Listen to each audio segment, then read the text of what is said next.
About the book. What happens when you take on the establishment? In this blistering, personal account, world-famous economist Yanis Varoufakis blows the lid on Europe's hidden agenda and exposes what actually goes on in its corridors of power. Varoufakis sparked one of the most spectacular and controversial battles in recent political history when, as finance minister of Greece, he attempted to renegotiate his country's relationship with the EU. Despite the mass support of the Greek people and the simple logic of his arguments, he succeeded only in provoking the fury of Europe's political, financial and media elite. But the true story of what happened is almost entirely unknown, not least because so much of the EU's real business takes place behind closed doors. In this fearless account, Varoufakis reveals all, an extraordinary tale of brinkmanship, hypocrisy, collusion, and betrayal that will shake the deep establishment to its foundations.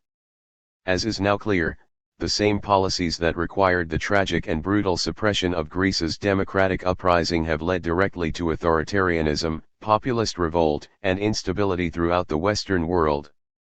Adults in the Room is an urgent wake-up call to renew European democracy before it is too late. About the author.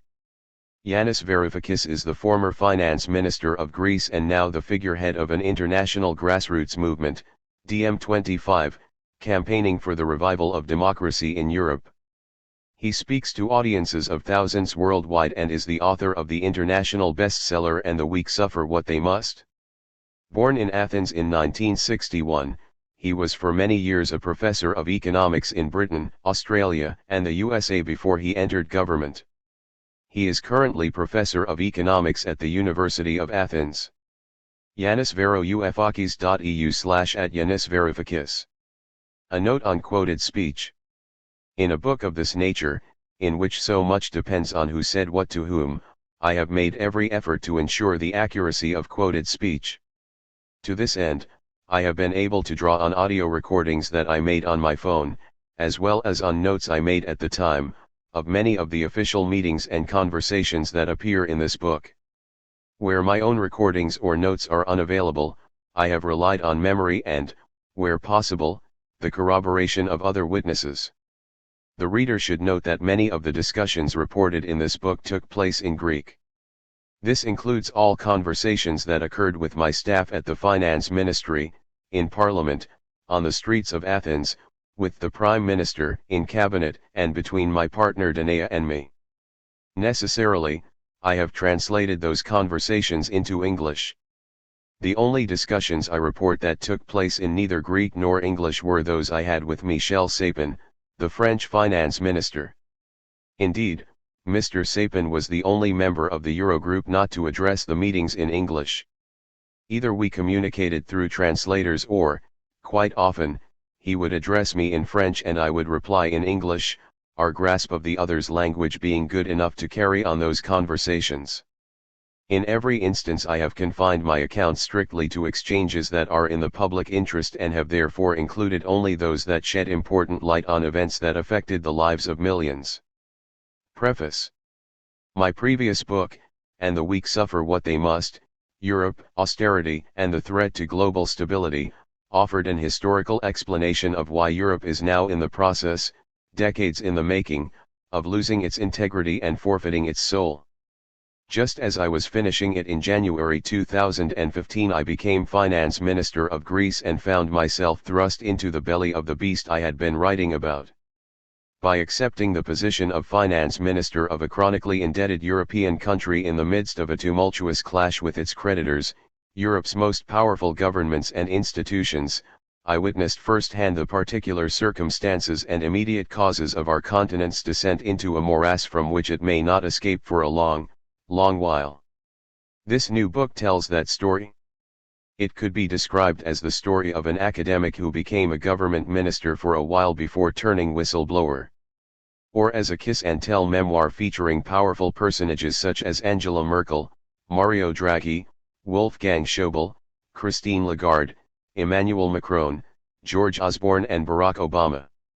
Or as the tale of a small bankrupt country taking on the Goliaths of Europe in order to escape from debtor's prison before suffering a crushing if fairly honorable defeat. but none of these descriptions convey my real motivation for writing this book. Shortly after the ruthless suppression of Greece's rebellion in 2015, also known as the Greek Spring or the Athens Spring, the left-wing party Podemos lost its momentum in Spain. No doubt many potential voters feared a fate similar to ours at the hands of a ferocious EU.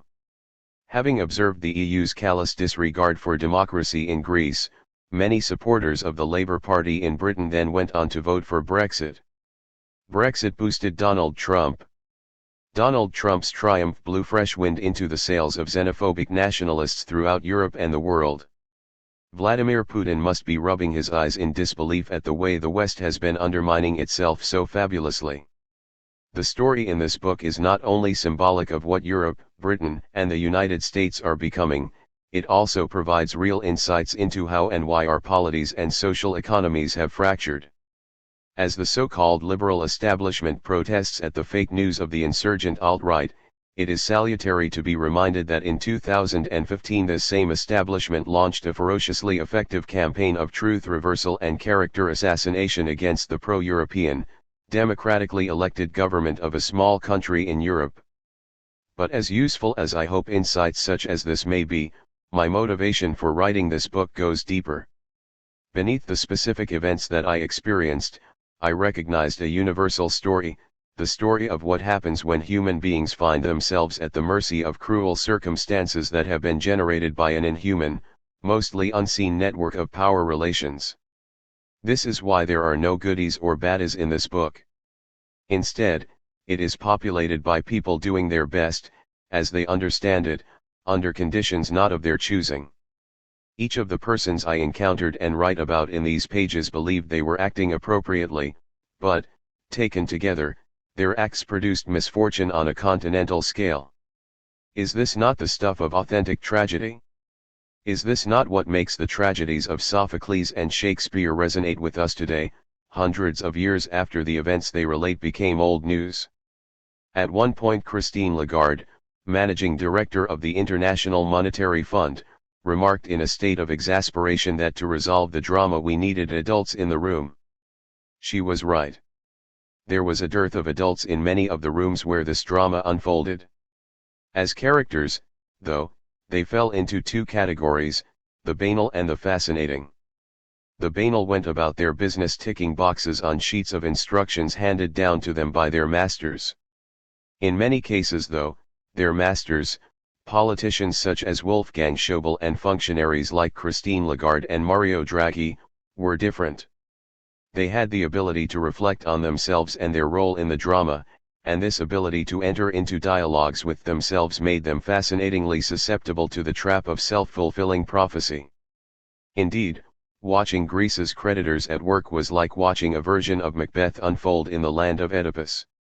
Just as the father of Oedipus, King Laius of Thebes, unwittingly brought about his own murder because he believed the prophecy that he would be killed by his son, so too did the smartest and most powerful players in this drama bring about their own doom because they feared the prophecy that foretold it. Keenly aware of how easily power could slip through their fingers, Greece's creditors were frequently overpowered by insecurity. Fearing that Greece's undeclared bankruptcy might cause them to lose political control over Europe, they imposed policies on that country that gradually undermined their political control, not just over Greece but over Europe. At some point, like Macbeth, sensing their power mutate into insufferable powerlessness, they felt compelled to do their worst. There were moments I could almost hear them say, "I am in blood." Stepped in so far that, should I wade no more, returning were as tedious as go o'er. Strange things I have in head, that will to hand, which must be acted ere they may be scanned. Macbeth, 3. 4. An account by any one of the protagonists in a cutthroat drama such as this cannot escape bias nor the desire for vindication. So, in order to be as fair and impartial as possible, I have tried to see their actions and my own through the lens of an authentic ancient Greek or Shakespearean tragedy in which characters, neither good nor bad, are overtaken by the unintended consequences of their conception of what they ought to do. I suspect that I have come closer to succeeding in this task in the case of those people whom I found fascinating and rather less so in the case of those whose banality numbed my senses. For this I find it hard to apologize, not least because to present them otherwise would be to diminish the historical accuracy of this account. Part 1. Winters of our discontent. 1. Introduction. The only color piercing the dimness of the hotel bar was the amber liquid flickering in the glass before him. As I approached, he raised his eyes to greet me with a nod before staring back down into his tumbler of whiskey. I sank onto the plush sofa, exhausted. On cue, his familiar voice sounded imposingly morose. "Yanis," he said, "you made a big mistake.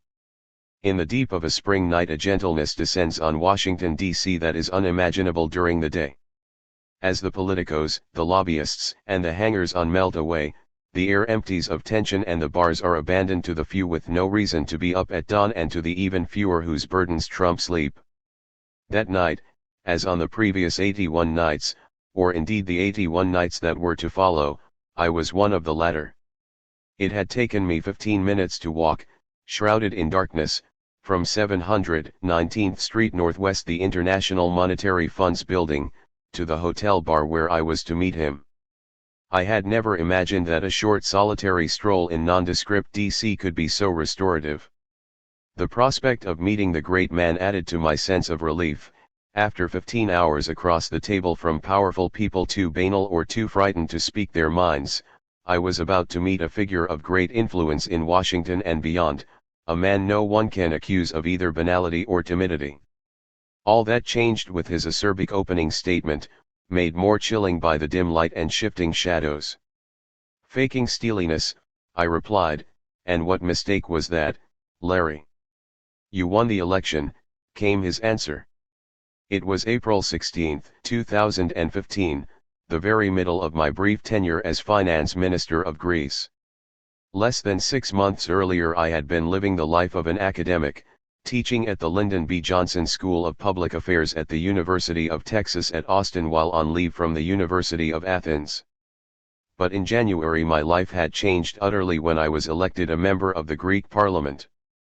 I had made only one campaign promise, that I would do everything I could to rescue my country from the debt bondage and crushing austerity being imposed on it by its European neighbors and the IMF. It was that promise that had brought me to the city and, with the assistance of my close team member Elena Paraniti, who had brokered the meeting and accompanied me that night, to this bar. Smiling at his dry humor and to hide my trepidation, my immediate thought was, is this how he intends to stiffen my resolve against an empire of foes? I took solace from the recollection that the 71st Secretary of the United States Treasury and 27th President of Harvard is not known for his soothing style. Determined to delay the serious business ahead of us a few moments more, I signaled to the bartender for a whiskey of my own and said, "Before you tell me about my mistake, let me say, Larry, how important your messages of support and advice have been in the past weeks. I am truly grateful. Especially as for years I have been referring to you as the Prince of Darkness." Unperturbed, Larry Summers replied, "At least you called me a prince. I have been called worse." For the next couple of hours the conversation turned serious. We talked about technical issues, debt swaps, fiscal policy, market reforms, bad banks. On the political front he warned me that I was losing the propaganda war and that the Europeans, as he called Europe's powers that be, were out to get me. He suggested, and I agreed, that any new deal for my long-suffering country should be one that Germany's chancellor could present to her voters as her idea, her personal legacy. Things were proceeding better than I had hoped, with broad agreement on everything that mattered. It was no mean feat to secure the support of the formidable Larry Summers in the struggle against the powerful institutions, governments, and media conglomerates demanding my government's surrender and my head on a silver platter. Finally, after agreeing our next steps, and before the combined effects of fatigue and alcohol forced us to call it a night, Summers looked at me intensely and asked a question so well rehearsed that I suspected he had used it to test others before me. Point 1. There are two kinds of politicians, he said, insiders and outsiders. The outsiders prioritize their freedom to speak their version of the truth. The price of their freedom is that they are ignored by the insiders, who make the important decisions. The insiders, for their part, follow a sacrosanct rule: never turn against other insiders and never talk to outsiders about what insiders say or do. Their reward? Access to inside information and a chance, though no guarantee, of influencing powerful people and outcomes. With that, Summers arrived at his question. "So, Yanis," he said, "which of the two are you?" Instinct urged me to respond with a single word. Instead I used quite a few. "By character I am a natural outsider," I began, "but, I hasten to add, I am prepared to strangle my character if it would help strike a new deal for Greece that gets our people out of debt prison. Have no doubt about this, Larry, I shall behave like a natural insider for as long as it takes to get a viable agreement on the table, for Greece, indeed for Europe. But if the insiders I am dealing with prove unwilling to release Greece from its eternal debt bondage, I will not hesitate to turn whistleblower on them, to return to the outside, which is my natural habitat anyway." "Fair enough," he said after a thoughtful pause. We stood up to leave. The heavens had opened while we were talking. As I saw him to a taxi, the downpour soaked my spring clothes in seconds. With his taxi speeding away, I had the opportunity to realize a wild dream of mine, one that had kept me going during the interminable meetings of the previous days and weeks, to walk alone, unnoticed, in the rain. Powering through the watery curtain in pristine solitude, I took stock of the encounter. Summers was an ally, albeit a reluctant one. He had no time for my government's left-wing politics, but he understood that our defeat was not in America's interest. He knew that the Eurozone's economic policies were not just atrocious for Greece but terrible for Europe and, by extension, for the United States too. And he knew that Greece was merely the laboratory where these failed policies were being tested and developed before their implementation everywhere across Europe. This is why Summers offered a helping hand. We spoke the same economic language, despite different political ideologies, and had no difficulty reaching a quick agreement on what our aims and tactics ought to be. Nevertheless, my answer had clearly bothered him, even if he did not show it. He would have got into his taxi a much happier man, I felt, had I demonstrated some interest in becoming an insider. As this book's publication confirms, that was never likely to happen. Back at my hotel, getting dry and with 2 hours to go before the alarm clock would summon me back to the front line, I pondered a great anxiety: how would my comrades back home, the inner circle of our government, answer Summers's question in their hearts? On that night I was determined to believe that they would answer it as I had done. Less than 2 weeks later I began to have my first real doubts. Super black boxes. Yorgos Chatsis went missing on August 29, 2012. He was last sighted at the Social Security office in the small northern Greek town of Sciatista, where he was told that his monthly disability allowance of €280 had been suspended. Eyewitnesses reported that he did not utter a word of complaint. He seemed stunned and remained speechless, a newspaper said. Soon after, he used his mobile phone for the last time to call his wife. No one was at home, so he left a message: "I feel useless. I have nothing to offer you anymore. Look after the children." A few days later his body was found in a remote wooded area, suspended by the neck over a cliff, his mobile phone lying on the ground nearby. The wave of suicides triggered by the Great Greek Depression had caught the attention of the international press a few months earlier after Dimitris Christoulas, a 77-year-old retired pharmacist, shot himself dead by a tree in the middle of Athens' Syntagma Square, leaving behind a heart-wrenching political manifesto against austerity. Once upon a time the silent, dignified grief of Christoulas' and Chatsis's loved ones would have shamed into silence even the most hardened bailiff, except that in Bailoutistan, my satirical term for post-2010 Greece, our bailiffs keep their distance from their victims, barricading themselves in five-star hotels, whizzing around in motorcades and steadying their occasionally flagging nerves with baseless statistical projections of economic recovery. During that same year, 2012, 3 long years before Larry Summers was to lecture me on insiders and outsiders, my partner Danae Estrada presented an art installation at a downtown Athens gallery. She called it, "It is time to open the black boxes." The work comprised 100 black metal boxes laid out geometrically on the floor. Each contained a word selected by Danae from the thousands that Athenians had contributed through social media in response to her question, in a single word, "What are you most afraid of, or what is the one thing you want to preserve?"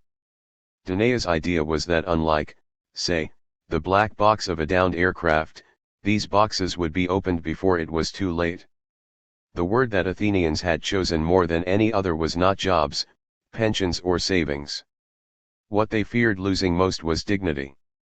The island of Crete, whose inhabitants are renowned for their pride, experienced the highest number of suicides once the crisis hit. When a depression deepens and the grapes of wrath grow heavy for the vintage, it is the loss of dignity that brings on the greatest despair. In the catalog entry I wrote for the exhibition, I drew a comparison with another kind of black box.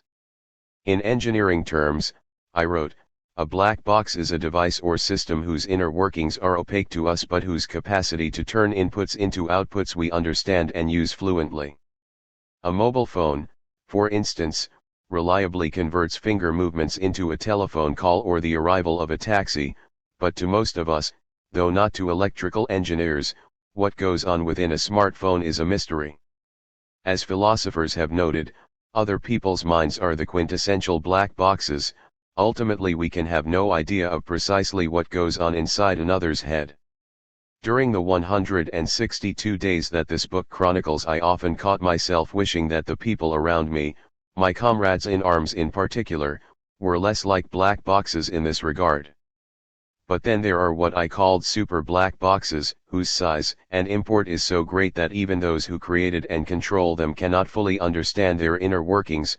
For example, financial derivatives whose effects are not truly understood even by the financial engineers who design them, global banks and multinational corporations whose activities are seldom grasped by their CEOs, and of course governments and supranational institutions like the International Monetary Fund, led by politicians and influential bureaucrats who may be in office but are rarely in power. They too convert inputs, money, debt, taxes, votes, into outputs, profit, more complicated forms of debt, reductions in welfare payments, health and education policies. The difference between these super black boxes and the humble smartphone, or even other humans, is that while most of us have barely any control over their inputs, their outputs shape all our lives. This difference is encapsulated in a single word: power. Not the type of power associated with electricity or the crushing force of the ocean's waves, but another, subtler, more sinister power, the power held by the insiders that Larry Summers referred to but which he feared I would not have the disposition to embrace, the power of hidden information.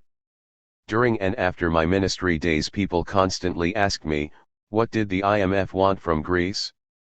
Did those who resisted debt relief do so because of some illicit hidden agenda? Were they working on behalf of corporations interested in plundering Greece's infrastructure, its airports, seaside resorts, telephone companies and so on? If only matters were that straightforward. When a large-scale crisis hits, it is tempting to attribute it to a conspiracy between the powerful. Images spring to mind of smoke-filled rooms with cunning men, and the occasional woman, plotting how to profit at the expense of the common good and the weak. These images are, however, delusions. If our sharply diminished circumstances can be blamed on a conspiracy, then it is one whose members do not even know that they are part of it.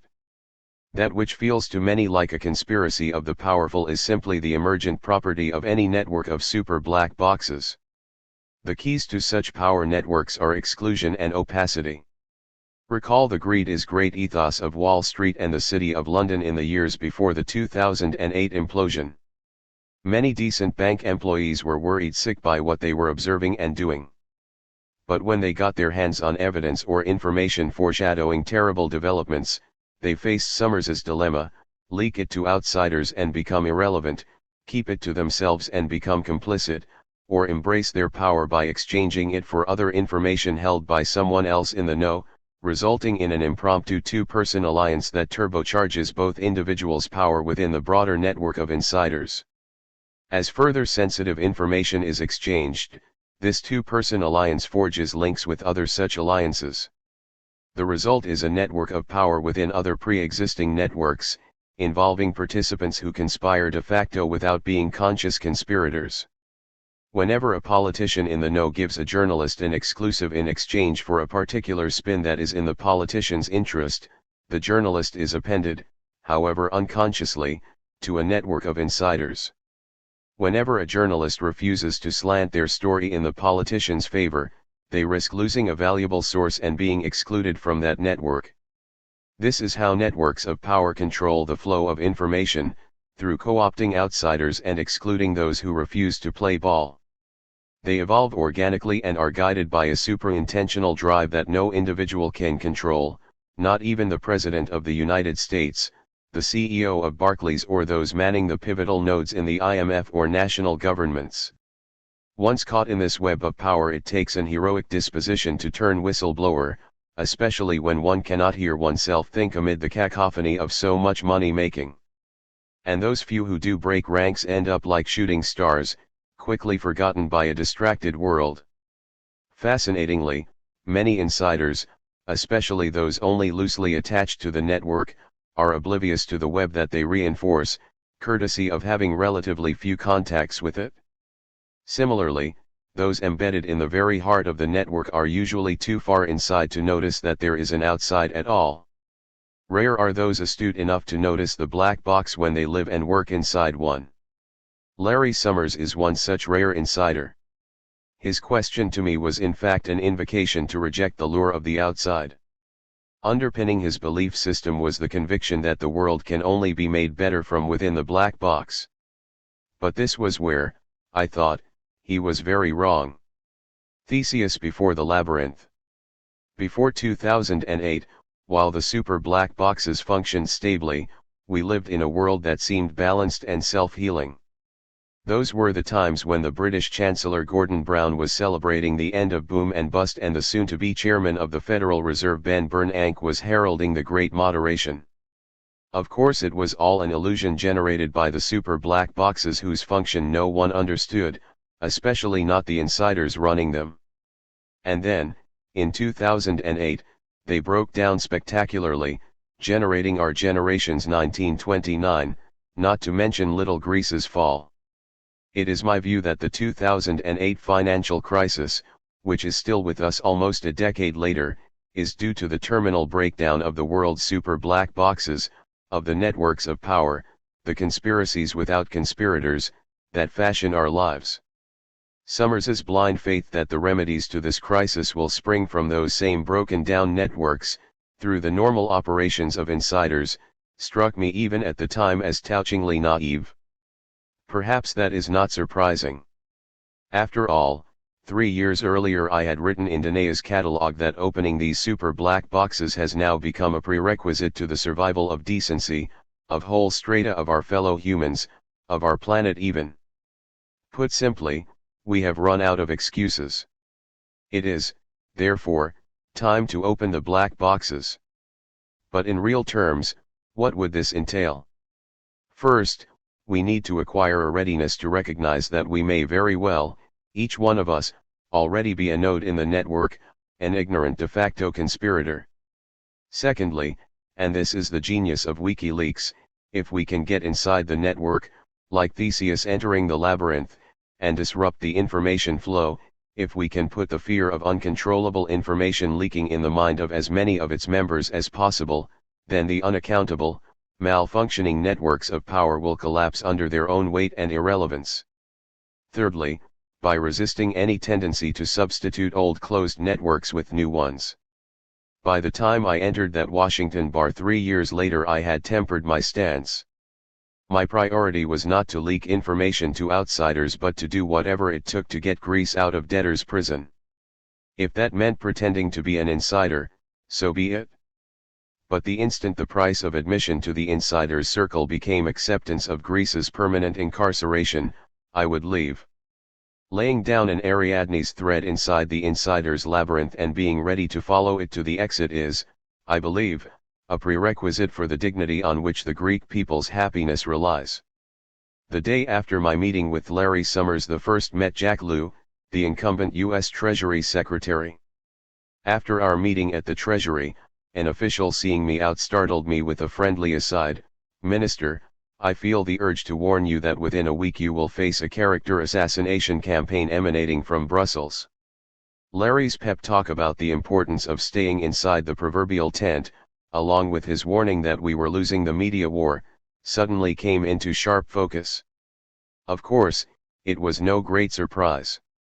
Insiders, I had written in 2012, would react aggressively to anyone who dared open up their super black box to the outsider's gaze. None of this will be easy. The networks will respond violently, as they are already doing. They will turn more authoritarian, more closed, more fragmented. They will become increasingly preoccupied with their own security and monopoly of information, less trusting of common people too. The following chapters relate the network's violent reaction to my stubborn refusal to trade Greece's emancipation for a privileged spot inside one of their black boxes. Sign here. It all boiled down to one small doodle on a piece of paper, whether I was prepared to sign on the dotted line of a fresh bailout loan agreement that would push Greece further into its labyrinthine jail of debt. The reason why my signature mattered so much was that, curiously, it is not presidents or prime ministers of fallen countries that sign bailout loan agreements with the IMF or with the European Union. That poisoned privilege falls to the hapless finance minister. It is why it was crucial to Greece's creditors that I be bent to their will, that I should be co-opted or, failing that, crushed and replaced by a more pliant successor. Had I signed, another outsider would have turned insider and praise would have been heaped upon me.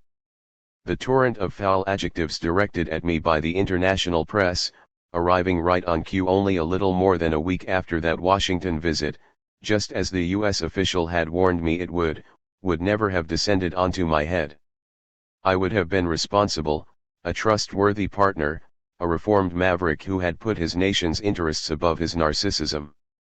Judging by his expression as we walked out of the hotel and into the pouring rain, Larry Summers seemed to understand.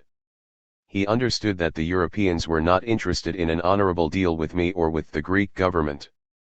He understood that, in the end, I would be pressurized inordinately to sign a surrender document as the price of becoming a bona fide insider. He understood that I was not willing to do this. And he believed that this would be a pity, for me at least. For my part, I understood that he wanted to help me secure a viable deal. I understood too that he would do what he could to help us, provided it did not violate his golden rule: insiders never turn against other insiders and never talk to outsiders about what insiders do or say.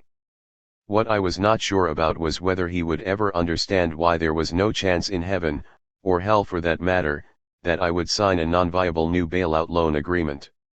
It would have taken too long to explain my reasons, but even if there had been time, I feared that our backgrounds were too different for my explanation to make any sense to him. My explanation, had I offered it, would have come in the form of a story or two. The first would have probably begun inside an Athenian police station in the autumn of 1946, when Greece was on the brink of a communist insurgency and the second phase of its catastrophic civil war.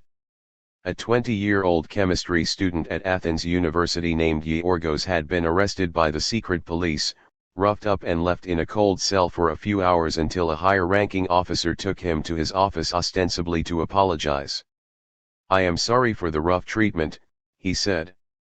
"You are a good boy and did not deserve this. But you know these are treacherous times and my men are on edge. Forgive them. Just sign this and off you go. With my apologies." The police officer seemed sincere and Yorgos was relieved that his earlier ordeal at the hands of the thugs was at an end. But then, as he read the typewritten statement the officer was asking him to sign, a cold chill ran down his spine. The page read, "I hereby denounce, truly and in all sincerity, communism, those who promote it, and their various fellow travelers."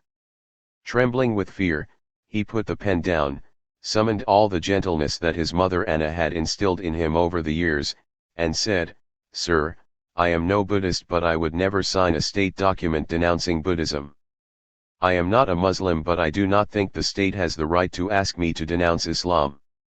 Similarly, I am not a communist, but I see no reason why I should be asked to denounce communism." Yorgos's civil liberty argument stood no chance. Sign or look forward to systematic torture and indefinite detention, the choice is yours, shouted the enraged officer. The officer's ire was based on perfectly reasonable expectations. Yorgos had all the makings of a good boy, a natural insider. He had been born in Cairo to a middle-class family within the large Greek community, itself embedded in a cosmopolitan European enclave of French, Italian, and British expats, and raised alongside sophisticated Armenians, Jews, and Arabs. French was spoken at home, courtesy of his mother, Greek at school, English at work, Arabic on the street, and Italian at the opera. At the age of 20, determined to connect with his roots, Yorgos had given up a cushy job in a Cairo bank and moved to Greece to study chemistry. He had arrived in Athens in January 1945 on the ship Corinthia only a month after the conclusion of the first phase of Greece's civil war, the first episode of the Cold War.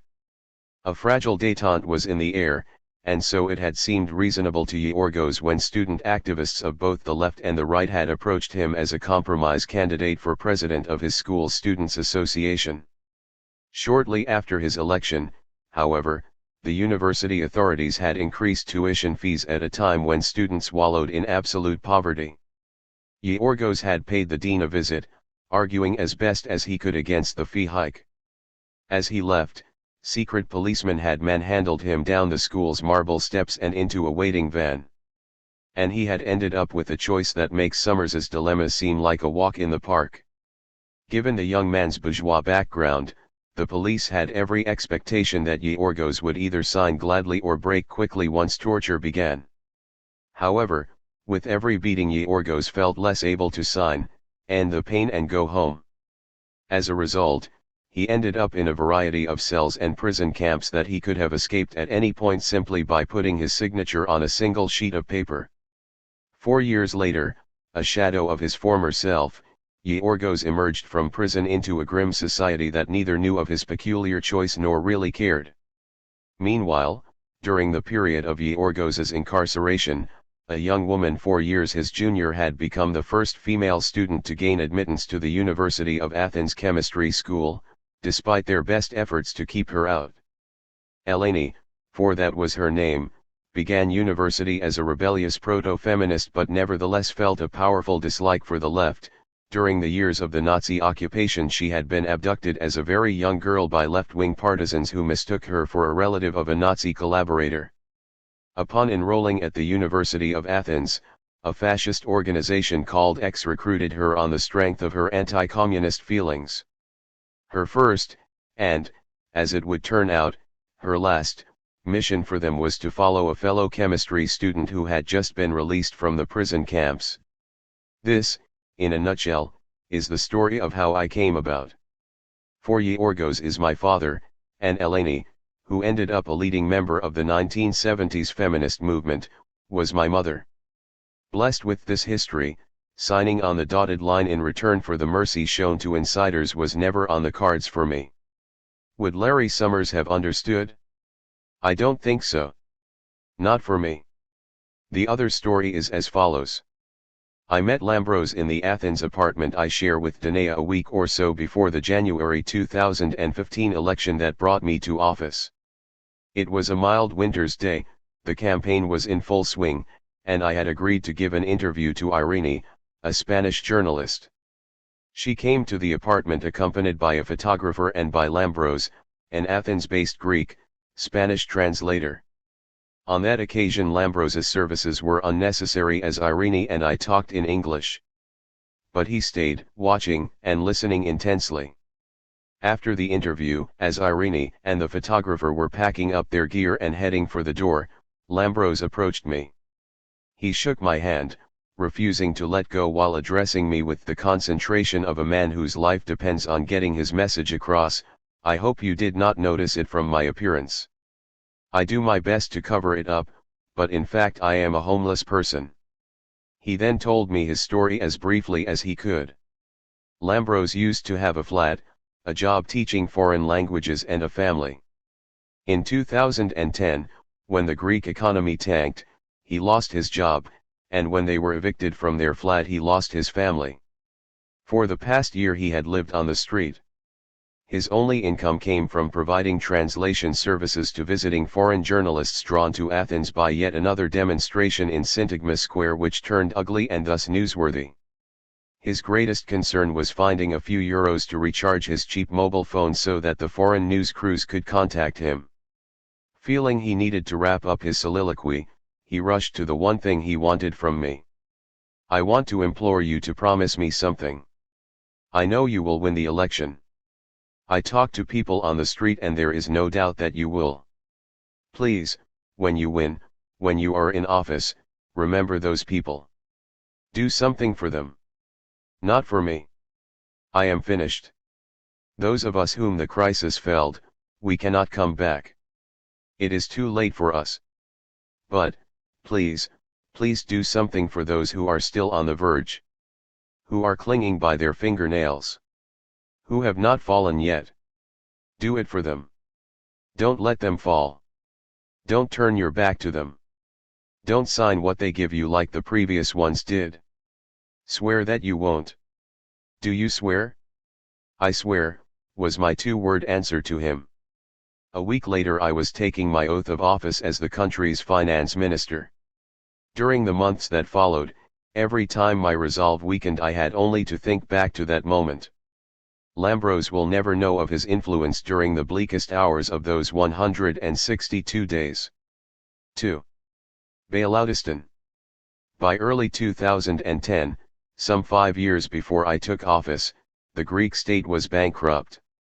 A few months later the European Union, the International Monetary Fund and the Greek government organized the world's greatest bankruptcy cover-up.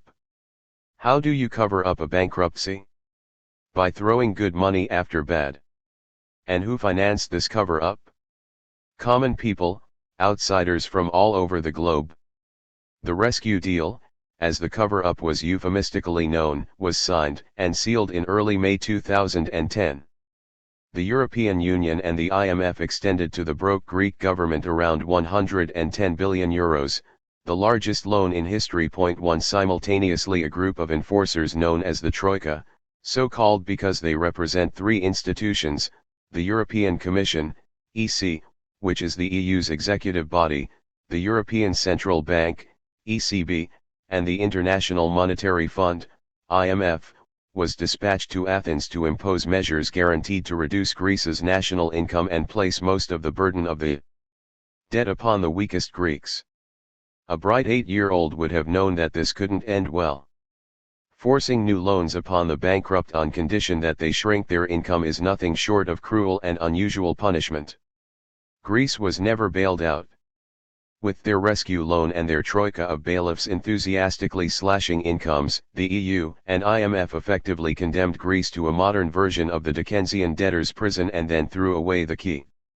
Debtors' prisons were ultimately abandoned because, despite their cruelty, they neither deterred the accumulation of new bad debts nor helped creditors get their money back. For capitalism to advance in the 19th century, the absurd notion that all debts are sacred had to be ditched and replaced with the notion of limited liability. After all, if all debts are guaranteed, why should lenders lend responsibly?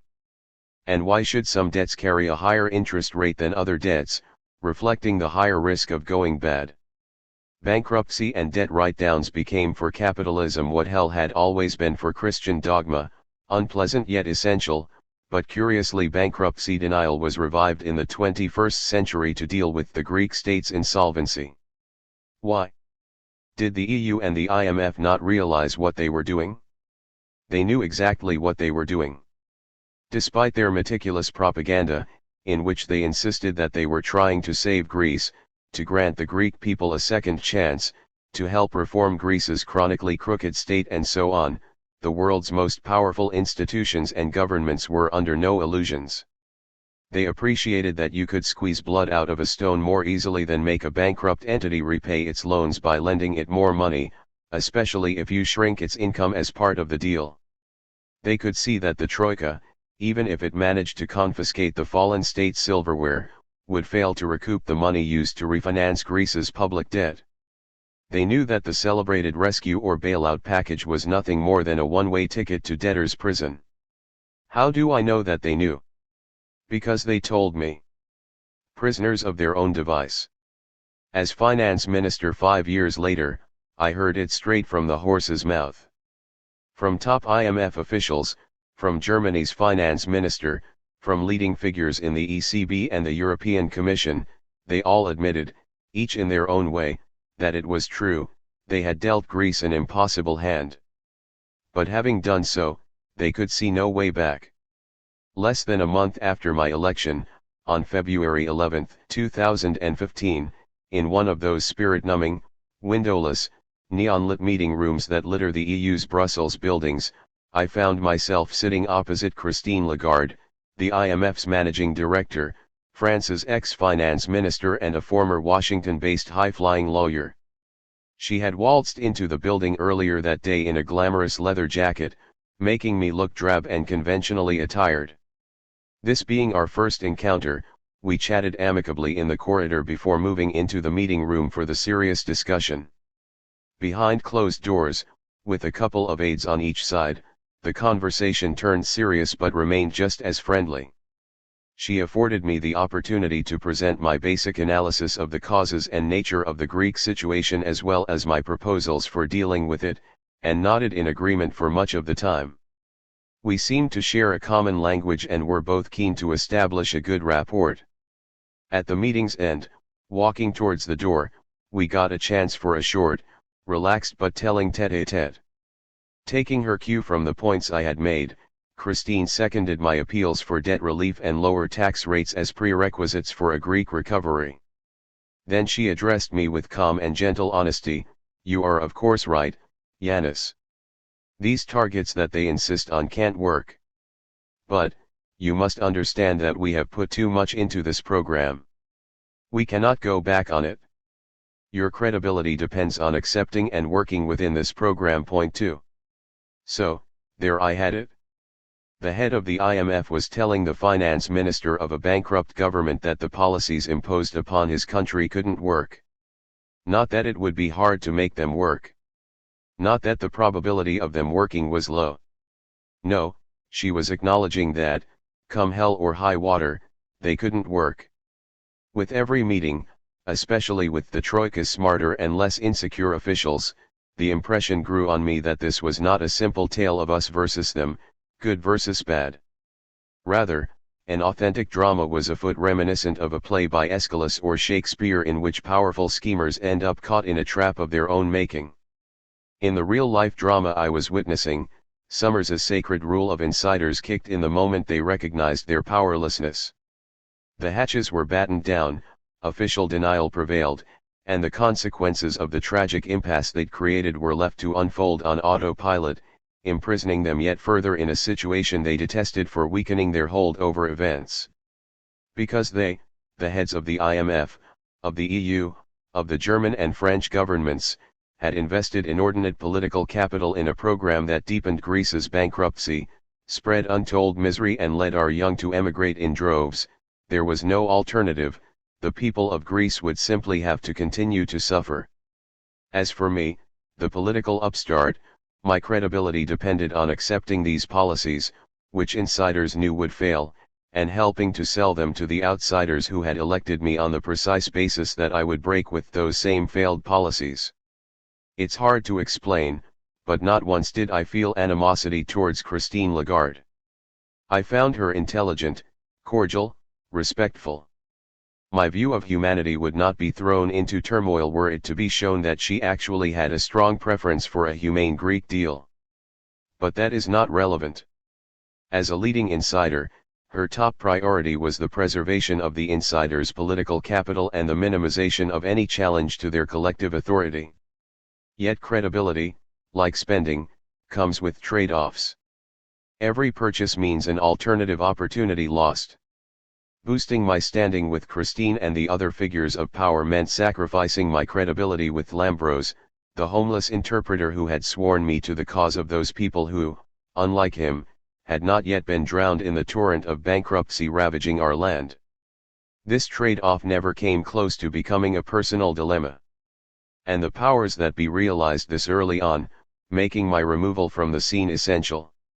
A little more than a year later, in the run-up to the UK referendum on June 23, 2016, I was travelling across Britain giving speeches in support of a radical Remain platform, the argument that the UK ought to stay within the EU to oppose this EU, to save it from collapse and to reform it.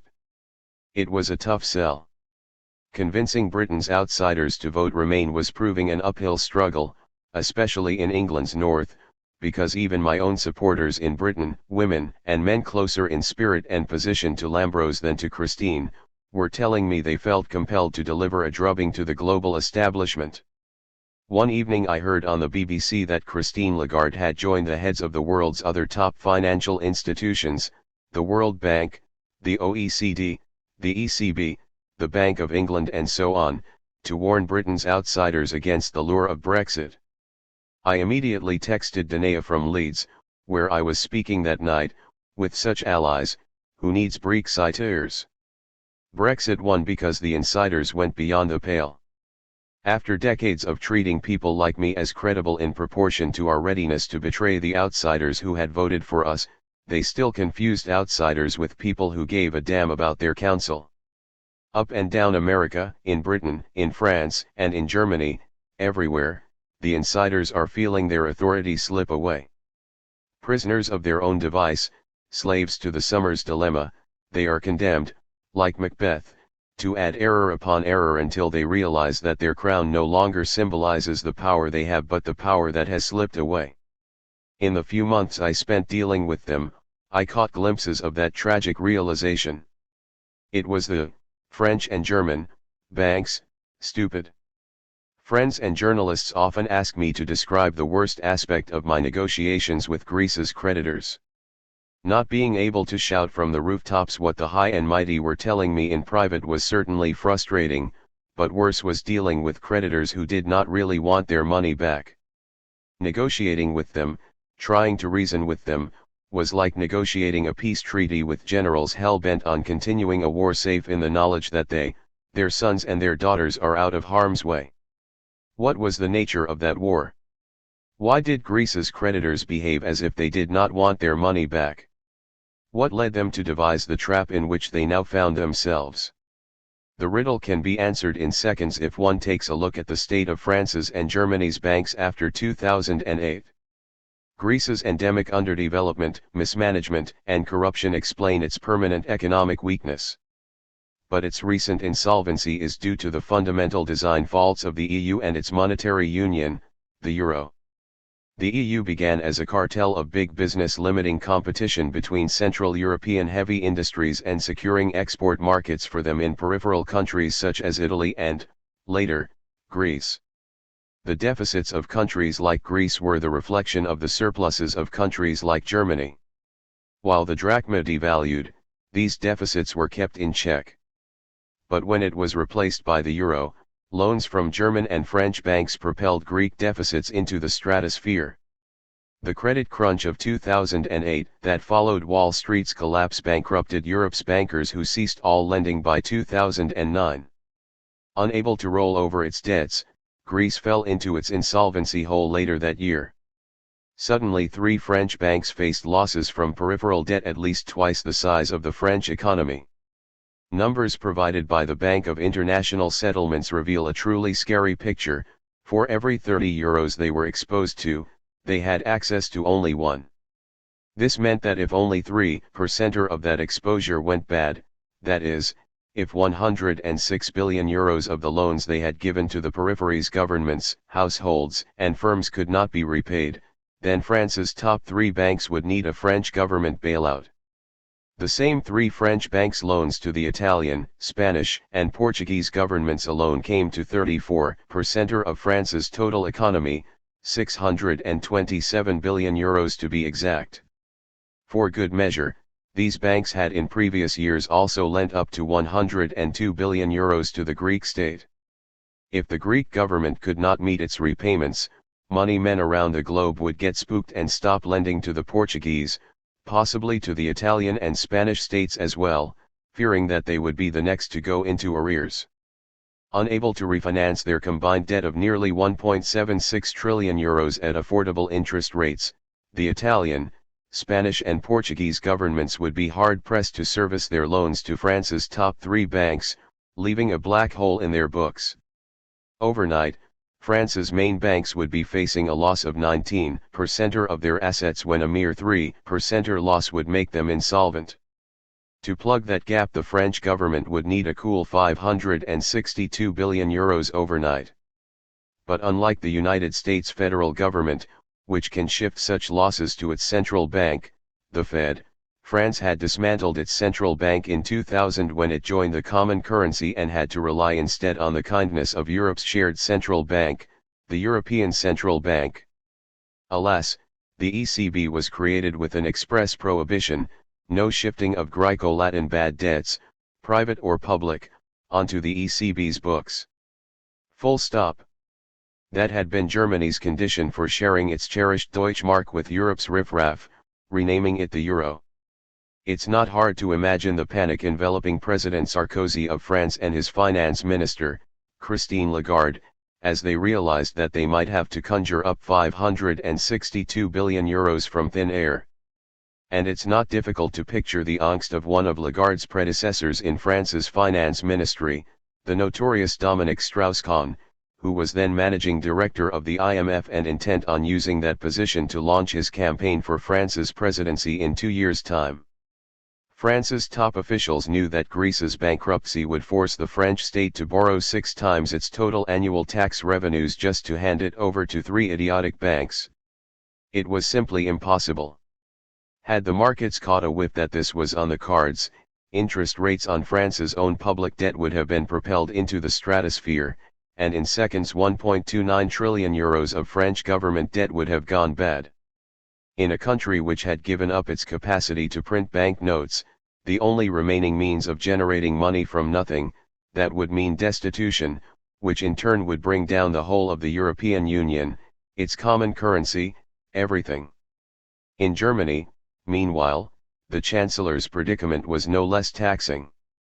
In 2008, as banks in Wall Street and the City of London crumbled, Angela Merkel was still fostering her image as the tight-fisted, financially prudent Iron Chancellor. Pointing a moralizing finger at the Anglosphere's profligate bankers, she made headlines in a speech she gave in Stuttgart when she suggested that America's bankers should have consulted a Swabian housewife, who would have taught them a thing or two about managing their finances.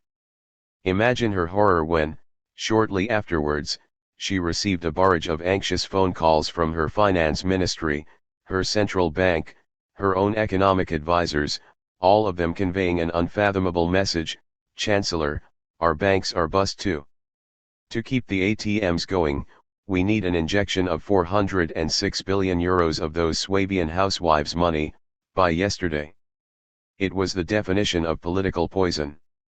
How could she appear in front of those same members of parliament whom she had for years lectured on the virtues of penny pinching when it came to hospitals, schools, infrastructure, social security, the environment, to implore them to write such a colossal check to bankers who until seconds before had been swimming in rivers of cash?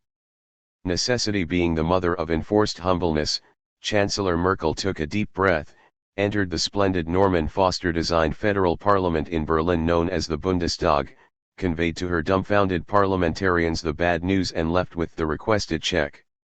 At least it's done, she must have thought. Except that it wasn't. A few months later another barrage of phone calls demanded a similar number of billions for the same banks. Why did Deutsche Bank, Finanzbank, and the other Frankfurt-based towers of financial incompetence need more? Because the 406 billion euros check they had received from Mrs. Merkel in 2009 was barely enough to cover their trades in US-based toxic derivatives. It was certainly not enough to cover what they had lent to the governments of Italy, Ireland, Portugal, Spain, and Greece, a total of 477 billion euros, of which a hefty 102 billion euros had been lent to Athens. If Greece lost its capacity to meet its repayments, 3 German banks faced another loss that would require of Mrs. Merkel another check for anything between 340 billion euros and 406 billion euros, but consummate politician that she is, the Chancellor knew she would be committing political suicide were she to return to the Bundestag to request such an amount. Between them, the leaders of France and Germany had a stake of around 1 trillion euros in not allowing the Greek government to tell the truth, that is, to confess to its bankruptcy. Yet they still had to find a way to bail out their bankers a second time without telling their parliaments that this was what they were doing. As Jean-Claude Juncker, then Prime Minister of Luxembourg and later President of the European Commission, once said, when it becomes serious, you have to lie for. After a few weeks they figured out their fib. They would portray the second bailout of their banks as an act of solidarity with the profligate and lazy Greeks, who while unworthy and intolerable were still members of the European family and would therefore have to be rescued. Conveniently, this necessitated providing them with a further gargantuan loan with which to pay off their French and German creditors, the failing banks. There was, however, a technical hitch that would have to be overcome first, the clause in the Eurozone's founding treaty that banned the financing of government debt by the EU. How could they get round it? The conundrum was solved by a typical Brussels fudge, that unappetizing dish that the Europeans, especially the British, have learned to loathe. First, the new loans would not be European but international, courtesy of cutting the IMF into the deal. To do this would require the IMF to bend its most sacred rule, never lend to a bankrupt government before its debt has had a haircut, been restructured. But the IMF's then managing director, Dominic Strauss-Kahn, desperate to save the banks of the nation he planned to lead 2 years down the track, was on hand to persuade the IMF's internal bureaucracy to turn a blind eye. With the IMF on board, Europeans could be told that it was the international community, not just the EU, lending to the Greeks for the higher purpose of underpinning the global financial system. Perish the thought that this was an EU bailout for an EU member state, let alone for German and French banks. Second, the largest portion of the loans, to be sourced in Europe, would not come from the EU per se, they would be packaged as a series of bilateral loans, that is to say, from Germany to Greece, from Ireland to Greece, from Slovenia to Greece, and so on, with each bilateral loan of a size reflecting the lender's relative economic strength, a curious application of Karl Marx's maxim from each according to his capacity to each according to his need. So, of every 1,000 euros handed over to Athens to be passed on to the French and German banks, Germany would guarantee 270 euros, France 200 euros, with the remaining 530 euros guaranteed by the smaller and poorer countries. 5 This was the beauty of the Greek bailout, at least for France and Germany, it dumped most of the burden of bailing out the French and German banks onto taxpayers from nations even poorer than Greece, such as Portugal and Slovakia. They, together with unsuspecting taxpayers from the IMF's co-funders such as Brazil and Indonesia, would be forced to wire money to the Paris and Frankfurt banks. Unaware of the fact that they were actually paying for the mistakes of French and German bankers, the Slovaks and the Finns, like the Germans and the French, believed they were having to shoulder another country's debts. Thus, in the name of solidarity with the insufferable Greeks, the Franco-German Axis planted the seeds of loathing between proud peoples. From Operation Offload to bankruptocracy. As soon as the bailout loans gushed into the Greek Finance Ministry, Operation Offload began, the process of immediately siphoning the money off back to the French and German banks. By October 2011, the German bank's exposure to Greek public debt had been reduced by a whopping 27.8 billion euros to 91.4 billion euros. 5 months later, by March 2012, it was down to less than 795 million euros. Meanwhile, the French banks were offloading even faster. By September 2011 they had unburdened themselves of 63.6 billion euros of Greek government bonds, before totally eliminating them from their books in December 2012. The operation was thus completed within less than 2 years. This was what the Greek bailout had been all about. Were Christine Lagarde, Nicolas Sarkozy, and Angela Merkel naive enough to expect the bankrupt Greek state to return this money with interest? Of course not. They saw it precisely as it was, a cynical transfer of losses from the books of the Franco-German banks to the shoulders of Europe's weakest taxpayers. And therein lies the rub. The EU creditors I negotiated with did not prioritize getting their money back because, in reality, it wasn't their money. 6. Socialists, Margaret Thatcher liked to say, are bound to make a mess of finance because at some point they run out of other people's money. 7. How would the Iron Lady have felt if she'd known that her dictum would prove so fitting a description of her own self-proclaimed disciples, the neoliberal apparatchiks managing Greece's bankruptcy? Did their Greek bailout amount to anything other than the socialization of the French and German banks' losses, paid for with other people's money? In my book The Global Minotaur, which I was writing in 2010 while Greece was imploding, I argued that free market capitalist ideology expired in 2008, 17 years after communism kicked the bucket. Before 2008, free market enthusiasts portrayed capitalism as a Darwinian jungle that selects for success among heroic entrepreneurs. But in the aftermath of the 2008 financial collapse, the Darwinian natural selection process was stood on its head. The more insolvent a banker was, especially in Europe, the greater his chances of appropriating large chunks of income from everyone else, from the hard-working, the innovative, the poor, and of course the politically powerless. Bankruptocracy is the name I gave to this novel regime. Most Europeans like to think that American bankruptocracy is worse than its European cousin, thanks to the power of Wall Street and the infamous revolving door between the US banks and the US government. They are very, very wrong. Europe's banks were managed so atrociously in the years preceding 2008 that the inane bankers of Wall Street almost look good by comparison. When the crisis hit, the banks of France, Germany, the Netherlands, and the UK had exposure in excess of $30 trillion, more than twice the United States national income, 8 times the national income of Germany, and almost 3 times the national incomes of Britain, Germany, France, and Holland put together. 8. A Greek bankruptcy in 2010 would have immediately necessitated a bank bailout by the German, French, Dutch and British governments amounting to approximately $10,000 per child, woman and man living in those 4 countries. By comparison, a similar market turn against Wall Street would have required a relatively tiny bailout of no more than $258 per US citizen. If Wall Street deserved the wrath of the American public, Europe's banks deserved 38.8 times that wrath. But that's not all.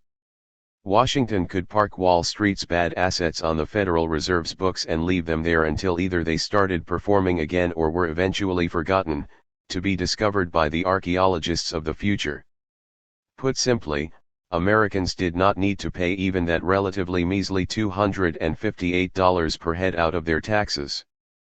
But in Europe, where countries like France and Greece had given up their central banks in 2000 and the ECB was banned from absorbing bad debts, the cash needed to bail out the banks had to be taken from the citizenry. If you have ever wondered why Europe's establishment is so much keener on austerity than America's or Japan's, this is why.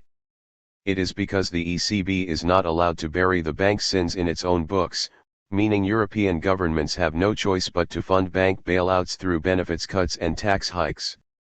Was Greeks' unholy treatment a conspiracy? If so, it was one without conscious conspirators, at least at the outset. Christine Lagarde and her ilk never set out to found Europe's bankruptocracy. When the French banks faced certain death, what choice did she have as France's finance minister, alongside her European counterparts and the IMF, but to do whatever it took to save them, even if this entailed lying to 19 European parliaments at once about the purpose of the Greek loans. But having lied once and on such a grand scale, they were soon forced to compound the deceit in an attempt to hide it beneath fresh layers of subterfuge. Coming clean would have been professional suicide. Before they knew it, bankruptocracy had enveloped them too, just as surely as it had enveloped Europe's outsiders. This is what Christine was signaling to me when she confided that they had invested too much in the failed Greek program to go back on it. She might as well have used Lady Macbeth's more graceful words, "What's done cannot be undone." National Trader, the origins of a quaint charge. My career as national trader has its roots in December 2006. In a public debate organized by a former Prime Minister's think tank, I was asked to comment on the 2007 Greek national budget. Looking at the figures, something compelled me to dismiss them as the pathetic window dressing exercise that they were. Today, we are threatened by the bubble in American real estate and in the derivatives market. If this bubble bursts, and it is certain it will, no reduction in interest rates is going to energize investment in this country to take up the slack, and so none of this budget's figures will have a leg to stand on.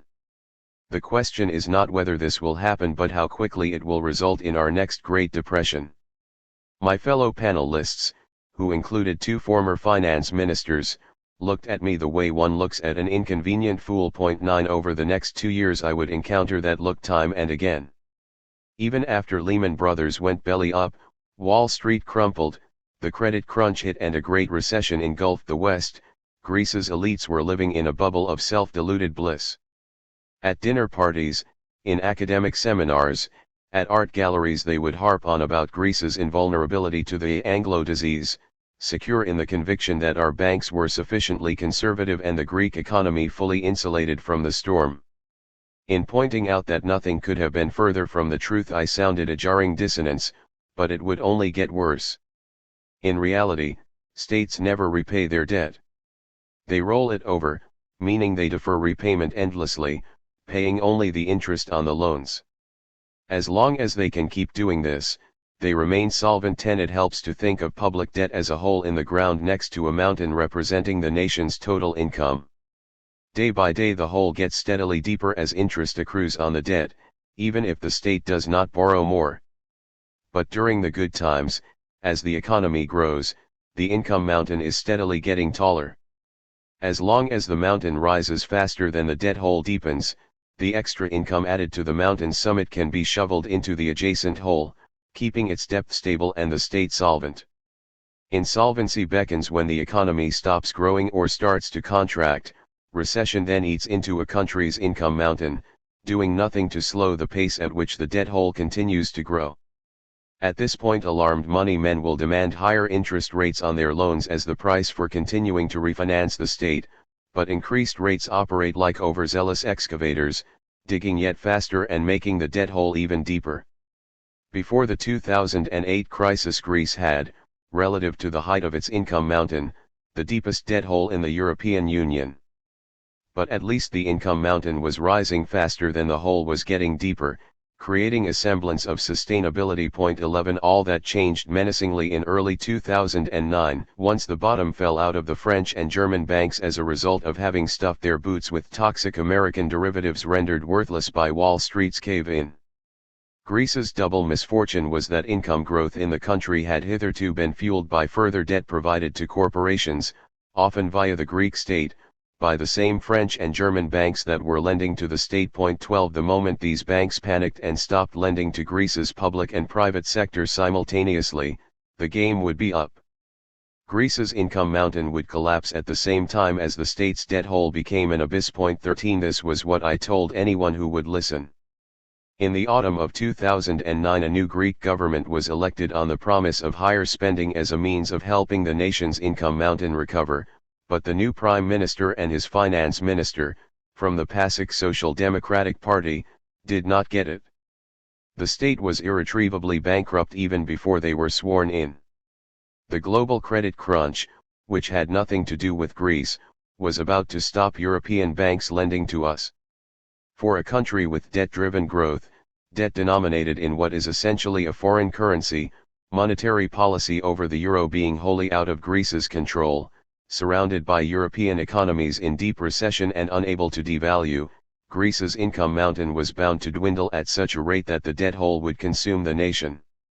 In January 2010, in a radio interview, I warned the Prime Minister, whom I knew personally and with whom I was on rather friendly terms, "Whatever you do, do not seek state loans from our European partners in a futile bid to avert our bankruptcy." At the time, the Greek state was making a superhuman effort to do precisely that. Within seconds, government sources were chastising me as a traitor, a fool who failed to understand that such prognoses are self-confirming. Retaining market confidence in the state's financial health was the only way to keep the loans coming.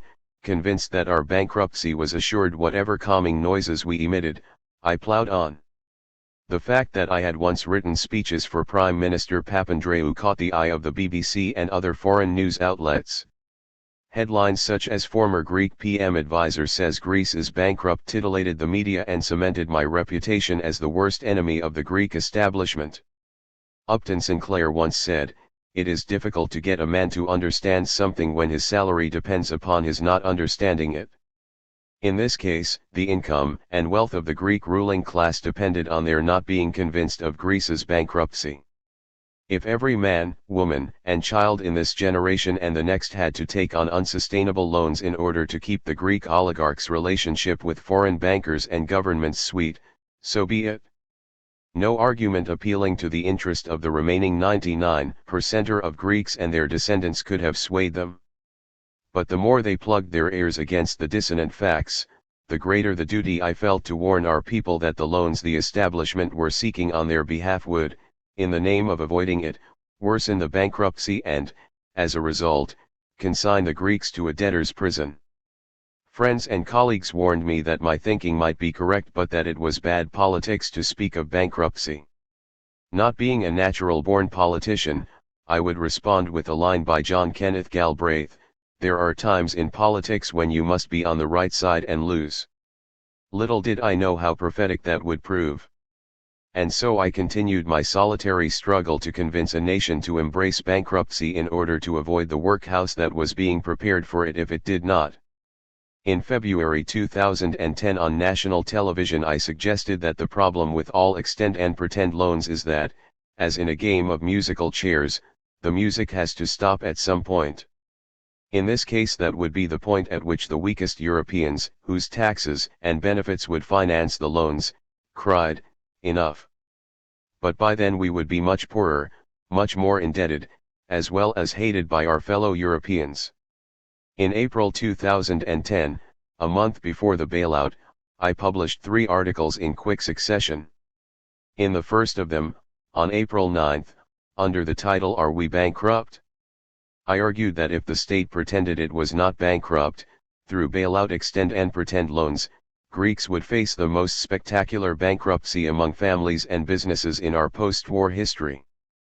But if the state confessed its bankruptcy and entered into immediate negotiations with its creditors, much of the burden would be shared with those responsible for the debt, the banks that indulged in predatory lending before 2008. The establishment's response was simple and to the point: if our government were to demand debt restructuring, Europe would jettison us from the Eurozone.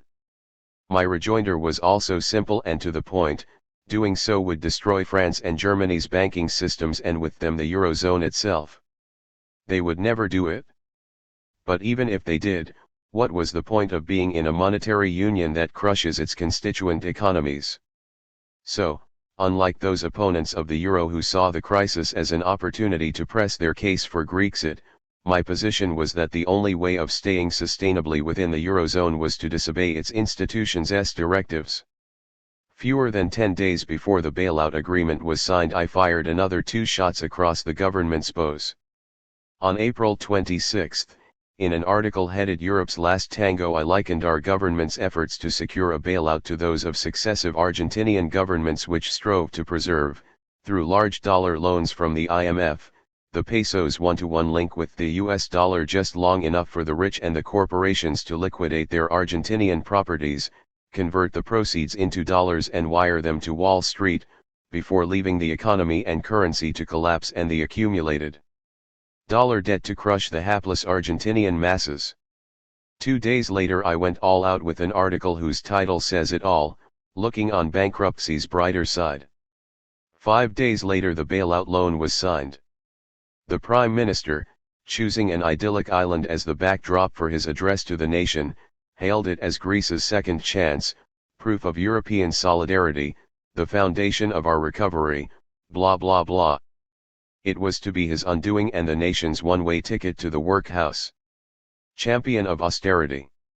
In September 2015, after my ministry days were over, I made my first appearance on the BBC's Question Time, recorded in front of an audience in Cambridge. Its host David Dimbleby introduced me as Europe's anti-austerity champion, an open invitation to a laddish member of the audience to confront me with his pro-austerity philosophy. Economics is really simple. I've got £10 in my pocket. If I go out and buy 3 pints of beer in Cambridge, I'm probably borrowing money. If I carry on doing that, then I'm going to run out of money and I'm going to go bust.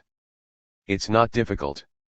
One of the great mysteries of life, at least of my life, is how susceptible good people are to this awful logic. In fact, personal finances are a terrible basis for understanding public finance. As I explained in response, in your life you have a wonderful independence between your expenses and your income. So when you cut down on your expenses, your income is not cut. But if the country as a whole goes on a major savings spree, then its total income is going to come down. The reason for this is that at a national level total expenditure and total income are precisely equal because whatever is earned has been spent by someone else. So if every person and business in the country is cutting back, the one thing the state must not do is cut back as well. If it does so, the abrupt fall in total expenditure means an equally abrupt fall in national income, which in turn leads to lower taxes for the Treasury and to austerity's spectacular own goal, an ever-shrinking national income that makes the existing national debt unpayable. This is why austerity is absolutely the wrong solution. If proof of this were ever needed, Greece has provided it. Our 2010 bailout had 2 pillars, gigantic loans to fund the French and German banks, and swinging austerity. To put Greek austerity into perspective, in the 2 years that followed Greece's rescue, Spain, another Eurozone country caught up in the same mess, was treated to austerity which amounted to a 3.5% reduction in government expenditure. During the same 2-year period, 2010 to 2012, Greece experienced a stupendous 15% reduction in government spending. To what effect? Spain's national income declined by 6.4% while Greece's fell by 16%. In Britain, meanwhile, the newly appointed Chancellor George Osborne was championing mild austerity as a means of achieving his dream, a balanced government budget by 2020.14. Osborne was among the first finance ministers I met after my election. The most startling aspect of that encounter, at least to those in the press who expected a frosty or outright acrimonious meeting, was that we found very little to disagree on. In the first few minutes of our discussion I suggested to him that while we may disagree on the merits of austerity, you are not really doing much of it, George, are you? 15. He agreed smilingly. How could he not? If an austerity Olympics had been staged, Greece would have swept the board while Osborne's Britain would have been and also ran at the bottom of the medals table. Osborne also seemed appreciative of the help he was getting from the Bank of England, which from the moment the city went through its 2008 credit convulsion had printed billions to refloat the banks and keep the economy liquid. Osborne referred to this Bank of England largesse combined with government spending cutbacks as expansionary contraction. They are behind me every step of the way, he told me, evidently relieved not to be in my situation, hostage to a European Central Bank that was doing precisely the opposite. I envy you, George, I lamented. Unlike you, I have a central bank stabbing me in the back every step of the way. Can you imagine what it would be like, here in Britain, I asked, if instead of your expansionary contraction you were forced, like I am, into a contractionary contraction? He nodded with a smile, signaling if not solidarity at least sympathy. That a meeting between a Tory chancellor and a finance minister representing the radical left in Greece went swimmingly is not actually as puzzling as the press would have everyone believe. 3 years previously, with the euro crisis at full blast, a chartered accountants chamber based in Australia decided to entertain the attendees at their annual conference in Melbourne by staging a debate between a left and a right-winger from Europe. So they invited Lord Norman Lamont, former Chancellor in John Major's government, and me to debate, convinced of the fireworks that would ensue. Unfortunately for them, they chose the wrong theme, the Eurozone crisis. Having taken the stage in front of a large audience anticipating a cockfight, we quickly discovered that we agreed on almost everything. The discussion was so amicable, in fact, that after we had left the stage together, we met Danae outside and the three of us proceeded to have lunch together at a riverside restaurant. Bathed in brilliant sunshine, the friendship blossomed, with the help of some delightful Aussie wine, as Norman keeps reminding me. After that we remained in touch, exchanging views in a manner that confirmed we had more in common than even we could have imagined. It was December 2014 when I shocked Norman with the news that I would be taking over Greece's finance ministry within a month. Since that day, and throughout my tumultuous months in office but also beyond, Norman has proved a pillar of strength, a safe friend and a constant supporter. In fact, before I stepped into 11 Downing Street to meet George Osborne in 2015, Norman had called him on the telephone to pave the way for our meeting with a few warm words about me. While my friendship with Lord Lamont seemed odd to many, especially to my left-wing comrades in government, it fitted well within a broader pattern. Throughout the bleak years, from 2010 to this day, I have been continually stunned by the support that I, a proud lefty, have received from a variety of right-wingers, Wall Street and City of London bankers, right-wing German economists, even US libertarians. To give an example of how weird things got, on a single day in late 2011 I addressed three rather different crowds in New York City, one at Occupy Wall Street, another at the New York Federal Reserve and a third consisting of hedge fund managers and bank reps, and when I told all three audiences the same story about Europe's crisis, I received from each of these three camps of sworn enemies the same warm response. What authentic libertarians, Wall Street's recovering bankers and Anglo-Celtic right-wingers liked about my otherwise left-wing position was precisely that which the Greek and European establishment loathed, a clear opposition to unsustainable, extend and pretend loans that repackage bankruptcy as an illiquid ID problem. True blue free marketeers are allergic to taxpayer-funded benevolence. They reject wholeheartedly my views on the desirability of substantial public investment in recessionary times and of tax-mediated income distribution at all times. But we agree that extending a bankruptcy into the future through taxpayer-funded loans is a horrific waste of resources and a gateway to mass misery. Above all else, libertarians understand debt. As a result, we saw eye to eye on the misanthropic fallacy behind the program that Christine Lagarde was pushing me, 4 years later, to embrace. The official explanation of how the establishment's program was supposed to help Greece recover in 2015 might be termed Operation Restore Competitiveness. The basic idea was this: Greece has the euro and therefore cannot attract investment from overseas by devaluing its currency, which is the usual strategy for regaining international competitiveness. Instead, it can achieve the same result through what is known as internal devaluation, brought about via massive austerity. How? Swinging government expenditure cuts will bear down on prices and wages. Greek olive oil, hotel services on Mykonos and Greek shipping fees will therefore become much cheaper for German, French, and Chinese customers. With Greece's competitiveness thus restored, exports and tourism will pick up, and with this miraculous transformation investors will rush in, thus stabilizing the economy. In time growth returns and incomes pick up. Job done. It might have been a convincing argument if it were not for the elephant in the room, an elephant that libertarians recognize: no sane investor is attracted to a country whose government, banks, companies, and households are all insolvent at once. As prices, wages, and incomes decline, the debt that underlies their insolvency will not fall, it will rise. Cutting one's income and adding new debt can only hasten the process.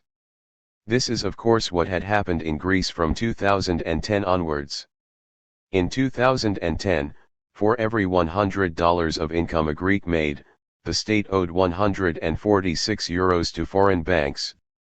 A year later, every €100 of income earned in 2010 had shrunk to €91 before shrinking again to €79 by 2012. Meanwhile, as the official loans from European taxpayers came in before being funneled to France and Germany's banks, the equivalent government debt rose from €146 in 2010 to €156 in 2011. Even if God and all the angels were to invade the soul of every Greek tax evader, turning us into a nation of parsimonious Presbyterian Scots, our incomes were too low and our debts too high to reverse the bankruptcy. Investors understood this and wouldn't touch a Greek investment project with a barge pole. The corollary was a humanitarian crisis that ended up bringing people like me into government. Once I was there, with the international left in permanent disarray, US libertarians and UK free marketeers were among my most effective supporters. Interestingly, their ideological, quasi-Darwinian commitment to letting the market's losers perish was pushing them towards my side. Mindful of the dangers of too much credit, their dictum that to every irresponsible borrower there corresponds an irresponsible lender led them to the conclusion that bad loans should burden irresponsible lenders, not taxpayers. As for irresponsible borrowers, they should also pay the price of their irresponsibility, mainly through being denied credit until they proved their trustworthiness again. Blacklisted. Throughout 2010 and 2011, almost every other day it seemed, I appeared on radio and television imploring the government to confront reality and enter the phase of grim acceptance that Greek public debt had to be restructured. There was nothing radical or particularly left-wing in this proposition. Banks restructure the debt of stressed corporations every day, not out of philanthropy but out of enlightened self-interest. But the problem was that, now that we had accepted the EU, IMF bailout, we were no longer dealing with banks but with politicians who had lied to their parliaments to convince them to relieve the banks of Greece's debt and take it on themselves. A debt restructuring would require them to go back to their parliaments and confess their earlier sin, something they would never do voluntarily, fearful of the repercussions. The only alternative was to continue the pretense by giving the Greek government another wad of money with which to pretend to meet its debt repayments to the EU and the IMF, a second bailout. I was determined to spoil their party, to shout from any rooftop I could scale that our worst option would be to accept more loans. I tried various metaphors. It's like accepting a credit card, I once said on television, in order to repay mortgage installments that you cannot make because of a drop in your wages. It's a crime against logic. Just say no. A home repossession is a terrible thing, but eternal debt bondage is even worse. One evening, on returning to our flat after yet another session at ERT, the Greek state radio and TV network, the landline rang. I picked the phone up to hear a familiar voice. It belonged to Antonis Samaras, then leader of the conservative New Democracy Party, at the time Greece's official opposition and the man I helped defeat 4 years later, in the January 2015 general election. "We have never met, Mr. Varoufakis," he said, "but having just watched you on ERT I felt an urge to call. For I cannot remember the last time I was so touched by something so profound I heard someone say on television. Thank you for your stance." He was not the only member of the Greek establishment to approach me. Indeed, my campaign had led to many secret discussions with socialist ministers, opposition conservative members of parliament, trade union bosses and the like who felt I was onto something. Once I outlined my basic analysis, not one of them contested it. The socialists spoke like petty officers who know that the ship is heading for the rocks but are too scared to confront a captain in deep denial. The conservatives, at least up until November 2011, were a happier lot, with their leader Antonis Samaras adopting an anti-austerity, anti-bailout position, they felt freer to endorse my musings. A few days later I was at ERT Studios preparing for yet another appearance on the main news bulletin.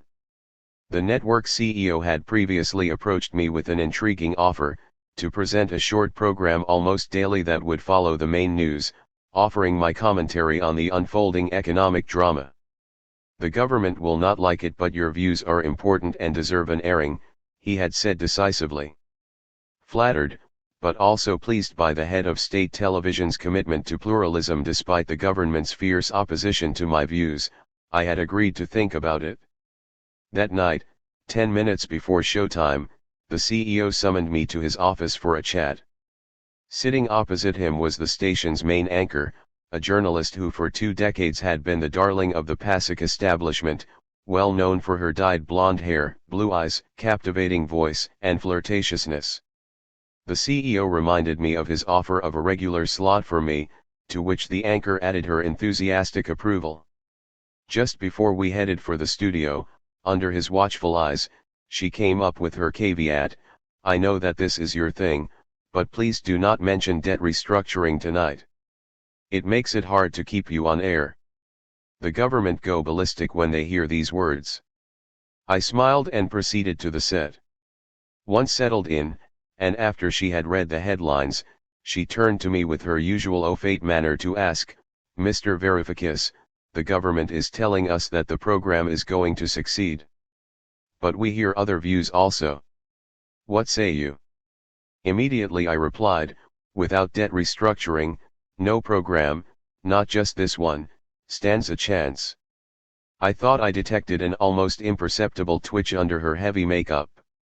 Once the show was over, I headed straight for the car park, got on my motorcycle and rode home, certain that I would never be invited onto ERT's programs again.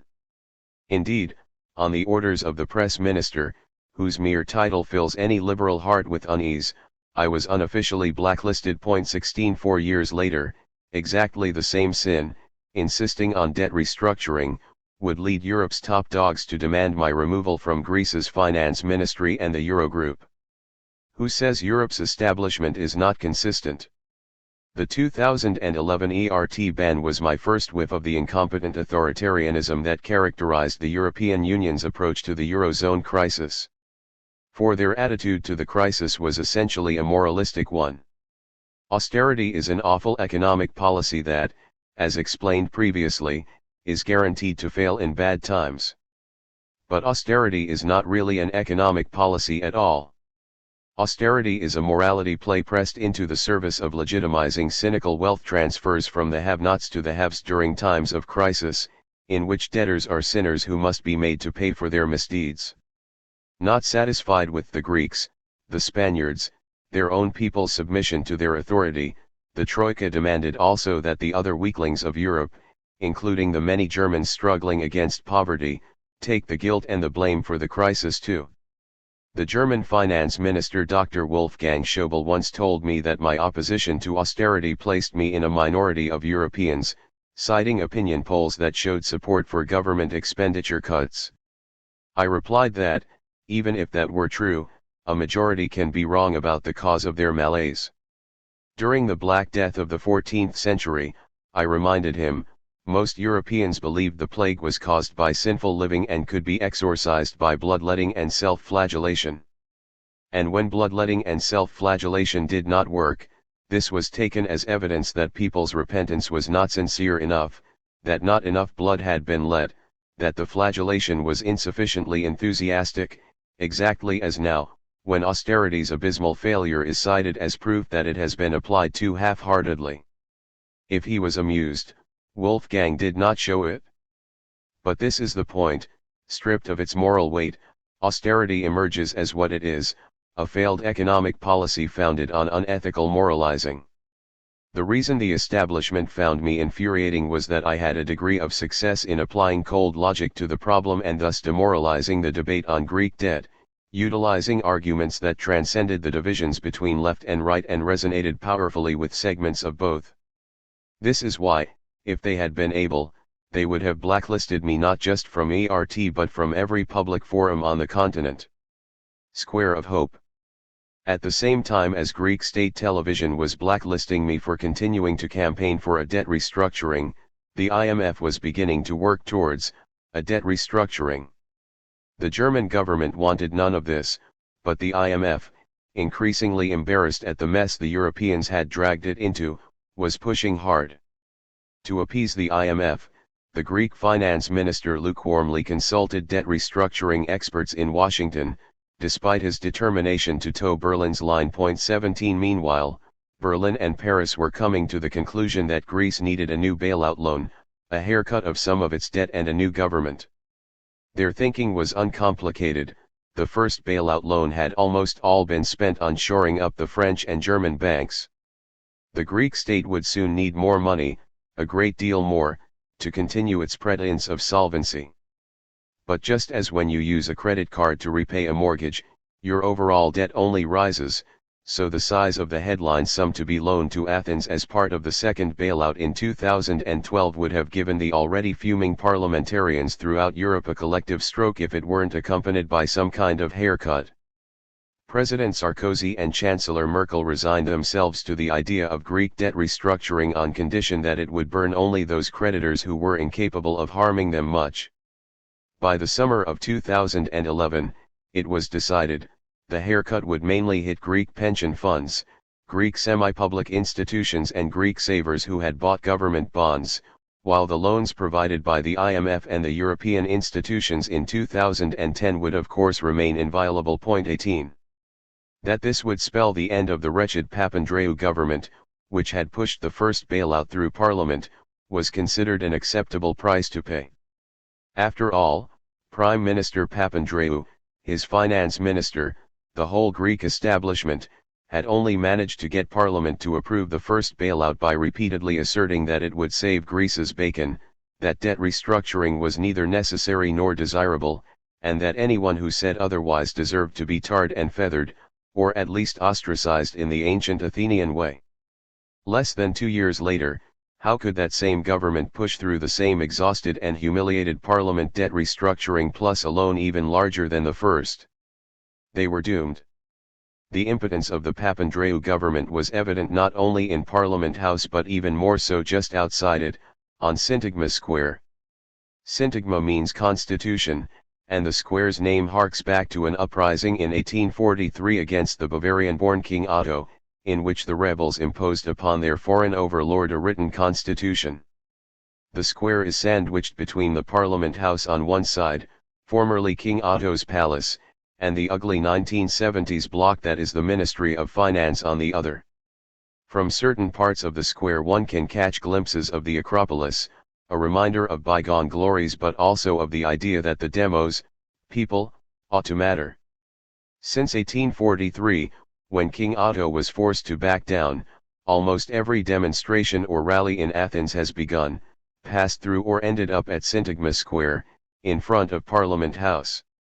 Indeed, it is the site where I, along with millions of other Greeks of my generation, joined my first demonstration in the early 1970s, tasted the delights of CS gas and cut my political teeth. During the spring of 2011, with the country already in savage recession, the spontaneous occupation of Syntagma Square began, possibly in emulation of similar occupations of public spaces in Spain by the so-called indignados, indignants, protesting against austerity and demanding back their dignity. At first, 1,000 or 2,000 people would gather after nightfall. But night after night the people would return, and every night thousands more gathered than the night before. This went on for 3 whole months. At its peak 100,000 people congregated in the square. Despite the occasional brief flare-up of low-level violence caused by fascists, riot police, and hooded anarchists, what made these rallies special were the impeccably structured debates. No one could speak for more than 3 minutes, the speakers were drawn by lot, and every few hours the theme under discussion changed. I recall thinking to myself how splendid it would be to emulate such orderly discussions in our universities. It might not have been democracy at work, since no binding decisions were possible, but at least it was a huge agora vibrating with possibility, in sharp contrast to what went on in Parliament House nearby, site of our national humiliation and submission to a Great Depression. Danae and I would take the 10-minute walk from our flat to Syntagma Square to breathe in the oxygen of hope. Twice I was asked to address the crowd. Just before stepping onto the makeshift podium, I remember recalling that the last time I addressed a demonstration was somewhere in Nottinghamshire, at a picket line during the 1984 miners' strike. At least at Syntagma the weather was warm, the crowd much larger, and I was no longer a meddling foreigner, which is what a British policeman had once called me. Yet the exhilaration was exactly the same. As I left the podium, visibly chuffed, Danae leaned close to my ear to ask, "Are you sure you don't want to run for Parliament?" I said I was. Whatever my personal feelings, I explained, the best contribution I could make to the cause would be to maintain the lines of communication I had established with politicians from different parties and try to work across party divides. But deep inside I wondered how much longer that would remain possible. The mists of discord were thickening. In June 2011 the faltering Greek government was being forced by the Troika to push through Parliament one corrosive bill after another, including the effective termination of trade union rights. These were effectively the rights of Papandreou's departure, a last humiliation before the rug was finally pulled from under his feet by the second bailout. Sensing a crisis, the crowds at Syntagma Square were getting denser and meaner and soon were occupying the square around the clock. Ominously, divisions began to open up. In the upper square nationalists and fascists began to make their ugly presence felt, their slogans reflecting their hatred of all politicians, indeed of parliamentary democracy itself, the visible makings of Golden Dawn's ascent. In the lower square the much more numerous progressives would gather, striving to oppose both the establishment and the crude anti-establishment agitators of the upper square by honoring the tradition of well-organized pluralist debates. Members of Parliament, especially of the governing Socialist Party, would tell me on the phone or confess bitterly over a cup of coffee behind closed doors that they couldn't take it anymore. Walking past the screaming, enraged, humiliated masses to enter the chamber in order to vote for bills that they detested was taking a heavy toll. They repeatedly told me they were on the verge of voting down their own government's Troika-dictated bills, but time and again, with only one or two exceptions, they would be beaten back into the government's pen. Within a year, the Socialist Party that for 3 decades had commanded around 40% of the vote saw its support collapse to a pitiful 5%. One day in late June 5,000 police encircled Syntagma Square in a well-orchestrated operation to end its occupation. Using quantities of CS gas never seen before in a relatively confined urban space, along with stun and smoke grenades, water cannon, and good old-fashioned police violence, they turned the square and surrounding areas into a wasteland. Hardened war correspondents of my acquaintance tell me they never imagined they would witness such state violence in a city like Athens. Walls and pavements were blackened by the smoke, and the whole city reeked of chemicals for weeks. On that day the last remnants of the government's legitimacy were well and truly expunged. Bailoutistan 2.0. The technical details of how Prime Minister Papandreou was ousted are too sad to recount here. Suffice to say that, as in all good drama, the Troika brought him down by means of political machinations involving the courtiers that surrounded his shaky throne. It is typical of the Troika's cruel indifference towards those who serve it loyally that before they discarded George Papandreou they subjected him to the ultimate ignominy. In October 2011 he was obliged to travel one last time to Brussels to place his signature on the draft of the second bailout and the very debt restructuring he had been denouncing for so long on the Troika's behalf as unnecessary and undesirable. Setting up a successor government capable of shepherding the second bailout through the Greek parliament was not a simple operation. Papandreou's demise and the weariness of the ruling socialists' parliamentarians pointed to new elections. But the ballot box is unpredictable and elections require at least a month, time that the EU, the IMF, and the Greek elite did not feel they could spare. An interim coalition government would be formed instead, and only after it had pushed through the second bailout would an election be risked in the spring of 2012. To form that grand coalition, Antonis Samaras, the leader of the opposition Conservative Party, would have to be co-opted into the logic of the bailouts, which he had hitherto resisted? It took one meeting, on June 23, 2011 in Berlin with Mrs. Merkel, to break Mr. Samaras' emotional attachment to my fierce condemnation of bailoutism that he had expressed in our phone conversation following my appearance on ERT. The lure of an eventual move into Maximos, the Greek Prime Minister's official residence, proved irresistible. He would not be the last leader to trade a principled opposition to bailoutism for that office. The plan was as follows: following Papandreou's resignation, a technocrat prime minister would be installed, with the center-left, PASOK, and the center-right, New Democracy, providing ministers for the government and the necessary votes in parliament. Once they had seen the Troika's second bailout through the legislature, this government would call for fresh elections, which Mr. Samaras's New Democracy was bound to win given PASOK's implosion, the result of having borne the moral and political cost of the first bailout. As long as Antonis Samaras could find it within himself to jettison his anti-bailout narrative, endorse the second bailout and support the interim government from the wings, he need only wait 6 to 8 months for his turn as Prime Minister. Which is precisely what happened. Point 19. To underline the depth of the cynicism involved, the gentleman chosen to lead the coalition government was none other than the recently retired Vice President of the European Central Bank. A former economics professor in my department at the University of Athens, Lucas Papademos would be obliged to forget some unfortunate utterances before moving into Maximos. Until 3 days before his swearing-in, Papademos was still parroting the Troika's line that a restructuring of Greece's debt was neither necessary nor desirable. But once he was standing on the threshold of Maximos, surrounded by journalists keen to have his first official statement, he pronounced with a perfectly straight face that his main duty as Prime Minister would be to oversee the restructuring of Greece's debt. And so we come to the delightful moment in our history when the people who denounced as treacherous fools those of us who dared call for a debt restructuring found themselves to be the very same people called upon by the Troika to implement it. By itself that would have been an amusing footnote if the point of the debt restructuring were indeed to render Greece solvent again. But that was never the intention. To default on your creditors, to declare bankruptcy formally, is a terrible thing, but it has an upside: your debt shrinks and you get the chance to work hard again, pull yourself up by your bootstraps and regain the trust of potential investors.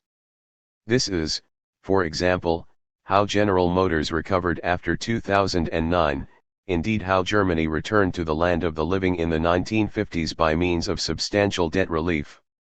But no, Greece was destined to make history. Under the terms of its second bailout in 2012, the new government would declare the largest non-payment in world history while simultaneously remaining in debtor's prison courtesy of the largest loan in world history. The world-beating €100 billion debt default haircut hit Greece's powerless pensioners, its professional associations and small-time bondholders, who would be forced to kiss goodbye to the money the state owed them, while a world record extend and pretend loan of €130 billion was pushed down the nation's throat, almost none of which would go to the Greek state per se. Instead, a large chunk of that money went to Greek bankers, to overcompensate them for money they had lost on the haircut government bonds. A second chunk went to Greece's foreign private lenders, as an incitement to make them accept the haircut, and the third chunk went to service the EU's and the IMF's loans from the first bailout agreement. Point 20. What made Bailoutistan 2.0 a regime more sinister than its previous incarnation were 3 new institutions that, by sidelining Parliament, damaged democratic sovereignty. These were a mechanism for bailing out the bankers, a new form of governance for the state's revenues and customs, and a department to organize, in the creditors' interests, fire sales of the family silver, in other words, privatization Greek program style. A quick look at these offers a valuable beginner's guide to Bailoutistan 2.0. Possibly the vilest of these institutions was the first of them, the mechanism for bailing out the bankers. When money is injected into a private firm, the entity that provides it must receive shares in the firm in proportion to the injected value and an equivalent degree of control over its management. The second bailout stipulated that 41 to 50 billion euros was to be given to the bankers, new public debt that burdened the taxpayers. But rather than securing some degree of public control over the bankrupt banks in return for this money, an ingenious scheme was devised to circumvent this altogether. A new fund was created, wholly owned by the Greek state, called the Hellenic Financial Stability Fund, HFSF, into which 50 billion euros of the total 130 billion euros of the second bailout was channeled with the express order that it be passed on to the banks. Legally, the bankers would be required to pass shares to the HFSF that amounted to around 80% of their bank's equity in return, but two devices ensured that Parliament would still have no say in their management. First, Parliament voted to agree that the shares held by the HFSF would carry no voting rights. Second, the HFSF's board of directors was to comprise foreign directors appointed directly by the Troika and Greek nationals, including the CEO and the board's chair, whose appointment required the Troika's approval. Moreover, none of the directors could be fired by the government or Parliament without the Troika's say-so. By passing this bill, Parliament's last meaningful action with regard to banks kept alive by its citizens' indebtedness was to give up its oversight of them. Turning to the Greek state's revenues and customs department, Parliament again swallowed an abomination. The department head would now need to be endorsed by the Troika and could not be fired without the Troika's consent.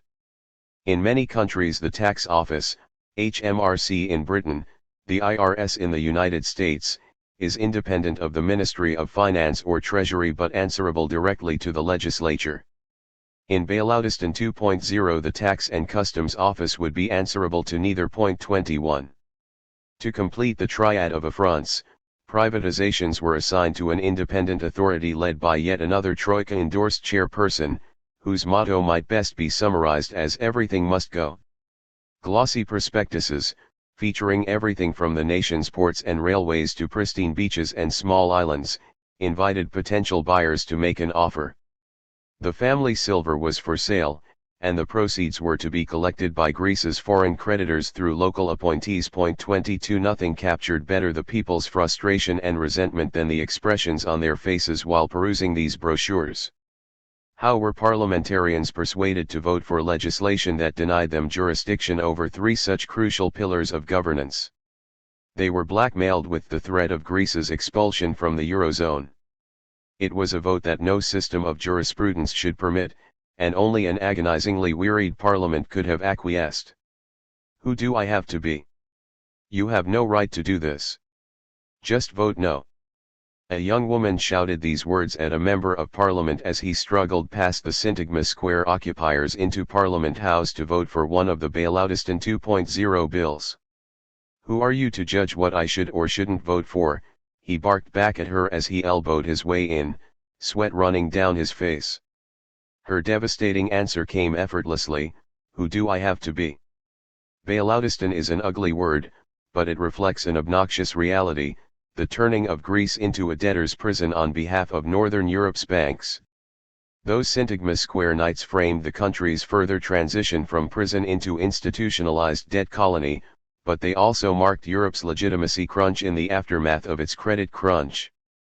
That a European country embedded in the continent's great common currency experiment would end up being pushed around like a banana republic is a devastating indictment of a union supposedly founded on the promise of shared prosperity and mutual respect. Of course, Europe's establishment had willed none of this. Before 2008, the elites in Berlin, Brussels, Paris, and Frankfurt had believed their own rhetoric, as had those in the United States and the City of London. Capitalism had delivered the great moderation, boom and bust was a thing of the past, banks had found a magical way to produce riskless risk and were self-regulating marvelously. Those in authority believed that history had ended, and their job was one of micromanagement, of nudging a magnificent self-guided, self-managing system in a broadly predetermined, rational direction. But when Europe's financial system hit the rocks put in its way by Wall Street's self-destruction, Europe's elites panicked. The sight of French and German banks sinking without a trace made them reach into history's dustbin to retrieve the spirit of gunboat diplomacy and the inept economics that came with it. Greece just happened to be the place where these would again be applied, and bailoutism was the result. When inordinate weight is loaded onto a flimsily constructed bridge, the weakest beam will break first. Greece was that beam. The reason it was has nothing to do with the European Union and everything to do with the sorry history of the modern Greek state and the oligarchy that ruled over it, but the cause of the disaster was the bridge's poor design. Even if Greece had been removed from the structure and replaced by a stronger beam, the bridge would have still collapsed. It is true that in 2010 Greece's public and private sectors were incompetent, corrupt, bloated, and indebted. That is why the euro crisis began there.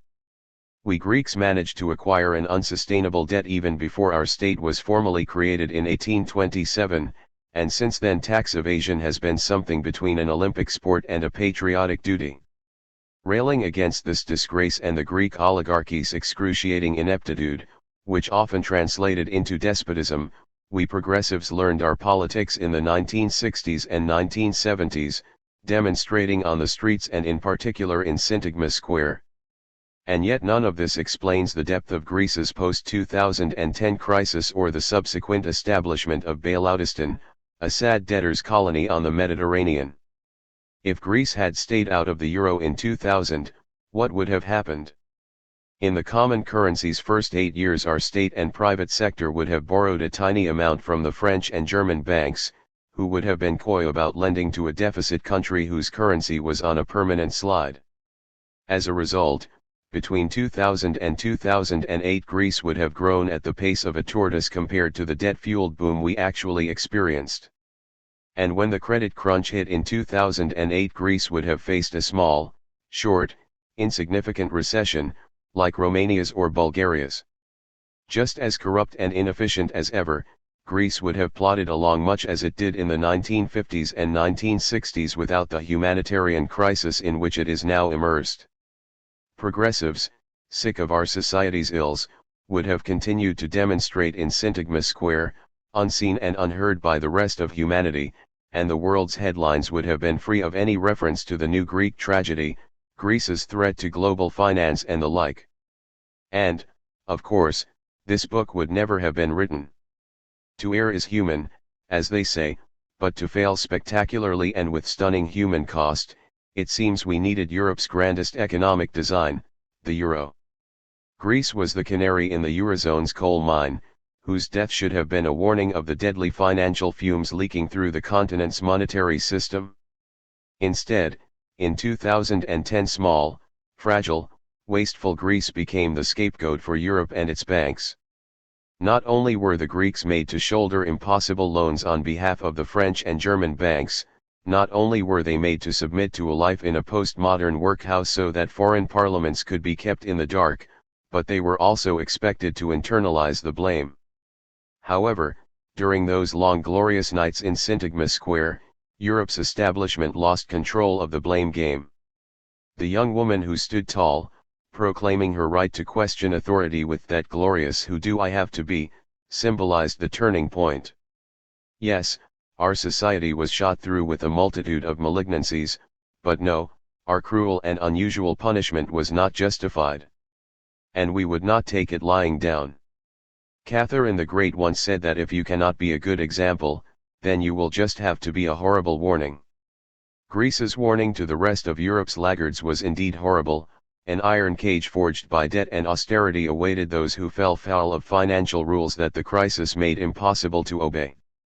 But the young woman at Syntagma Square, Lambros the homeless interpreter, millions of others willing to make sacrifices but not to see them thrown into the bottomless pit of Greece's debt were determined to show the rest of Europe that there were humane alternatives, that Europe's plight while dreadful need not be tragic, that our fate was still in our hands. After the brutal eviction of the Syntagma Square occupiers, the Greek summer heat took its toll and the occupiers never returned. Instead they filtered out into Greek society, where they spread the word, biding their time until the next conflagration. Then the spirit of Syntagma would become an unstoppable political movement which used the ballot box to establish a new government whose simple task was to dismantle bailoutism and knock down the prison walls. But to get there 4 years of arduous groundwork would be needed first. 3. They bend their tongues like their bows. He came home in the early hours of Sunday morning. Exhausted, Danae and I had already turned in but had been listening for the front door's reassuring thud before going to sleep. Danae's 17-year-old son had recently spread his wings and was observing the customary rites of an Athenian teenager on a Saturday evening, going out with friends to discuss the meaning of everything until late in the night, usually at cafes at Surrey, a neighborhood a stone's throw from the ancient Agora. Athens is the safest of cities, and Surrey even more so, but like any parent we welcomed the sound of the front door. On that night, moments it seemed after sleep had taken me, the landline rang. Conditioned to associate calls after midnight with family illness, I jumped out of bed and rushed to the living room to pick up. An eerily suave male voice asked, "Mr. Varoufakis?" Hazily I said, "Yes, who is this?" "We are very glad to see that your boy has returned," continued the voice. "He had a great time, it seemed to us, in Surrey." He then made his way back along Metropolis Street, taking a detour along Hadrian's Road, arriving home via Byron Street. With a chill running down my spine I shouted into the phone, "Who the hell are you? What do you want?" His answer was icy cool. "Mr. Varoufakis, you were misguided to put certain banks in your sites and in your articles. If you want your boy to continue to return home every day, every Saturday, you will cease and desist. There are better topics for you to meddle in." Pleasant dreams. My greatest fear had materialized. It was November 2011 and already the second bailout was having an effect. Whereas the first bailout had been an exercise in making weaker Europeans, primarily Greece's pensioners and low-income workers, pay for foreign bankers, primarily French and German, the second bailout was aimed at Greece's own bankers. While the haircut sheared them of up to 32.8 billion euros, they would receive an injection of more than 41 billion euros as compensation, borrowed by Greek taxpayers from the rest of Europe's taxpayers. Greece's bankers had everything at stake in seeing this most peculiar transfer through. Their concern was twofold. First, with the Greek parliament so degraded and its members so shattered, the bankers feared that the political process would stall before they got their money. Second, the European Central Bank, increasingly embarrassed by financiers' shenanigans and keen to be seen to be clamping down on them, was demanding that before they received more public money the banks raise some of their own. But how could Greece's bankers attract new capital given that, like the state, they were well and truly bankrupt? No sane investor would put money in a defunct bank. 2 men and a barrel of whiskey. To grasp the ingenuity with which 2 Greek bankers solved the problem, it helps to know a joke I was once told in a Dublin pub involving 2 entrepreneurial drunkards. Art and Con, goes the tale, decide that they have to do something to lift themselves out of poverty, so they persuade Alkin, a local publican, to lend them a barrel of whiskey. Their plan is to roll it down the road to the next town where a fete is to be held, where they will sell its contents by the cup. Rolling the barrel along the road, they stop for a rest under a great oak. While they are sitting under the tree, Art finds a shilling in his pocket, rejoices and asks, "Hey, Con, if I give you a shilling can I have a cup of our whiskey?" Go on," replies he, pocketing the shilling. A minute later Con realizes he now has a shilling to spend, turns to his companion and asks, "Art, what do you say? If I give you a shilling can I also have a cup?" Con, Art agrees, taking back his shilling. And so they proceed, the shilling changing hands, until hours later Art and Con are fast asleep under the oak tree with great grins on their faces, the barrel empty. I have no idea whether Greece's bankers had ever heard this joke, but their solution to the problem of raising capital for their banks was uncannily similar to Art and Con's, with the difference that they would not be the ones to suffer the resulting hangover. Here is how our 2 bankers, let's call them Eris and Zorba, did it. Eris's family founded offshore companies, to which Zorba agreed secretly to lend without collateral or guarantees the millions that Eris's bank needed. Why such generosity towards a competitor? Because Zorba and Eris were sitting under the same proverbial oak. Desperate to raise money for his own bank, Zorba agreed to the loan on condition that Eris's bank lent a similar amount to Zorba's family's offshore outfits. Eris's and Zorba's families then used the monies from their offshore accounts to buy new shares in their own banks, thus fulfilling the regulator's requirement that new capital be raised and thereby qualifying for the real money that the poor taxpayer was borrowing from the Troika. Where Eris and Zorba went one better than Art and Khan, whose hangover was compounded by the thought of their debt to Alkan, was the means by which they ended up owing nothing to anyone. Both sets of loans, from Zorba's bank to the Eris family offshores, and from Eris's bank to the Zorba family offshores, were written off soon after being granted and transferred to the bank's long list of non-performing loans. 1. Of course Eris and Zorba were not being especially innovative. They were, in fact, standing on the shoulders of con men grander than themselves, such as the perpetrators of the savings and loan scam in the United States during the 1980s, whose techniques they had copied. Where Eris and Zorba proved unique in the history of capitalism was in succeeding in getting away with their con with the active help of three of the most renowned global financial institutions, the International Monetary Fund, the European Union's Commission and the European Central Bank. These grand institutions committed the following three sins. First, they forced Greece's ruined taxpayers to borrow money from other European countries that they could never repay in order to pass it on to Eris and Zorba in the form of recapitalizations. Second, they deprived Greece's taxpayers of any control over the banks that they now legally owned, being majority shareholders, and ensured that Eris and Zorba would remain in charge of them.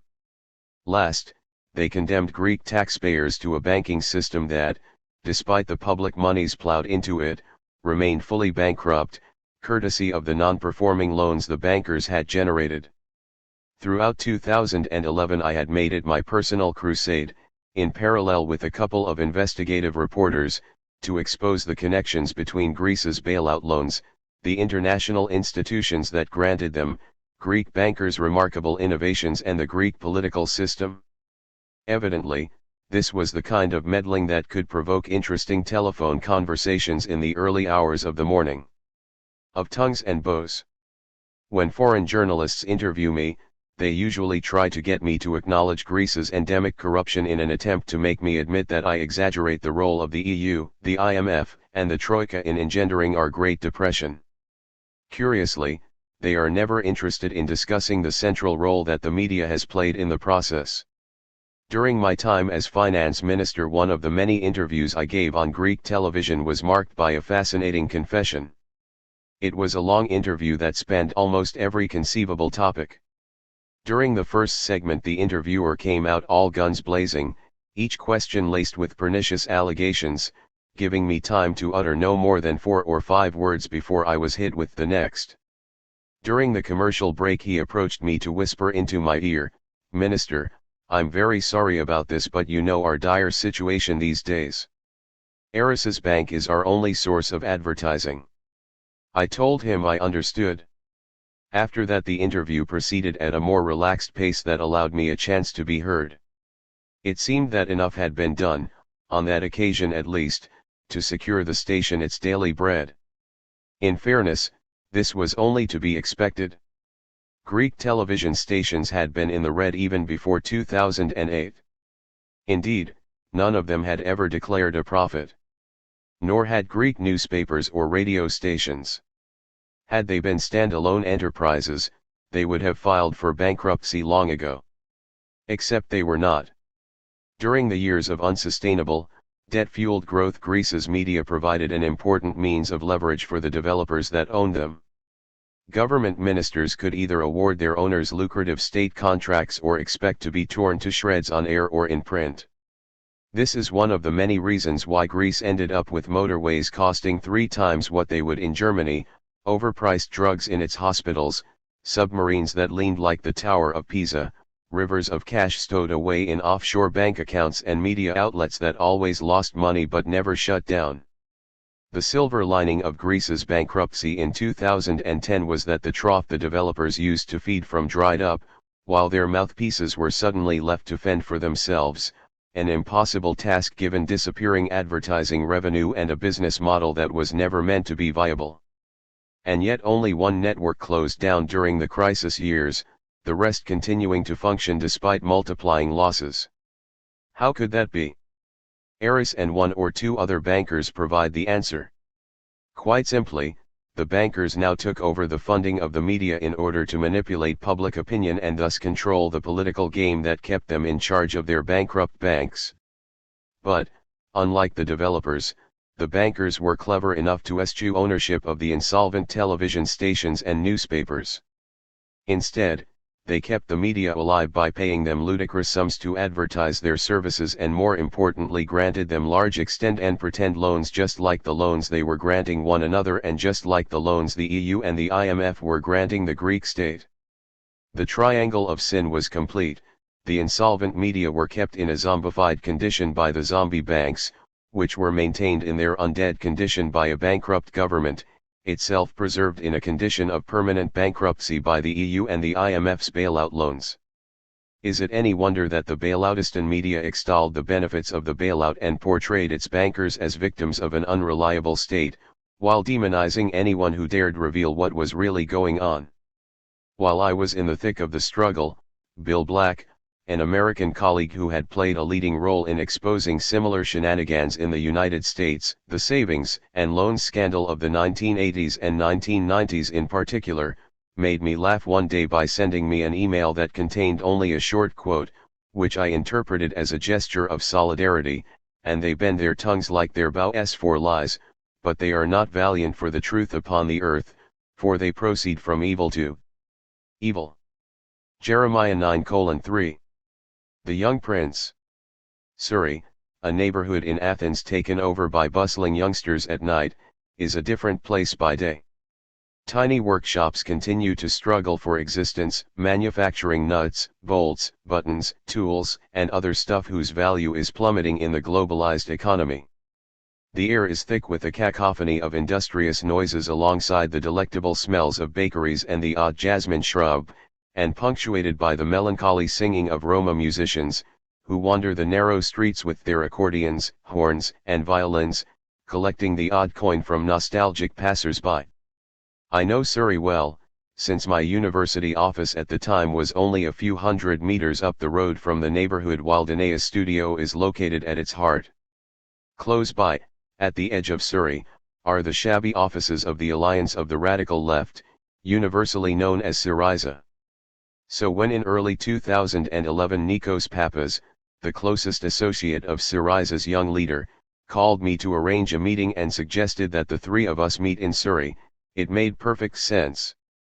We met at a discreet boutique hotel, one of those investments in the area that now epitomize the false dawn of the gentrification cut short in 2010. It would become our usual meeting place, its pastel-colored walls witnessing exchanges that began on that day at a relaxed, almost academic pace but turned serious and purposeful by early 2012. Nevertheless, during that first meeting and for some time afterwards, I had no reason to believe we would be meeting again. I had first laid eyes on Alexis Tsipras on a poster plastered all over Athens promoting his candidature for mayor in the local government elections of 2008. Danae, a longtime supporter of that particular strand of Greece's left, was enthusiastic about a 34-year-old running for a post usually held by dreary older politicians, using it as a springboard into Maximo's point 2 in the event Alexis doubled Syriza's vote in central Athens, and before long the party's old guard had organized an internal putsch which installed him as leader, shoving aside the man who had anointed Alexis as his eventual successor. In the general election the following year, though, when Alexis led the party for the first time, the headlines were dominated by the victorious surge of George Papandreou's ill-fated socialists, with Syriza 3 coming in fifth, collecting a miserable 4.6% of the vote, 0.5% less than in 2007. When I walked into the hotel, he and Pappas were already at a table, ordering lunch. Alexis's voice was warm, his smile unaffected, his handshake that of a potential friend. Pappas had wilder eyes, a high-pitched voice. He joked incessantly, whether the matter was funny or tragic, and tried to exude authority while being every man to everyone. From the outset it was evident that Papas had the young prince's ear, guiding, restraining and spurring him on, and this initial impression survived throughout the turbulent times that followed. These two young men, of similar age but different temperaments, were acting and thinking as one. "I've been following your work for years, ever since I read your Foundations," Papas said, breaking the ice, referring to an economics textbook I had published in 1998.4. Apparently he had been a postgraduate economics student in Scotland when he came across the book, and since then he had read the modest proposal for resolving the euro crisis, which I had co-authored with Stuart Holland, a British Labour former MP and Professor of Economics at Sussex University. Stuart and I had been working on the modest proposal since 2005, motivated by the conviction that the euro would cause an almighty crisis which Europe might not survive. 5 After the euro crisis erupted, Stuart and I did our utmost to refine and promote the modest proposal, convinced that it was Europe's best chance of avoiding its demise. "Tell Alexis what you are advancing in the modest proposal," said Papas. I explained its basic logic, and then the conversation turned to a general assessment of the political economy of bailoutism and the strategies available to progressives intent on offering the country an escape from its prison of debt. It soon became clear that, for political reasons, Alexis was vacillating over a basic issue, whether Greece should retain the euro. Even in 2011 Syriza was torn by internal disagreements over whether the party should or shouldn't make Grexit, departure from the eurozone, though not necessarily from the EU, its official policy. As we talked, Alexis's attitude to the question struck me as cavalier and immature. His focus was more on keeping control of the feuding wings of his party than on clarifying in his own mind what the right policy was. Judging by the meaningful looks coming from Papas, it was clear that he thought so too and was hoping I would help shift his leader away from casual experimentation with the idea of Grexit. In the hour or so that followed I did my best to impress upon Alexis that turning Grexit into an objective would be as large a mistake as failing to prepare for it. I also criticized Syriza for making silly promises such as that, if elected, the bailout agreement with the EU and the IMF would be unilaterally torn up. "Why can't we tell them that if they do not accept our unilateral rejection of their program, we will exit the euro?" Alexis asked. I explained that there were three possible outcomes of a confrontation with the Troika. The best outcome would be a new deal for Greece, involving serious debt restructuring, the end of self-defeating austerity and a series of reforms targeting the oligarchy, which kept us in the euro. The worst possible outcome would be to stay in the euro in the same position, in debtor's prison and with shrinking incomes, prospects, and hopes. Grexit would be in between, far worse than a viable deal within the eurozone but better, in the medium and long term, than a continuation of the vicious circle of bailouts, austerity, and depression for another 5 years or more. I told him there was no way Berlin, Frankfurt, Brussels, or the IMF would accept a take-it-or-leave-it offer from him, they would simply leave it. So to issue such an ultimatum would be to ensure the third outcome, expulsion from the eurozone, and to remove even the possibility of the first. To leave the door open to the best possible outcome, he needed to force a negotiation. On the one hand this meant rejecting Grexit as a threat, let alone an objective, while on the other signaling to the world that his worst fear was not enforced Grexit but the continuation of the current situation. However, I was unsure whether he was much interested in the nuances of this argument. "But Yanis, many people, like Paul Krugman, say that we would be better off outside the euro anyway," Alexis retorted.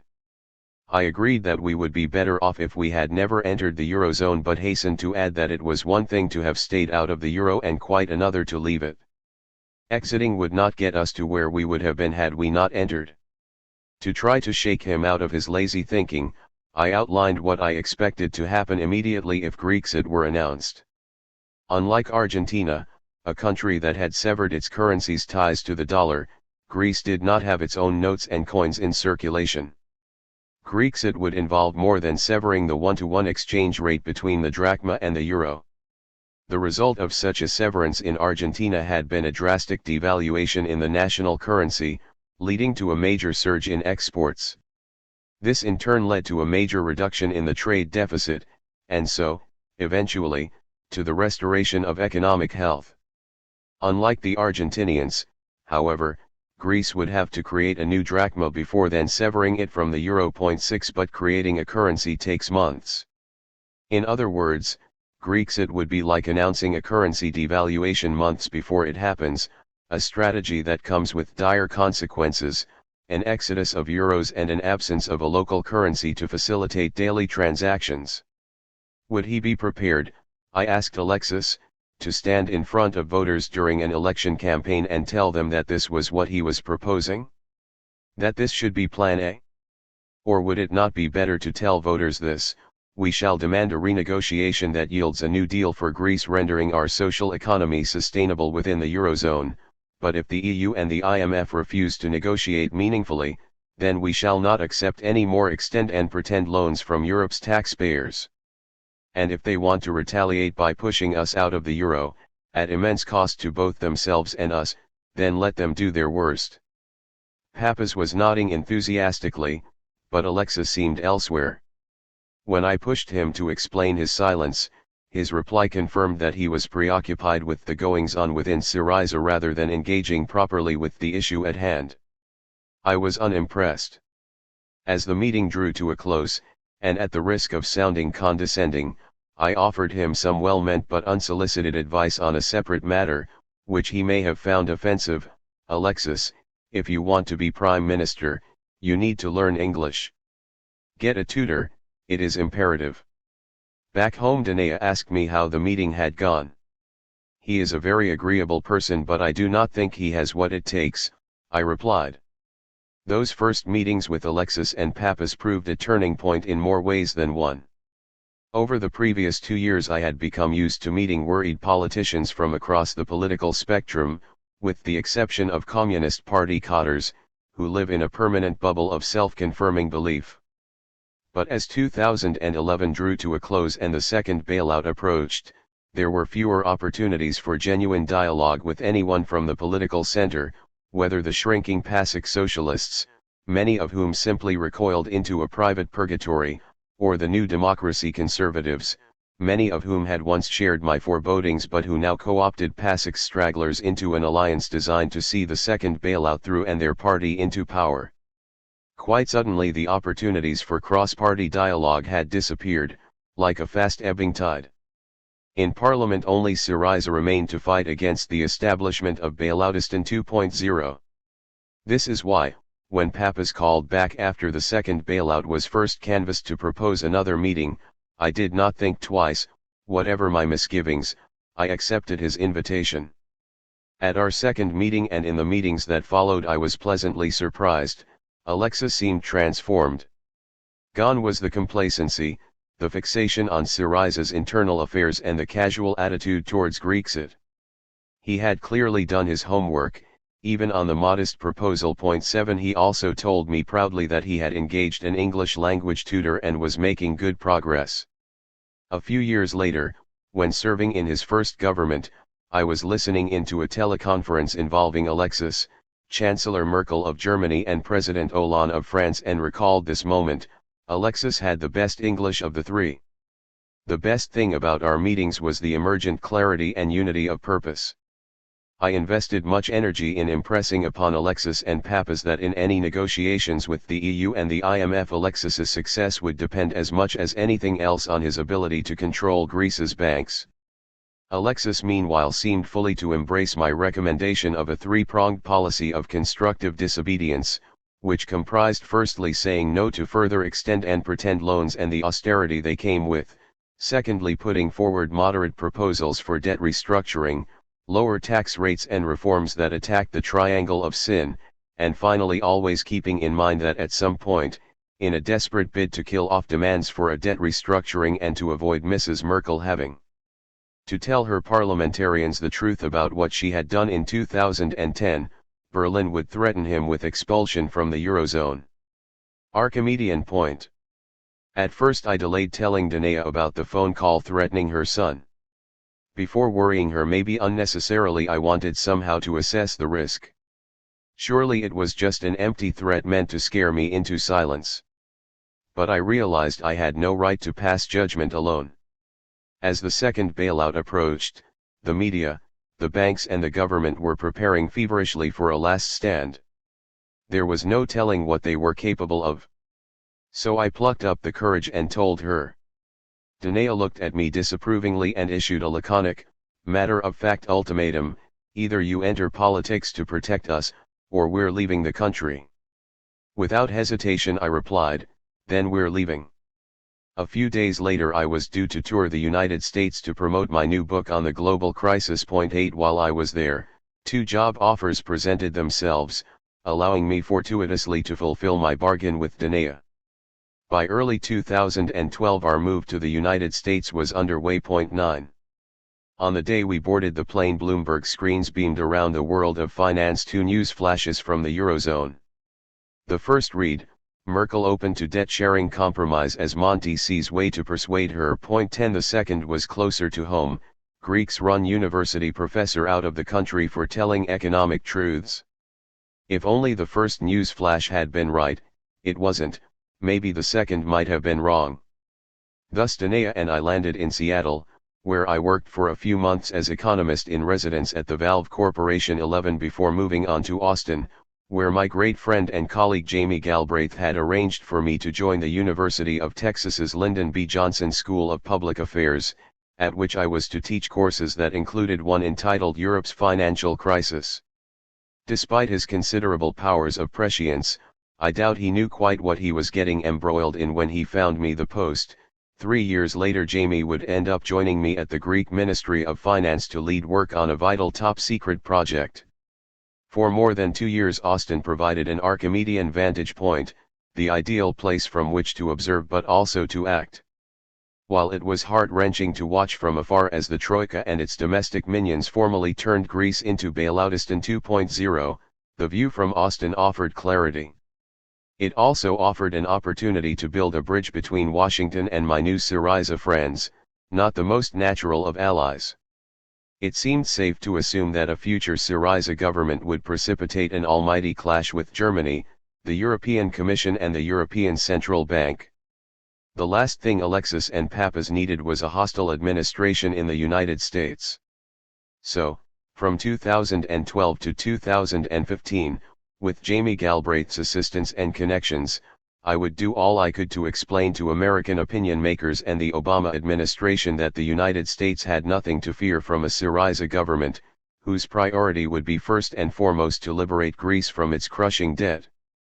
Austin is weird in the nicest possible way, paradise for live music aficionados and an excellent place to forget the rest of the world's tribulations. But none of that was available to me. During the day, while Greece was asleep, I would prepare my lectures and work on my book about the deeper causes of Europe's inane handling of its inevitable crisis. 12 At night, taking advantage of the time difference, I would appear over Skype on Greek television, follow the ongoing debates and write articles to continue my campaign. The Greek winter and spring of 2012 were marked by quiet anguish and muffled indignation. Syntagma Square saw almost none of the mass action of 2011. As the recession bit harder, the people privatized their pain, staying at home to lick their wounds and look after their needy. The Troika's technocratic coalition government, led by the former vice president of the European Central Bank and supported by PASOK and New Democracy, was completing the construction of Bailoutistan 2.0.13. The time was fast approaching when that government's work would be done and Antonis Samaras, the New Democracy leader, would trigger a general election that he hoped to win and move triumphantly into Maximos. In the event, the general election was called for May 2012. Before the May election my exchanges with Alexis and Pappas were few and far between. With Papandreou's PASOK socialists staring oblivion in the face, the main protagonists were Samaras's New Democracy and Tsipras's Syriza, but neither I nor they imagined that a party which had won only 4.6% of the vote in the previous election would have a fighting chance at forming a government, however grave the shift in the political tectonic plates.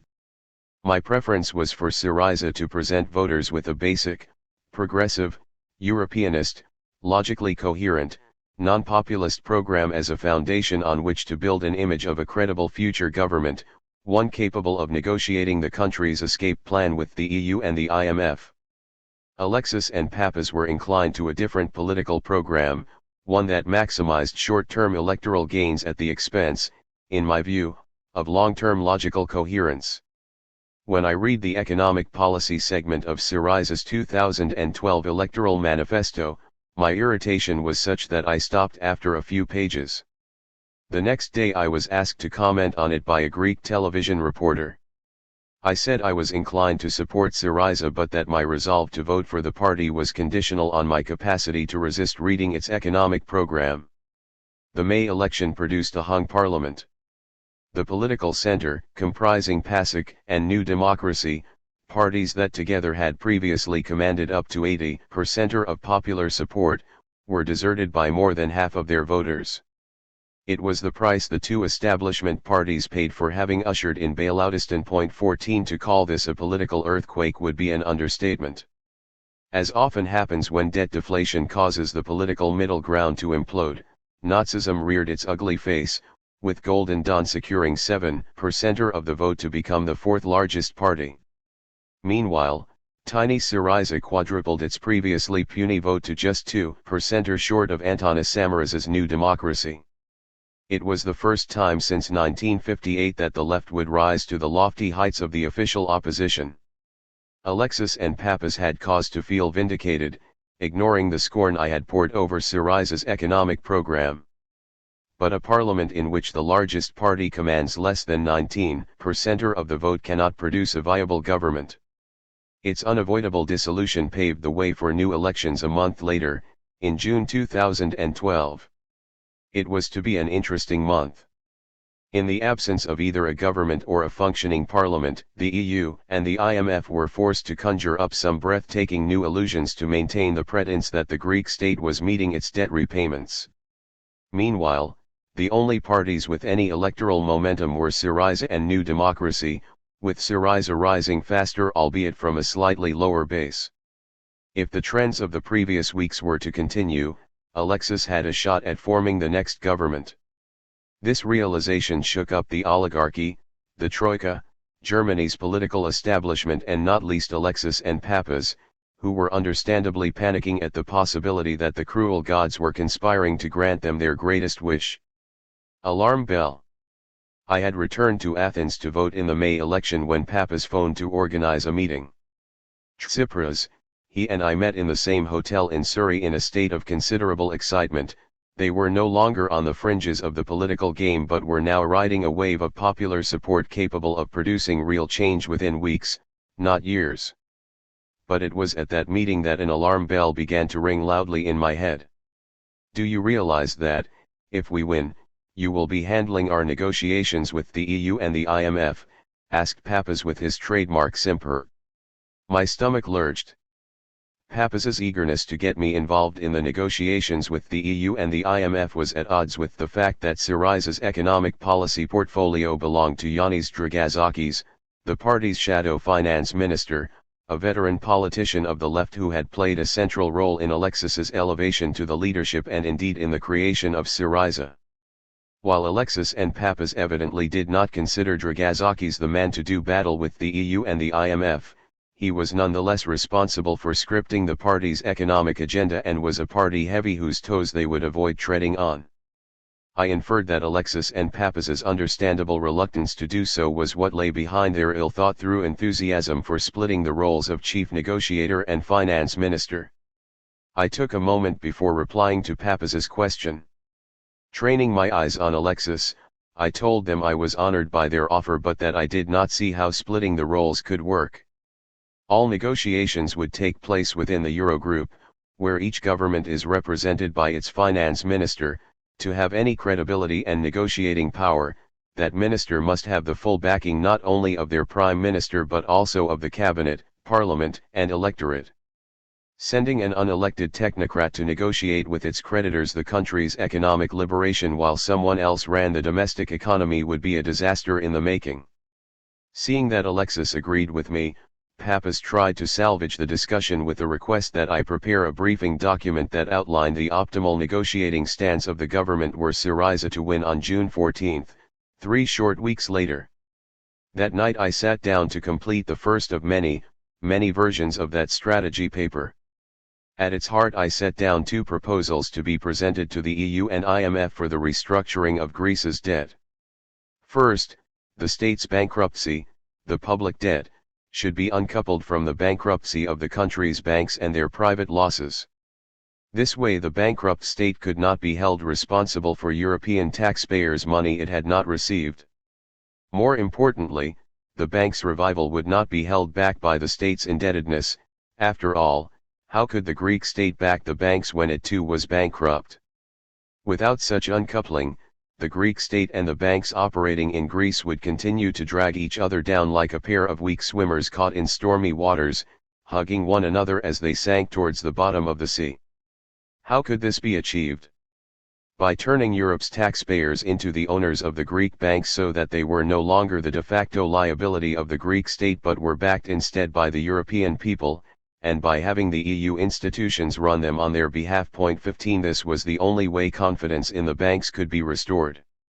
Second, any repayments of the Greek state's debt to the EU and the IMF arising from its two bailouts should be conditional on the country's recovery first reaching a certain momentum. 16 This was the only way the national economy could be given a chance to revive.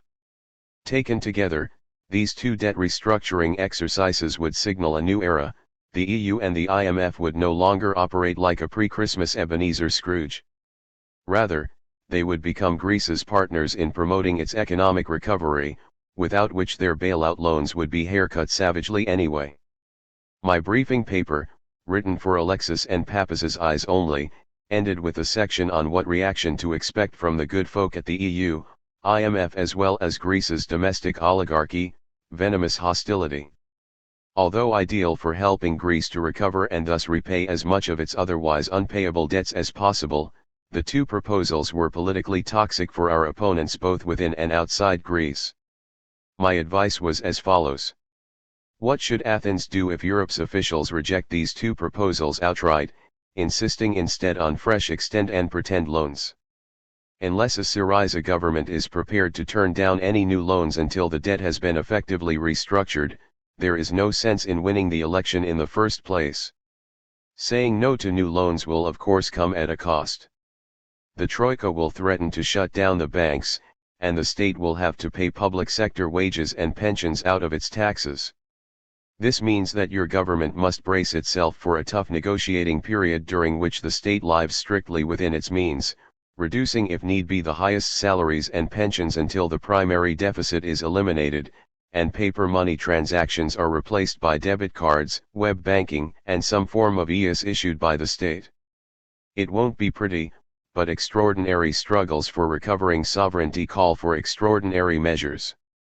But here is the good news: if you are prepared to issue moderate, sensible demands and at the same time say no to their extending and pretending, and mean it, the EU and the IMF will most certainly come to the table. It would cost them too much not to, both financially and politically. I knew perfectly well that from 2010 the Troika's reaction to any proposal involving a debt restructuring had been ferocious, for this would have required Chancellor Merkel to come clean on the ulterior motives behind the Greek bailout. The same reaction would now occur domestically, in Greece. In the minds of Greece's skittish bankers my campaign for debt restructuring boiled down to their liquidation, as control over the banks would be transferred to EU institutions and their ownership to the European taxpayers. Moreover, backing the banks was an entire political class used to receiving massive loans from their banker mates without collateral, guarantees or scrutiny. I cannot recall to what extent Alexis grasped the implications of this strategy, but I do recall telling him in detail what he should expect if he were to adopt my recommendation: nothing short of war. No wonder he was reluctant to embrace it. Are you advising me to call for the Greek banks to be given to foreigners? How can I sell this idea to Syriza? Alexis asked me at a later meeting at Party HQ. Yes, this is precisely what you must do, I answered. If he wanted a negotiated agreement within the Eurozone, I explained, then he had to accept a basic truth: the Greek state did not have the money to prop up the Greek banks. Ergo, the only alternative to either Grexit, where all bets were off, or continued debt bondage, the worst of all scenarios, was European ownership of the banks. In fact, I said, this was something that should be happening anyway, just as it is nonsense to speak of Californian or Texan banking systems within the dollar zone. It was ridiculous to imagine that we could have separate, nation-based banking systems within the Eurozone. Alexis got it? But that did not mean he liked it. Particularly as Syriza's Central Committee was naturally drawn to the idea of nationalizing the banks. While the Greek media would shriek Alexis to give our banks to foreigners, Syriza's leftists would denounce him for abandoning their long-term crusade to bring finance under the control of the state.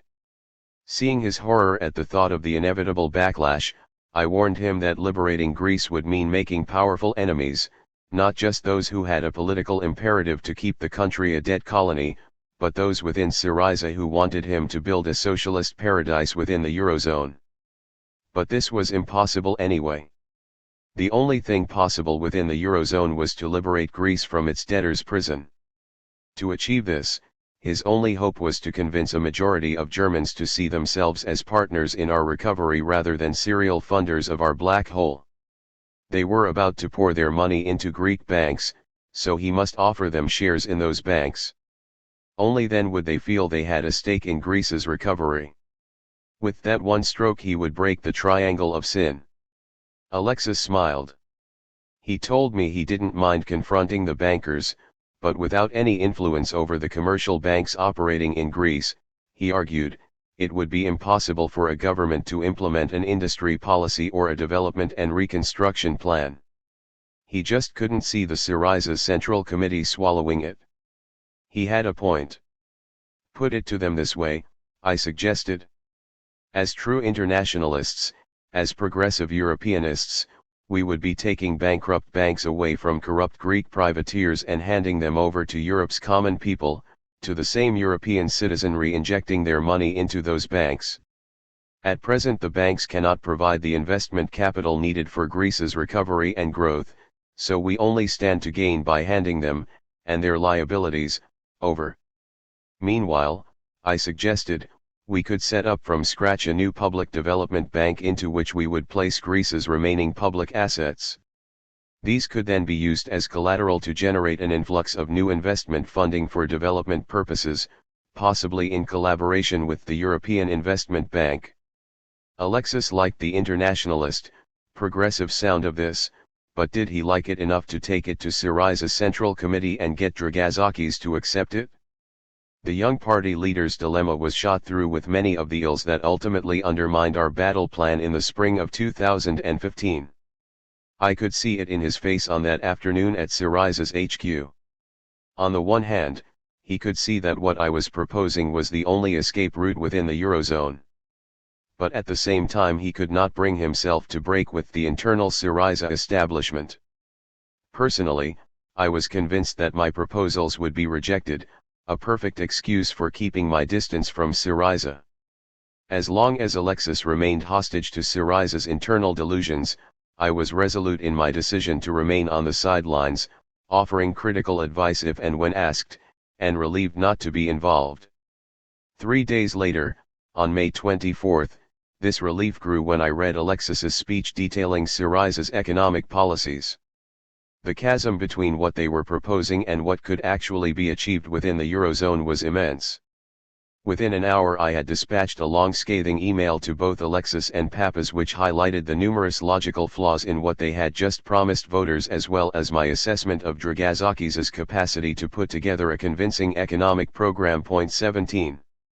Alexis's confused public pronouncements, the Greek oligarchy's anti-Syriza hysteria, plus Chancellor Merkel's naked threats against a Syriza-led Greece, combined to produce an election result that kept Alexis in opposition. Point 18. I was at once relieved and saddened, relieved that he would have another parliamentary term to get his act together, and saddened that Bailoutistan 2.0 would now probably be cast in stone by a new coalition government dancing to the Troika's tune. Point 19. A friendship's last gasp. Yanis Sterneras and I became close soon after I moved back to Greece from Australia. This was in 2000, when I left the University of Sydney for a professorship at the University of Athens, where Sterneras was already an economics professor. 20 We made up an informal quartet of academic economists with Georgos Krimpas, a senior professor, and Nicholas Theokarikis, an astounding scholar and dear friend. Krimpas had been Sterneras and Theokarikis' professor and mentor, making me the new kid on the block. I succeeded Krimpas as director of political economy, the discipline to which all four of us belonged. Sterneras taught part-time because of his government role under the PASIC administration that brought Greece into the Eurozone. Indeed, during the accession negotiations in the 1990s, when Berlin was keen to keep Greece out, Sterneras served as chair of the Council of Economic Advisers, an important organ of the Ministry of Finance which he used to convince Berlin and Brussels to let Greece into the Euro. 21 Once Greece was securely inside the Euro, in 2000 the PASIC Prime Minister rewarded Sterneras with the Commercial Bank of Greece, where he became chair and CEO. 22 It was during this last phase of his career that we first met. Despite his busy schedule, Sterneras was always on hand to do his share of teaching, and to do it happily and devotedly. While our economic perspectives differed considerably, as did our politics, his commitment to the university and the good chemistry between us provided the foundation for a developing friendship. When I set up an international doctoral program, Sterneras was there to support it, enjoying the higher caliber of students we attracted. More improvements to the curricula followed, drawing indignation from corrupt student politicians and vigorous animosity from colleagues whose petty interests were threatened. 23 But the quartet stood firm, aided by many other colleagues. Soon we were socializing outside work, even spending weekends together. On the night of the September 2009 general election, which brought George Papandreou to government, Danea and I were at Sterneras' North Athens apartment watching the count on television along with Yanis, his wife and another couple. Of the 8 people in the room, Sterneras and I were the only ones who had not voted for PASIC that day, possibly because, like sausages, if you know what's in them, 24 A few months later Greece was bankrupt and the first bailout was on its way. During that momentous year for Greece, 2010, Sterneras made a career move that raised eyebrows, becoming director of an economics think tank originally set up by Greece's National Confederation of Industries, the largest and most established bosses' guild in the land, traditionally affiliated to the conservatives of New Democracy. Soon after taking the helm, Sterneras began endorsing standard free market solutions that were at odds with the social democratic principles he had long espoused under PASIC. But his move was less an apostasy from PASIC's socialists, his former crowd, and more a sign of what was to follow once the second bailout demanded a grand coalition government. Sterneras was a pioneer of the collapse of the center-left and the center-right into one, indivisible, pro-establishment, troika-friendly government, one that would take its ultimate shape after the June 2012 election. A month before the May 2012 election I was passing through Athens on my way back to the USA from Berlin, where I had addressed a conference on the Euro crisis. Upon arriving in Athens, I called Sterneras. We met the next day at a cafe in the lobby of a hotel at the foot of the Acropolis. We hugged, kissed, and exchanged news of our daughters and partners. Turning to business, I briefed him on the discussions I had just had in Berlin with officials from the European Central Bank and the German government, with financial journalists and the like. I also mentioned a conversation I had had with financier George Soros. I told Sterneras that Soros agreed with my assessment of the Greek situation as well as with the gist of my economic policy proposals for Europe as a whole. Sterneras and I then proceeded to discuss the Troika's Greek program. It was clear that Greece's bankruptcy had created a gulf between us, turning pre-existing differences of opinion into a theoretical, empirical, and political crevasse. Sterneras insisted that the Troika's program was viable provided it was implemented vigorously. I asked him to explain. He did so with his usual ebullience. It's simple, he said. It can be done on the basis of the 3 4s principle, 4% growth rate, 4% government budget primary surplus, and 4% interest paid out on our bailout loans 25. Sure, that would nail it, I replied. Except that it is impossible for the Greek economy to achieve a 4% growth rate and a 4% budget primary surplus at once. I argued that if the government stated it intended to achieve a 4% budget surplus, this would translate in the mind of any investor into even higher tax rates and was bound to deter them. The conversation was going nowhere. But I still believed our friendship, one of the few remaining bridges between opposing camps, was an asset that could be harnessed for the greater good. Just before we parted, I said that the two of us had a responsibility to remain friends. He seemed to be heading towards some lofty government position, whereas my ideas were taking me in the other direction, towards the opposition. But above all else, we should not allow ourselves to be turned against one another at a human level.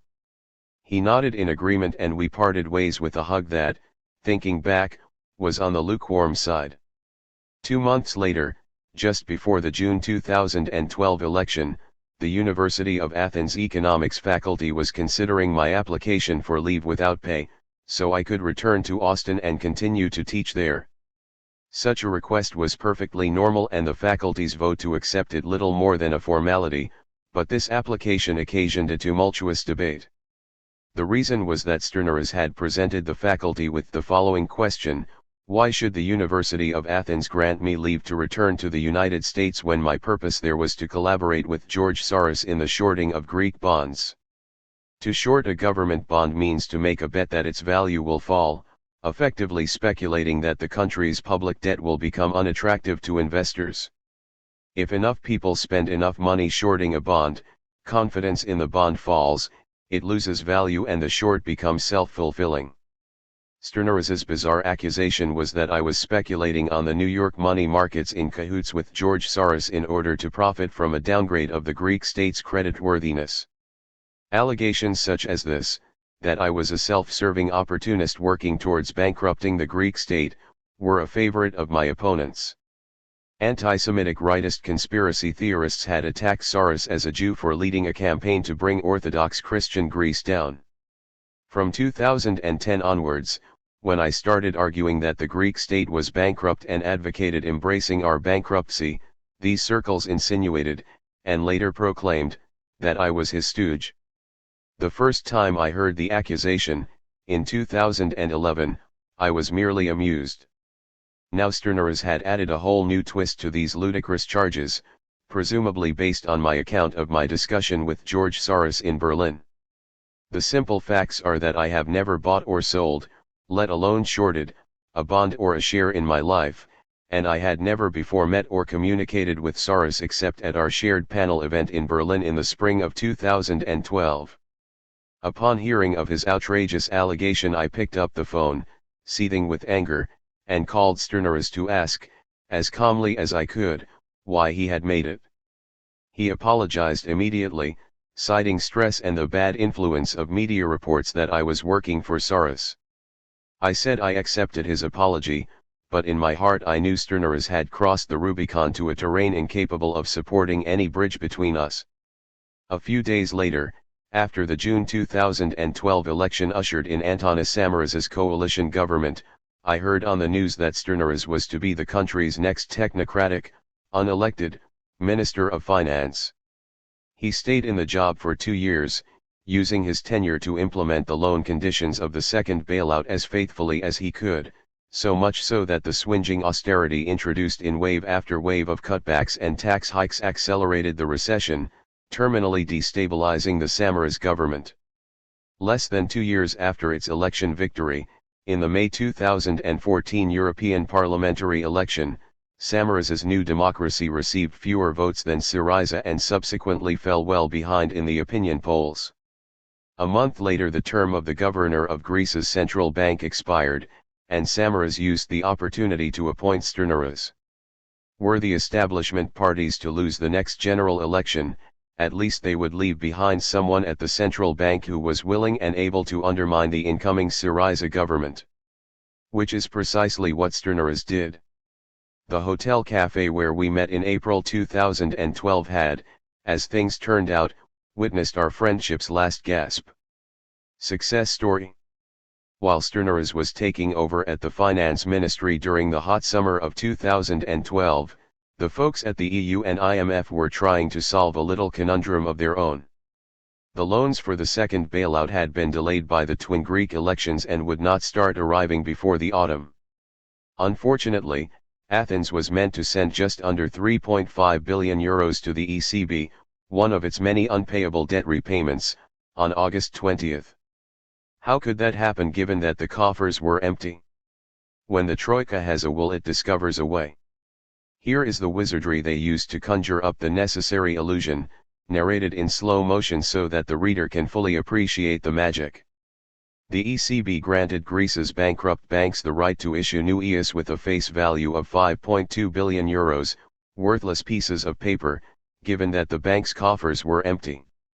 As no sane person would pay money to buy these EUs, the bankers took them to the finance minister, Sturneras, who stamped on them the bankrupt state's copper-bottomed guarantee, in reality a useless gesture since no bankrupt entity, the state, can meaningfully guarantee the EUs of another bankrupt entity, the banks. The bankers then took their worthless EUs to the Central Bank of Greece, which is of course a branch of the ECB, posting them as collateral for new loans. The Eurogroup gave the green light to the ECB to allow its Greek branch to accept these EUs as collateral and, in exchange, give the banks real cash equivalent to 70% of the EUs face value, a little more than €3.5 billion. Meanwhile, the ECB and the Eurogroup gave Sturneras's finance ministry the green light to issue new treasury bills with a face value of €3.5 billion, EUs issued by the state, which of course no investor would touch in their right mind given the emptiness of the state's own coffers. The bankers then spent the €3.5 billion they had received from the Central Bank of Greece, in fact from the ECB itself, when they pawned their own worthless EUs in order to buy the state's worthless EUs.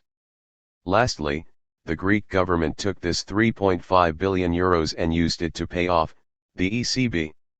Such ingenuity propels art and cons logic to stunning new heights. It eclipses many of the shenanigans that made Wall Street bankers the object of worldwide opprobrium. It adds a whole new dimension to Walter Scott's famous lines, "Oh, what a tangled web we weave, when first we practice to deceive."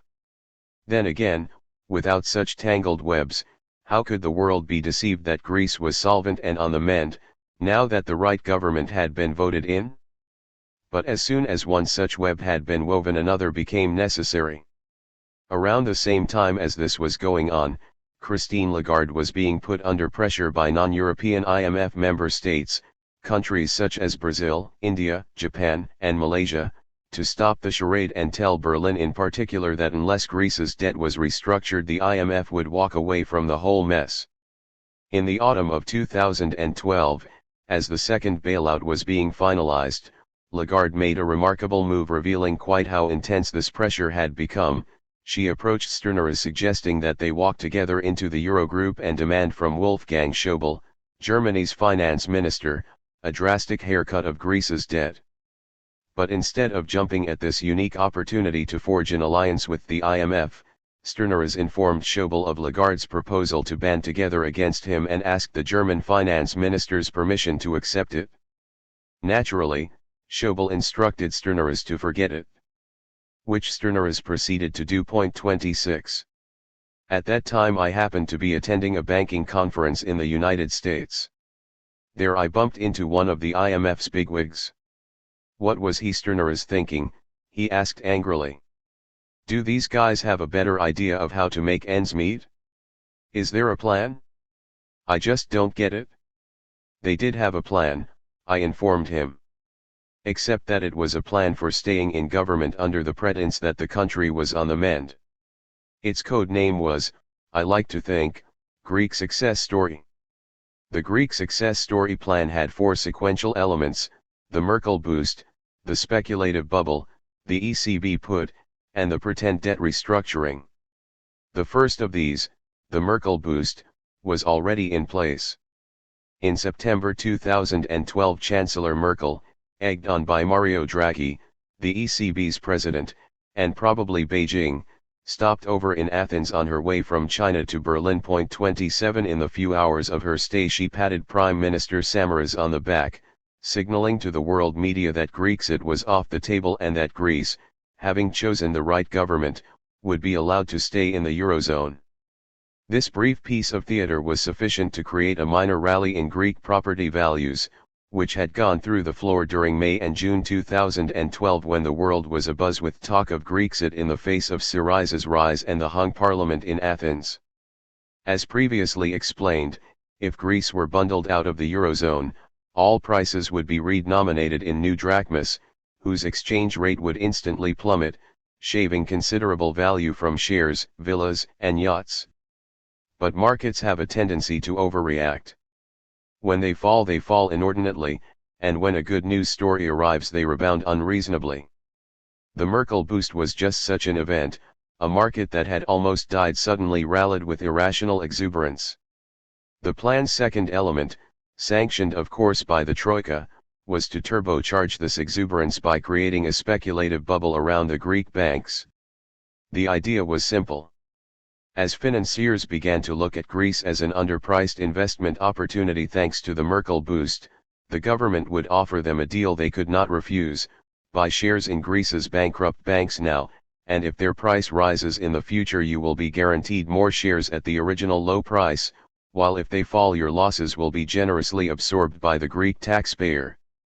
What financier could resist? The idea here was to create a flow of speculative money into Greece's dilapidated banking system and to present it as evidence of recovery, thus attracting other speculators in real estate, the natural ally of any financial bubble. Having demonstrated to Berlin and to the ECB that the new Troika-driven government was turning the ailing ship around, Athens would then hit the ECB with its request: back our debt just as you are backing Ireland's, Portugal's, Spain's, and Italy's. 28 If Prime Minister Samaras and Finance Minister Sternaras could secure this backing, there would be nothing to stop them from selling new Greek debt to private investors. Even if Greece were sinking further into the quicksand, investors' bonds would be guaranteed by the ECB. Greek voters could then be told that their country was once again trusted by international investors and ergo no longer bankrupt. This was their plan's third element, the ECB put. The fourth and last element of their plan was a wholly inadequate yet symbolically important pretend debt restructuring. In a Eurogroup meeting that took place in November 2012, around the time Sternaras was giving Lagarde the cold shoulder, Schäuble rewarded Sternaras with the promise of a possible, albeit superficial, debt restructuring by the end of December 2014. The condition was that Athens would remain loyal to the Troika program, complete it as agreed and balance its books. 29. The hope was that these four elements of the Greek success story would produce and maintain a feeling of recovery that would reach its climax by late 2014, just in time for a new election in early 2015. 30 But after a strong start, with the financial variables reflecting a robust Merkel boost and a promising speculative bubble, the government's plans got stuck in the mire of an unforgiving reality. For while the variables that affect the bottom line of Wall Street speculators such as the infamous John Paulson, who rushed in right on cue to profit from the bubble around Greek bank shares, were flourishing, the variables of daily life for normal Greeks were becoming even more unbearable. The government began beating the drum for the Greek success story in early 2013.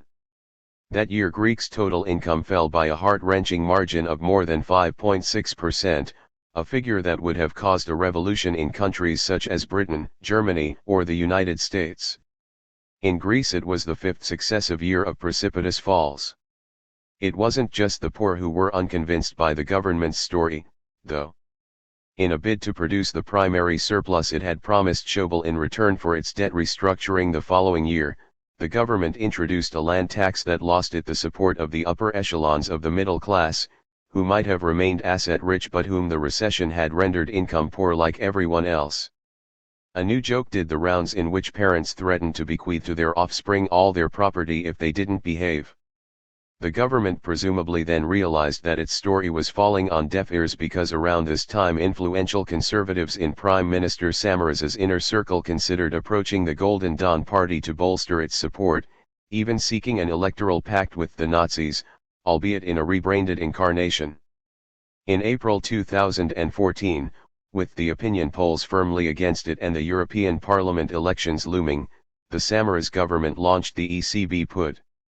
With the behind-the-scenes assistance of the ECB, which hinted at its willingness to back the government's new bonds, the Finance Ministry proudly celebrated its return to the private debt market and the end of bankruptcy, borrowing a few billion from institutional investors who had agreed in advance to participate in the charade. It fooled no one. Investors and voters could see that incomes were continuing to shrink and debts to rise. A month later, in the elections to the European Parliament, Syriza topped the poll.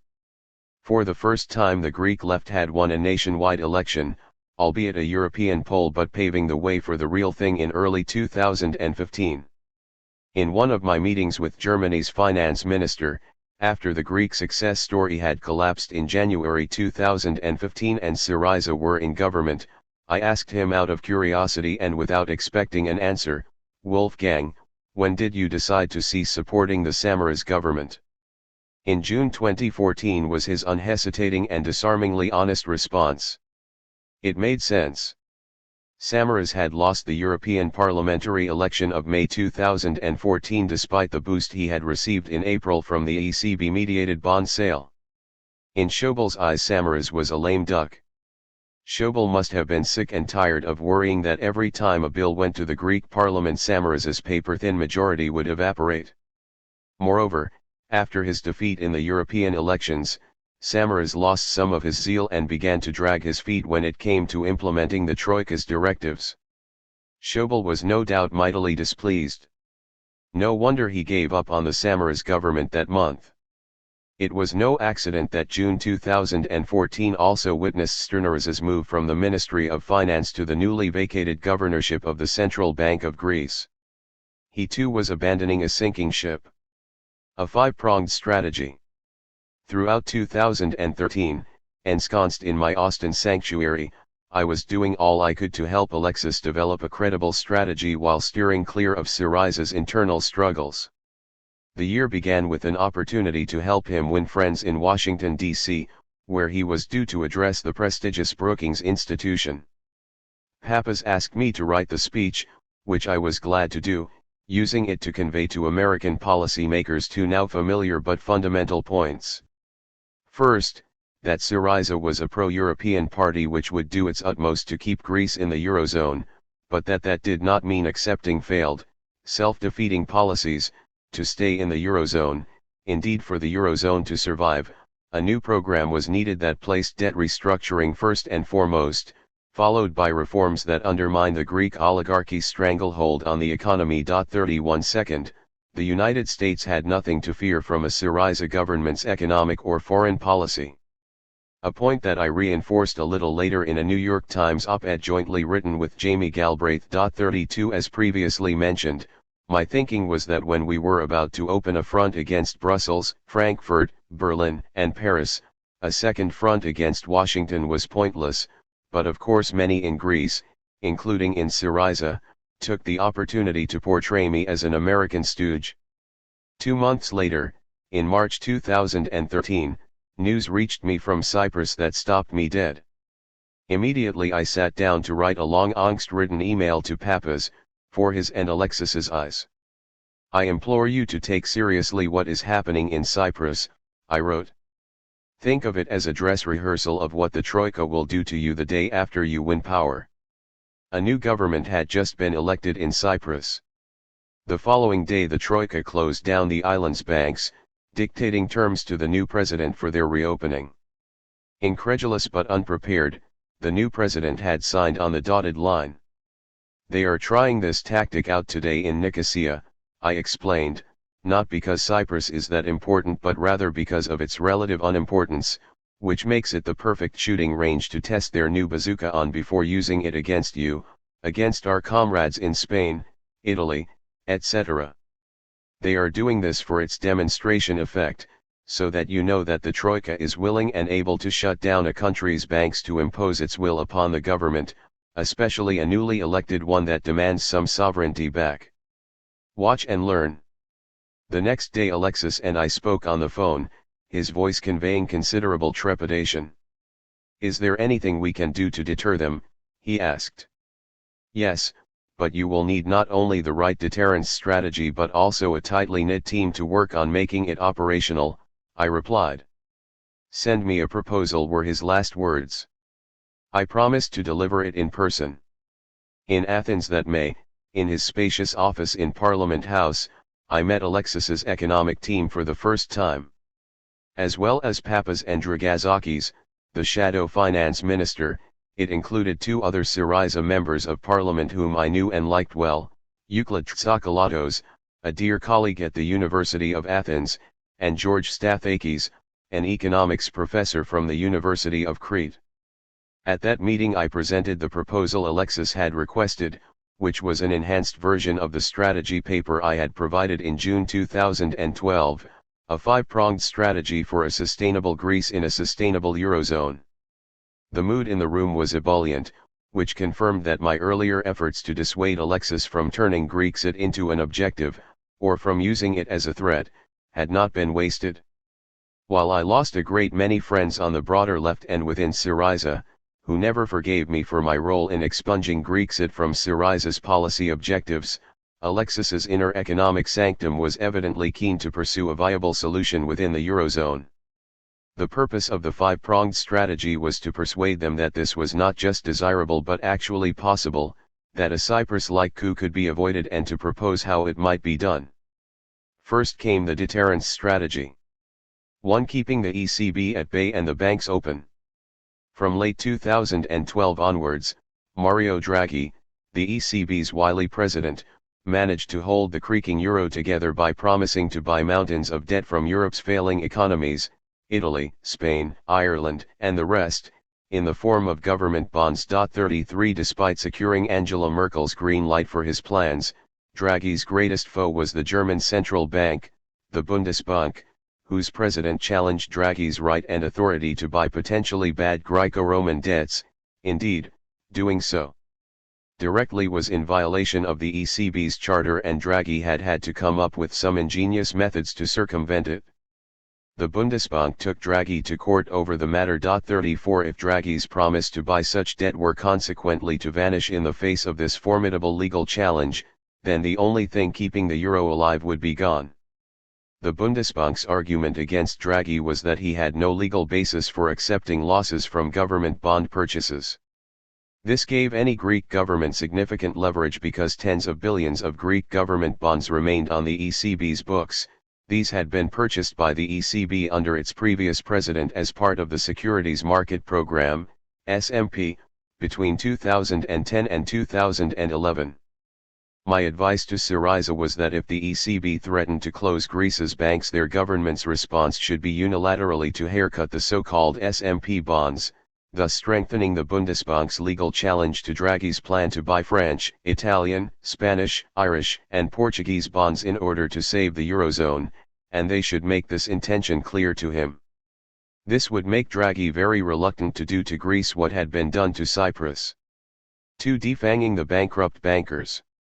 As Papas, Alexis, and I had previously discussed, dismantling Bailoutistan 2.0 required the handing over of the banks to their new owners, Europe's taxpayers, and the uncoupling of their losses from the Greek state's debt. A Syriza government should therefore negotiate with the Troika for the bank's shares and management to be transferred to European institutions, whose job would be to nurse them back to health on behalf of all Europeans. To do this, Syriza needed to unite left-wingers, who believe in the socialization of banks, with libertarians, who loathe the idea of propping up bankrupt bankers with capital taken from powerless taxpayers. 3. Sensible fiscal policy and debt restructuring proposals. Shout from the rooftops that a Syriza government would be committed to a state that lives within its means in good times and bad. In technical terms, that would mean a small primary budget surplus not exceeding 1.5% of national income, not enough to repay the unrepayable public debt but sufficient to keep the state solvent while giving the private sector a chance to breathe again. As a prerequisite for this, Syriza would need to propose debt restructuring of sufficient scale that further debt repayments could be accommodated by a 1.5% primary surplus. During the period of negotiation with the Eurogroup and its troika over this final point, a Syriza government should be prepared to survive any shortage of cash by squeezing the highest salaries and most generous pensions as much as is necessary to make ends meet. 4. Emergency plan to combat the humanitarian crisis. In the meantime, a Syriza government should immediately provide food, energy, and shelter to the hundreds of thousands of families who are suffering most. Lambros and those about to fall through the cracks should be the government's top priority. Existing identity documents could be replaced with a smart card equipped with debit payment capabilities at a low cost. These capabilities would be activated for families below the absolute poverty line, for use in supermarkets and for essentials such as electricity and housing. 5. Modest proposal for rendering the Eurozone viable. As a progressive Europeanist force, a Syriza government should negotiate not just on behalf of the Greeks but also go to Brussels with comprehensive proposals for Europe's public debt, banks, investment policies, and poverty-fighting capacities, proposals without which the Eurozone is unsustainable. To this end, my recommendation to the Syriza economic team was that they adopt the modest proposal for resolving the euro crisis that Stuart Holland, Jamie Galbraith, and I had been working on for years. In order to succeed in these aims, I told the meeting, your government must go to Brussels with a comprehensive proposal that is good not just for Greece but for every other European country too. You must give a clear signal that Athens will no longer be bullied into accepting further extend and pretend loans. You must make the people at the EU and the IMF realize that you have arrived on the scene with a commitment to staying in the Eurozone and of compromising. But they must realize that, if need be, you are prepared to walk out of the negotiations, whatever their threats, for if you are not, there is no point in entering the negotiating room in the first place. Alexis and Papas looked satisfied. Euclid and Stathakis also indicated their broad agreement. It fell to Dragazakis to ask the pertinent question, how can we convince the Eurogroup, the ECB, and the Troika that we are not bluffing? The question was supremely apt, the whole strategy relied on this one point. My response was that Syriza's preferences and priorities had to become common knowledge. It had to become commonly known that a Syriza government wanted above all else a viable agreement within the Eurozone but that it preferred Grexit, a terrible outcome, to capitulation, the worst outcome. If this order of preferences was widely known, then the blame for Grexit, with all the costs and legal issues that it would entail, could only fall on the EU and the IMF. The choice would then be entirely theirs and known to be theirs. Of course, even if Syriza's true preferences were known, the EU and IMF officials would no doubt test Alexis's resolve to its utmost. It was possible too that the EU and IMF would ultimately prefer to throw Greece out of the euro than deal consensually with the Syriza government, or that in pushing Alexis to the brink they might effect Grexit by accident. A long constructive discussion followed in which we considered these possible scenarios, but the key point I made was this: whether or not they could convince the Eurogroup, the ECB, and the Troika that they were sincere in these preferences, there was no point in any of it if they weren't. This is what they needed to work out among themselves, I told them. Do you truly believe in your bones that doing a Samaras, capitulating to the Troika like him, is worse than being thrown out of the euro?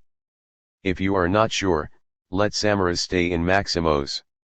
For what is the point of winning power to clash with the creditors only to fold the moment the Troika calls and then take the blame for their inhumanity? Win power only if you are not intending to bluff because you are convinced that capitulation is even worse than a terrible Grexit. Only then will Greece get a chance to stay sustainably in the Eurozone and to put Grexit behind it once and for all. As he was showing me out, Papas put his arm around my left shoulder and said, "That was brilliant. It will be our line from now on." Gathering qualms. It was the night of June 11, 2013, an hour before midnight, when the television screens froze. For 2 hours they broadcast nothing but a still of a journalist cut off in mid-sentence as he explained that the government had decided to close down the 3 state television channels, all the regional and national radio stations, and the satellite service that provided the Greek diaspora with Greek programming. It was the equivalent of all BBC television channels suddenly going dark at the same time as every BBC radio station went silent. Unable to believe my eyes and ears, my mind raced back to the time of Greece's fascist dictators, whose first move in their coup was to take control of the state television channels. They at least had bothered to broadcast a picture of the Greek flag, although accompanied by military music. In Bailoutistan the Troika subservient government just froze the picture for 2 hours. Then Greece's TV screens turned black. That blackness was an apt metaphor for the new government's authoritarian turn as the dismal failure of its success story became apparent.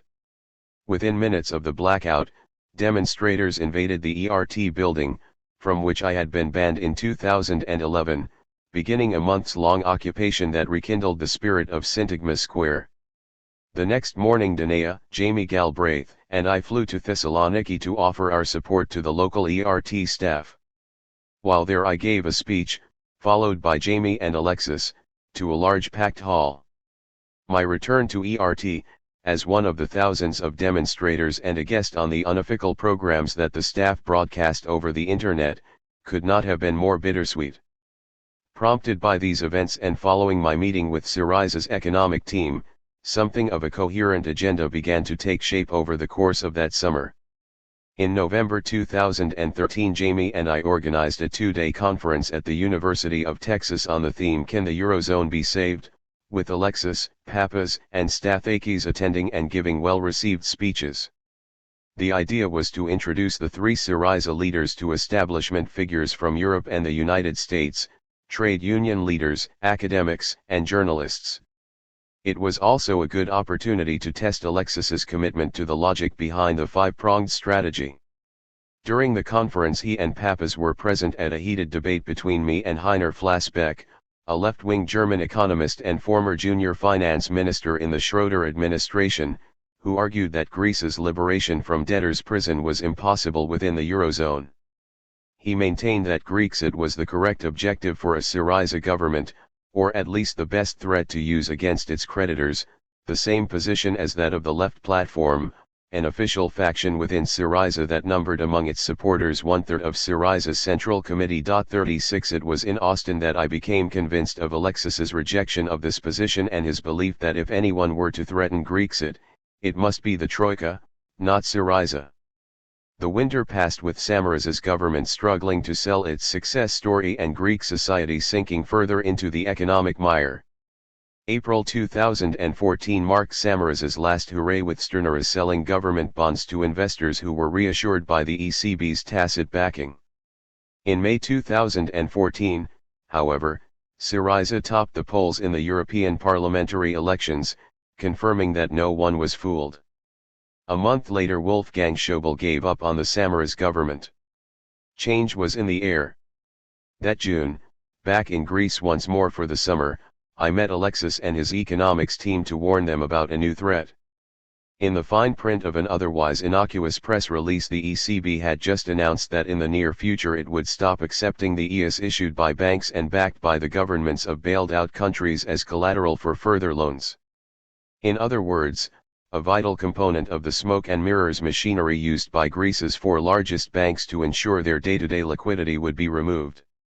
The date on which the new policy became effective set alarm bells ringing in my head, March 2015, the month the president of Greece's term expired, when new elections were likely to be held and when in all probability Syriza would form a government. Do you see where I am going with this? I asked Alexis, Papas, Dragazakis, Euclid, and Stathakis, having passed on the ECB's bombshell. The day after they won power, I warned them, Mario Draghi would call them with the news that, as previously announced, the ECB must deny Greece's banks liquidity, effective immediately. The ECB was creating the conditions necessary to close down the banks without any warning or reason just as Syriza was taking over. Dragazakis' face sank. And what happens then? The only way the banks could continue to function, I said, was at the discretion of the Central Bank of Greece, which could continue to lend to them through a scheme known as Emergency Liquidity Assistance, ELA. The Central Bank of Greece is in effect a branch of the European Central Bank, so even then the cash would be coming from the ECB, albeit indirectly and at a higher rate of interest, and could ultimately be switched off. 37 But there was a more immediate obstacle to contend with before all this happened. Is it a coincidence that 3 days from today Prime Minister Samaras will transfer Sturneras from the Finance Ministry to the governorship of the Central Bank? I asked. It's obviously a stratagem in anticipation of your electoral victory. At that point Alexis grew angry. The first thing I shall do as Prime Minister is demand Sturneras's resignation. I will drag him from the central bank kicking and screaming if need be. Papas offered a number of even more drastic solutions to this problem. I pointed out that it hardly mattered who sat in the governor's office. A Syriza government's priority was to deter Draghi from closing down the banks in the first place. As per the first part of the five-pronged strategy one had presented the previous year, they would need to make clear to Draghi that bank closures by the ECB would trigger a move from Athens that might well bring down the Eurozone. The question was, were they committed enough to do so and to take on all those on Draghi's side, not just Sturneras but local bankers such as Aris and Zorba as well? Alexis and Papas responded with enthusiasm. They would not hesitate to do this. Euclid, reputedly the most militantly left-wing in the team, agreed. Stathakis nodded.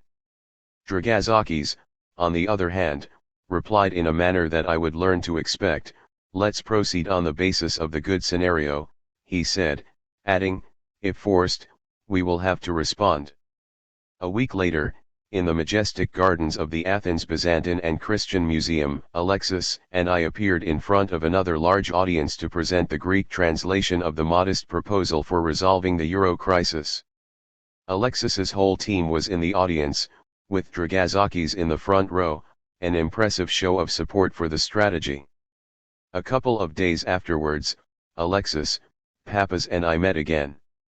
Do you realize, asked Papas, that no one else but you can oversee the implementation of the negotiating strategy you are proposing?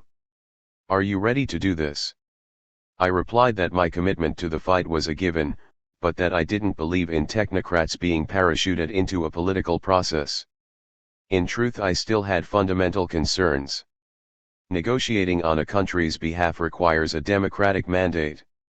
The modest proposal represented my personal convictions, and I had no desire to legitimize the depoliticization of economic policy, that most political of realms. Besides, Dragazakis, Euclid and Stathakis had built Syriza up from scratch over decades. They commanded the respect of the party. By comparison, I could never be more than a proxy for them, and this would undermine my ability to run the negotiations with the authority required. Lastly, my qualms regarding the incongruity between Syriza's internal priorities and a credible government agenda had not disappeared. A week later, Vasily Kafouros, a dear friend from my undergraduate years in England, added to my misgivings. He asked me if I was the only person not to know that Dragazakis was extremely close to the bankers. I said I didn't believe him. Where is your evidence, Vasily? I demanded. Evidence I do not have, he admitted, but it is commonly known that he has made it his business, even back in his Communist Party days, to keep the bankers close. I assumed the accusation was false, and although doubts still slithered through my mind like restless serpents, I decided I could not afford to worry about problems that lay beyond my capacity to solve. Those who had earned an electoral mandate had to unbend the evil bows. For now all I could do was point out the traps and suggest ways to avoid them. 4. Treading water.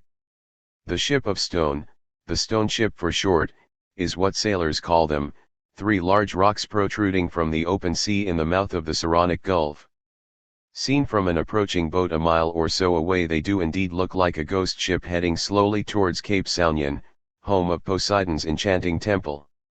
Swimming in the unervingly deep blue waters in the stone ship's shadow so close to shipping lanes has something of an edge to it. In August 2014 Alexis and I were treading water 50 meters or so from the stone ship, as far from prying ears as it was possible to be. Our conversation turned to trust. Did Alexis trust his team to lead the charge against the bankers such as Aris and Zorba? Did he trust them to negotiate with the Troika without fear of, or a desire for, Grexit? Would they stand tall against a Troika willing and ready to asphyxiate them via the banks while Greece's oligarchs went berserk? Alexis was skillfully evasive, striking a consistently optimistic tone. Restraining myself so as not to overwhelm him with my doubts, I nonetheless had to ask the question that had been burning in my mind from the moment Vasily planted it there. Alexei, I said, trying to sound as nonchalant as I could, I hear Varoufakis is too close to bankers. And, generally, that he may be going along with our escape plans while in reality he is working to maintain the status quo. He did not answer right away. Instead he looked towards the Peloponnese in the distance, before turning back to me. No, I do not think so. He is okay. I did not know what to make of his brevity. Did he harbor doubts too but on balance trusted in his senior comrade's probity, or was he dismissing my question? To this day I do not know the answer. What I do know is that he kept insisting I had no choice. When the moment came, I had to play a leading role in the negotiations. Loath to list my reservations once more, I replied spontaneously, "Okay, Alexei, you can count on my help. But on one condition." "Which one?" he asked with a smile. "That I have a major say in Syriza's economic agenda prior to the election. We cannot have a repeat of 2012. Alexis promised he would have Papas keep me in the loop and consult with me before they put anything out on economic policy." It was time to swim back to Alexis's partner Betty and Anea, who were waiting on a small inflatable tenuously anchored to the seabed. Blood, sweat, and tears. A month later, back in Austin, I heard on the news that Alexis had delivered a major speech in Thessaloniki outlining Syriza's economic platform. Gobsmacked, I got hold of the text and read it. A wave of nausea and indignation permeated my gut. Straight away I went to work. The article that emerged less than half an hour later was used soon after its publication by Prime Minister Samaras to lambast Syriza in Parliament. Even Varoufakis, your economic guru, says that your promises are fake. And so they were. The Thessaloniki program, as Alexis's speech was labeled, was well-meaning but incoherent and definitely inconsistent with the five-pronged strategy which Alexis and Papas had supposedly endorsed. It promised wage rises, subsidies, benefits, and investment paid for with sources of funding which were either imaginary or illegal. There were also promises we should not have wanted to fulfill. Above all, it was at odds with any reasonable negotiating strategy that kept Greece within the Eurozone, despite advocating that it should remain there. It was in fact such a ramshackle program that I did not even bother to criticize it point by point. Instead I wrote, "How I would have loved a different speech from Alexis Tsipras, one beginning with the question why vote for us, before proceeding to answer it with because we are promising you only three things, blood, sweat, and tears." Blood, sweat, and tears, which Winston Churchill promised the British people in 1940 as he was assuming the helm of government, in return for their support and help to win the war. Blood, sweat, and tears, which will earn all Europeans, not just us Greeks, the right to hope for an end to the muted but ruthless war against dignity and truth. Blood, sweat, and tears, which we should be ready to shed to put the country back on track, something that today is impossible if we continue to behave like model prisoners hoping for early release from debtor's prison and to borrow more while cutting the incomes from which we must meet our repayments. Indeed, if you want to vote for us, you must do so only because you agree that the blood, sweat, and tears that we are promising you are a fair price to pay to hear the truth from the lips of government ministers and to have representatives in Europe who will neither beg nor bluff but instead adopt a strategy no government has hitherto adopted, the strategy of speaking truth to power, truth to our partners, truth to the citizens of Europe. Truth regarding the sorry state of our banks. Truth about our surpluses. Truth about non-existent investment. And finally, the most painful, truth about the zero prospects for recovery while the death embrace continues between a bankrupt state, bankrupt banks, bankrupt firms, and bankrupt institutions. Lastly, before you vote for us, know that we dread an electoral victory more than we fear defeat, that we are scared stiff at the thought we may win. But if you decide to vote us in to deliver the blood, sweat, and tears we are promising in exchange for truth and dignity, if you overcome your fear, then we promise to overcome our fear to govern this country and to steer it to emancipation from hopelessness. 1. On its publication, friends and foes alike thought this marked the end of my brief affair with Syriza's leadership. I thought so too until Papas called a few days later, sounding chipper and as if nothing had happened. I put it to him that my article changed everything. It changes nothing, he retorted lightheartedly. You will get to shape the actual economic program. The Thessaloniki program was a rallying call for our troops. That's all. Exasperated, I gave him a piece of my mind, stressing that the support of our troops was essential and lying to them was hardly the way to ensure it. Unabashed, he assured me ominously, there is party policy and there is government policy. You will author the latter and leave the former to us. I asked who was behind the Thessaloniki program. Papas said Dragazakis had overseen it, assisted by Euclid. Dragazakis' hand did not surprise me, but Euclid's involvement was disappointing. I expected more from my friend. Whoever wrote that monstrosity, I said, it throws a spanner into any sensible negotiating strategy. I put the phone down with a mouth so dry and bitter I had to drink several glasses of water before talking things over with Danea. The leadership were telling each other one story while the party faithful were being served a completely different one. It was a recipe for confusion, division, and defeat against adversaries who were united, mighty and determined.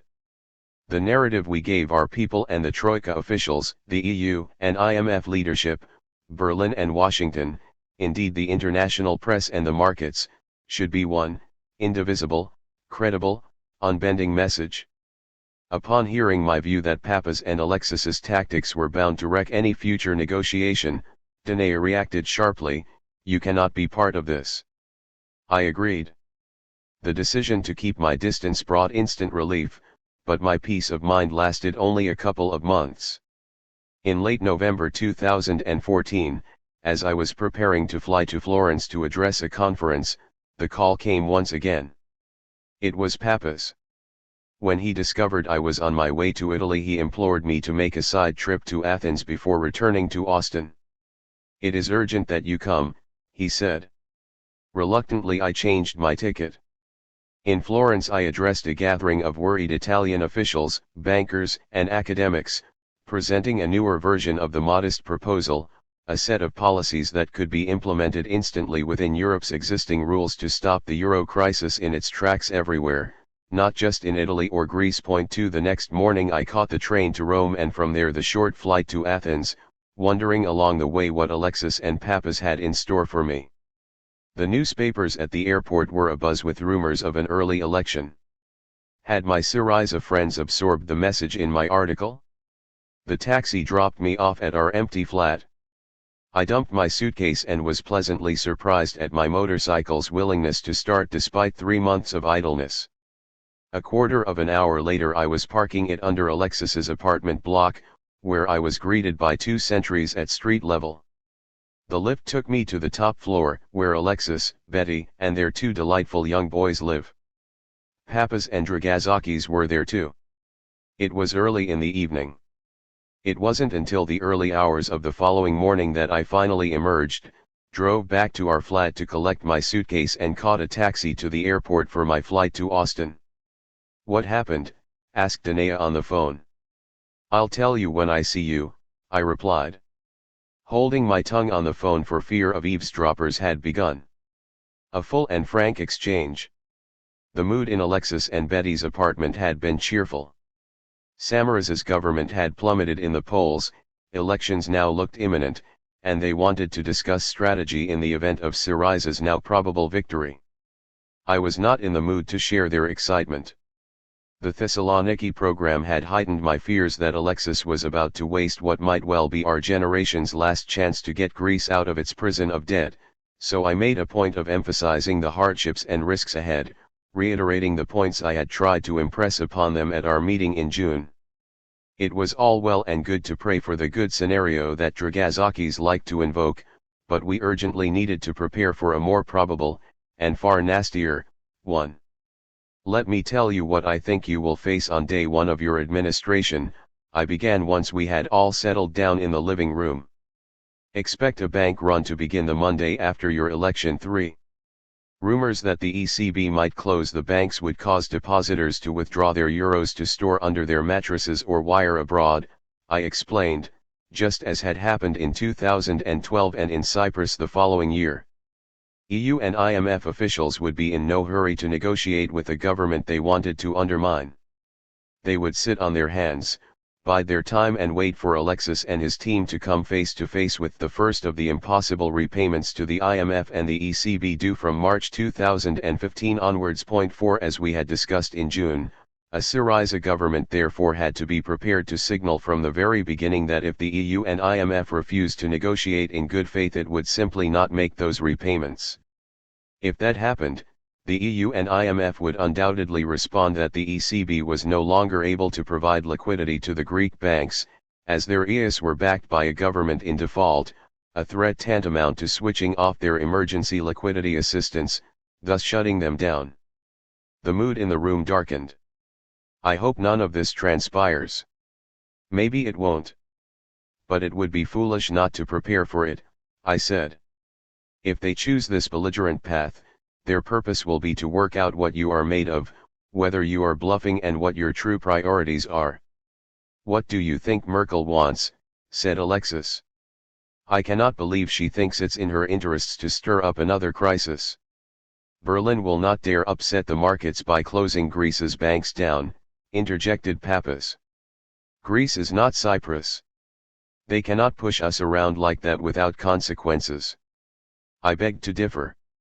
In my view, Merkel and Schäuble had no intention of going to their parliament to support debt relief for Greece, a move tantamount to confessing that the first two bailouts had been given under false pretenses. The only way Berlin could avoid such a confession was to arrange a third bailout loan, keeping Greece in debtor's prison but officially not in default. But as each bailout required the sacrifice of a Greek prime minister, Papandreou for the first, Samaras for the second, and a fresh government to push it through parliament, they would try either to win Alexis over to their side or to create such chaos that his government fell, allowing for its replacement with a compliant technocratic administration, just as they had had in 2012. Alexis looked grim. But what about Pappas's point, he said. Are they not scared of tumult in the markets? They are, I explained, but just when you might be moving into Maximos, the ECB will be unleashing a torrent of money with which to stabilize the Eurozone. Such a quantitative easing program involved the mass purchase of government bonds using the digital printing presses of the ECB. This would push down interest rates in key states such as Italy, Spain, and France. 2 years in the planning, it was Mario Draghi's strategy to buy time for the euro. It would be idiotic to think of this as a coincidence, I said. Merkel may well feel that the moment the markets are flooded by ECB money, an ECB-led enforced Greek bank holiday will go reasonably smoothly for her and Europe's financiers. How do we upset their plan then? Asked Alexis. To extract from them a half-decent agreement, I said, you must give the ECB good cause to hesitate before shutting down the banks. Key deterrent, the ECB's remaining Greek debt. The strategy for deterring a bank shutdown that we had discussed in June, based on the 5-pronged strategy one had presented at my first meeting with Alexis's economic team in May 2013, itself based on the initial paper I had presented in June 2012, hinged on the legal battle between Mario Draghi at the ECB and the Bundesbank under Jens Weidmann. Draghi had promised to buy vast amounts of government bonds from Europe's shaky economies in order to prop up the Eurozone. the Bundesbank had taken him to court over this, claiming it violated the constitution of the ECB. In February 2014 the German courts had referred the matter to the European Court of Justice, which ruled in favor of Draghi, but their judgment included caveats that in my analysis gave a future Syriza government considerable leverage. My reading of them was that Draghi's power to continue buying government debt was conditional on protecting the ECB from any write-down of government debt the ECB already owned. This included the so-called SMP bonds, Greek government bonds it had acquired from private investors as part of what it had branded the securities market program. The sum that the Greek state still owed the ECB in the form of these outstanding bonds came to $33 billion. From Greece's perspective it was a lot of money, especially given that repayments of $6.6 billion were coming up in July and August 2015. But from the ECB's perspective it was financially insignificant when compared to the €1 trillion and more that the ECB was planning to release. Nonetheless, those few billions of Greek debt to the ECB were legally momentous. Any haircut of that sum or delay in its repayment would open Draghi and the ECB up to legal challenges from the Bundesbank and the German Constitutional Court, undermining the credibility of its overall debt purchasing program and causing a rift with Chancellor Merkel, who would never take on both the Bundesbank and the German Constitutional Court at the same time. Facing their combined might, Draghi was sure to find his freedom drastically curtailed, thus undermining the market's faith in his hitherto magical promise to do whatever it takes to save the euro, the only thing preventing the currency's collapse. Mario Draghi is about to unleash a major debt purchasing program in March 2015, without which the euro is toast, I said. The last thing he needs is anything that will impede this. 5A Syriza government had therefore to signal to Draghi that it wanted a mutually advantageous deal with the EU, the ECB, and the IMF and was willing to compromise to get this. But it must also signal, discreetly but firmly, that if Draghi were to shut down Greece's banks in response to a Syriza victory, it would consider this a casus belli and would immediately legislate to postpone redemption of the Greek government bonds owned by the ECB by, say, 2 decades. I had no doubt that if a Syriza government signaled early on its intention to retaliate by haircutting the Greek SMP bonds held by the ECB in this way, it would deter the ECB from closing down the banks. Draghi is too wise a central banker to risk this simply in order to allow Berlin to steamroller you, I told Alexis. Of course, on the other hand, if you fail to convince him that you are serious about haircutting those SMP bonds, he will have no reason to antagonize Berlin by refusing its request that he crush you with an enforced bank holiday. As in 2012, so again in Alexis's apartment that night, I was at pains to stress one simple thing: in this and in every aspect of the negotiation they faced, Syriza could not afford to bluff. Even if Draghi did shut down the banks, Alexis's government had to be ready to keep the economy ticking over for several weeks. If he continued to stand his ground even then, signaling to Berlin and to Frankfurt that, while his government's aim was an honorable agreement, it nonetheless preferred a costly and unwanted Grexit to the nightmare of capitulation to debt bondage, then the real negotiations would begin. Was this a battle they were prepared to see through to the end? Papa seemed offended that I should ask. Alexis, more restrained, said with an air of resignation, "We have no alternative." Varoufakis said nothing. It was imperative then that they had a plan for buying time, I told them, a way of getting through several weeks so that they would not have to choose between Grexit and surrender the very moment the ATMs closed. This would also give Merkel and Draghi the chance to step back from a terminal rupture once it became clear that Syriza meant business. To do this, they would need a payments system ready to kick in the moment the banks closed. A parallel payments system. The scheme I outlined, alluded to in June 2012 and in the 5-pronged strategy of May 2013, was based on theoretical work I had done previously on how fiscally stressed Eurozone governments could gain some room for maneuver through a novel utilization of their tax office websites. The gist of it was simple. Suppose that the state owes company A €1 million but is delaying payment owing to the state's liquidity squeeze. Suppose also that company A owes 30,000 euros to Jill, one of its employees, plus another 500,000 euros to company B, which supplied it with raw materials. Meanwhile, Jill and company B also owe, respectively, 10,000 euros and 200,000 euros in taxes to the state. Now imagine that the tax office creates a reserve account for each taxpayer, per tax file number, to be precise, including for companies A and B and Jill. The state can then just deposit 1 million euros into company A's reserve account simply by typing it in and provide each taxpayer with a PIN to be used to transfer funds from one taxpayer's reserve account to another. Company A could then transfer 30,000 euros to Jill's reserve account and 500,000 euros to Company B's reserve account, which Jill and Company B could then use to repay the 10,000 euros and 200,000 euros they respectively owe the state in tax arrears. The immediate cancellation of many arrears would have been thus effected. Such a system would be great to have in Portugal, in Italy, indeed in France even during the best of times, but it would be critical in Greece during the emergency of an ECB-enforced bank holiday, allowing all sorts of transactions to continue, not just those with the state. For example, pensions could be partly paid into a pensioner's tax office reserve account, and the pensioner could then transfer a part of that sum to, say, her landlord, who would also have tax to pay. Even though these credits could not be withdrawn from the system as cash, the scheme would continue to work for as long as the state continued to accept the credits in lieu of tax. And it could work remarkably well if it were developed further in two ways. Every Greek citizen already has an identity card. Imagine if this were reissued as a smart card featuring a microchip similar to those in modern debit and credit cards.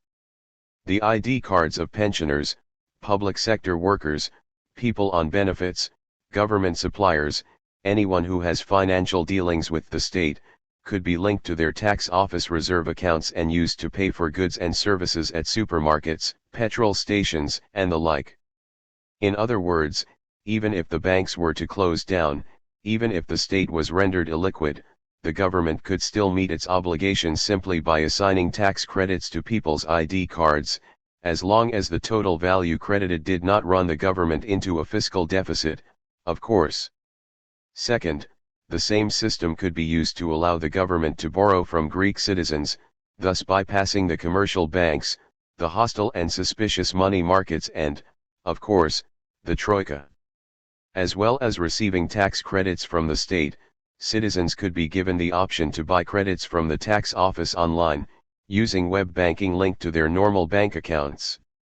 Why would they want to do this?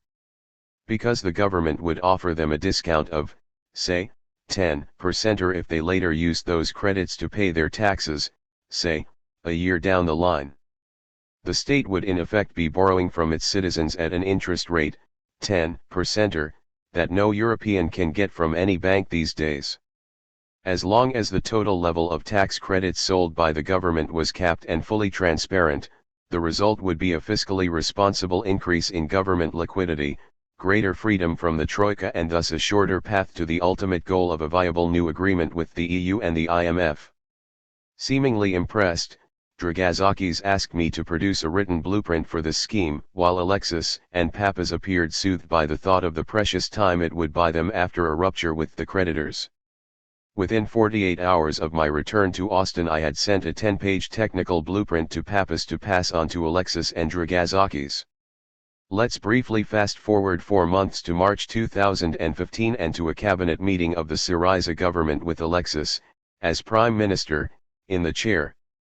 After an assessment of the confrontation with the Troika that had begun with a vengeance on day one, just as anticipated, I outlined a bill my ministry had tabled in Parliament to combat the humanitarian crisis.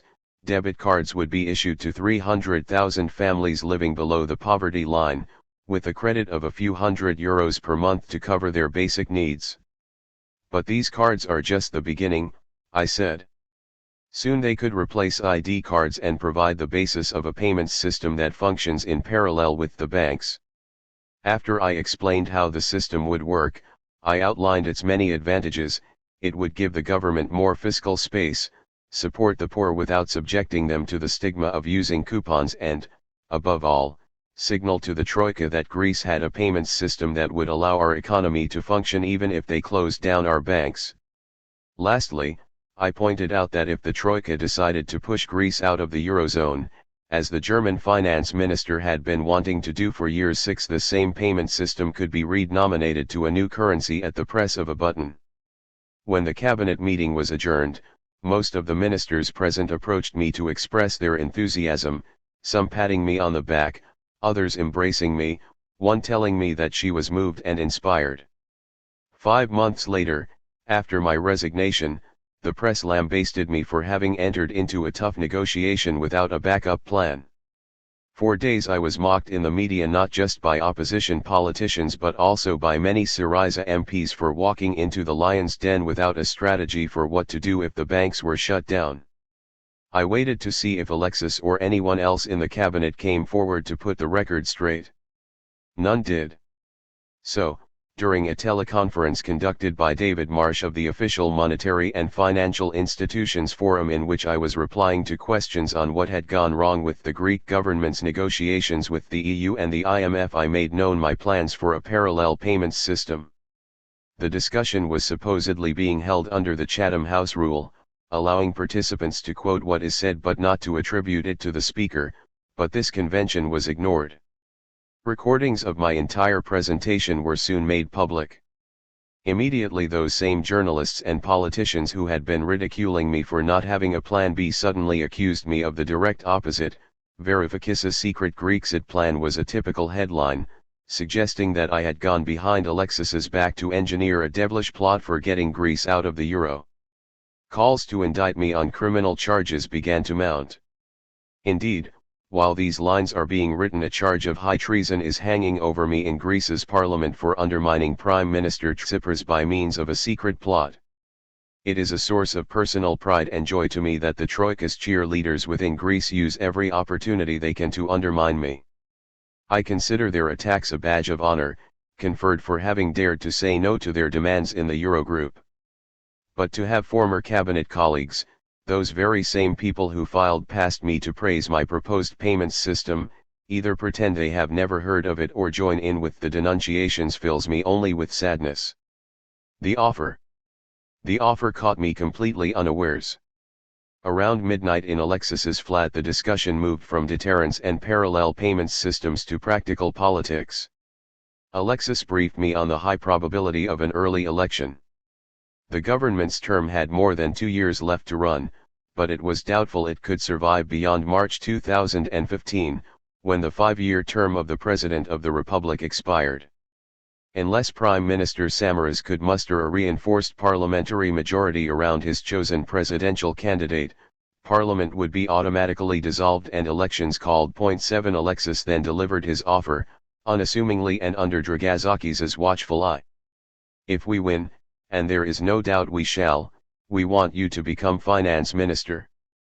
Throughout my journey from Austin to Athens I had been reciting the precise wording in which I would turn his offer down, except that I had been anticipating a completely different offer from the one he had made, that of chief negotiator under finance minister Dragazakis. But now Alexis was proposing to unify the two roles and make me responsible for both. To buy time, and in genuine puzzlement, I turned to Dragazakis. But I thought that you would assume the finance ministry. Alexis stepped in to explain. Dragazakis will be deputy prime minister overseeing the 3 economic ministries, meaning the Ministry of Finance, the Ministry of the Economy and a new Ministry of Productive Reconstruction. 8. This changed everything. The proposed cabinet structure was sensible. The only reason for turning down Alexis's offer now would have been doubt regarding his and Dragazakis' true intentions, caliber, or character. It would have been awkward, to say the least, to bring up such fundamental doubts with them directly. I raised another issue of principle instead. As you know, I said, I have serious reservations about the Thessaloniki program. Indeed, I have very little respect for it, and, given that it has been presented as your pledge to the Greek people on economic matters, I cannot see how I can, in all honesty, assume the responsibility of implementing it as finance minister.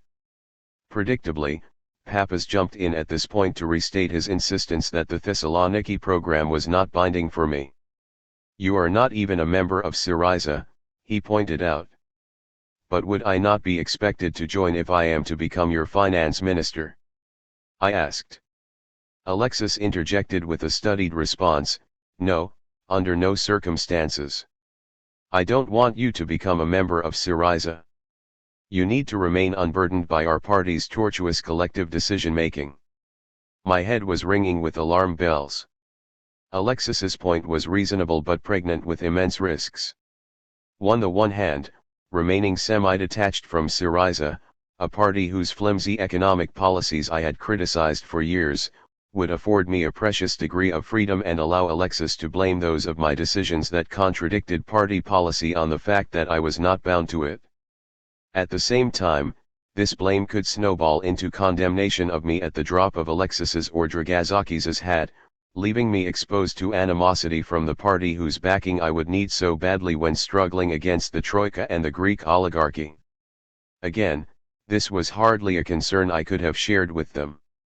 The pressure to decide was mounting, but I needed to know for sure, were we truly in agreement over both aims and means? If not, my life would have remained blissfully uncomplicated. "Let's see if we can agree on fundamentals before we discuss my role in a Syriza government," I said.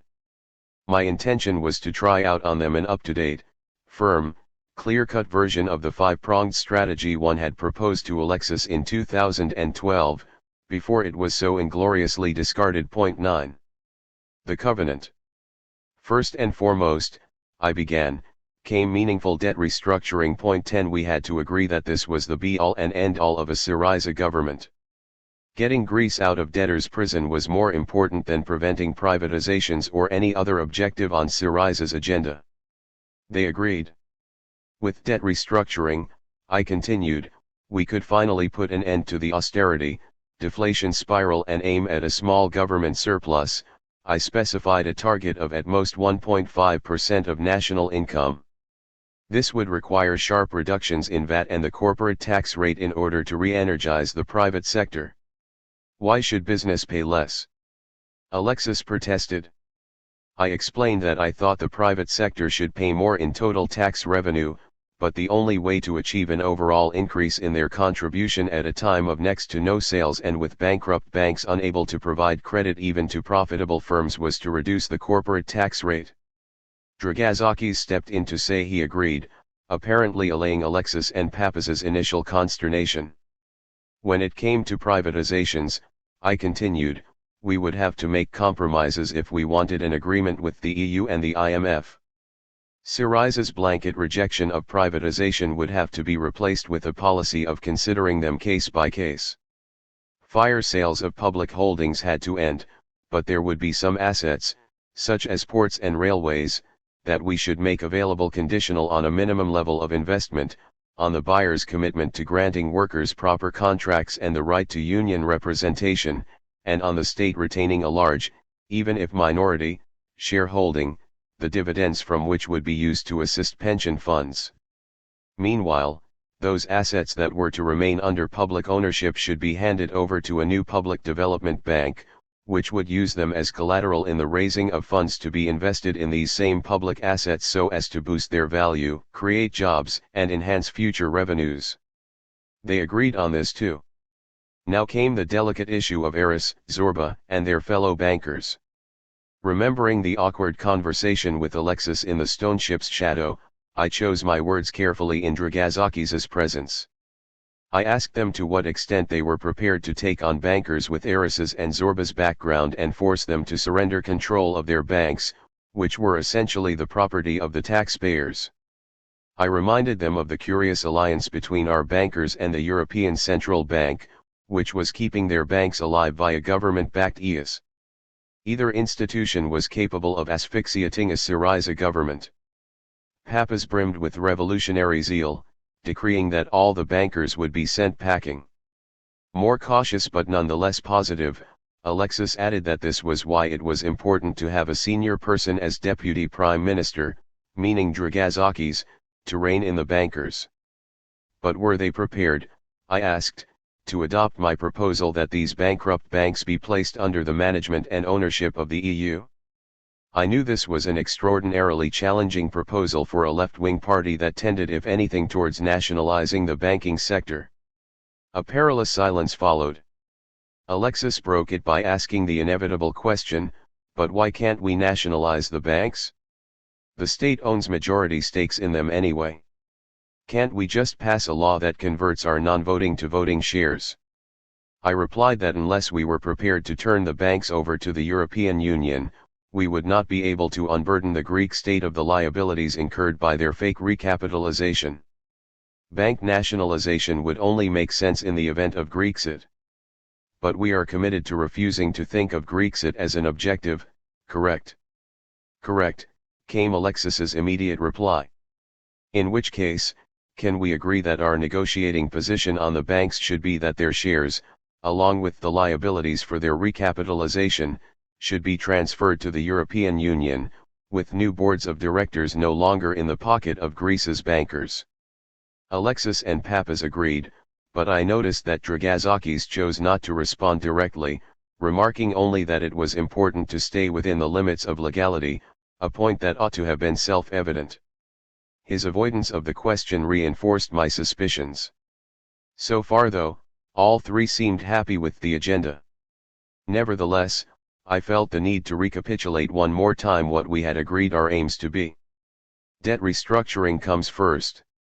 Second, a primary surplus of no more than 1.5% of national income and no new austerity measures. Third, wide-ranging reductions in sales and business tax rates. Fourth, strategic privatizations under conditions that preserve labor rights and boost investment. Fifth, the creation of a development bank that would use remaining public assets as collateral to generate a domestic investment drive, and whose dividends would be channeled into public pension funds. Sixth, a policy of transferring bank shares and management to the European Union while creating a public bad bank to deal with the bank's non-performing loans, so as to prevent evictions and the mass expropriation of small business by vulture funds. Again they agreed, this time with greater conviction. But I was not finished yet. Their agreement had to extend also to my proposed negotiating strategy, complete with its key deterrent, the threat to haircut our SMP bonds, and the parallel payments system with which to buy time in the event of an impasse that would bring on bank closures. I went through these points and they agreed once more. Then came my final and most pressing point: key to having a shot at a decent agreement is that we share a common understanding that we are not going to bluff against the Troika. Are we clear on that? I inquired anxiously. Varoufakis asked what I meant. Was this a genuine question or tactical amnesia?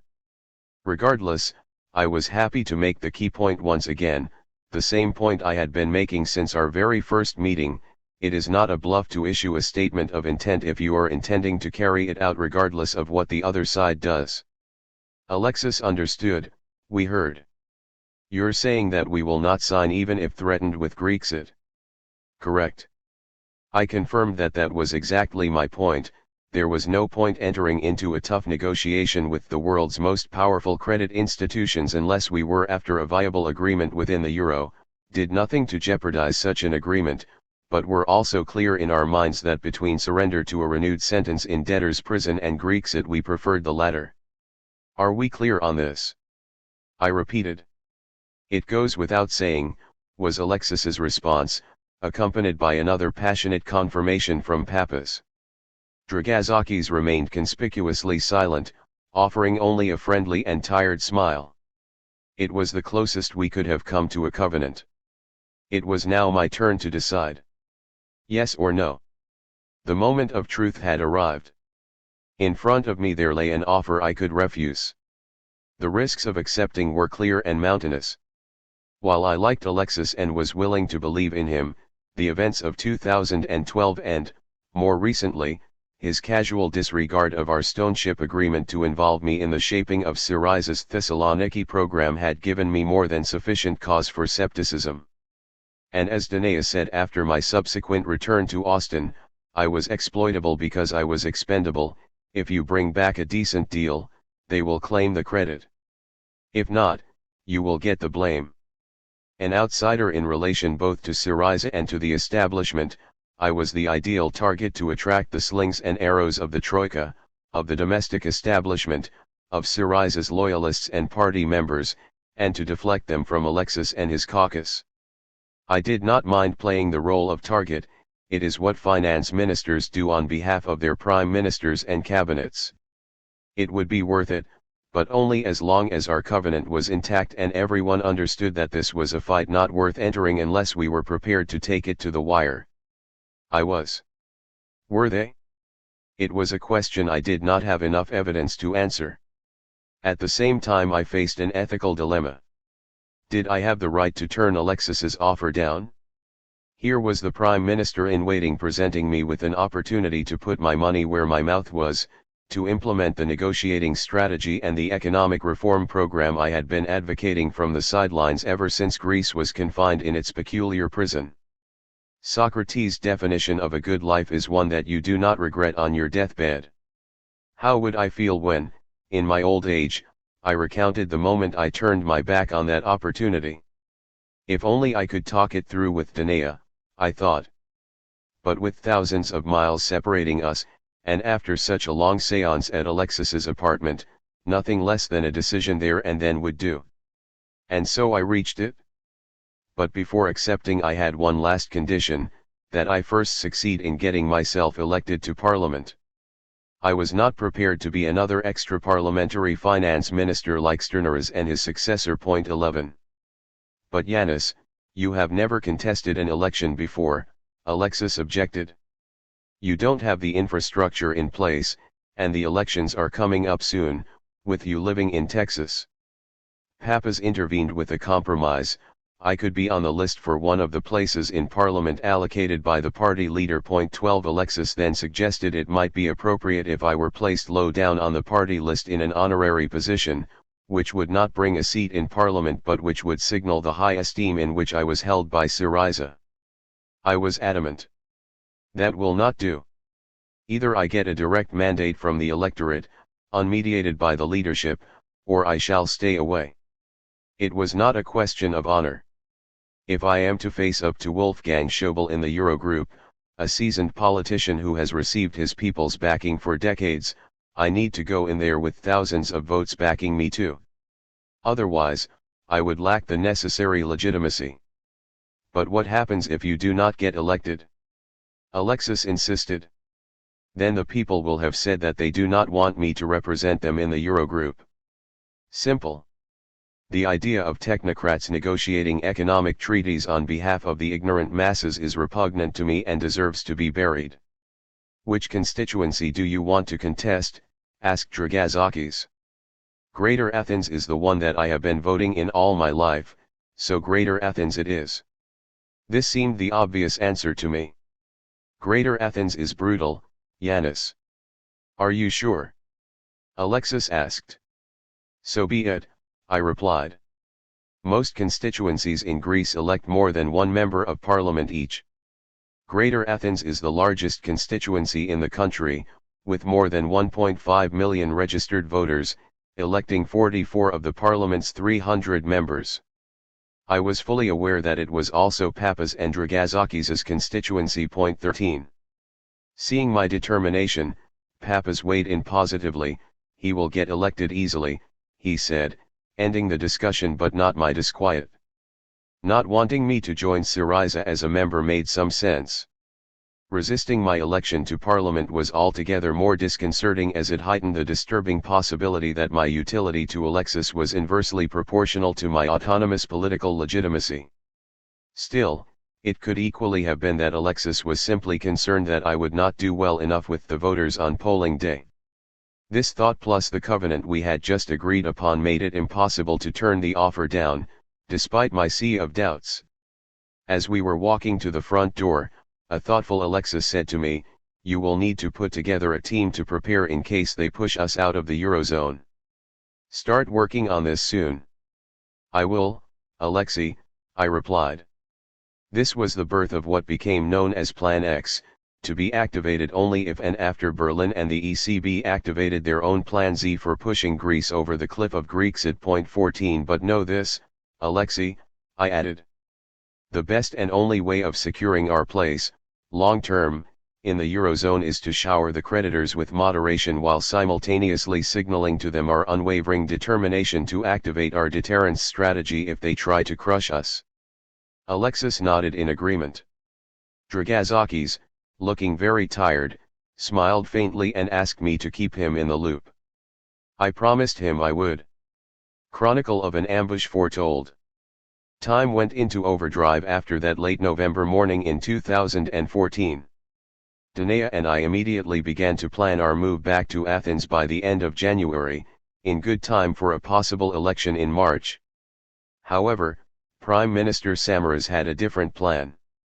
On December 8 he announced that he was bringing the presidential election forward, with the first, essentially ritual, vote to be held 9 days later, on December 17, the second ritual vote on December 22, and the third, decisive, vote on 27 December. 15 On hearing the news, I assumed that he must somehow have found the numbers he needed to secure another 2 years in government. Why else would he bring forward a vote that could shorten his government by 2 whole months? The following day I began to question my theory. On December 9 the Greek finance minister applied to the Eurogroup for a 2-month extension of the second bailout agreement, which was due to expire on December 31, 2014. Why only 2 months when the Troika had proposed a 6-month extension? If Samaras had the numbers and could hold on to office for another 2 years, he should have wanted at least 6 months before pushing through Parliament the third bailout loan agreement that the Troika's policies necessitated. Why cut himself such a short rope? The only explanation I could come up with was that he was not cutting it for himself, he was cutting it for us. Speaking to Papas and Alexis from Austin, I gathered that this was indeed the case. Samaras knew he did not have the numbers, was resigned to a late January election that he knew he would lose, but was counting on the Troika to close down Greece's banks on expiry of the bailout agreement, which would now fall on February 28, 2015, thus snuffing out a 4-week-old Syriza government. This would clear the way for a technocratic administration, just as had taken office in 2012, to pass the third bailout loan agreement, followed by his triumphant return to Maximos. Among ourselves we began to refer to this as Mr. Samaras's left intermission ploy. Our theory was confirmed by 2 developments. First, in response to the opinion polls, which were predicting a Syriza victory, Samaras and his ministers began to brief that their fall would be followed the next morning by bank closures. This was tantamount to a sitting government inciting a bank run. Then, on December 15, Sturnaras, until the previous June Samaras's finance minister but now in charge of the country's central bank, included in an official speech a phrase unique in the annals of central banking. In the context of my duties as governor of the Bank of Greece, and in my capacity as a member of the governing board of the European Central Bank, I must note that the crisis of the last days is becoming serious, that liquidity in markets is diminishing at a high rate and that the risk not only of the reduction in economic growth that recently restarted but also of an irreversible impairment of the Greek economy is large. 16. Never before had a central banker violated so blatantly his mandate to maintain financial stability. Central banks were created in order to prevent bank runs at times of shrinking liquidity by reassuring the markets that liquidity would remain plentiful. With his statement Sturnaras had done the opposite, accelerating the bank run that the sitting government had begun in order to undermine a future Syriza government. On December 20 the Samaras government pushed through Parliament the 2-month extension to the second bailout loan agreement, casting February 28 in stone as the date on which the banks would close if no new agreement with the EU, IMF were reached. A week later, Prime Minister Samaras's candidate for the presidency failed to secure the necessary majority. An election was called for January 25, 2015. The die had been cast. I would have to rush back to Athens with only days to contest my first ever election in a country I had not lived in for 3 years. Watching all this unfold from Austin, I saw quite clearly the ambush that awaited me. Nor did it come as a surprise. And yet there are times in life when, however expected the malice may be, observing it transpire fills one's heart with sadness. I recalled an old joke: two golfers exchange their life stories as they move from one hole to the next. The first one confesses that he made his fortune when his ailing factory burned down and he was able to claim the insurance. The second golfer then confesses that he also made it big when his own business was destroyed by a flood, netting him a nice check from the insurance company. The first golfer looks puzzled. "But how did you start the flood?" he asks. "Prime Minister Samaras and Governor Sterneras had started a fire on our home front, in the form of a bank run, that we would need to put out while at the same time negotiating with powerful foreign creditors who did not really want their money back. Meanwhile, our own central bank, Europe's central bank, Greece's oligarchy and indeed the media would be pouring fuel onto that fire. Our only ally against such an alliance would be a battered, fed up but hopefully determined demos. Truth without fear. Ever since Greece had been imprisoned within its cage of unpayable debt, I had been portrayed as a fool. The establishment called me one because I refused to acknowledge that saying no to their bailout meant ejection from the euro. In a show of touching bipartisanship, many leftists also called me a fool for precisely the same reason: they saw my aim of emancipating Greece within the eurozone as a pipe dream. This unlikely right-left consensus told Greeks they faced a simple choice: suffer in silence in your debtor prison to keep the few euros left in your pocket, or get out of the euro, possibly of the European Union. While disagreeing over which of the two options was preferable, the Troika and its Greek cheerleaders, the Greek Communist Party and the members of Syriza's left platform all agreed: Varoufakis is at best a useful idiot, leading Greece's rebellious populace into a horrid defeat, the intransigent left's allegation, and at worst a dangerous narcissist, possibly an agent of satanic forces, wishing to destabilize Europe in association with George Soros and other American, Jewish foes of the euro. The establishment's insinuation. These two schools of thought managed the impossible, simultaneously to portray the same person as an enemy of Greece's place in Europe and as an agent of Brussels. Mindful of the real dangers posed by this powerful consensus, in early 2014 I sat down and wrote a book, published in Greek only and entitled The Genesis of Bailout Greece. In it I restated the argument I had been making for years: Greece should never seek Grexit but should demand a viable agreement within the Eurozone. Such an agreement was feasible, though far from certain, provided we were not intimidated by the threat of enforced Grexit. A week before the general election of January 25, 2015 I launched the book at the Athens Megaron Music Hall in front of hundreds of attendees and another 200,000 viewers via a live video stream. This was to be my one and only pre-election campaign event, so I used it to present to the voters my negotiation aims and strategy, just as I had done to Alexis, Papas, and Dragazakis, concluding as follows. The only conclusion that can be drawn here is that, unless we disdain surrender more than Grexit, there is no sense in negotiating with the EU, IMF. If Syriza, deep down, thinks that Grexit is worse than another bailout, it might as well surrender at the beginning, or even better avoid winning the election. This does not mean that we should want Grexit or that we should be working towards it. It means that the only way of securing a viable agreement within the Eurozone is to table moderate proposals to our creditors regarding a compromise New Deal while being determined not to capitulate at the threat of Grexit.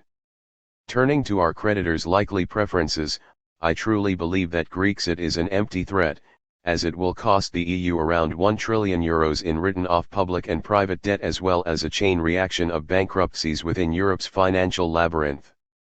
Interestingly, the very same people who in 2010 were admonishing me for daring to say that the Papandreou government had the leverage to say no to Berlin and Brussels because Grexit in 2010 would have blown up France and Germany's banks, are now scolding me for proposing today, in 2015, a strategy that could have worked in 2010.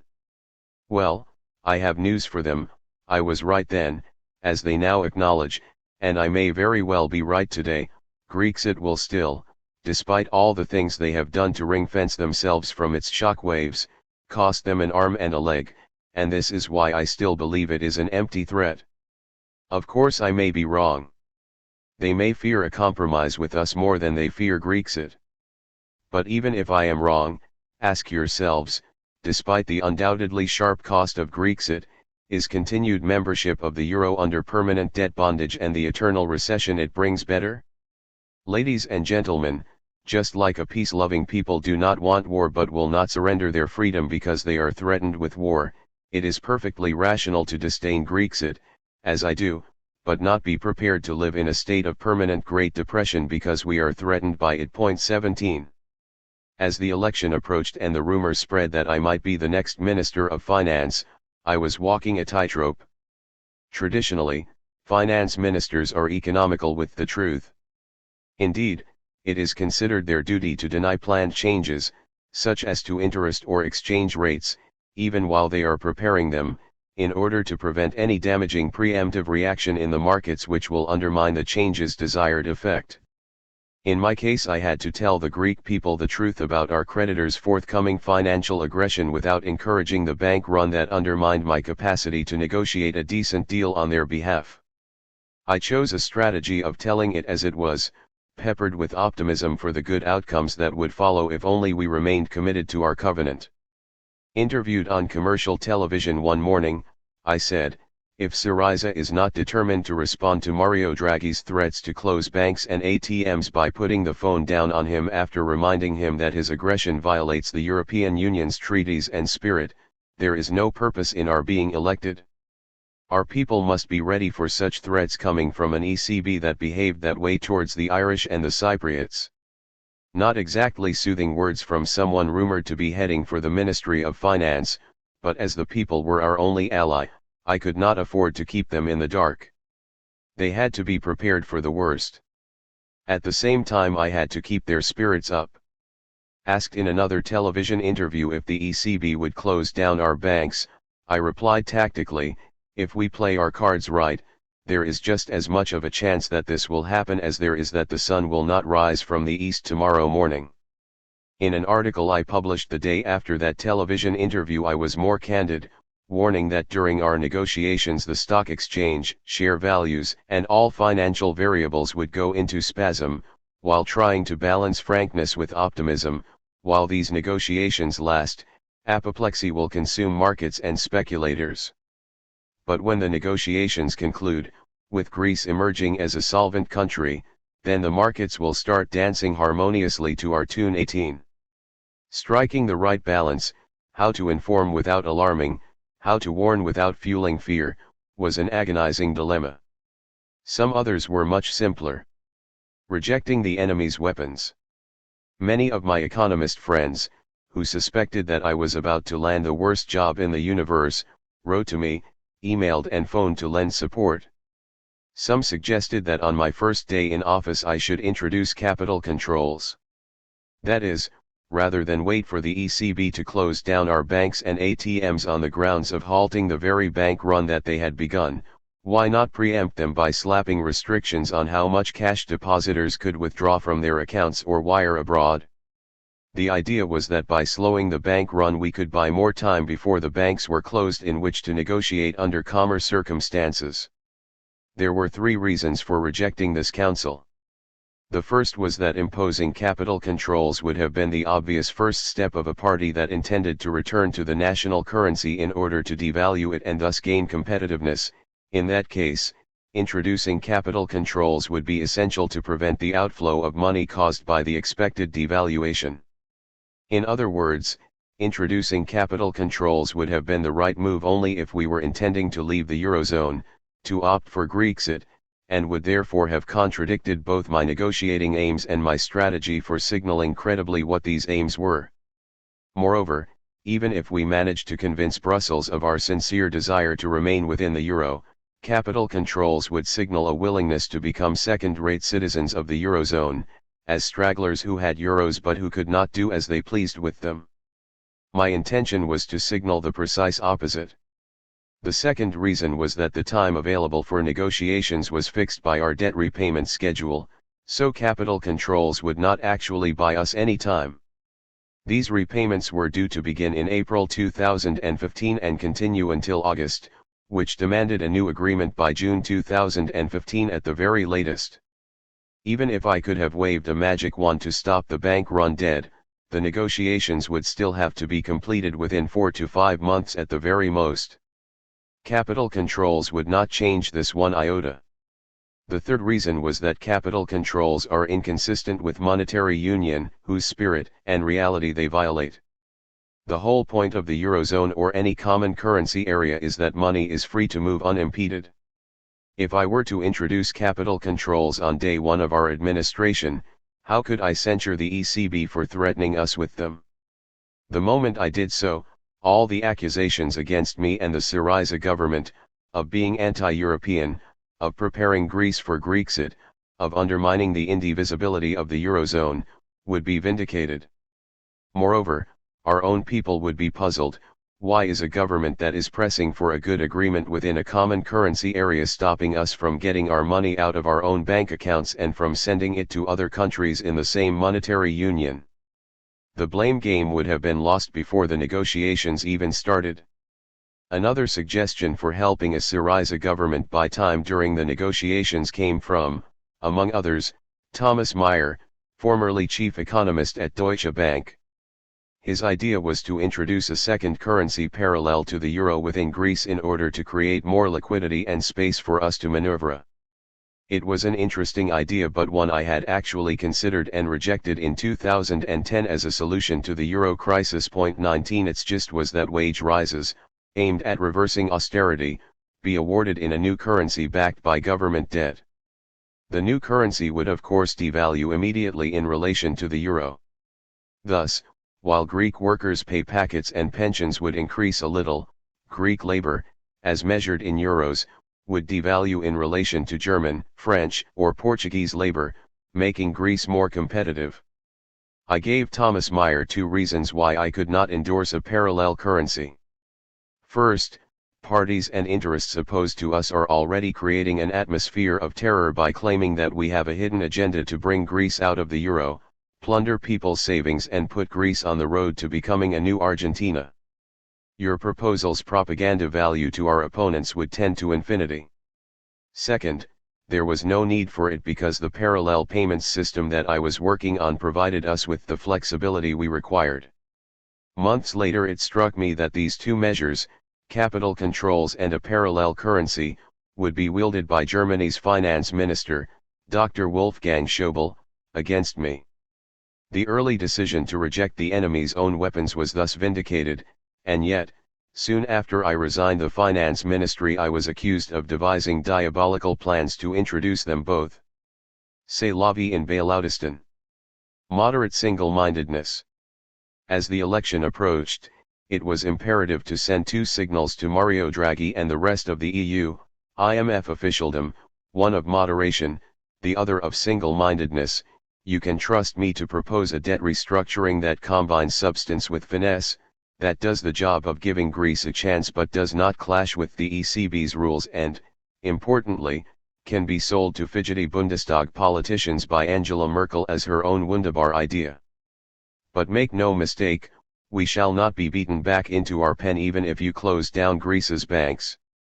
On January 17, 2015, a week before the election, I issued a press release in my now official capacity of parliamentary candidate for Greater Athens, in which I outlined my proposals for restructuring Greece's public debt. First, we should split it into its four main constituent slices. Money owed to the ECB in the form of the bonds it had purchased in 2010/11, the so-called SMP bonds that would have been haircut by 90% in 2012 had they not done so. 20. The largest slice, 60% of our total debt, owed to the rest of Europe from the two bailouts. A smaller slice owed to the IMF, about 10% of our debt mountain.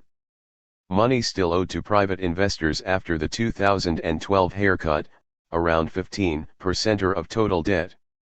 This is what I proposed we do with each of these slices. Our debts to the IMF, 3, and to private investors, 4, would be honored in full. The latter was too small for it to be worth opening a front against hedge funds, which might lead to an Argentina-style international dispute with few potential benefits. Besides, they had already swallowed a haircut of 90% of what they were owed in 2012. As for the IMF, despite its complicity in enabling Brussels and Berlin to impose debt bondage upon Greece by peddling economic forecasts they knew to be false, we would not want to antagonize the United States, which considers the IMF one of its own, in addition to Berlin. Moreover, a haircut of the IMF loans would also hit non-European countries such as Malaysia and Japan that had nothing to do with Europe's internal squabbles and which might otherwise lend a sympathetic ear to our government. The money we owed the ECB, 1, the Trichet legacy as I called it after the then president of the ECB who bought the SMP bonds, was an absurd debt.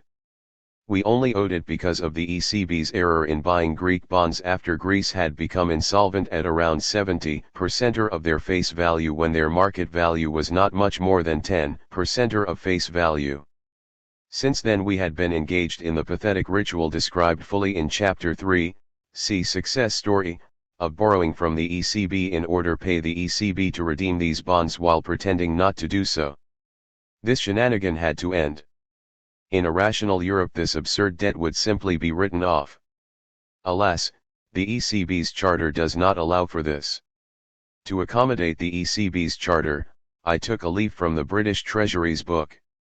The British government had long practiced the issue of open-ended, or perpetual, bonds.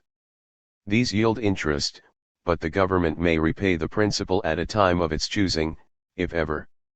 Indeed, perpetual bonds issued at the time of the South Sea Bubble in the 1720s and by Neville Chamberlain and Winston Churchill during and just after the Great War were only repaid by the British Treasury in late 2014 and early 2015. I proposed the following: our government would issue new perpetual bonds, with the same face value as the bonds the ECB owned, bearing a small interest rate but with no expiry or redemption date.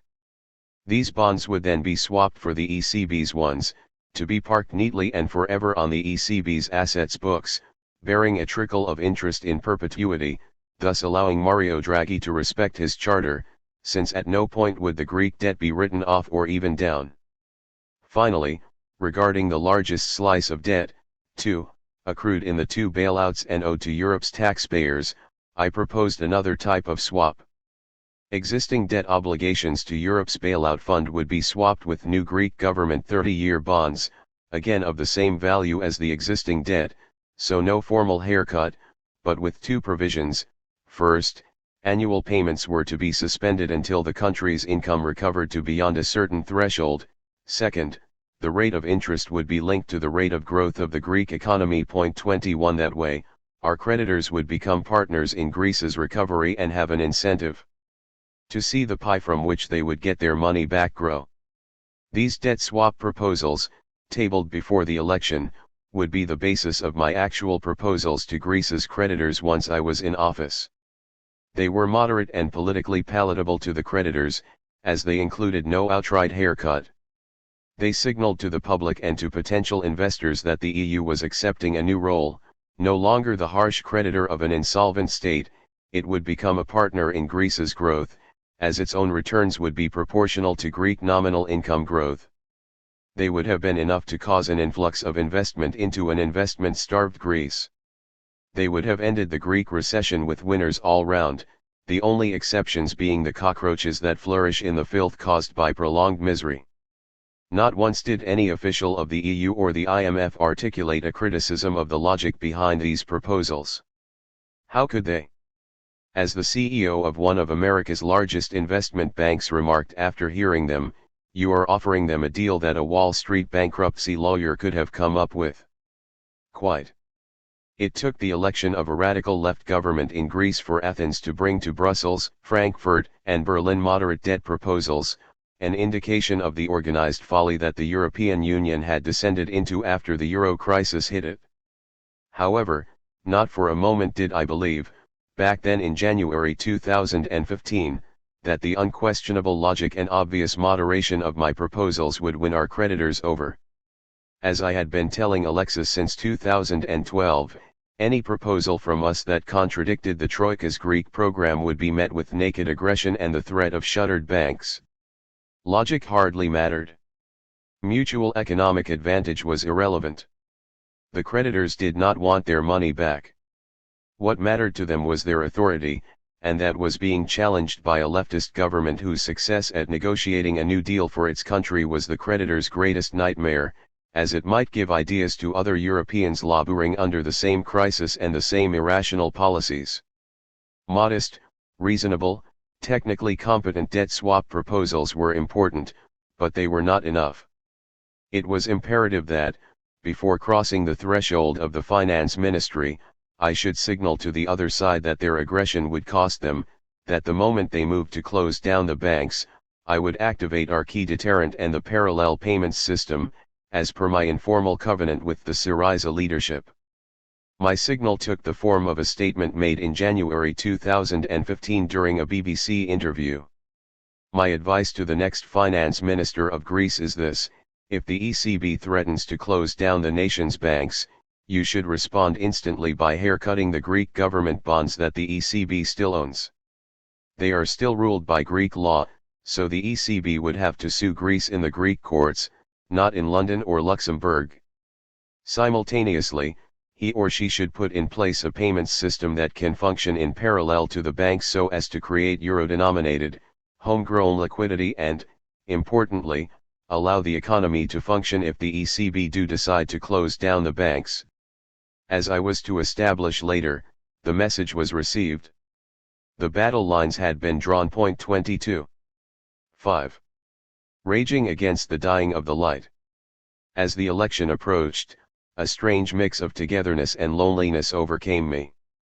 On the streets, at public meetings, in taxis, and at Syriza's headquarters, where I would meet Alexis and the rest of the team, I experienced solidarity, warmth, sympathy, and immense support. But deep inside I knew I was institutionally isolated, resource poor, entirely on my own. Not having been a member of parliament before, not even a party member, and having lived in Austin for the previous 3 years, I had no support network, as Alexis had remarked. My colleagues aspiring to enter government had secretaries, drivers, private offices, important connections. In contrast, I had Danae's moral support, my motorcycle, and our apartment at the foot of the Acropolis, where I gave interviews, held meetings, composed my blog posts and conducted all the business of the campaign. At one point I received a call from Syriza HQ telling me that as a parliamentary candidate the law required me to open a special bank account in which to deposit all contributions to my campaign and from which to draw all campaign-related expenses. I opened the account, since it was mandatory, but deposited precisely nothing in it as I neither sought nor received any contributions, had no staff and spent precisely zero on promotional material. My only campaigning device was a Greek-language blog I created myself, using a free blogging platform, as an addendum to my existing English-language blog. That was it. But while I did not need any of the trappings of conventional political campaigning to get elected, I was troubled by the prospect of walking into the finance ministry without a team, relying entirely on civil servants who had until then been faithful servants of Bailautistan, with additional staff provided exclusively by Dragazakis and Syriza HQ. So I used the few weeks I had in the run-up to the election to gather the best team around me that I could. To help me identify a deputy finance minister for the key position of overseeing the treasury, I had coffee with Aelkos Papadopoulos, a 1990s-era former PASIC finance minister whom I had known for years, trusted for his probity and considered the only finance minister to have had his finger on the state's financial pulse during his tenure. While Aelkos remained an opponent of Syriza, he was personally supportive and promised to come up with a name. The same night he texted me the name of Dimitris Mardosh, whom I had never heard of but whom my experienced friend insisted was capable and above board. Next morning I called Mardosh with an offer he had never imagined. 1. Even more crucial was the post of President of the Council of Economic Advisers. In the Eurozone, heads of government cannot achieve anything without the close collaboration and loyalty of the finance minister who represents them in the Eurogroup. Likewise, finance ministers cannot succeed without a similarly close relationship with the president of their ministry's Council of Economic Advisers, who represents them in the so-called Eurogroup Working Group. Supposedly this is where preparations are made for Eurogroup meetings, but in reality it operates as the shadowy crucible in which the Troika forges its plans and policies. However, this position had been filled on my behalf by Varoufakis even before I set foot on Greek soil. Varoufakis had selected George Varoufakis, a 30-something economist who had taught at Manchester University before being seconded to the Central Bank of Greece. He is a good lad and has been preparing the ground for us, working informally with people inside the Council of Economic Advisers, Varoufakis told me when we first met after my arrival in Greece, a few weeks before the election.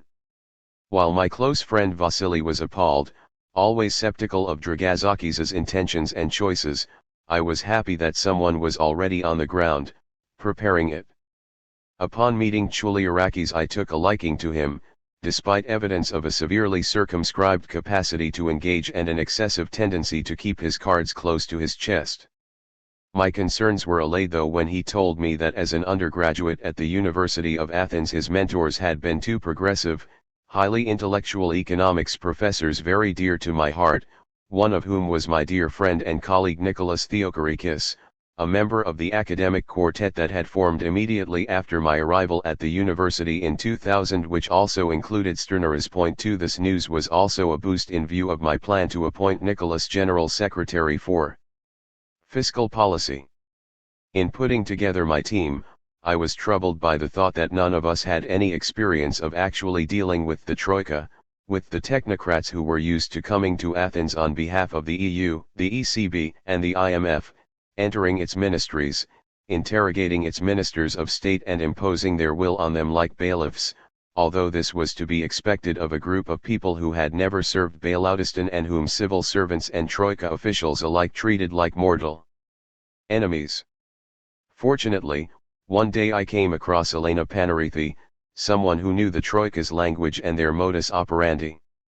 Elena had worked for years in Washington, primarily at the World Bank, where she forged excellent connections with powerful people associated with the institutions behind the so-called Washington Consensus, the package of reforms that the U.S. prescribed for economies in crisis, including former Treasury Secretary Larry Summers, to whom she would later introduce me, recall Chapter 1, and David Lipton, second in command at the IMF. Her work in Peru on behalf of the World Bank in collaboration with the despotic regime of President Fujimori had made her a figure of hatred among the left in Greece and elsewhere. Her defense was that, whoever it was for or with, the work itself was important and progressive, getting people living in shanty towns title deeds to their shacks, allowing them to invest in these dwellings, to live within them with peace of mind and to use them as an asset that gave them access to the formal marketplace.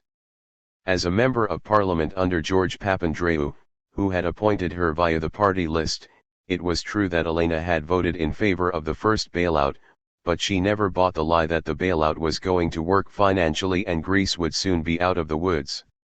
As she told me at the time, she voted in favor because of the immense psychological pressure that Papandreou and his people had exerted upon her. And to her credit, Elena subsequently turned into one of the bailout's strongest critics.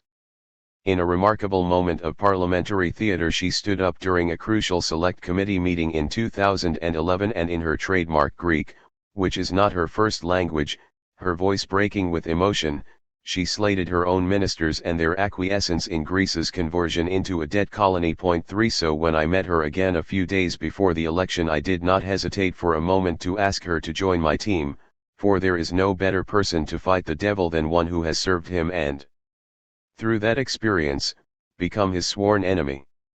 The same applied to Natasha Arvaniti, a former student in the economics PhD program that Nicholas Theocharichis and I had set up in 2003 at the University of Athens. Natasha had since joined the civil service before being seconded to Brussels, where she worked for the Troika. As a European Commission technocrat, she had been sent to Nicosia to enforce the Cyprus bailout.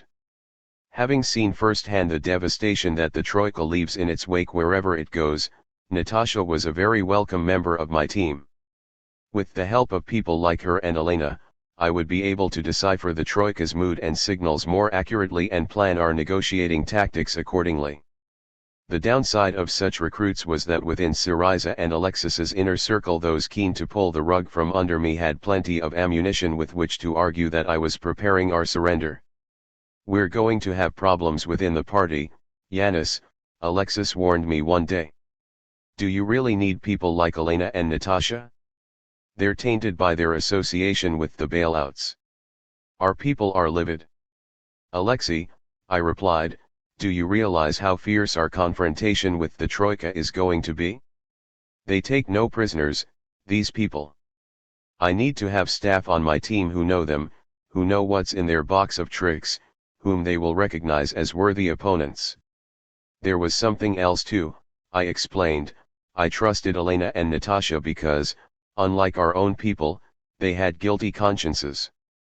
They had experienced the indignity of the Troika's activities for themselves, they had been toughened by them, and for that reason I was certain they were less likely to be co-opted by their opponents than some of our wet behind the ears Troika slayers.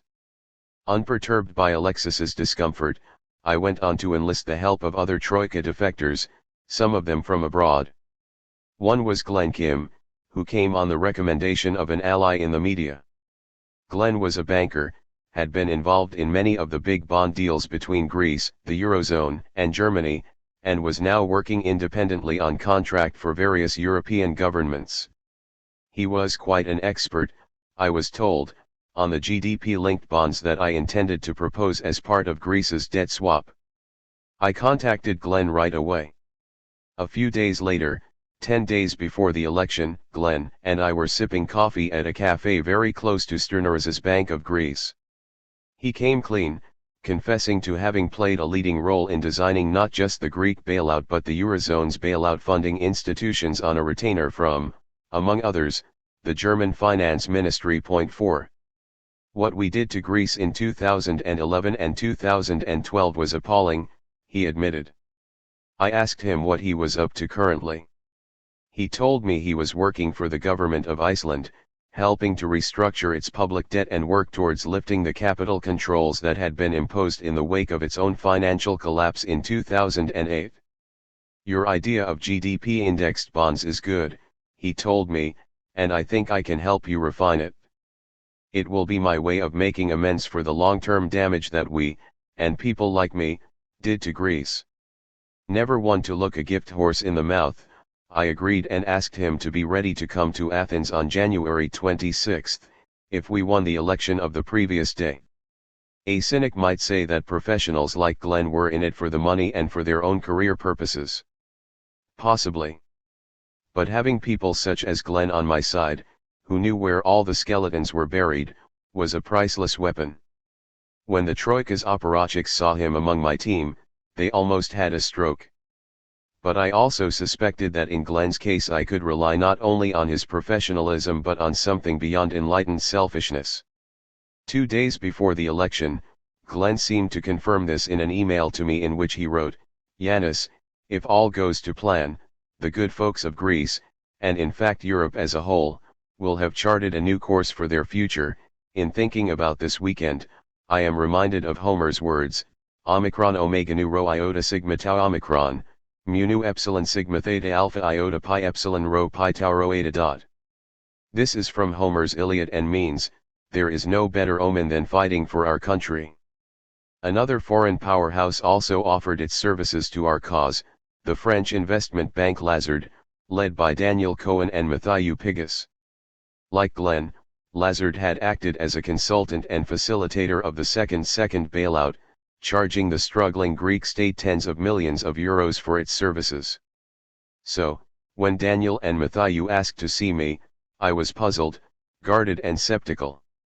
But they won me over with a frank account of their complicity, an equally frank apology and an offer to help get Greece back on its feet by providing their considerable services pro bono. With these illustrious defectors on our side, our technical strength was bolstered no end. No one in Syriza or known to the party had access to such expertise.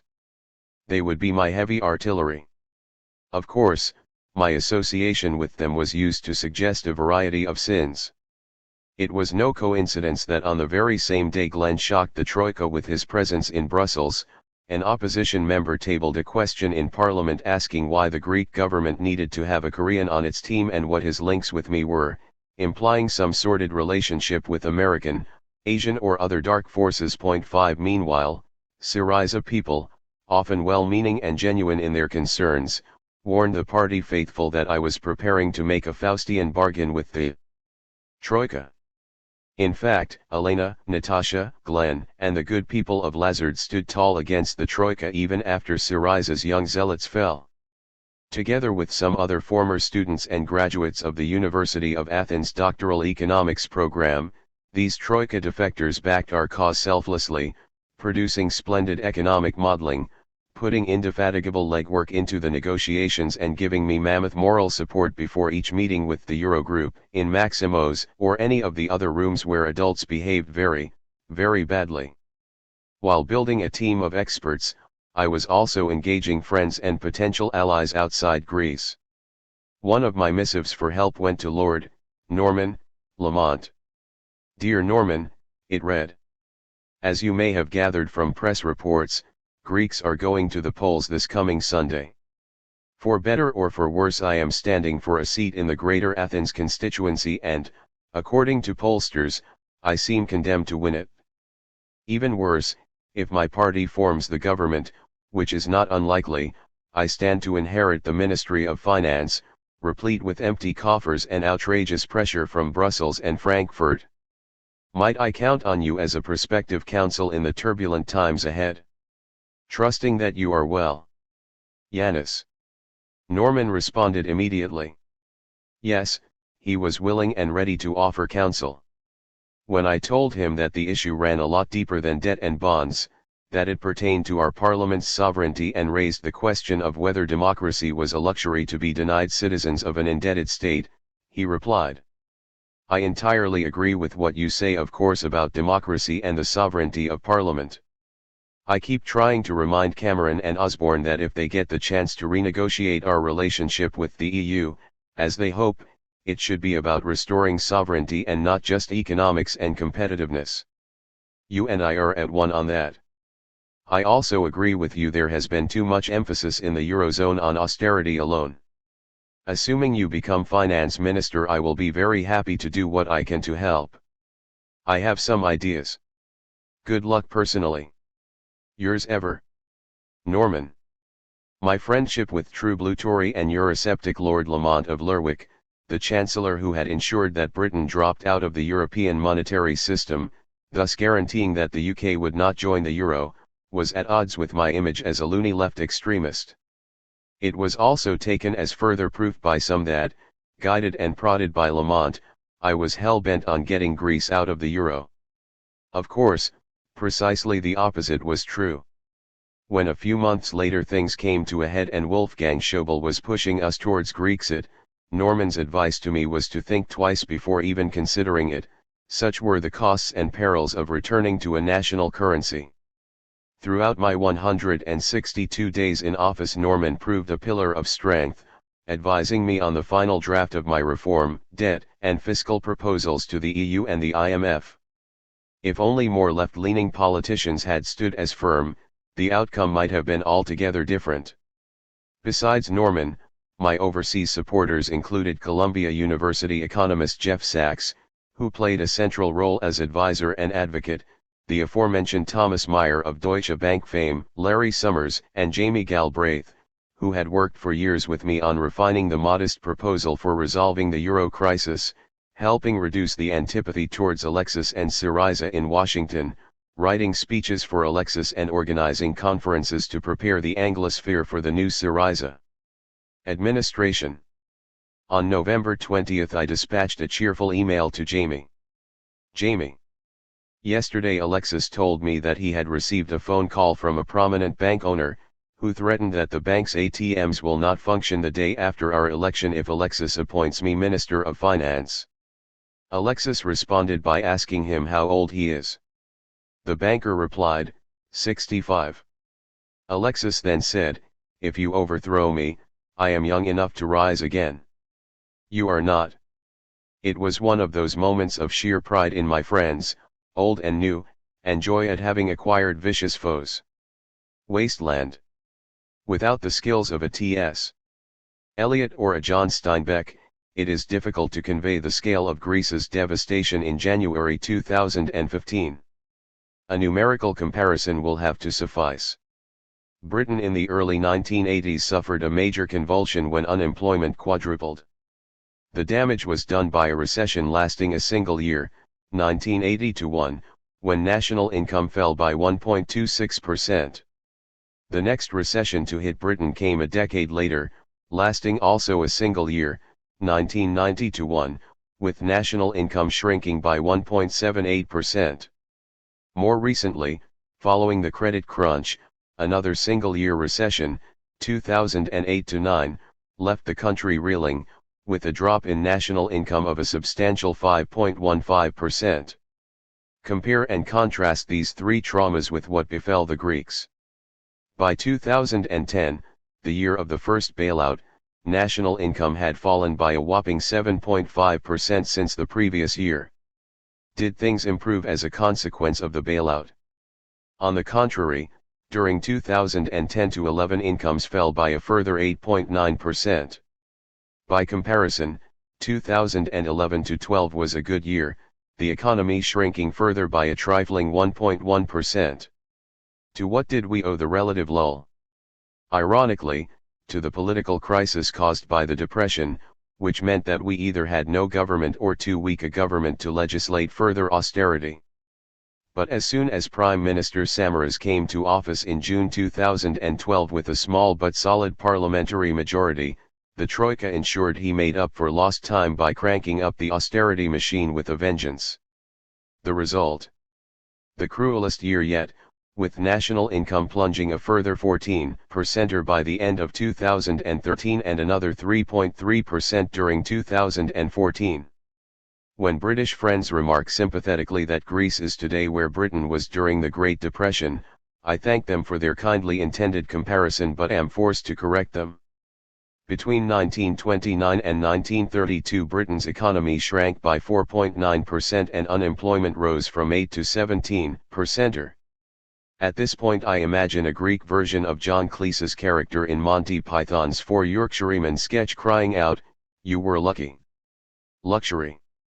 By comparison, Greece has endured 6 consecutive years of recession, the loss of 28% of its national income, more than 1 in 5 workers losing their job, and an unemployment rate propelled from 7 to 27% with youth unemployment at more than 65%.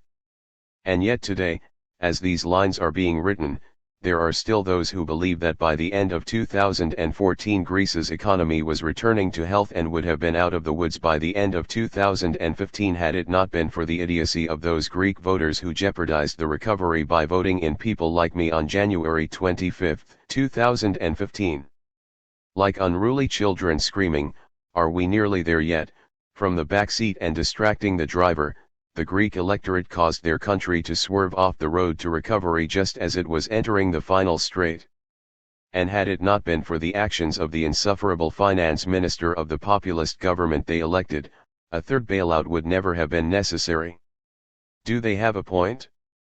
The jagged gray line in Figure 1 shows Greece's total income, undiluted by statistical tricks and given in raw euros. The black line superimposed upon it is a 4-month average, providing a clearer sense of the overall trend. The shaded oval highlights the period in 2014 when the alleged recovery began. Can you spot it? The Greek voters could not. Figure 1, Greece's unadjusted national income, quarterly, 2007-14, with a 4-month moving average superimposed. Soon after it became clear that I might become Greece's finance minister in this economic environment, I gave a speech attended by members of the European Parliament, journalists, and other so-called opinion makers.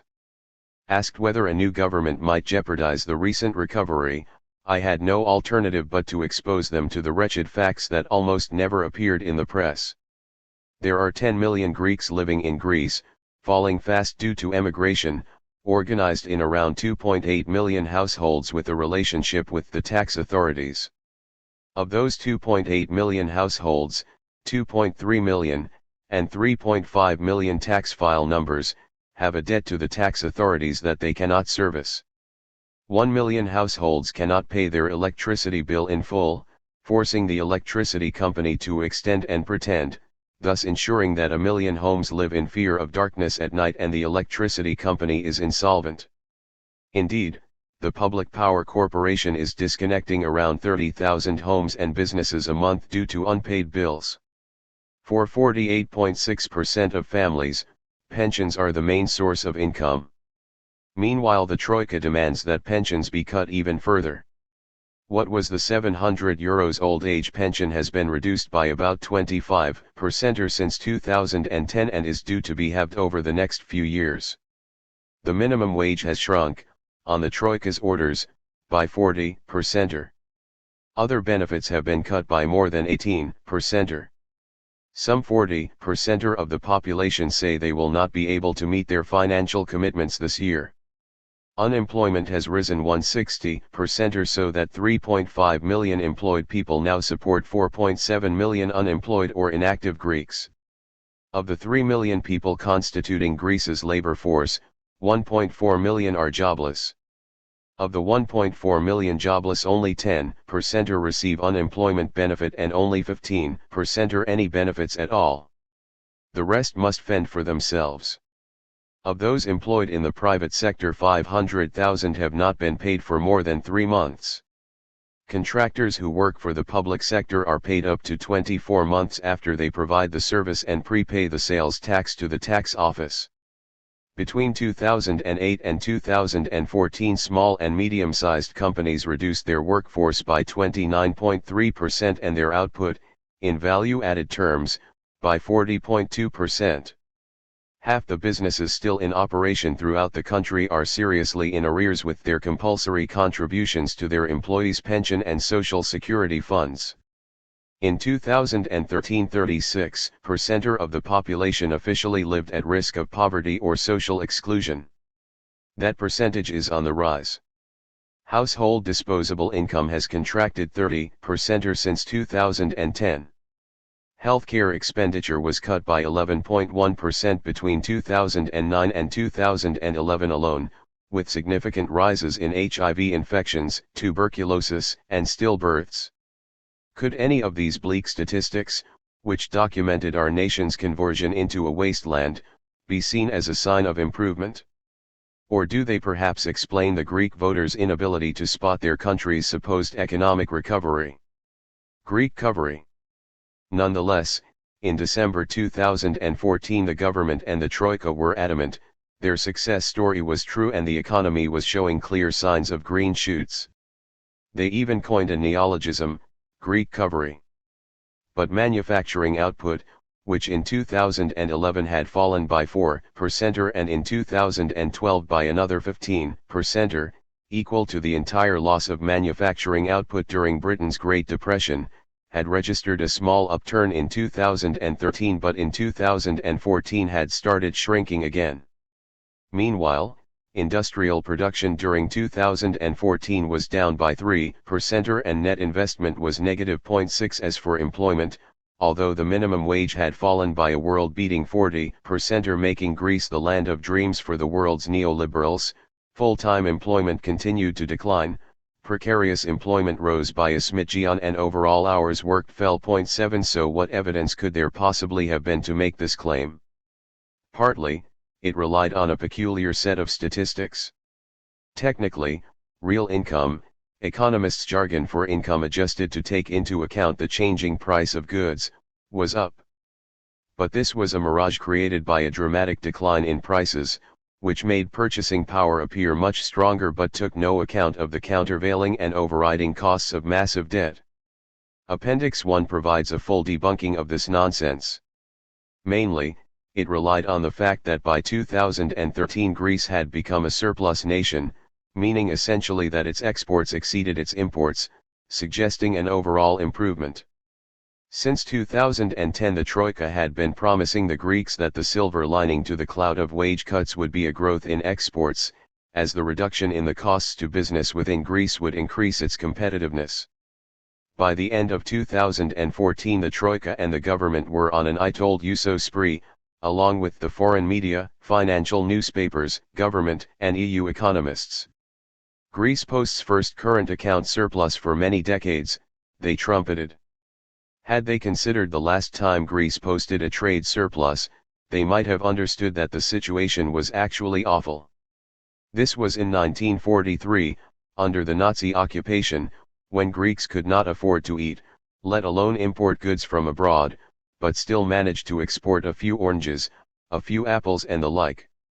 In 2014 the economic collapse had produced a similar state of affairs. The sorry reason for our current account surplus was that the deepening recession had crippled imports, while exports of goods were flat despite the massive reduction in labor costs. 8 A cause for mourning had been spun as a reason to celebrate. The reality was evident everywhere.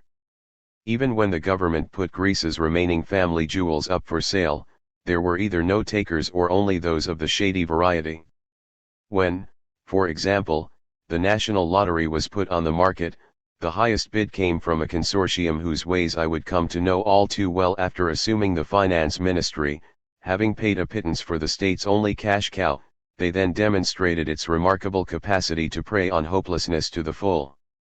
Even worse was the sale of the state gas monopoly, in which only Mr. Putin's favorite conglomerate, Russian giant Gazprom, showed an interest. Hours before the sale's announcement, Gazprom decided not to meet the tiny asking price after all, with their spokesperson citing the deflationary spiral ravaging the Greek economy as the reason for withdrawal. How could they pay even today's price when it might be worth only half that tomorrow? They asked. Real estate, a fairly safe investment in normal times, fared just as badly. The site of the old Athens airport at Hellinikon is a prime plot, more than twice the area of London's Hyde Park. It is located next to the most upmarket suburbs of Athens on the coast of the Saronic Gulf with its turquoise waters. And yet only one bidder appeared, and demanded as a condition of their bid that the state invest almost as much money in the site's development as they were offering. Meanwhile, the Samaras government and the international financial press were waxing lyrical over the success of the great recapitalization of the Greek banks affected by the second bailout. And yet in February 2014, months after the money had been received from the Troika, asset management company BlackRock reported that the banks were so full of non-performing loans that they required yet more cash.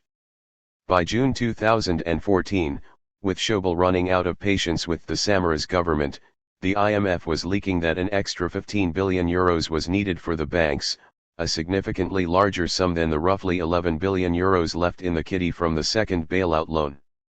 By the end of 2014, with Greece's second bailout running out of time and cash, and the government facing another €22 billion of unfunded debt repayments the following year, the Troika could have been in no doubt that a third loan was necessary.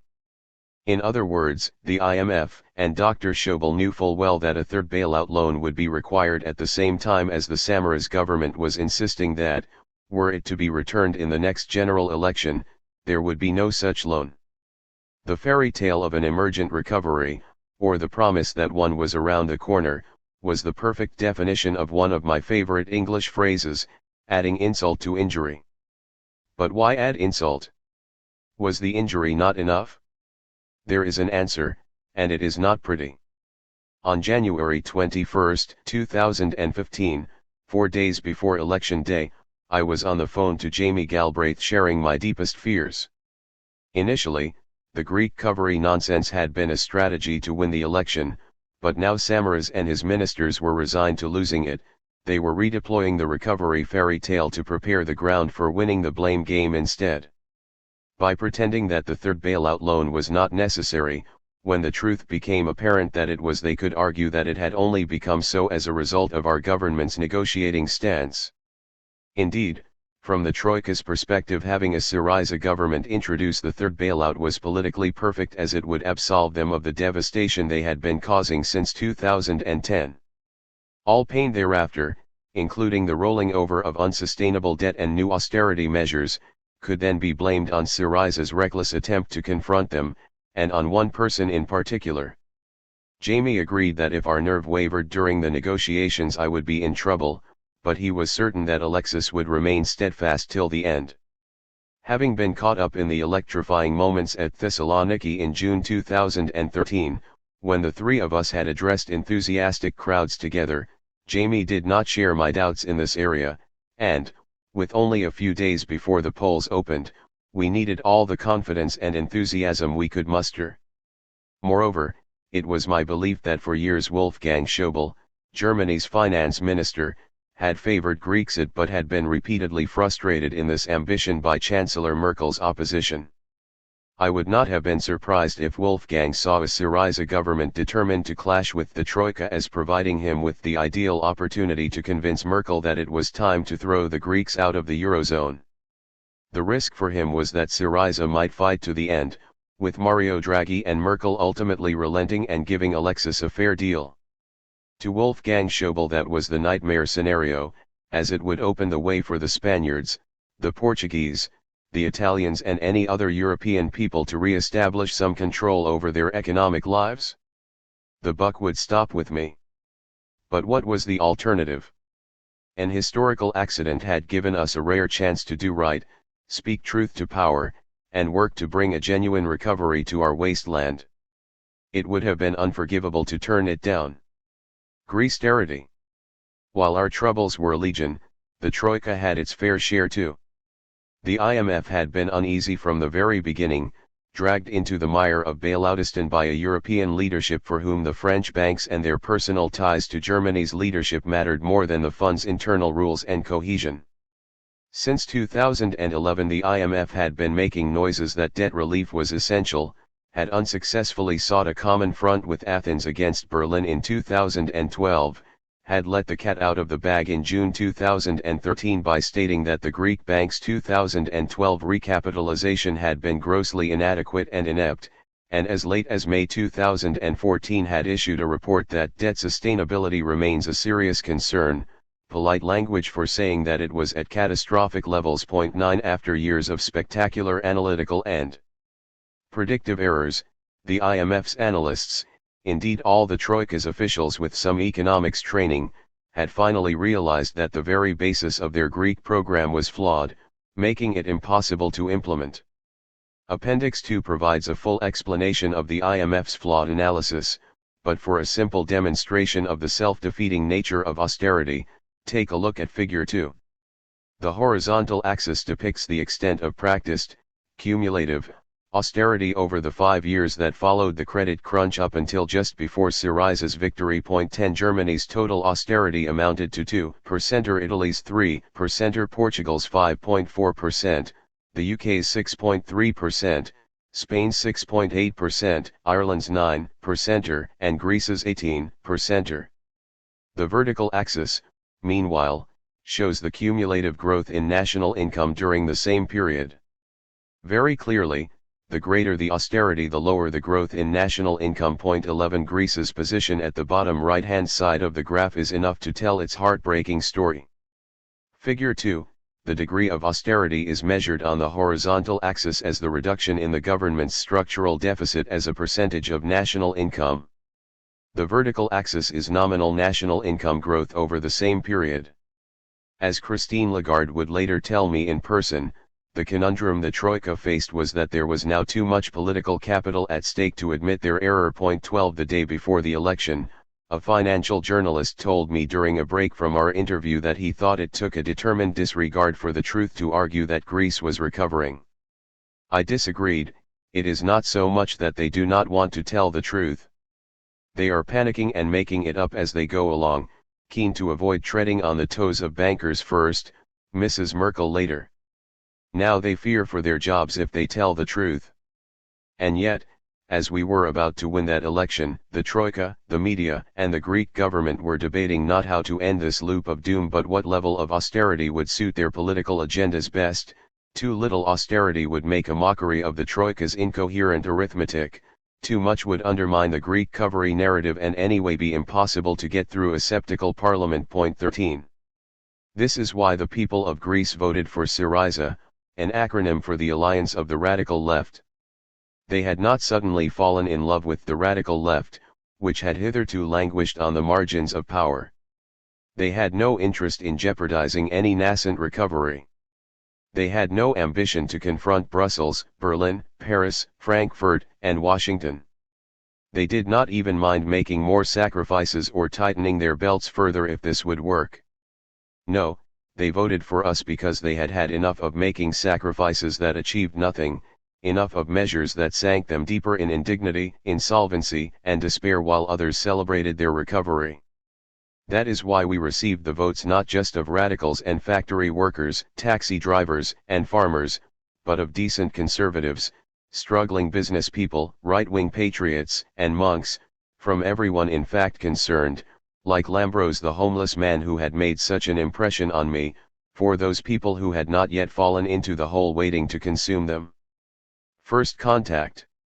It was while I was running for election that Germany's ambassador to Greece invited me to the ugly fortified embassy of the Federal Republic, a stone's throw from Britain's equally ugly mission and not far from the graceful neoclassical mansions serving as the embassies of Italy, France, and Egypt. A tall, lanky man, the German diplomat treated me to a long and exciting afternoon. Pappas warned me that the ambassador had signaled to Alexis his clear dissatisfaction with the news that I might be appointed finance minister. If he had, it did not show. What did show was his eagerness to take my measure. I found him intelligent and pleasant to talk to, though intense and bristling with ideas on what we should, and should not, do were we to win the election. Over the course of more than 2 hours, he inducted me into my forthcoming job with a simulated but comprehensive negotiation involving everything on Greece's economic agenda: debt, taxation, banks, market reforms, privatization, labor markets. He clearly knew his stuff and did not hide his government's attitude.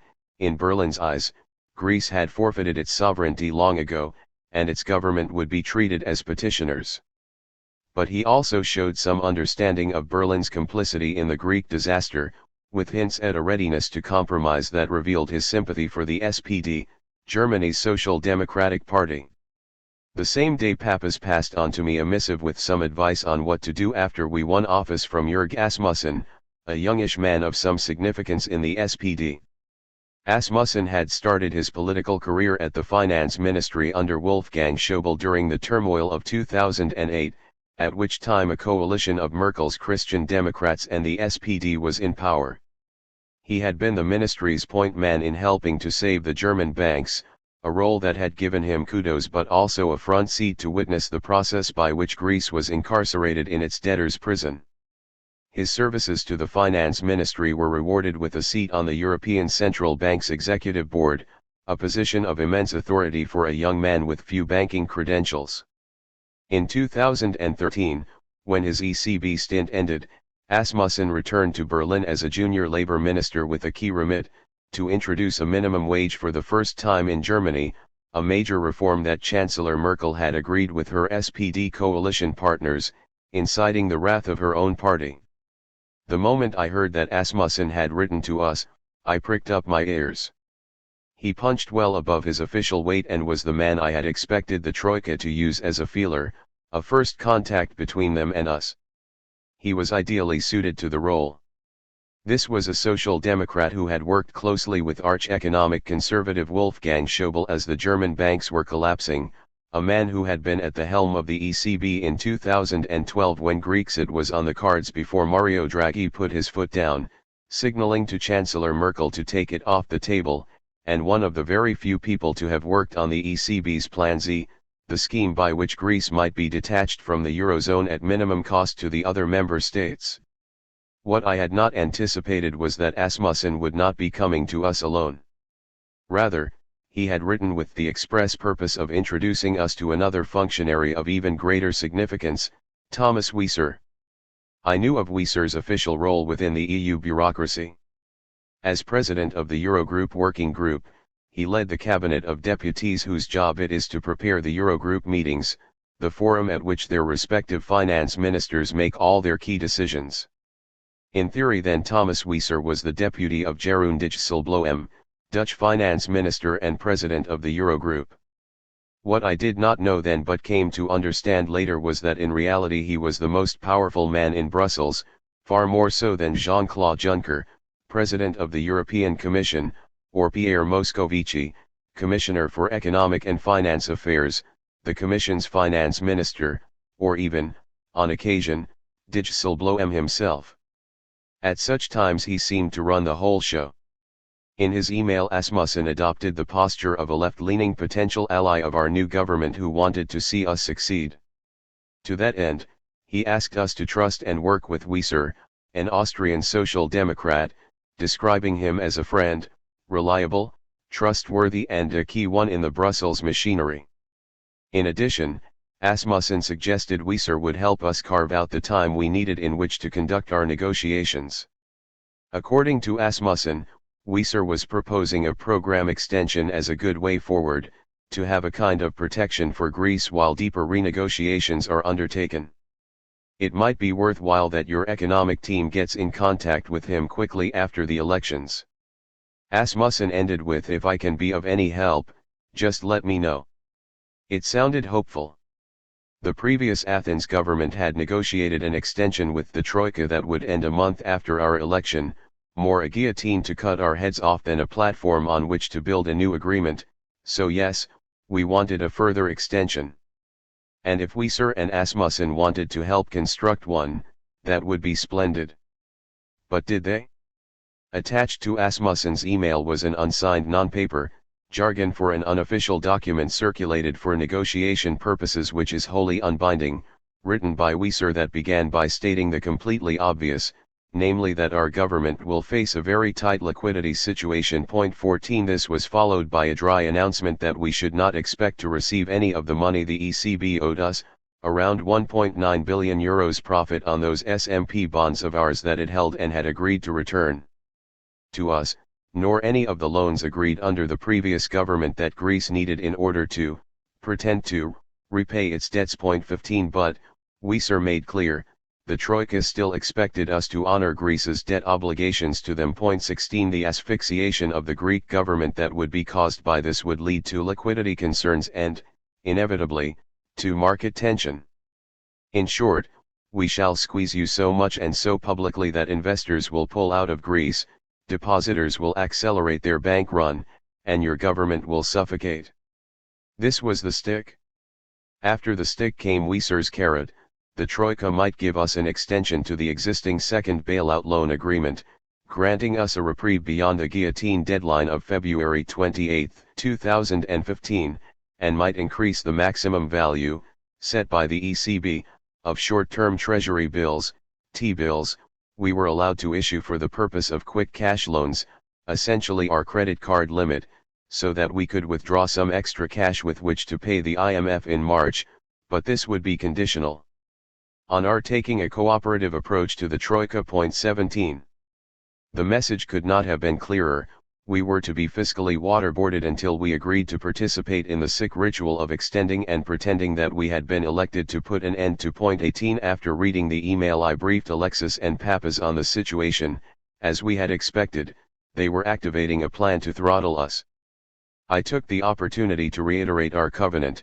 We should look to secure the extension beyond February 28 that Wieser was offering in order to give the negotiations a chance, but only if we remained committed among ourselves to defaulting if they refused to negotiate in good faith a different type of agreement. Both reconfirmed their commitment. I then sat down to pen our response to Wieser. Exuding moderation and a willingness to work with him, I made two crucial points. The first concerned the profit owed to us on our SMP bonds, which Wieser had said we should not expect back from the Troika. Not handing back Greece's own money unconditionally, I wrote, is difficult to justify even if previous Greek governments have consented to some such legalism. It is our express view that these funds should be released immediately by the ECB. This way, funding is secured, using Greece's own rightful assets, through the end of March. My second point addressed Wieser's thinly veiled threat of market tension, which echoed Sturneris's incendiary statement of 15 December. 19. The expectation of a potential impasse does yield uncertainty which, in turn, may cause liquidity problems. But what causes this expectation of impasse in the first place? It is the insistence of EU and ECB officials that, within days of being elected, the new Greek government must sign on the dotted line of an agreement that it campaigned in favor of renegotiating. Democratic Europe must give Greece fiscal space to allow its new government to table proposals that will constitute the foundation of a viable agreement. Denying the new Greek government this fiscal space causes the liquidity problems. To then portray these liquidity problems as exogenous constraints is to be in denial of the ECB's and the EU's responsibility for having caused them. After I'd sent the email, just before Danae and I left to attend a pre-election meeting, she asked me what I had been working on. A beautiful new friendship, I replied. Democracy at gunpoint. 2 nights before the polls opened on January 25, 2015, my Syriza friends were agonizing only over the extent of our impending victory and whether it would suffice to secure an outright majority in Parliament. But my mind was elsewhere. 3 days earlier Glenn had emailed confirmation that the noose was tightening. Since December 15, when Sturneris accelerated the bank run that Prime Minister Samaras had begun, depositors had withdrawn €9.3 billion from Greek banks, and the rate of withdrawals had hit €1 billion daily. By the time of the election, €11 billion would have found its way abroad or under mattresses. 20 To be able to pay out so much money, the banks had had to increase their dependence on the ECB to the tune of more than €60 billion. The threat of Mario Draghi to close down the banks was providing precisely the conditions he needed to justify doing so. 21. In the run-up to polling day, the only future government colleague with whom I managed to share my fears was Spyros Sagias. Danae and I met him in his apartment in the Athenian coastal suburb where I had grown up. Surprised by the security men stationed under his apartment block, we took the lift to his airy penthouse decorated with a few well-chosen pieces of contemporary Greek art overlooking the marina. Sagias was a pudgy middle-aged man with a reassuringly deep voice who excused himself for being under the weather. He was nursing a heart condition, which did not seem to dull his intelligence or prevent him from demonstrating a perceptive eye. Sagias was not a politician but, as he introduced himself half-jokingly, a systemic lawyer. Systemic is post-2008 jargon for banks that are deemed too big to fail. There was hardly a large-scale business deal involving private interests and the public sector that Sagias and his successful practice had not been involved in: privatizations, large-scale construction projects, mergers, all were within his ambit. Until recently he had even provided legal counsel to Costco, the Chinese conglomerate that had acquired part of the port of Piraeus and was eager to take over the whole of it, a privatization that Syriza vehemently opposed. When Papas informed me that Sagias was destined to become our cabinet secretary, I was surprised but also pleased. At least we would have a legal eagle on the team, a counselor who knew how to author legislation and moreover where all the skeletons of the ancien regime were buried. Sagias went straight to the subject that was foremost on my mind, asking how exactly the ECB would try to asphyxiate us.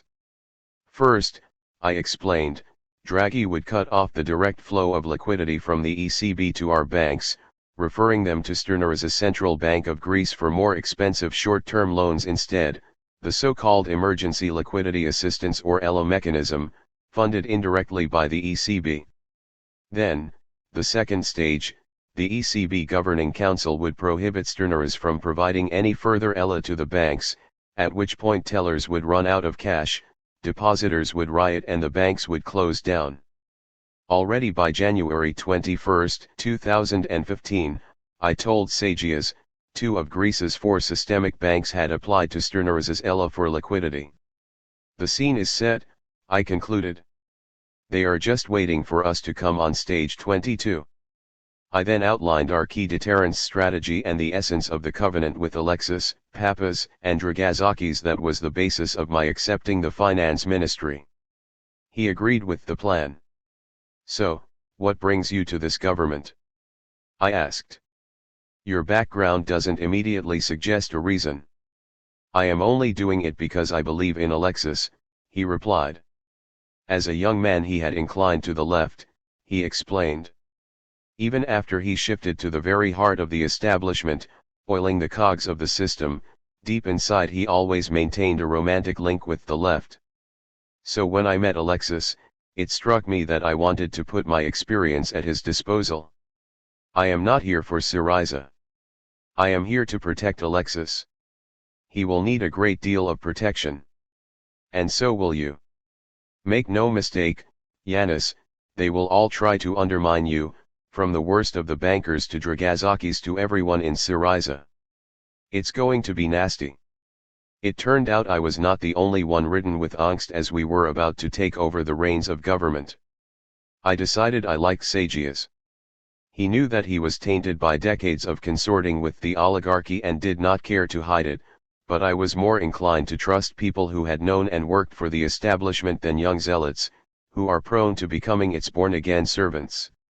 His honesty, the way he personalized his reasons for coming on board, his warnings about Dragazakis and the Syriza evangelists, along with the art on his apartment walls, made me feel at ease with him. Nevertheless, as we were leaving he confessed that he was having second thoughts. I am still not 100% sure I shall accept the position, he told me. You must. I urged him. This is a October 28 moment, I said, referring to the day the Greek government rejected Mussolini's ultimatum to surrender in 1940. We cannot duck this. I will think about it, he said in such a way that led me to believe he would accept. Back at our apartment, an email arrived from Jamie asking, what's the exact agenda, so far as you know? Not to be throttled at birth by the Troika and local bankers, I replied. Doing my sums with Glenn's help, it turned out that for 2015 alone the Greek state needed €42.4 billion just to roll over its debts, the equivalent of 24% of national income.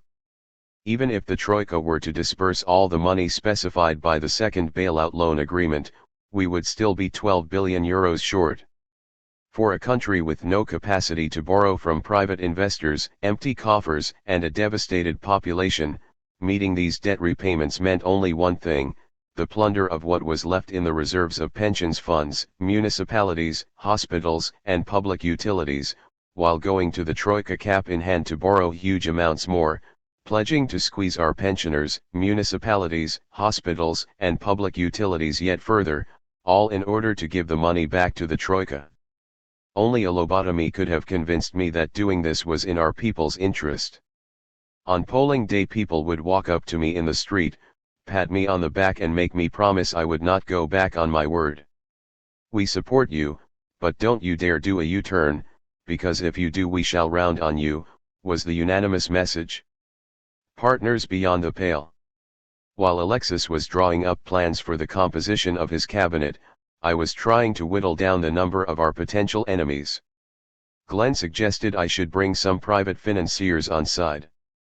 There were two reasons for doing this: very little of Greece's debt was owed to them as they had been repaid in full from the bailout loans. In fact, only 15% of the total debt was now owed to private bodies, and they understood arithmetic. They could see that my basic argument was right. Why not have such rich, powerful and well-connected people with us, rather than antagonize them? Glenn's suggestion was that I make overtures in the form of a statement: we do not foresee a need to seek any further restructuring of Greek government-related debt in the hands of private sector investors. In the event, I went further, stating not only that we foresaw no need but were opposed to the notion of it. Meanwhile, in the little thinking time I had to spare, I joined the discussions about the government's composition. If we did not win a working majority, a coalition was on the cards. But who would be our partners? Excluding the parties that had governed until this point and brought us the bailouts, the Communist Party, which was simply not interested, and of course the Nazis of the Golden Dawn, there were two possibilities. One was the river, to Potomac, a socially liberal centrist party led by a journalist with whom Danae and I had been friendly and for whose news site I had written hundreds of articles. On a personal level, this was the party that I would have preferred to get into bed with. Its key figures were people whom I knew and got on well with. But there was a major snag: they had adopted a strongly pro-Troika position. Negotiate with the Troika as toughly as you want, but under no circumstances contemplate a rupture, they would tell me. There is no point in entering a negotiating room if you are not prepared to contemplate walking out, I would retort. No, a coalition with the river would have been strategic suicide and actually pointless. The Troika would know that the moment they pressed the button to close down the banks, the river would pull the plug on us, censuring me in Parliament for having caused a rupture with the creditors. In any case, Syriza's leadership, and Alexis in particular, had already made their minds up. But while I understood their choice, the very idea of it was nauseating. Alexis had struck a deal with Panos Komnenos, leader of the independent Greeks. Komnenos, the party's founder, had been a junior minister in previous New Democracy governments, but in 2011, to his credit, he voted against the technocratic coalition headed by the former vice president of the ECB, whose mission was to pass the second bailout through Parliament. Expelled by New Democracy for doing so, he had set up the Independent Greeks with several other New Democracy defectors. The party they created could only have been born in the sad madness of Bailoutistan. In its fierce opposition to the bailouts, it was located to the left of the PASOK Socialists, the River, and the New Democracy Conservatives, but on social issues and foreign relations it took extreme right-wing positions, exuding ultranationalism, thinly veiled racism, intense sexism, and homophobia. As if that were not enough, Komnenos was prone to making allegations about politicians he disliked that had no basis in fact, reminiscent of those anti-Semitic conspiracy theories that bundle together small truths to create huge lies, and I doubt I had endeared myself to him when, in response to allegations he had made about George Papandreou and his family, I provided a deposition in their successful suit against him for defamation. 23 The idea of serving in the same cabinet as Komnenos did not fill me with pleasure. Alexis explained his decision to enter into a coalition with Komnenos simply and concisely. We had a choice, he told me. One option was to form quickly and painlessly a coalition government with the independent Greeks, with Komnenos appointed Minister of Defense on condition that he did not interfere with any decisions pertaining to the negotiations or to social issues, where the Syriza progressive agenda would prevail. The second option was to enter into prolonged negotiations with the river in order to form a government that the Troika could topple at any time. It's a no-brainer, he concluded. As the following months revealed, Alexis was right. Komnenos and his colleagues kept their word and were fully supportive of our negotiating stance. Indeed, the first time we met Komnenos showed no animosity towards me. Quite the opposite, in fact. He hugged me and addressed me respectfully, promising his complete support for my strategy. Nonetheless, the sound pragmatic reasons for this partnership did not dampen my abhorrence for our partner's blend of nationalism, xenophobia, and commitment to a pre-modern link between church, army and state. Of all the difficult questions foreign journalists put to me in the ensuing weeks, the most painful were the ones about that uneasy alliance. If you can dream, and not make dreams your master. 24. Around 8 p.m. on January 25, 2015 we knew we had won handsomely. A few hours later we discovered that we were a mere 2 seats short of an absolute majority. 25 The streets were thronged with celebrating crowds. Before joining them, I sat down to write 2 blog posts, one message of thanks, in Greek, to my voters and one message of hope, in English, to the wider world. In the first I wrote of my recent meeting with Lambros. As I enter the gates of the Ministry of Finance, I wrote, I shall be thinking of his words. Not our interest rate spreads, not the treasury bill yields, not the memorandum of understanding with the Troika. Only his words will be on my mind. For non-Greek speakers puzzled by our victory, I borrowed from Dylan Thomas to post the following. Today, the people of Greece gave a vote of confidence to hope. They used the ballot box, in this splendid celebration of democracy, to put an end to a self-reinforcing crisis that produces indignity in Greece and feeds Europe's darkest forces. The people of Greece today sent a message of solidarity to the north, to the south, to the east and to the west of our continent. The simple message is that the time for crisis denial, retribution and finger-pointing is over. That the time for the reinvigoration of the ideals of freedom, rationality, democratic process, and justice has come to the continent that invented them. Greek democracy today chose to stop going gently into the night. Greek democracy resolved to rage against the dying of the light. Fresh from receiving our democratic mandate, we call upon the people of Europe and, indeed, the world over, to join us in a realm of shared, sustainable prosperity. I am often asked how I dealt with the overwhelming stress of the days and months that followed.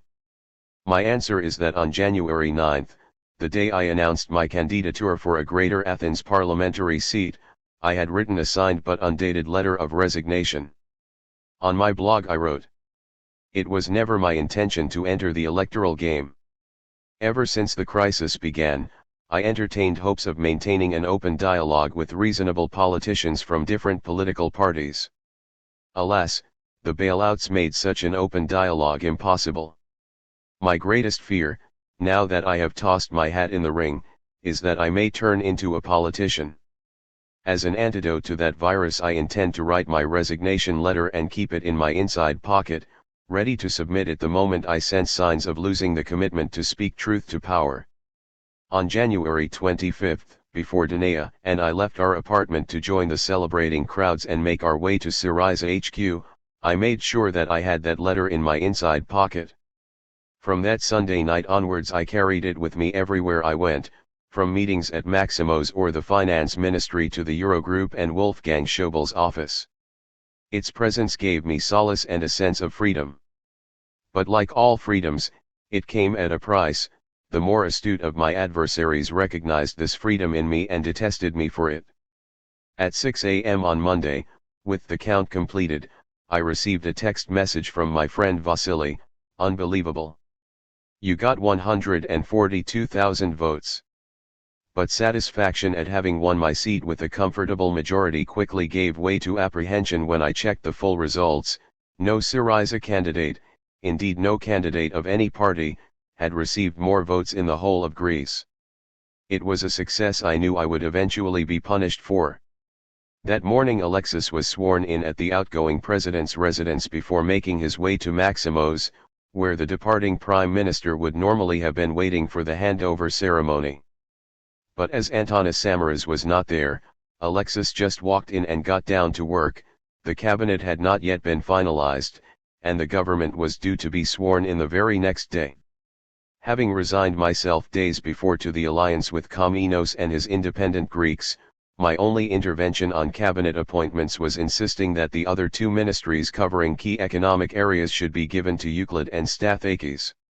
While the main burden of negotiations in the Eurogroup would fall upon me, I was keen to have Euclid in the cabinet and in a ministry linked to economic policy so the two of us could back each other up in Berlin, Paris, Brussels, and Frankfurt.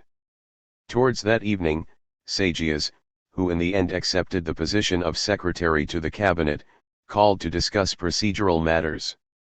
During our conversation he dropped a bombshell: Alexis had left Euclid out of the cabinet. "Why on earth?" I asked. "To preserve Syriza's inner equilibrium," he explained.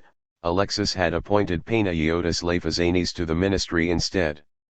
This was terrible. Like Dragazakis, Lafazanis had been an activist in the Communist Party of Greece for many years, but while Dragazakis had since shifted to the right, Lafazanis remained wedded to a Soviet mindset and led the left platform, which controlled one-third of Syriza's Central Committee. Crucially, Lafazanis and his supporters believed that Grexit should be party policy. Over and over again he had stated his view that if we did not threaten to leave the Eurozone we would never achieve a decent deal. With Varoufakis in one of the key ministries, and with Euclid, who agreed with our covenant, outside the cabinet, my negotiation strategy was in jeopardy. As soon as Sagias had put down the phone, I called Alexis to say that Varoufakis' appointment was a mistake and that I could not accept Euclid's exclusion from the cabinet. Alexis replied that he had offered Euclid a position as my deputy in charge of the tax office, but that he had turned it down angrily on the basis that he did not have the relevant expertise. He spoke badly to me, Yanis. Sod him. Let him languish for a while in the House as Syriza's parliamentary spokesperson. First, Euclid is right, I told Alexis. Taxation policy is not his strong point. But in any case the reason for giving him the ministry now being run by Varoufakis was so that he could be at my side during the negotiations. If Euclid had responsibility for the tax office, he would be stuck in Athens while I traveled alone. The two of us together, both ministers, will make a powerful team. This is a grave loss, Alexei, I said. It is too late now, Alexis replied. I need Varoufakis inside the cabinet and in an economic ministry to prevent him from pissing in from the outside. If I strip him of it now, on the night before our swearing in, he will turn even more against me than he already is. The left platform will be up in arms. He had a point. I had to think of another way to get Euclid into cabinet. There is an alternative, I said. Within the Ministry of Foreign Affairs there was the post of General Secretary of Foreign Economic Relations. I suggested that we upgrade the post to alternate Minister of Foreign Affairs responsible for foreign economic relations. Euclid could then come with me everywhere as a full minister with a portfolio closely related to the negotiations with Germany, the EU, and the IMF. What do you say? I asked. Sounds okay. But will Euclid accept? When we spoke a few hours ago he swore at me and I responded in kind. Do I have your word that you will create such a position and appoint him to it if I secure his agreement? He gave me his word. Leave it to me, Alexei. I immediately called Euclid. His voice conveyed sadness and anger. When I explained my solution he perked up but said, "But Yanni, Alexis's behavior was atrocious. The way he took back his commitment, and for what? To put Varoufakis, a man who wants to blow up the negotiations before they start at the head of a critical economic ministry. I want nothing to do with him." I calmed him down somewhat by reminding him of the historic moment we were facing and with a kind word for Alexis, who after all had a difficult balancing act to perform.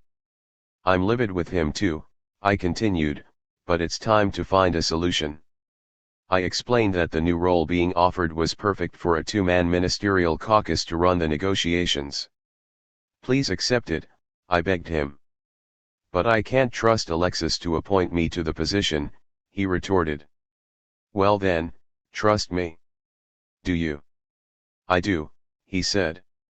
Minutes later I called Sagias, and Euclid's name was added to the cabinet to be sworn in the following morning. The swearing-in ceremony took place at the presidential residence. Ministers, deputy ministers, and junior ministers filed past the president and then divided into two groups, one large, one small. The reason for such an early split in our ranks? We were the first Greek government in which most ministers declined to swear an oath on the Bible and opted instead for a secular affirmation of allegiance to the Constitution. But since the independent Greeks were determined to swear on the Holy Book, we took our oaths in two separate groups.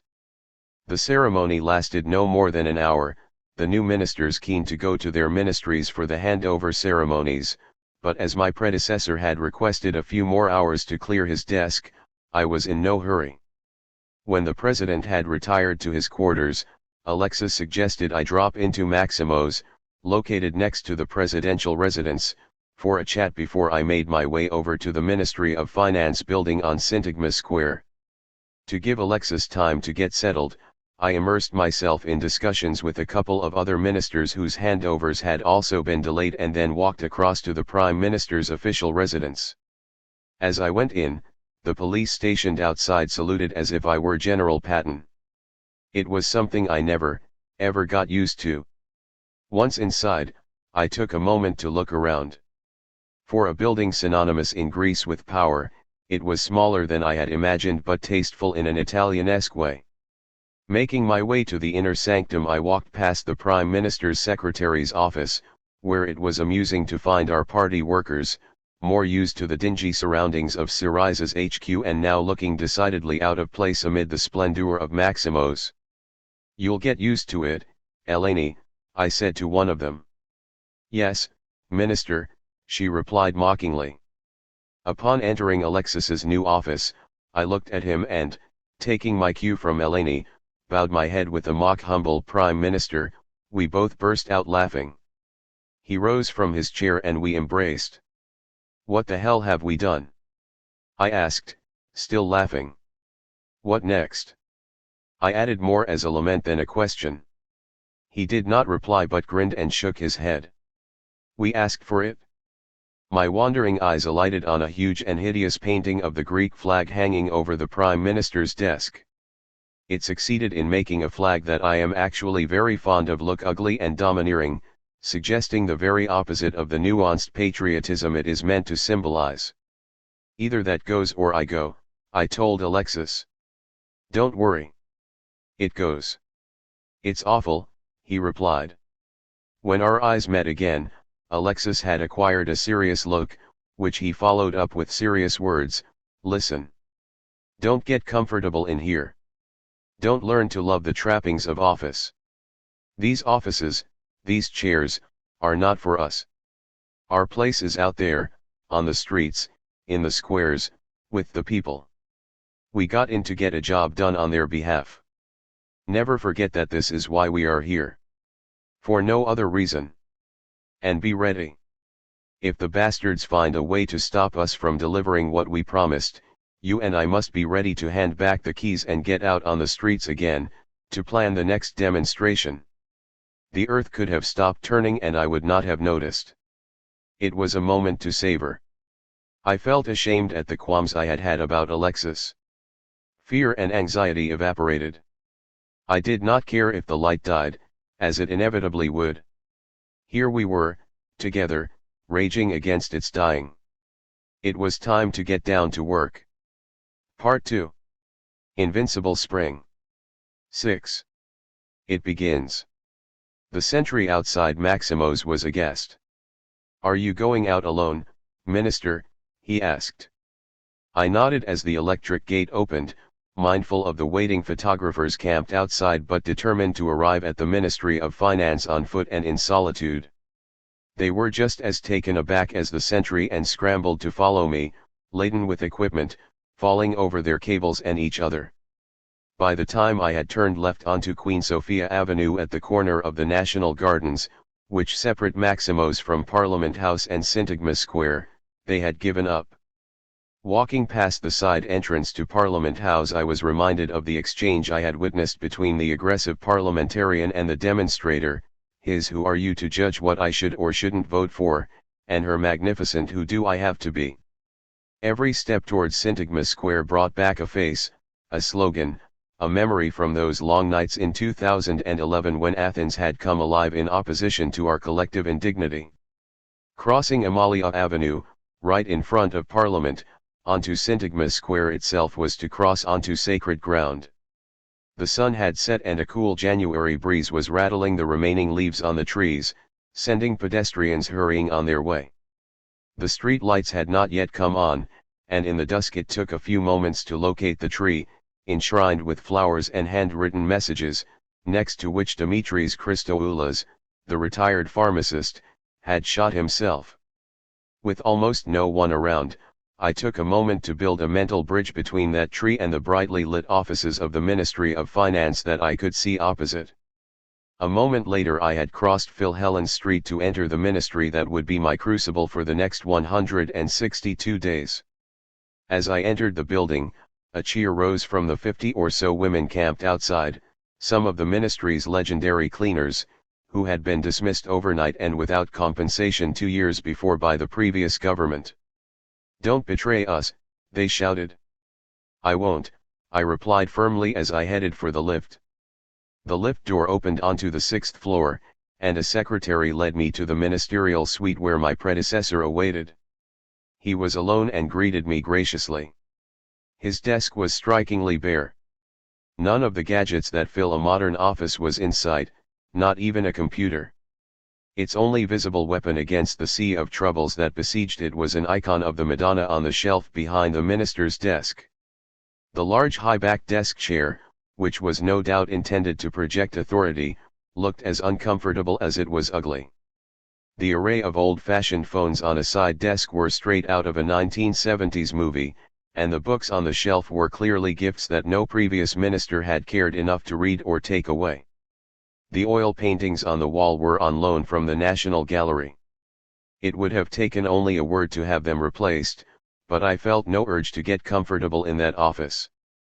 The rest of the furniture had an air of decadence, especially the fading red velvet couch, perfect, I thought, for the finance ministry of a bankrupt state.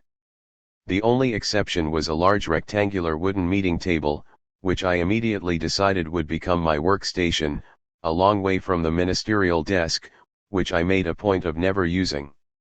The table made me feel as at home as it was possible or desirable to feel in that spacious but sad office with such a sorry recent past. The office had one outstanding redeeming feature, a wide, tall window offering a magnificent view of Syntagma Square and Parliament House beyond. One look through it is enough to stiffen the resolve of anyone who has ever harbored an ounce of pride in modern Greece's long struggle for democracy. My predecessor was gentle, pleasant, and visibly relieved that his ordeal was over. He had 2 dossiers for me, one medium-sized blue one and a bulging red file. The blue dossier contained ministerial decrees that he had not had the opportunity to sign and which he encouraged me to consider. The red dossier was labeled FACTA and pertained to a deal that the United States was ultra keen to foist onto every country, which would allow the U.S. Treasury to keep tabs on American citizens' foreign financial transactions. Point 1 Intriguingly, he had no documents to hand over regarding Greece's loan agreement with the EU and the IMF, though he offered to brief me on our repayment schedule, which of course I could already recite, chapter and verse. Days later, when I asked for a copy of the original second bailout loan agreement, I received the astounding reply, "Minister, your predecessor seems to have taken the only copy with him, along with his private archive." Curious as this may sound, it was not the most stupefying discovery of those early days. While I would have enjoyed the chance to discuss with him his failed last-ditch attempt to conclude the second bailout program, which was meant to have ended 3 weeks before, the discussion would have been of academic interest only. Concluding the bailout was impossible for the simple reason that it had been designed at the outset to fail. Point 2 Meanwhile, most of the country's news journalists, a forest of cameras, foreign correspondents, and various curious officials had assembled in the ministry's press room, awaiting the traditional press conference held jointly by the outgoing and incoming ministers, and were becoming increasingly restless. We had to move on. Before we did, my predecessor asked me to give some thought to keeping 3 of his non-permanent staff, especially a single mother who would have faced intolerable hardship were I to let her go. Naturally, I agreed. At the same time I suddenly realized that the 3 secretaries in the minister's office whom I had just met were not civil servants but his private employees. As such, they would be leaving too.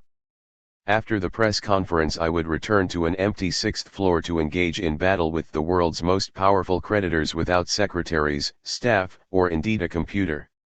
Thankfully, I had my trusty laptop in my rucksack. But who would furnish me with the Wi-Fi password? Parsimony versus austerity. After a dignified speech by the outgoing minister, it was my chance to set the scene. The state must have continuity, I said after thanking my predecessor for his efforts. But there will be no continuity of the motivated error that began to devastate our society in 2010 and which has been repeated continuously ever since, treating our state's insolvency as a shortage of liquidity. Once I had outlined my analysis of how Greece's impossible debt and unacknowledged bankruptcy had caused the depression, I turned to a distinction of great importance, one that left-wingers and Keynesians often fail to highlight, that between parsimony and austerity. We are in favor of parsimony, I said, surprising many in the audience.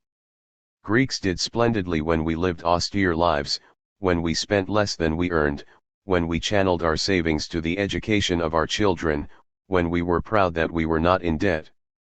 But an austere life is one thing and Ponzi austerity is quite another. Over the past years we have had a phony austerity that cuts the low incomes of the weak while adding mountains of new debt to existing mountain ranges of unpayable debt. We shall end this practice, beginning at home, within this ministry, where parsimony will edge austerity out. With huge reductions in private expenditure and massive cuts in public spending, families and companies were unable to make ends meet. In other words, the government's attempt to create an unfeasible public surplus had made it impossible for people to live within their means. Put simply, public austerity had to end because it was killing private parsimony. We would begin with the Ministry of Finance's own accounts.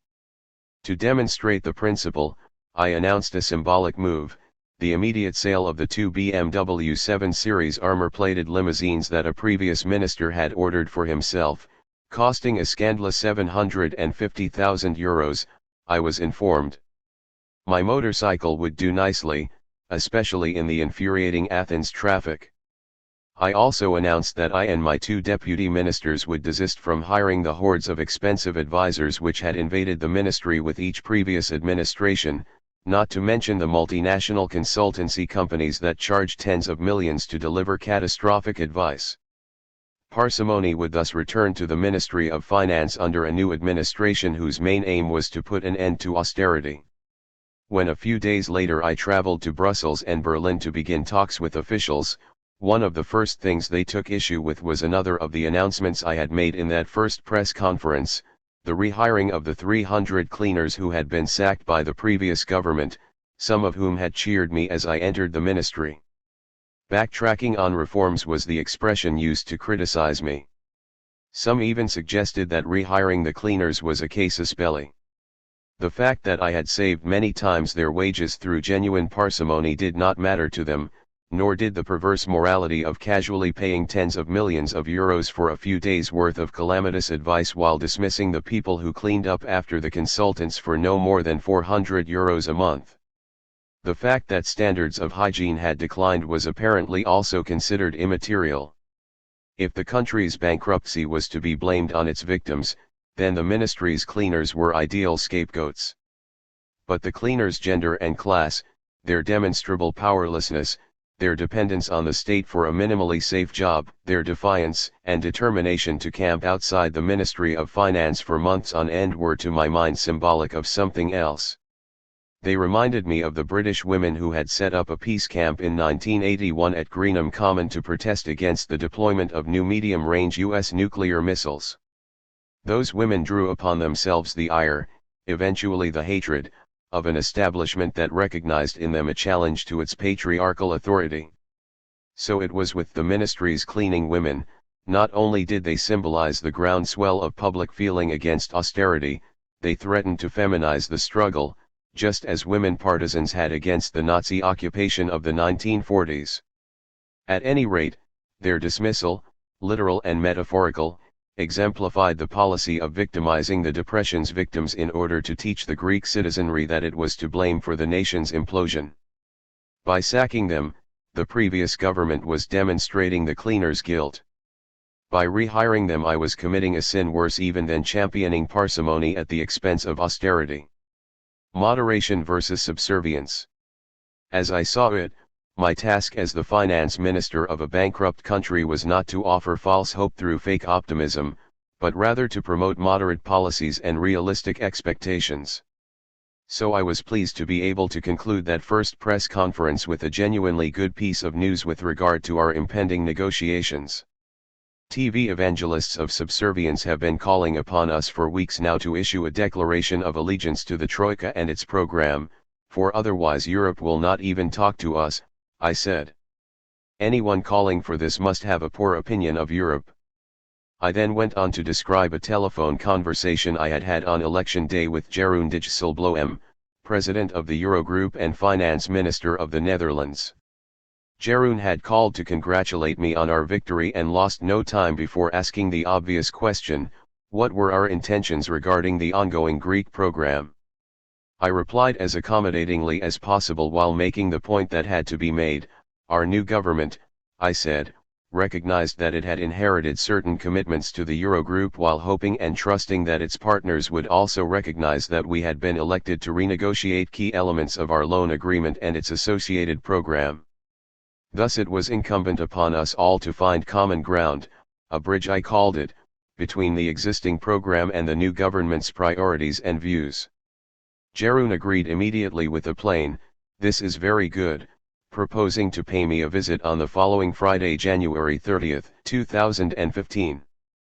Out of courtesy I offered to visit him in Brussels instead if that suited him better, but he insisted that he and his entourage should honor their new Greek colleagues with a visit. Encouraged by Jeroen's acceptance of our common task, to throw a solid bridge over the chasm between their program and our mandate, and with an eye to the unfolding bank run that the previous regime and the Bank of Greece had fueled weeks before, I emphasized my determination to establish common ground.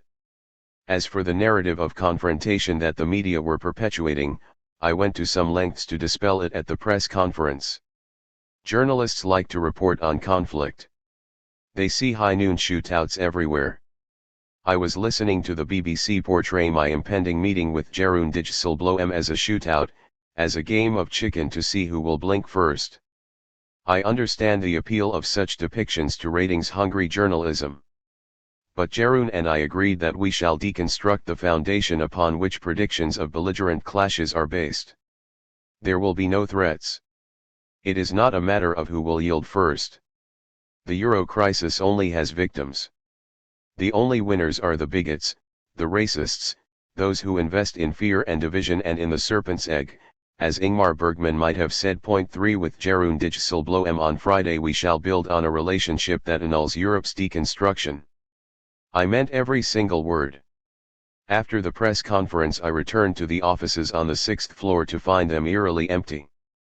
My predecessor had left, along with his staff, leaving behind two young women almost trembling in expectation of being instantly dismissed by their new radical left boss. I reassured them that the last thing I had time for was a purge of the previous regime's staff, closed the door behind me and pulled up a chair at the large table.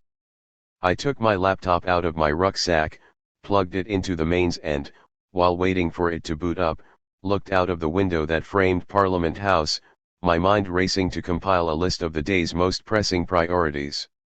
When I looked back to my laptop screen, I remembered that I did not have the Wi-Fi password. I got up, opened the door to the secretary's office and called out, "Anyone here?" Soon one of the two visibly relieved and somewhat embarrassed secretaries appeared from some distant room. Half an hour later we located someone who knew someone else who knew the password. And thus the new minister acquired a very, very slow connection to the internet, not the most auspicious beginning to a long, lonely campaign against the most highly weaponized and best prepared creditors in the history of capitalism. American friends. The first phone call I received that evening from overseas came from an unrecognized number in the United States. It was Danae, who had arrived in Austin and was calling to see how I was coping. As soon as we hung up, the phone rang again. Once again the unknown number on the screen began with the US dialing code. I picked up to hear a distant, gentle male voice with what sounded like a New England accent. "You do not know me, Mr. Varoufakis, but I felt the urge to call you to congratulate you on your election and to lend all the support I can give. My name is Bernie Sanders, and I am a senator from Vermont.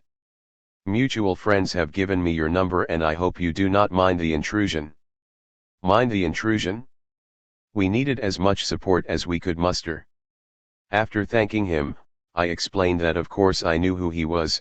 Jamie Galbraith had told me all about Vermont politics. Point 4 Bernie went on to say that he was about to write to Christine Lagarde to state in no uncertain terms that he would be watching the IMF's behavior towards Greece. Was there anything in particular that I would like him to mention? Yes, there was. First, I asked that he state clearly that the Greek program that the IMF had been policing since 2010 had failed dismally as a result of the ridiculous levels of austerity the IMF had helped impose. Second, I asked that he point out that the resulting Great Depression had bred the monsters of the Nazi Golden Dawn, and that if our democratic pro-European government were to be squashed by its creditors, it was highly likely that democracy itself would be strangled in its birthplace, just as it had been during the Second World War. Bernie promised he would make both these points, and added that he would make another, one that the International Monetary Fund would take seriously. If the IMF continued its abysmal behavior towards Greece, he would press in the US Senate to reduce its funding. Since 2012, Jamie Galbraith and I had worked hard to win American progressives over to the cause of dismantling bailoutism. When I called Alexis to relate Bernie's offer of help, Alexis provided further evidence that those efforts had not been wasted. President Obama had called him with the customary congratulations, but also with a suggestion that a meeting be organized soon between Jack Lew, the U.S. Treasury Secretary, and myself. I asked Alexis to convey my readiness to meet Lew at his earliest convenience. Soon after, Obama made an extraordinarily helpful public statement. "You cannot keep on squeezing countries that are in the midst of depression," he told CNN's Fareed Zakaria, adding, "At some point there has to be a growth strategy in order for them to pay off their debts to eliminate some of their deficits." An hour or so later, my mobile phone rang again with yet another U.S. number. It was Jeff Sachs, a Columbia University economics professor and head of the Earth Institute. He was calling to offer his services in our worthy struggle, as he put it, to convince the creditors to proceed with large-scale meaningful debt relief and a sustainable fiscal policy. Jeff was one of those American economists who aged well, turning increasingly progressive with experience. Always close to the IMF in spirit but also in practice, he had participated in IMF rescue programs in the 1990s, most of which had gone badly wrong, for example Yeltsin's Russia, with some exceptions like Poland. Like the economist Joe Stiglitz, who became a staunch critic of the Washington Consensus after witnessing the horrors perpetrated by the IMF and its programs during the 1998 Southeast Asian crisis, Jeff had been shaped by the experience of seeing from the inside the bad behavior of international creditors and the IMF towards bankrupted states such as Argentina. Both men had been transformed as economists and public intellectuals by these hands-on experiences and were to prove remarkably generous and dedicated supporters of our cause. My last American phone conversation of the day was with Jamie Galbraith. I told him about the auspicious messages from Bernie, Jeff, and Obama before discussing his arrival in Athens, where I wanted him to begin urgent work on our Plan X, the contingency plan that Alexis had first asked me to prepare at the end of our long late-night meeting at his flat in November 2014 and which was to be deployed only if Grexit was forced upon us. Given that the ECB had a plan for Grexit, devised by among others Thomas Wieser and Jörg Asmussen V, as did every major European bank, we had a duty to develop our own. Indeed, I was under express orders from the Prime Minister to ready one. The reason I picked Jamie to lead the team was that the plan needed to be developed in total secrecy, since public knowledge of its existence would undoubtedly accelerate the bank run in anticipation of the devaluation of the currency that would inevitably result from its redenomination, which would in turn provide the ECB with the perfect excuse to close our banks, thereby forcing Grexit upon us. Plan X would become self-fulfilling. If I had asked a civil servant from within the finance ministry to head the team, a fatal leak would have been inevitable. In fact, finding anyone within Greece with Jamie's expertise and capacity for discretion would have been impossible. In the event, he worked for several months on Plan X literally next to me, in a room within my ministerial inner sanctum. A couple of hours later, the letter that Bernie Sanders had sent to Christine Lagarde arrived in my inbox. It was an absolute gem. The following extract captures its marvelous essence. This week, the Greek people elected a new government and invested that government with a mandate to reverse the failed austerity policies of the last 6 years. Austerity has not only impoverished the Greek people, leading to an unemployment rate of upwards of 25%, or it has created a political vacuum so dangerous that the neo-Nazi party Golden Dawn has gained seats in parliament.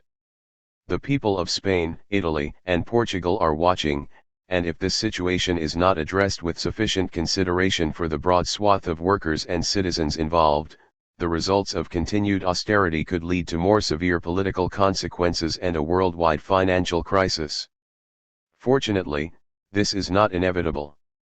The International Monetary Fund, as a multilateral institution and one member of the Troika, has an important role to play in this episode. As ranking member of the Budget Committee, I am concerned about the IMF using United States government resources to impose austerity on a people that cannot take any more of it and risking severe financial contagion in doing so. There is substantial debate over whether the American government should increase the amount of U.S. resources available to the IMF for lending to foreign countries, including questions over how to score the cost of such commitments. Without wading into this debate, I would like to understand how our commitments are being used in this case, and whether those commitments are being used to induce financial contagion and right-wing political extremism through excessive austerity or to aid in helping Greece achieve a manageable debt load and a sustainable economy. By the time I had finished admiring the letter, it was 3 a.m. Time to put friendly Americans out of my mind and convert my mental list of domestic priorities into the following day's concrete agenda: meet officials to be briefed on the state's official funding situation, appoint secretarial staff and a press officer, convene meetings with the tax office to implement our strategy to tackle tax evasion, establish close partnerships with my deputies in charge of tax policy and budget management, liberate the ministry's macroeconomists and statisticians from the imperatives of the Troika and set them to the task not of obfuscating reality but of getting its measure as accurately as possible. Lastly, there was the sensitive task of putting together a small team to begin work on the parallel payments system. Over the next 48 hours, the sixth-floor office that until so recently had attracted our people's wrath, would become my home. With Danae having flown back to Austin the day before to close down our apartment and ship everything back to Greece, at least I had no reason to leave the office. The fading red couch would be ideal for the 3 hours sleep available before the ministry woke up every morning. Adrenaline would do the rest. A few hours later, a bright sun rose above Parliament House, bathing the office in a luminous yellow.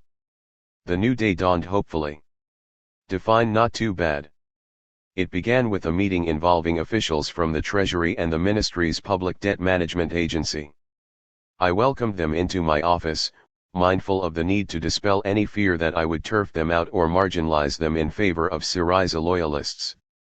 In a short opening speech, I told them that their party political allegiance or past collaboration with the Troika, however enthusiastic it might have been, was irrelevant as far as I was concerned. Point 6. I emphasized my determination to be their greatest champion as long as they worked diligently and loyally. Equally, I made clear that I would be their worst nightmare if they chose to serve other interests instead.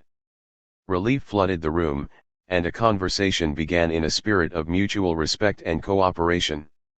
Spreadsheets were laid on the large table, graphs and diagrams were shared, lists of repayments and obligations were drawn up, timelines were presented, with the color red dominating the charts from mid-February onwards. After every qualification had been made and uncertain assumptions stated, I asked the one and only question that mattered: how long? It was January 28, 2015. What I was asking was how many days did we have before the state's coffers would be so bare as to necessitate a choice between defaulting to our main creditor, the IMF, or failing to pay fortnightly pensions and civil servants' salaries. My question was followed by a few seconds' silence. When my eyes met those of a senior Treasury official, he put on a brave face and said, "Things are not too bad, Minister." "Define not too bad," I said. "Anything between 11 days and 5 weeks, he replied, his eyes turning to his notes to avoid mine. "It depends on the rate of our tax revenue inflows and some operations we can perform to repo sell temporarily various reserves," he concluded. So much for the Greek recovery and the substantial surplus the outgoing Samaras government had been celebrating in a bid to convince themselves that the Greek people had been wrong to dismiss them at the polls. Not that I had expected anything different, but it is one thing to know the numbers, it is quite another to have them recited to you in the electric chair. Keep me out of jail. A phone call to a friend and colleague who had been a minister in previous governments solved my secretarial problem. Summoned by their former boss, Fotenai Bakadama and Anna Kologeropoulou turned up to take the reins. Their experience was evident immediately, it was as if they had always worked there. In the months that followed they would prove their loyalty and dependability too. The other key appointment for the team, a chief of staff, was taken care of before I had even had the chance to look for one myself. The Deputy PM's office dispatched a Syriza member and lawyer by training, George Koutsoukos, who had been working as a civil servant in the finance ministry, to fill this role. While I was suspicious of his connections to Varoufakis, George won me over, not least because he was a published novelist.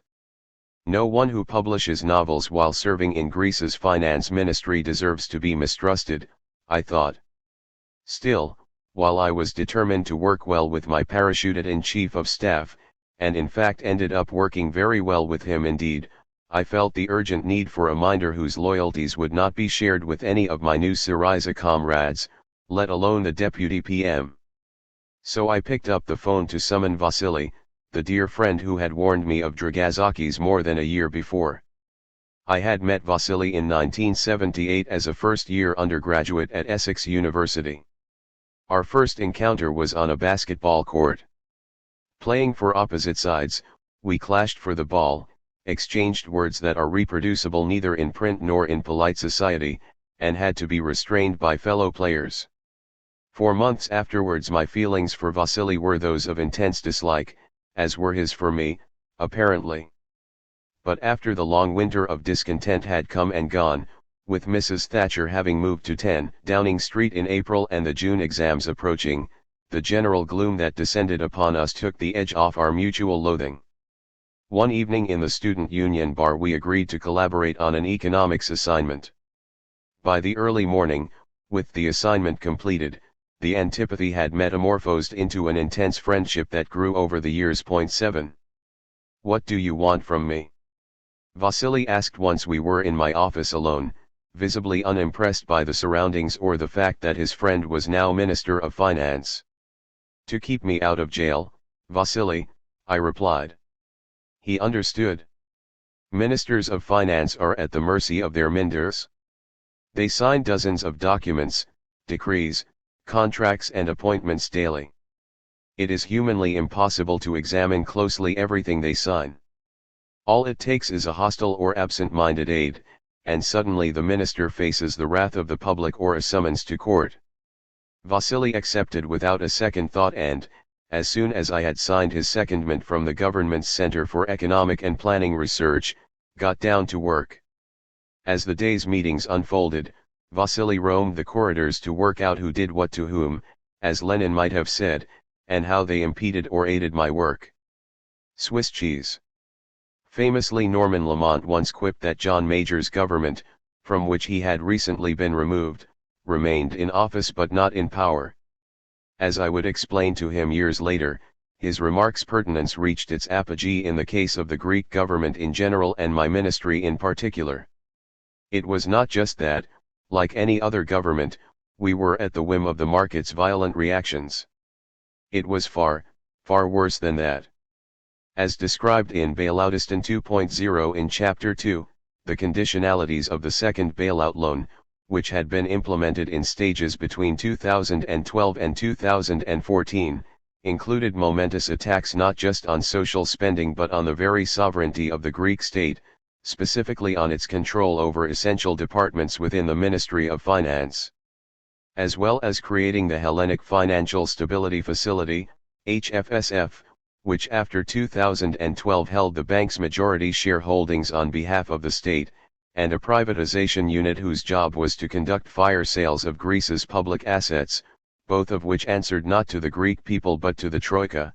The jurisdiction of the tax office had also been co-opted by our creditors, specifically, to the Eurogroup Working Group, presided over by Thomas Wieser.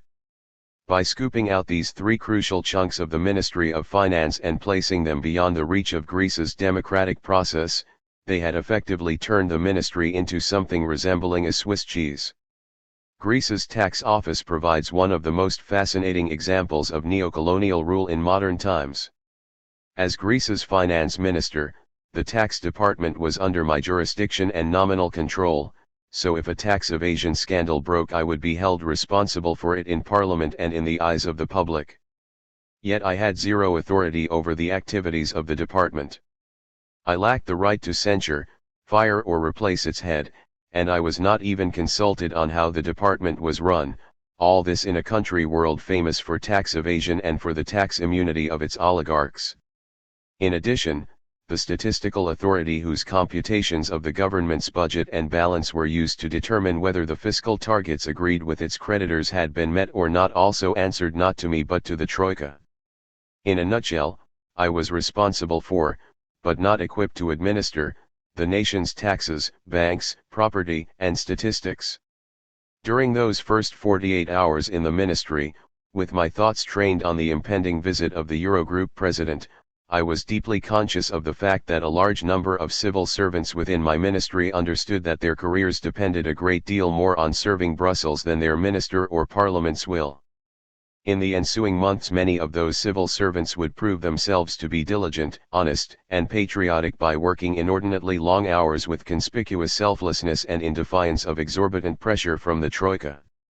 Nonetheless, reclaiming national sovereignty and democratic control on our parliament's behalf over their ministries, and their allegiance, had to be as high a priority as restructuring the source of that bondage, our public debt. To that end, I made an appointment with the head of Greece's intelligence service. 8. Yanis Roubidis is a striking yet diminutive man. Softly but exceptionally well spoken, he impresses by weighing each of his words so carefully. Originally a journalist, in the 1980s he served as the official spokesperson of Andreas Papandreou's socialist government before becoming a socialist member of the European Parliament in the 1990s. 9 On paper, Roubidis seemed well qualified to head an intelligence service better known for US-sponsored subversion of Greek Democrats and leftists than for defending Greece from foreign foes. As a young man he had written a doctoral thesis at Johns Hopkins University that exposed the infiltration of the Greek government by the CIA, and the government he served in the 1980s did a great deal to sever the link between foreign agencies and Greek spooks. From the word go I felt comfortable with Roubidis, or at least as comfortable as one can feel with a spy chief. His analysis of the situation our new government was facing was in sync with mine. His declaration of loyalty to the government and stated resolve to be our non-intrusive helper were welcome. His advice on simple measures that could be taken to deter the dirty tricks that our opponents might employ during the negotiations was well taken. But most of all I appreciated his confirmation that the loyalty of whole departments within my ministry lay elsewhere, and his making me privy to how cozy the relationship between the heads of these departments and Troika officials had become. After that first meeting I would bump into Roubidis regularly at Maximo's in an office next to the Prime Minister's, where he often waited to meet Alexis before or after one of the regular meetings of our War Cabinet, which was how we referred, only partially in jest, to our core negotiating team. 10 Roubidis would brief me on the latest intelligence and advise me on how to keep my communications with the Prime Minister secure.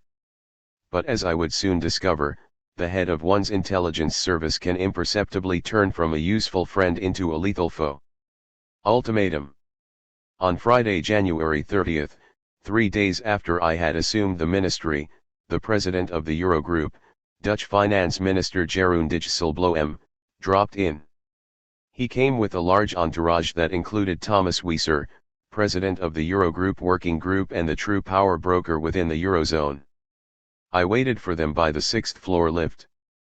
We met, shook hands warmly and proceeded to my office for some refreshments before moving to an adjacent conference room, the two teams facing each other across a large rectangular table.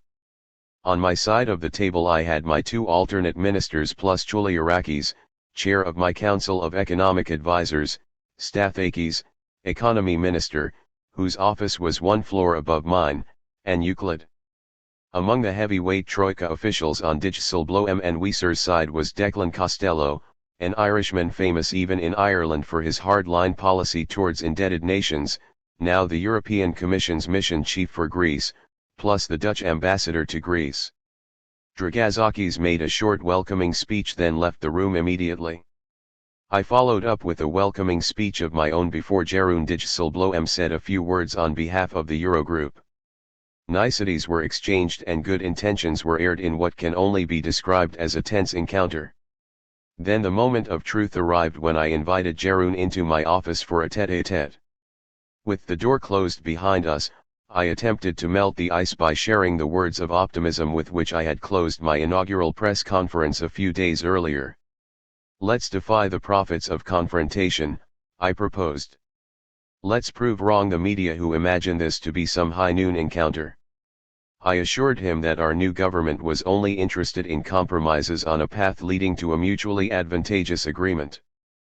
But to assist the birth of this new partnership, we would need to work out a better negotiation process, one that was not injurious to the Greeks' sense of pride. The Troika's methods in Greece over the past 5 years had been counterproductive. Yes, he agreed. The Troika has not left the best impression here. That's a major understatement, Jeroen, I said with a smile. I urged him to see it from the perspective of the people on the ground. For years now groups of technocrats dispatched by the IMF, the European Commission and the European Central Bank had arrived at Athens airport, from which they had been driven at high speed under police escort in a convoy of Mercedes-Benzes to the various ministries, where they had proceeded to interrogate elected ministers and dictate to them policies that affected the lives of millions. Even if these policies had been wonderful, they would have been resented. We must find another way to work together, I said, one that would allow our people to embrace whatever policies he and I agree upon. At the very least, Greece's elected ministers should not be expected to conduct their business with anyone other than their elected equals. Technocrats could prepare the ground, establish the facts and the figures, but should not conduct the ministerial negotiations. I was happy to hear him say that.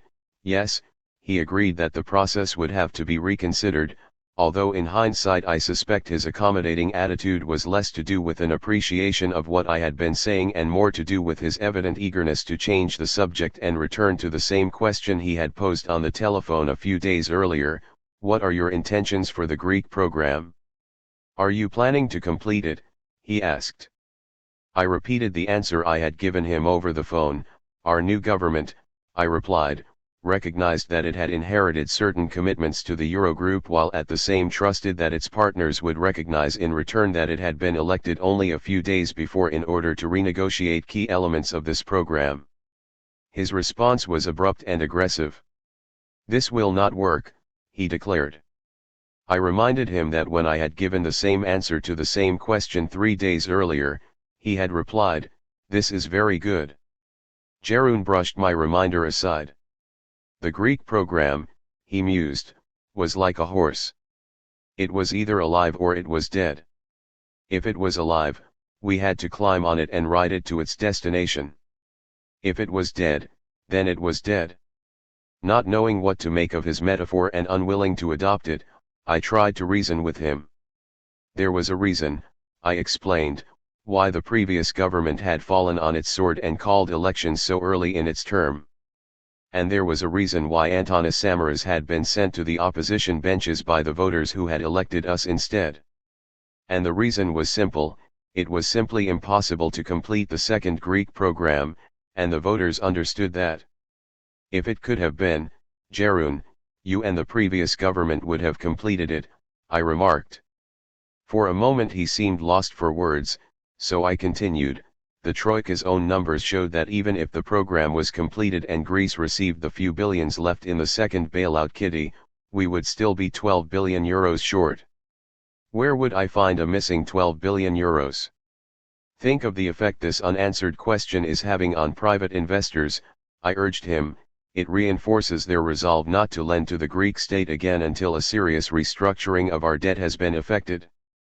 And think of the broader picture too, I implored him. the government's debt repayments in 2015 alone amounted to 45% of all the taxes it hoped to collect.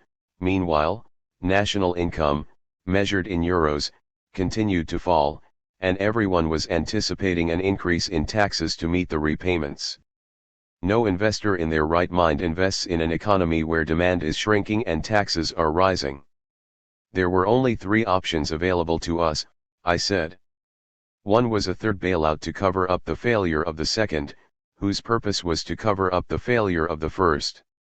Another was the New Deal for Greece I was proposing, a new type of agreement between the EU, the IMF, and Greece, based on debt restructuring, that diminished our reliance on new debt and replaced an ineffective reform agenda with one that the people of Greece could own. The third option was a mutually disadvantageous impasse. "You do not understand," Jeroen told me, his voice dripping with condescension. "The current program must be completed or there is nothing else." It was an astonishing statement.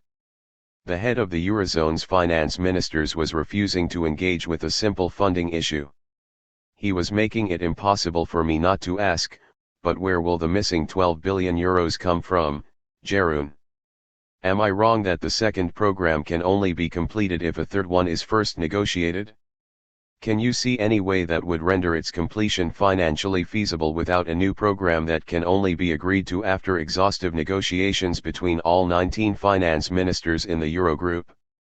Is there any doubt that I will not be able to complete this program even if I were willing to violate the mandate that the Greek voters gave me to renegotiate it?"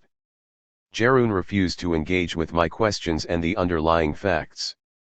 Apparently he had not come to Athens to discuss numbers or financing. One could only assume that he had come instead in the expectation that I would perform an instant U-turn, a quick victory allowing him to board his jet at Athens airport with my oath of allegiance to the program, to the Eurogroup and to the creditors in his briefcase. The fact that the president of the Eurogroup was so deluded as to think this was a possibility is a fascinating comment on the recent history of the European Union. It reveals how experience has taught functionaries operating on behalf of Europe's deep establishment to expect newly elected government ministers, prime ministers, even the President of France, to buckle at the first whiff of an ultimatum backed by the ECB's big guns. 11 Since 2008, when the only thing keeping most Eurozone member states' commercial banks open was the Eurogroup's goodwill, which Mario Draghi's ECB needed in order to issue the official waiver that allowed him to accept the bank's junk collateral in return for cash, several governments had succumbed to policies they detested. The Baltic states, Ireland, Cyprus, Spain, Portugal, all had been beaten into submission. 12 In fact, Dijsselbloem had boasted that the way Cyprus had been treated in 2013, soon after he had taken over the Eurogroup presidency, was the template for future crises. It was the threat of bank closures that had done it. This was the ace he carried in his sleeve on the day of his visit to me, and now he played it. There was an alternative to committing to completing the program, he told me. I was glad to hear it, I replied hopefully.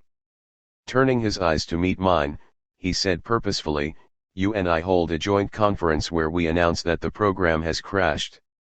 I replied that the word crash was not exactly soothing for markets and citizens.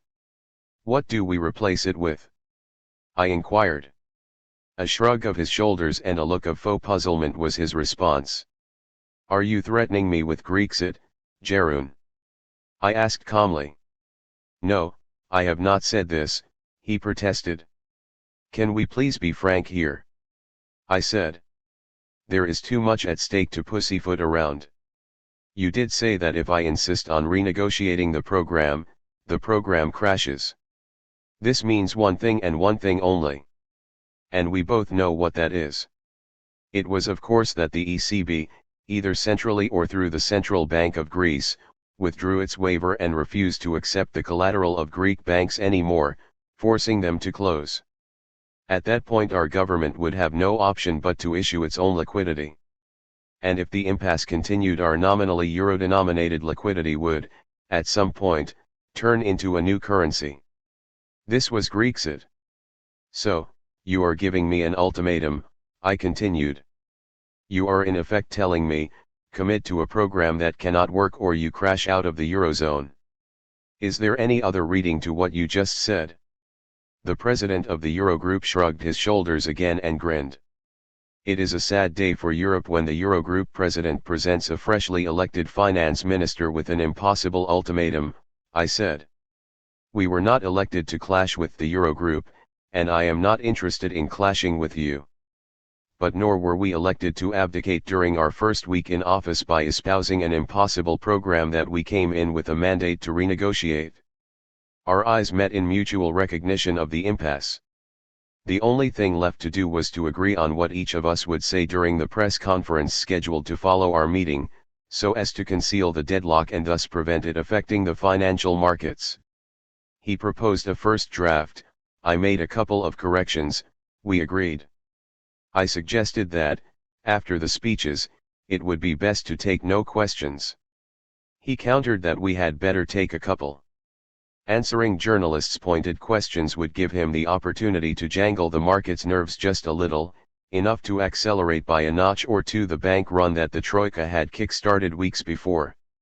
Loath to be portrayed as muzzling the press, I agreed. The press room was packed. Once the TV feeds had been established and the noise subsided, I began with predictable niceties consistent with my narrative of a new beginning in Greece's relationship with its creditors and the Eurogroup. Every word had been agreed beforehand. He too respected our agreement and did not stray from the script as we laid a veneer of boring normality over the meeting. Then came the questions. The first was addressed to Jeroen. Would he be agreeable to the convening of an international conference on Greece's debt, similar to that in London in 1953, which had resulted in substantial debt relief for Germany? 13 He responded flippantly that Europe already had a permanent debt conference, the Eurogroup. I smiled at his answer, making a mental note to use it myself if an opportune moment presented itself. The second question was addressed to me. Would I cooperate with the Troika? My answer was fully in line with what I had told Jeroen in my office. We must be clear in our minds about the great difference between the properly instituted institutions of the European Union, such as the European Commission and the European Central Bank, as well as international institutions such as the IMF, organizations and institutions to which Greece proudly belongs, and a tripartite committee that is associated with the imposition of a program that our government was elected to challenge and to dispute. Our government will proceed under the principle of maximum cooperation with the well-constituted legal institutions of the European Union, and of course the IMF. But with a tripartite committee whose objective is the enforcement of a program whose logic we consider to be anti-European, with that committee, which even the European Parliament considers to be flimsily constructed, we have no intention to cooperate. It was the same point that I had just made to Jeroen in my office and with which he had reluctantly agreed, yes to working closely and well with the institutions, but no to the humiliating Troika process. As he listened in his earpiece to the translation of my response, an expression of increasing disapproval appeared on his face. When the translation finished, he angrily removed his earpiece and leaned over to whisper in my ear, "You just killed the Troika." "Wow," I answered. "This is an unearned compliment." Turning away, Jeroen jumped to his feet to storm out. But I had managed to stand up at the same time and offer him my hand. Somewhat thrown by my gesture, and as he had to walk past me to reach the exit, he awkwardly took my hand in his without stopping. The photographers pounced. Their pictures showed an ill-mannered Eurogroup president rudely brushing past me before the customary handshake had been completed. The streets of Athens would never be the same for me after that press conference.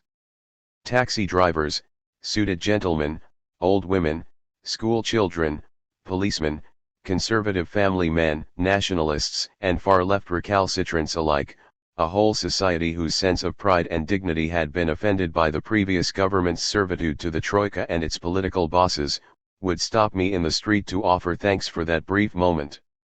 A bus driver even stopped his bus in the middle of the road to get out and shake my hand.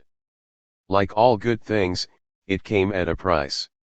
The media, the establishment, and the oligarchy now considered me public enemy number one. One member of parliament posted a message of support for the Eurogroup president on Facebook, reading, "Hang on, Jeroen." This was an echo of a famous expression Greek black marketeers had used in support of Rommel's North African campaign, fearful that an Allied victory there would bring the end to Greece's occupation and consequently their business. 14 Accusations of narcissism, boorishness, and sociopathy were thrown at me in direct proportion to the rising tide of warmth and appreciation on the streets. Besides earning me the undying hatred of Greece's triangle of sin, Jeroen's press room antics had a more tangible effect, boosting the expectation, and thereby the fact, of an escalating liquidity squeeze. The Athens Stock Exchange fell to new lows, the bank's shares declined even faster, and withdrawals accelerated. Leaving the press conference, I realized there was not a moment to lose. It was time to pack my bag and go on the tour of Northern Europe I had been planning. Its two purposes were to steady the nerves of the world's financiers and to work out the extent to which Jeroen's ultimatum had the backing of the IMF and the rest of the Eurogroup, France's government in particular. 15. As I made my way back to my office, my secretary informed me that the French finance minister was keen to receive me in Paris. This would be the first stop on my journey, where as well as formal meetings with my French counterparts, 4 secret meetings had been planned, with Poul Thomson, the IMF's European chief, with Pierre Moscovici, the European Commissioner responsible for the EU's economic and finance portfolio, with Benoît Cœur, the ECB's second-in-command, and with President Hollande's chief of staff.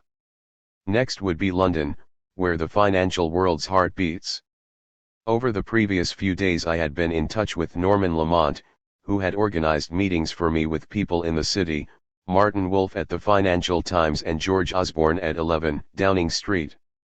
Additionally, and very importantly as it turned out, the London branch of Deutsche Bank convened a meeting of more than 200 financiers keen to talk to me. After London, I would travel to Rome to see Pier Carlo Padoan, Italy's finance minister. Finally, a visit to Frankfurt would be required, for talks with Mario Draghi and the rest of the ECB's Executive Council in their brand new office tower. As I walked, I called Euclid to break the news.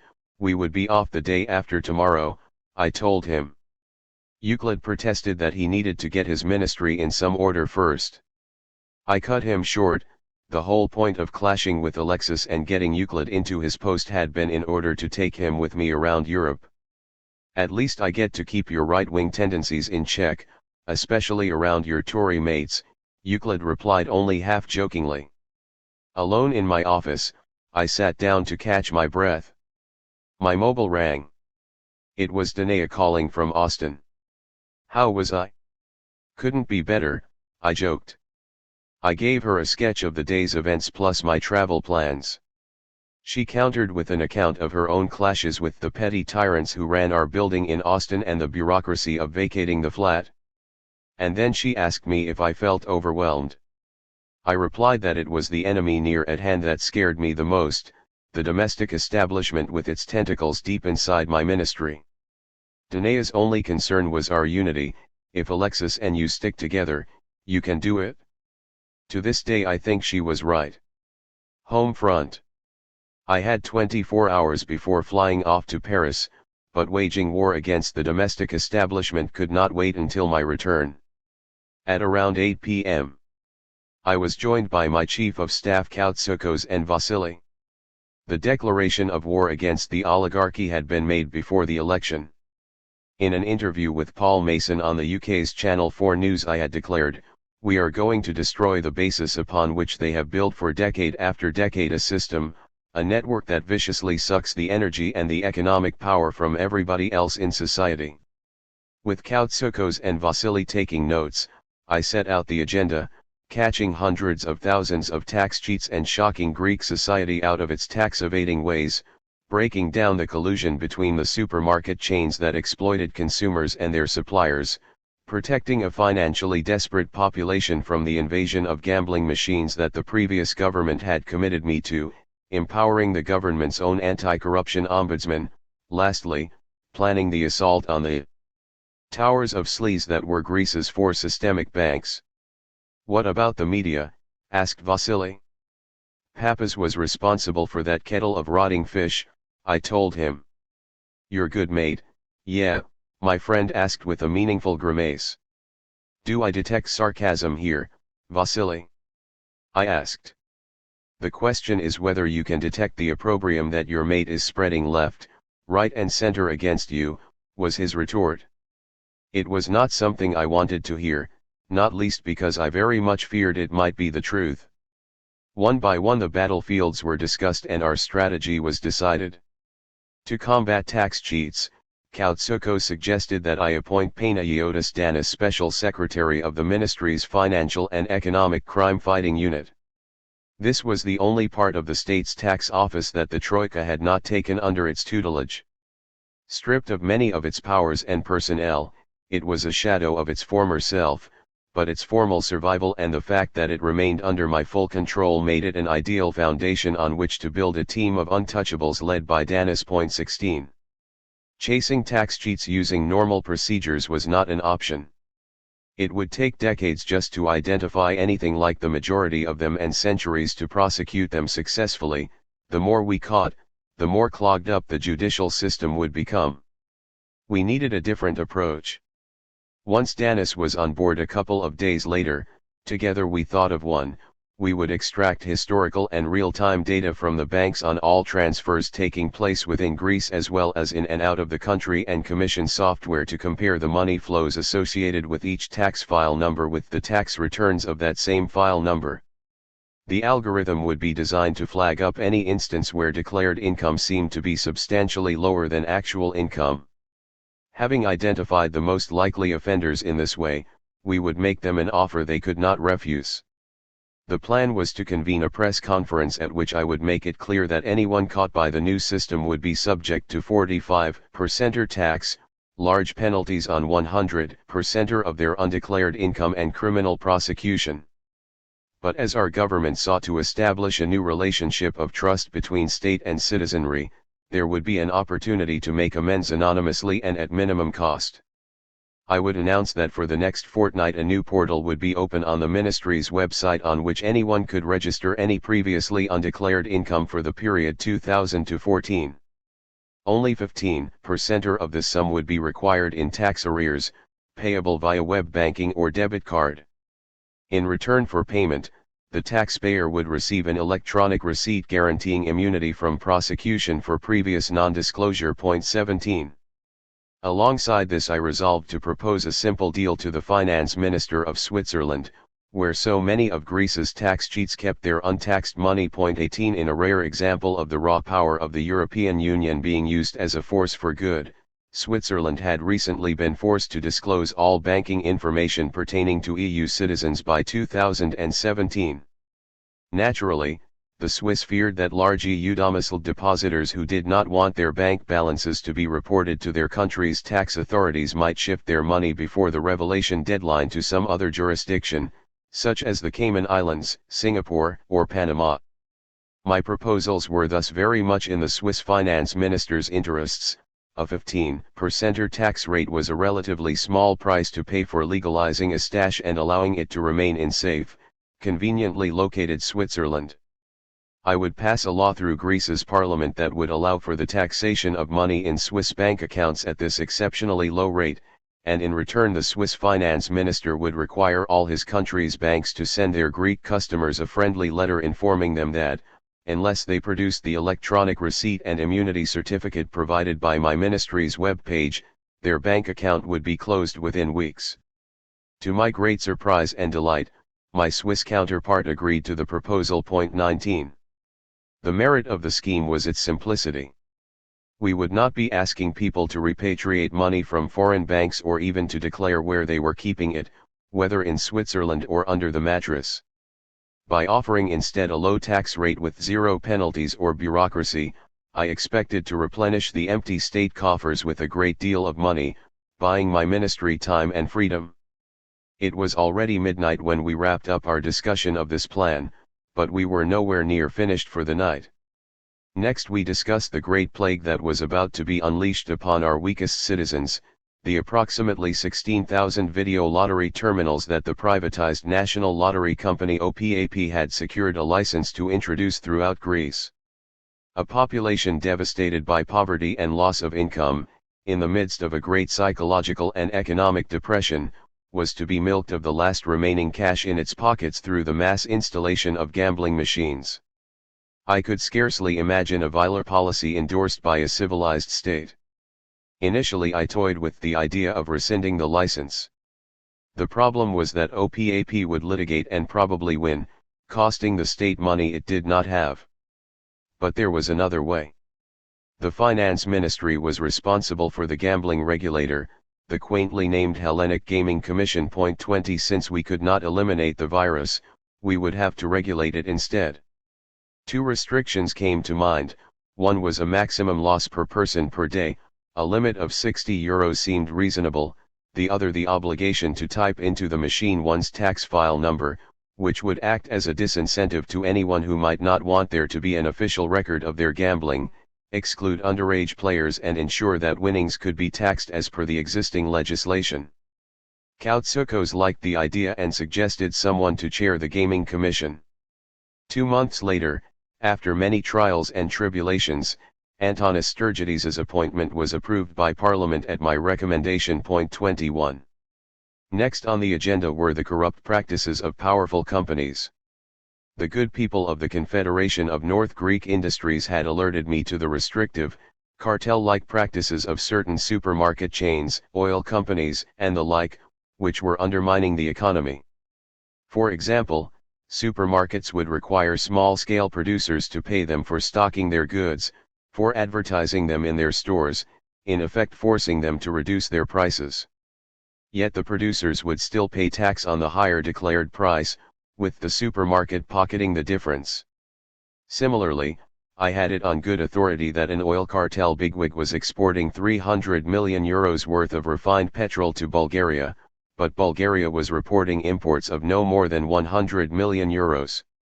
What is happening to the remaining €200 million? I asked my informant.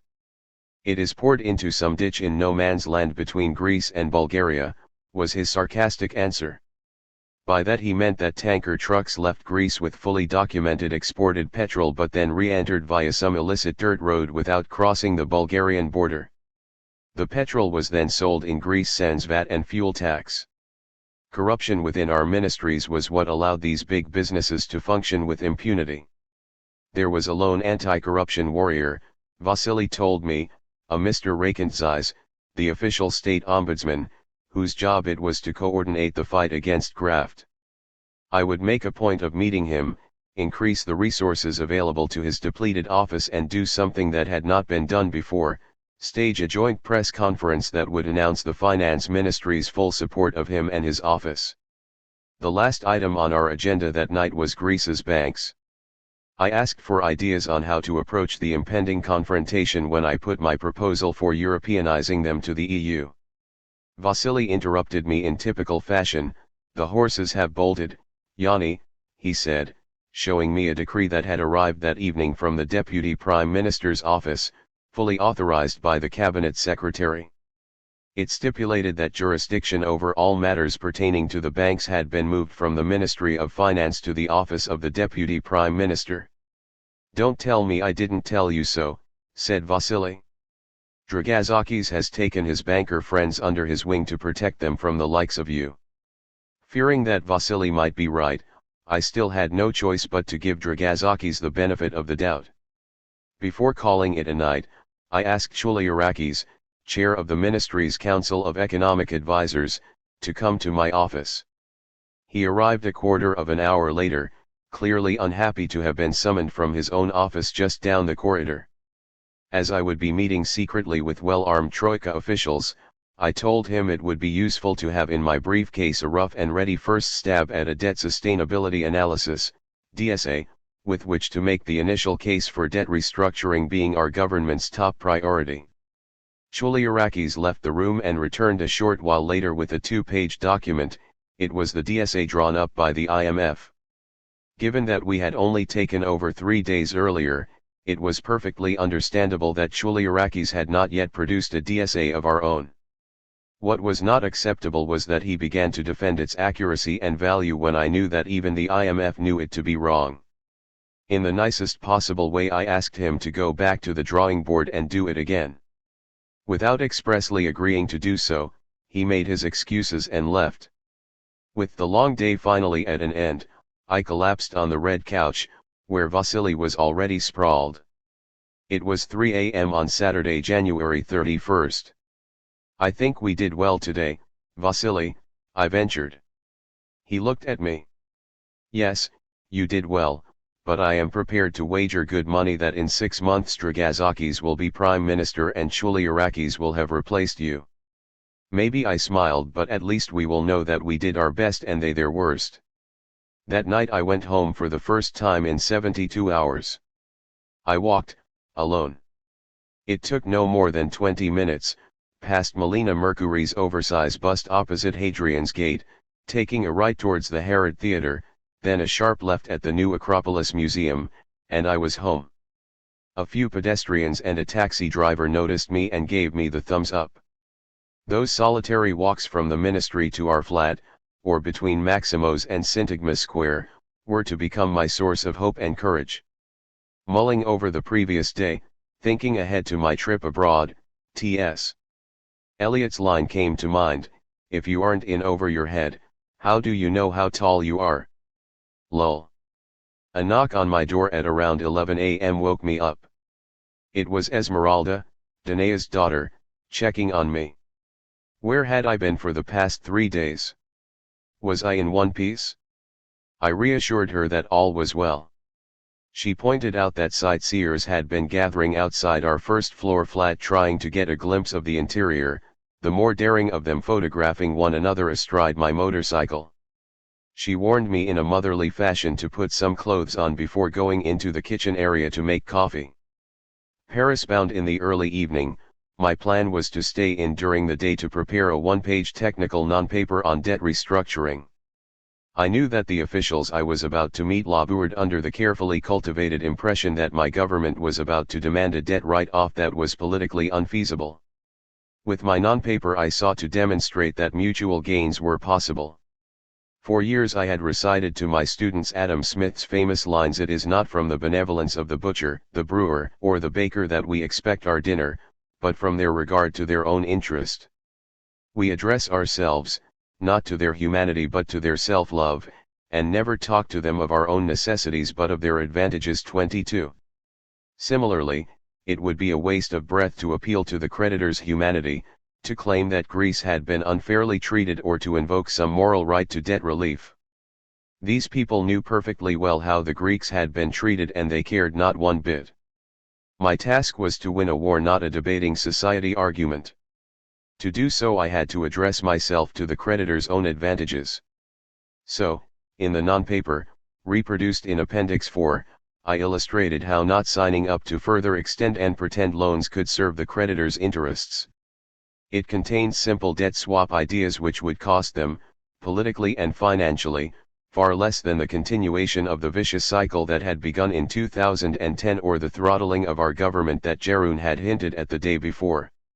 When I finished it, I called Xenia, my 11-year-old daughter who lives in Sydney. "Dad," she said before I even got the chance to say hi, "do you realize that you have ruined my life?" Apparently paparazzi had camped outside her school waiting to snap a shot of the Greek finance minister's daughter. I did my best to soothe her, to no avail. "Why can't you just resign? Life is unbearable," she insisted. I told her that she should not worry, plenty of people were working hard to bring about my resignation. She was not reassured in the slightest. When Xenia had ended our chat, a lingering worry resurfaced in the silence of the apartment. Would Alexis, Papas, and Dragazakis back my debt restructuring proposals? Yes, they had agreed to its basic logic as part of our covenant and had given me carte blanche to propose such debt swaps. Nevertheless, prior to my enlistment, Syriza's position on public debt had been nothing more than a crude demand for an unqualified write-down. With half the party still demanding a unilateral haircut of most of the debt, most not even privy to the idea of a debt swap, and with only a tenuous, verbal covenant binding the leadership trio to my strategy, I could easily imagine having the rug pulled from under me at home while in the thick of the battle abroad. The only colleague that I trusted to understand fully and support my debt restructuring proposals was Euclid. As a Syriza insider, he could present my proposals to the party faithful for what they were, a shrewd strategy for getting Greece the debt relief it needed without putting Chancellor Merkel in a politically impossible situation. I spent another hour preparing a briefing for Alexis, copied to Papas and Dragazakis, hoping to bring them into the fold as well by demystifying my proposals and providing the arguments and motivation they would need to back them within Syriza's Central Committee and in Cabinet against those who might accuse me of insufficient revolutionary fervour or of backpedaling. It was afternoon by the time the non-paper, the briefing to Alexis and several urgent phone calls were behind me. I looked at my watch and realized I had an hour and a half before I had to be back at the ministry, where a car, a small 10-year-old Hyundai, now that the BMWs were gone, would pick me up to take me to the airport. My sister had texted me earlier to say that our 90-year-old father was visiting her. If I could spare the time, a quick visit might be a good idea, as I could see them all at once, my dad and sister, her husband, and my 8-year-old niece. I jumped on the motorcycle and within 5 minutes had carved my way through the thin Saturday afternoon traffic. Arriving at my sister's flat was to step out of my life as a minister and into a vibrantly comforting, other world. Seeing my relatives gathered together, doing mundane family things, I realized how painful several lacunae had been: Danae's absence in Austin, the loneliness of my political position and, underlying them both, the loss of my mother, which I had dared not acknowledge these past 7 years except at the odd moment when my guard was down. 7. Auspicious February. Back at the flat, I prepared a small suitcase, slipped my laptop into my rucksack and stepped outside to hail a taxi. Uncharacteristically for Athens, the driver who pulled over got out of his cab to greet me and place my suitcase in the boot. 10 minutes later we were at Syntagma Square, in front of the ministry. Lovely as the driver was, his good wishes for an overseas trip which the media were reporting as pivotal for the nation were so lengthy that I was eventually in danger of missing my flight. When I finally managed to bid him farewell, I was so anxious that I rushed from the taxi clutching only my rucksack. It wasn't until I reached the doorway of the ministry that I realized I had left my suitcase in the cab, containing not just my change of clothes but my overcoat. All I had with me was the black jacket, white shirt, and black trousers I was wearing. Too late, I thought. I would have to do some shopping in Paris. It was a mistake that would leave a small mark on cultural politics, at least in the UK. On the plane Euclid was rereading a Jane Austen novel.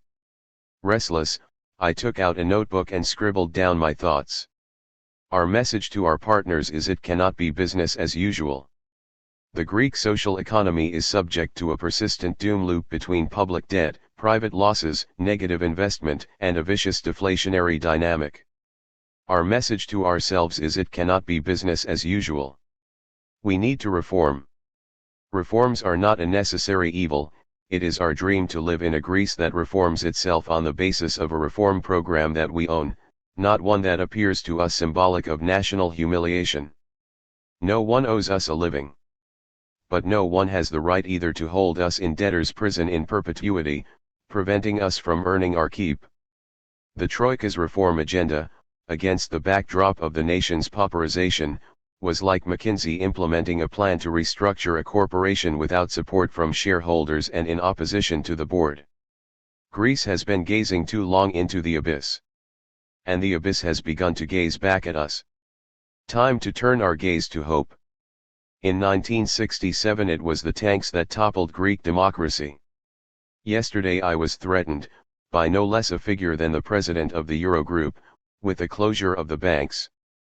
Democratic Europe should not tolerate this. Upon landing, I was met by our ambassador in Paris. It was after 10 at night on Saturday. My secretary had already informed him that I would be arriving without any coat or change of clothes, So he dutifully rushed me to the Champs-Élysées in search of a shop that wasn't closed. Only Zara was still open. The ambassador and I rushed upstairs to the men's department to find they sold no coats and that the only vaguely suitable shirts they had were two ultra-tight ones, both blue. Lacking alternatives, I bought them. But what of a coat? The shops would be closed on Sunday, and my meetings in London began at 8 a.m. on Monday. More importantly, the temperature was below freezing. I was anxious enough at the prospect of confronting some rather powerful people. The prospect of trembling with cold as I did so was too much. "Not to worry, Minister," said the ambassador as he was dropping me off at my hotel. "I shall run home and fetch a coat that I think will fit you." Half an hour later he returned bearing a longish leather overcoat. Even I could see that it was not exactly ministerial, but I must admit I thought it rather swanky and offbeat, and it certainly enhanced my opinion of Greece's ambassador to the French Republic. Moreover, it had two major advantages: it fitted me and it was warm. Little realizing that 2 days later the coat would become famous, I gratefully accepted it. At 7 a.m. on Sunday I was up and ready to go. Before my official meetings with Michel Sapin, France's finance minister, and Emmanuel Macron, the country's economy minister, my schedule began with a series of secret meetings to be held in quick succession in a private room in the basement of our hotel, out of sight of prying journalistic eyes. First up was Pierre Moscovici, the European Commissioner for Economics and Finance, who apparently lived not too far away. Promising liaisons. 1. The Commissioner. Before he became a commissioner at the EU, Moscovici was France's finance minister. When the European Commission's top economic post became vacant, the French President François Hollande insisted that a Frenchman be given the role. But there was a catch. Berlin was, and remained, eager to see Brussels clamp down on France's budget deficit, so the last thing they wanted was to hand this job to a Frenchman, far less a former finance minister of France. On the other hand, Berlin had to reward President Hollande for the major U-turn he had performed on their behalf in accepting their austerity agenda immediately after winning the election on the back of a campaign promise to resist it. This conundrum was solved in a manner that anyone in Pierre Moscovici's place would have found demeaning. Moscovici was given the job, but a new position, Vice President of the European Commission, was invented to oversee him.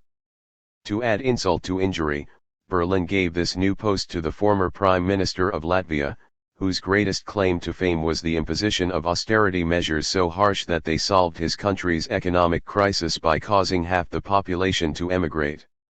From the outset Pierre approached me as a friend, a comrade even. He told me he understood my arguments entirely. At some point he confessed that in his youth he had been a Marxist. Though no longer a radical, he wanted me to understand that there was enough of a left-winger left in him to appreciate my government's position. No wonder Berlin did not trust him. When I described my recent encounter with Jeroen Dijsselbloem, he winced with distaste at his behavior and advised me to pay no attention to his threats. Taking heart at Pierre's warmth, I tested my agenda on him. It was essential that a different type of agreement should govern Greece's relationship with the EU, but to get a chance to hammer out what that should be we needed time and fiscal space. We needed, in other words, a 6-month bridge between the previous program and a new contract between the EU and Greece. I used the word contract in the spirit of Jean-Jacques Rousseau, I explained, a mutually beneficial relationship between equals. This new long-term contract must include proper debt restructuring, a realistic fiscal policy and a reform agenda that targeted the oligarchy. Lastly, we needed to replace the Troika's current attitude to Greece with a process that respected Greek sensibilities and the rule of law, both European and domestic. When Pierre responded, I could hardly believe my ears. He offered nothing less than a paean to the agenda I had just outlined. The Troika's methods had been very bad for the EU's image, he admitted. It has to end, were his specific words. To my joy and amazement, he also agreed with my point about separating the European Commission, the ECB, and the IMF from the Troika that they had assembled, precisely what had caused Dijsselbloem's outrage 2 days previously. Technocrats must talk with technocrats and ministers with ministers, he acknowledged. I added that it was absurd that the officials charged with representing Greece's central bank were acting as bailiffs and imposing fire sales upon the government they were meant to serve. Pierre agreed wholeheartedly. It was unacceptable, he reiterated, adding that he thought it important not only for Greece but also for Europe that the Troika be replaced with direct political negotiations over economic matters in Brussels between me and him. There was hardly anything left for me to say. He had done my job for me. So we shook hands warmly and agreed to remain in touch in order to plan for the first Eurogroup meeting, scheduled for February 11, when this new chapter in our relationship would commence. I hope that this is indeed a new beginning, Pierre, I said as I walked him upstairs to the lobby. It is, he replied smiling warmly. Euclid, who had been present throughout, seemed amused. Let's see what goodies our friend from the IMF has in store for us, he said. Promising liaisons, too. The Troika man. Poole Thomson, my next guest in the hotel's dungeon, is probably the most despised foreigner in Greece. The tall Dane's surname is synonymous with the Troika and Bailoutistan. In 2010, when the Troika was being assembled, he was appointed by the IMF to head its Greek mission. Unlike the ECB or the European Commission, the IMF had decades of mission experience. In the 1970s its technocrats had made a name for themselves by visiting failing states in Africa and Latin America to impose austerity, privatizations, school and hospital closures, liberalization of food and fuel prices and the like in exchange for IMF loans. When the Troika was put together by Berlin to do the same on Europe's periphery, beginning with Greece, IMF technocrats were deployed to lead the way. Unlike previous IMF mission chiefs though, Thomson was being entrusted with the fortunes of a first world country. 1. As a reward for his unmitigated failure in Greece, Thomson was promoted to head the IMF's entire European department. Negotiating with Thomson therefore presented a special difficulty. He had a vested interest in resisting any acknowledgement that the Greek program had failed. It was a little like negotiating the dismantling of Bernie Madoff's Ponzi scheme with Bernie Madoff. To my intense surprise, Poole Thomson needed no persuasion. Having listened to my analysis of Greece's predicament and my agenda, he offered a response that makes me smile even to this day. Look, we know that we cannot expect a left-wing government to do things that even your right-wing predecessors wouldn't do. I understand that you need to bring back collective bargaining and cannot expect you to consent to privatizing everything. 2 But the one thing that we would expect of you, in accordance with your own pronouncements, is that you go after the oligarchs, targeting tax evasion in particular. Was I dreaming? I told him he had my cast iron guarantee that we would not leave any stone unturned in pursuit of them. We would also sell to the private sector assets whose privatization would benefit our social economy, as long as the new owners committed themselves to high levels of direct investment and proper protection for workers and the environment. But, I added, for any reform agenda to work, we would need a get out of debtor's prison card. At that point I took from my folder the one-page non-paper outlining my debt swaps proposals and gave it to him. Thomson looked at it, smiled and dumbfounded me once more. This is fine. But it is not enough. We need an immediate annulment of part of your debt. No swaps, no delays. Just take 53 billion euros and erase it. That's it, I concluded. I am dreaming. He was talking about eliminating at a stroke the entire debt that Greece still owed the EU member states from the first bailout of 2010. Had some member of Syriza's left platform infiltrated Thomson's mind? Was he possessed by some radical spirit? Suddenly I found myself on the defensive. I could not have agreed more, I told him, but how could Berlin be persuaded to agree to such a proposal? And what about all the other EU governments? Was it politically feasible for them to get this through their parliaments? Thomson's reply turned on a technical point, the monies given to Athens under the first bailout agreement were exceptional in that they were all bilateral loans from other Eurozone capitals. By contrast, the second bailout loans came from Europe's bailout fund, the EFSF, which had also lent money to Ireland, Portugal, Spain, and Cyprus. If we restructured Greece's debt to the EFSF, then Dublin, Lisbon, Madrid, and Nicosia would seek similar relief, whereas Greece's first bailout could be annulled without giving the other bailed-out countries any grounds for protest. As desirable as his proposal was, I told him, I still did not see how Berlin would agree to it, nor how he would avoid the accusation that he was advocating the annulment of debt owed to Europe but not to the IMF. "I'm just telling you what the IMF position is," he said, shrugging his shoulders. Not wishing to spoil a wonderful first meeting, I turned the conversation to the subject of Greece's primary surplus targets and stressed the importance of their being sensible, at around 1.5% of national income. "I agree," Thomson replied laconically. My Sunday in Paris could not have begun better. Would my next guest spoil it? Promising liaisons. 3. France's ECB man. Third on the list was Benoît Cœur, widely regarded as France's man on the ECB executive board, a description that he detests but which he can hardly escape given that, prior to moving to Frankfurt, he had spent his entire career in the French treasury. A mild and agreeable man, Cœur seemed to me to have a good grasp of the challenge the ECB faced given the Eurozone's terrible economic and financial architecture. I was pleased at the urgency of the first question he raised: was I really intending to restructure unilaterally the Greek government, SMP, bonds that the ECB owned? It was a matter of great concern in Frankfurt, he told me. I was happy to settle this matter right away. From my point of view, these bonds were both a blessing and a curse, I explained. They were a curse because their purchase had done absolutely nothing to help Greece in 2010, and had the ECB not bought them, that part of Greece's debt would have been written down by around 90% in 2012.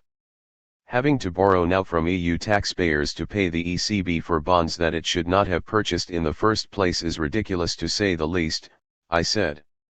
At the same time, they were a blessing because they gave the ECB and Greece common cause, and leverage, against Dijsselbloem and the Eurogroup.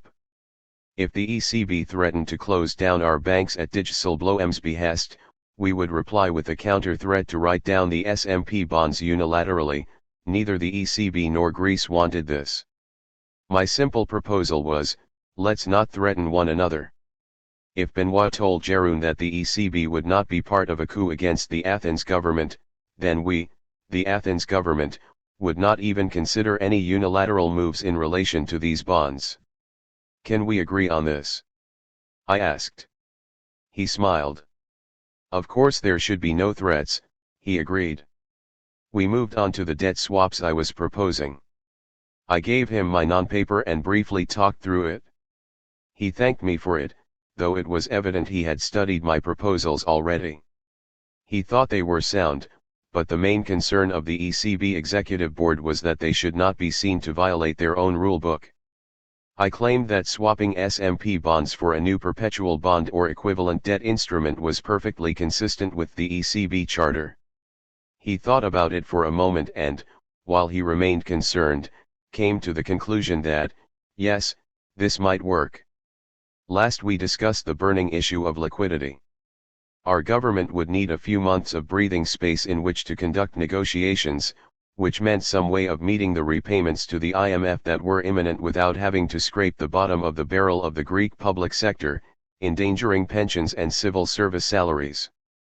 I reminded Benoît of what the ECB had done in the summer of 2012 to help the then freshly elected Samaras government during a similar period of negotiations.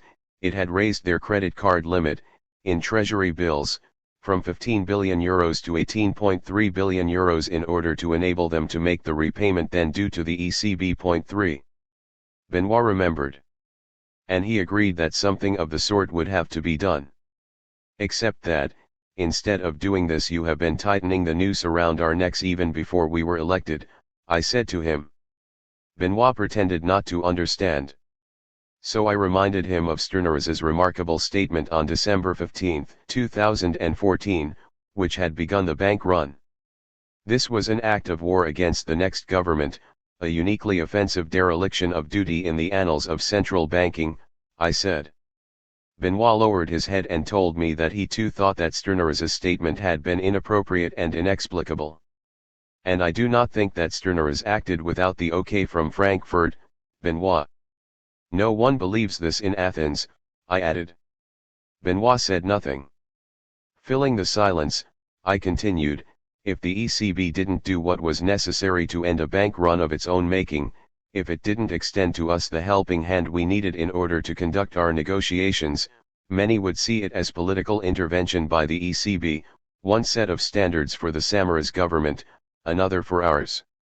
Benoit smiled again, this time more widely, as if in acknowledgement of Frankfurt's curious position, officially apolitical but in reality playing a key role in European politics. Who are you and what have you done with my Michel? After my last informal meeting of that long morning, what turned out to be a pointless conversation with one of President Hollande's aides who apparently lacked the authority to say anything of substance, it was time to switch from unofficial to official mode. The Greek embassy's German car arrived outside the hotel to take us to meetings with France's finance and economy ministers. The three of us, Euclid, the ambassador and myself, rode quietly to Bercy, the large complex where both ministries are housed on the banks of the river Seine. At the entrance I was met by an effusive Michel Sapin. A jovial man in his early 60s, Sapin was the only finance minister in the Eurogroup who did not speak English. But he made up for it with a warm character. Typically Latin in his hand gestures and body language, he made me feel genuinely welcome as we walked to his office. Once we were sat down with our aides and translator, I was asked to make an opening statement, which I used to outline the main items on our economic agenda, my debt restructuring ideas, including the non-paper, which Sapin seemed keen to see, prefaced with an expression of allegiance to Europeanism and my contention that the Greek crisis, and its perpetuation, was wounding Europe unnecessarily. I explained that I was proposing a new relationship between Greece and the EU based on Jean-Jacques Rousseau's concept of a contract between equals. Michel's response was that of a brother in arms, your government's success will be our success. It is important that we change Europe together, that we replace this fixation with austerity with a pro-growth agenda. Greece needs it. France needs it. Europe needs it. It was the cue I needed to put forward the basic elements of the modest proposal, which Stuart Holland, Jamie Galbraith, and I had been working on for years. I explained how the ECB could partially restructure the whole of the Eurozone's public debt without haircuts and without asking Germany to pay for everyone else or guarantee the periphery's public debt. I outlined how investment-led recovery could produce a new deal for Europe by channeling the ECB's quantitative easing program into infrastructure projects or green energy bonds issued by the European Investment Bank. Michel listened intently and, when I had finished, declared that such proposals were the way forward for Europe. We had delayed the implementation of such policies for too long, he said. Together we must restart Europe, he thundered. The only thing that Michel did not do was suggest we join hands and rush out to storm the Bastille singing the Marseillaise. Our discussion, lengthened as it was by the need for translation, lasted around an hour and a half. It was pleasant and free of any disagreement, and coming as it did after such encouraging conversations earlier that morning, I began to put the confrontation with Jeroen Dijsselbloem behind me and consider a decent compromise agreement as a real possibility. As Michel and I were making our way from his office to the obligatory press conference, he speaking in French, which I understand, and I responding in English, which he grasped sufficiently, he informed me that Berlin had been in contact. They were very upset that I had come to Paris without also offering to go to Berlin, he told me in a low voice. I was more than happy to go to Berlin too, I told him. The reason I was in Paris and not there was that he had invited me and they had not. My intention was to ask Wolfgang Schäuble to Athens, since he had not invited me to Berlin. Michel smiled. You should go to Berlin immediately after Frankfurt. They asked me to convey this to you. Sure, happy to oblige. Is this an invitation or a summons? I asked only half jokingly. Just go, he replied, patting me on the back. In the press room 2 lecterns stood side by side in front of the French, Greek and EU flags. Michel spoke first and began by welcoming me and saying a few words about the great sacrifices the Greek people had made during the past few years. But then, quite suddenly, his tone changed. The joviality and comradeship disappeared and were replaced with a harshness more familiar from the other side of the river Rhine. Greece had obligations to its creditors, and the new government would have to honor them. Discipline must be maintained and any flexibility contained within the current arrangements. Nothing about the new Rousseau-inspired social contract that we had agreed upon. Not a word about ending austerity or adopting public investment-led pro-growth policies for the good of all of Europe. When my turn came, I stuck to my prepared statement, which included the following. France is for us Greeks not just a partner but also one of our spiritual homes. The very existence of the Greek state owes a great deal to the French Enlightenment that sparked off our own Enlightenment and equipped the Greek national liberation movement with its philosophy and elan. Today, I had an opportunity to outline to Mr. Sapin our government's plans for reforming Greece within a changing Europe that puts an end to the self-reinforcing debt deflationary cycle damaging everyone in Europe as we speak. It is our view that to accomplish this we must deliberate in the spirit of the great Europeans who, beginning with Jean Monnet, found practical means to forge mutually beneficial unity out of seemingly implacable discord. We shall suggest to our partners across Europe that we resurrect together one of Jean Monnet's operating principles. Namely, that if parties sit down at opposite sides of a negotiating table and proceed from long-established positions, there will be little chance of success. But if we sit on the same side of the table and place the problem on the opposite side, success is certain in a Europe with so much room for mutual prosperity. Today we sat on the same side of the proverbial table. It is our government's intention to do the same in every European capital, each time placing the problem on the table's opposite side. Today, starting here in Paris, let me say that I am guided by a single objective, to promote the interests not of the average Greek but the interests of the average European. To ensure that our economic and monetary union succeeds by succeeding everywhere. Although I managed to finish my prepared speech lauding solidarity and French idealism, I felt as if I had been punched in the stomach. As soon as we left the press room, Michel instantly switched back to his amicable joviality, holding my hand as if I were his favorite long-lost cousin. Determined to maintain my exterior poise, I turned to look at him and, faking puzzlement, asked, "Who are you and what have you done to my Michel?" To my great astonishment, not only did he clearly understand what I was saying, he did not seem angered by it in the slightest either. Instead he stopped, held my arm a little more tightly, adopted a somber expression and, switching to English almost as if he had practiced the line, shared an opinion of historic importance and sadness. "Yanis, you must understand this. France is not what it used to be. Indeed, France is not what it used to be." In the months that followed, the French government and the country's entire elite proved their inability, as well as reluctance, to deter attacks on our government that were, in the long term, aimed at Paris. While I never expected them to go out of their way to assist us against their interests, I was ill-prepared for the French establishment's abandonment of its own interests, which were not served by reinforcing the surplus country's domination of fiscally stressed ones. 4 Michel Sapin's performance that day is an excellent allegory for what is wrong in the French Republic. In the lift on our way to see Emmanuel Macron, also based at Bercy, Michel confessed that he was not an economist by training and asked me if I knew what his postgraduate thesis had been on. I said I did not. "The numismatic history of Aegina," he informed me with a smile even broader than the one with which he had first greeted me. My jaw dropped. France's Minister of Finance, having just unleashed a surprise public assault on me on Berlin's behalf, was now trying to bond with me by confessing that he did not know much about economics but was an expert on the ancient coins of the little island off the coast of Attica that Danae and I call home. 5 Irony does not even begin to convey what I felt. France's Minister for the Economy was the opposite of its Minister of Finance. Where Michel Sapin ducked, deferred, and simulated, Emmanuel Macron listened actively and engaged directly, his eyes radiant and ready to display his approval or disagreement.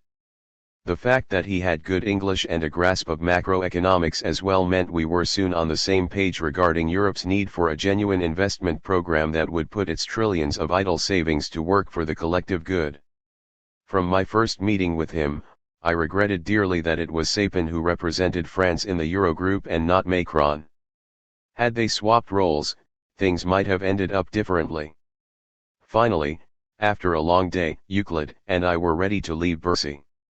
As we were walking out, Michel came down to say farewell. It was there that he taught us one thing that we shall always remember and thank him for: how to tie a scarf the French way. Downing Street. The Eurostar was on time. London beckoned. Not a moment too soon. Before I had even taken over the ministry, 11 billion euros, amounting to 7% of bank deposits in Greece, had been withdrawn thanks to the Sterneras, ECB bank run. Greek banks were already applying for the ECB's emergency liquidity assistance. 6 The noose was tightening. The purpose of this, the next leg of my journey, was to change the financial climate and buy us time.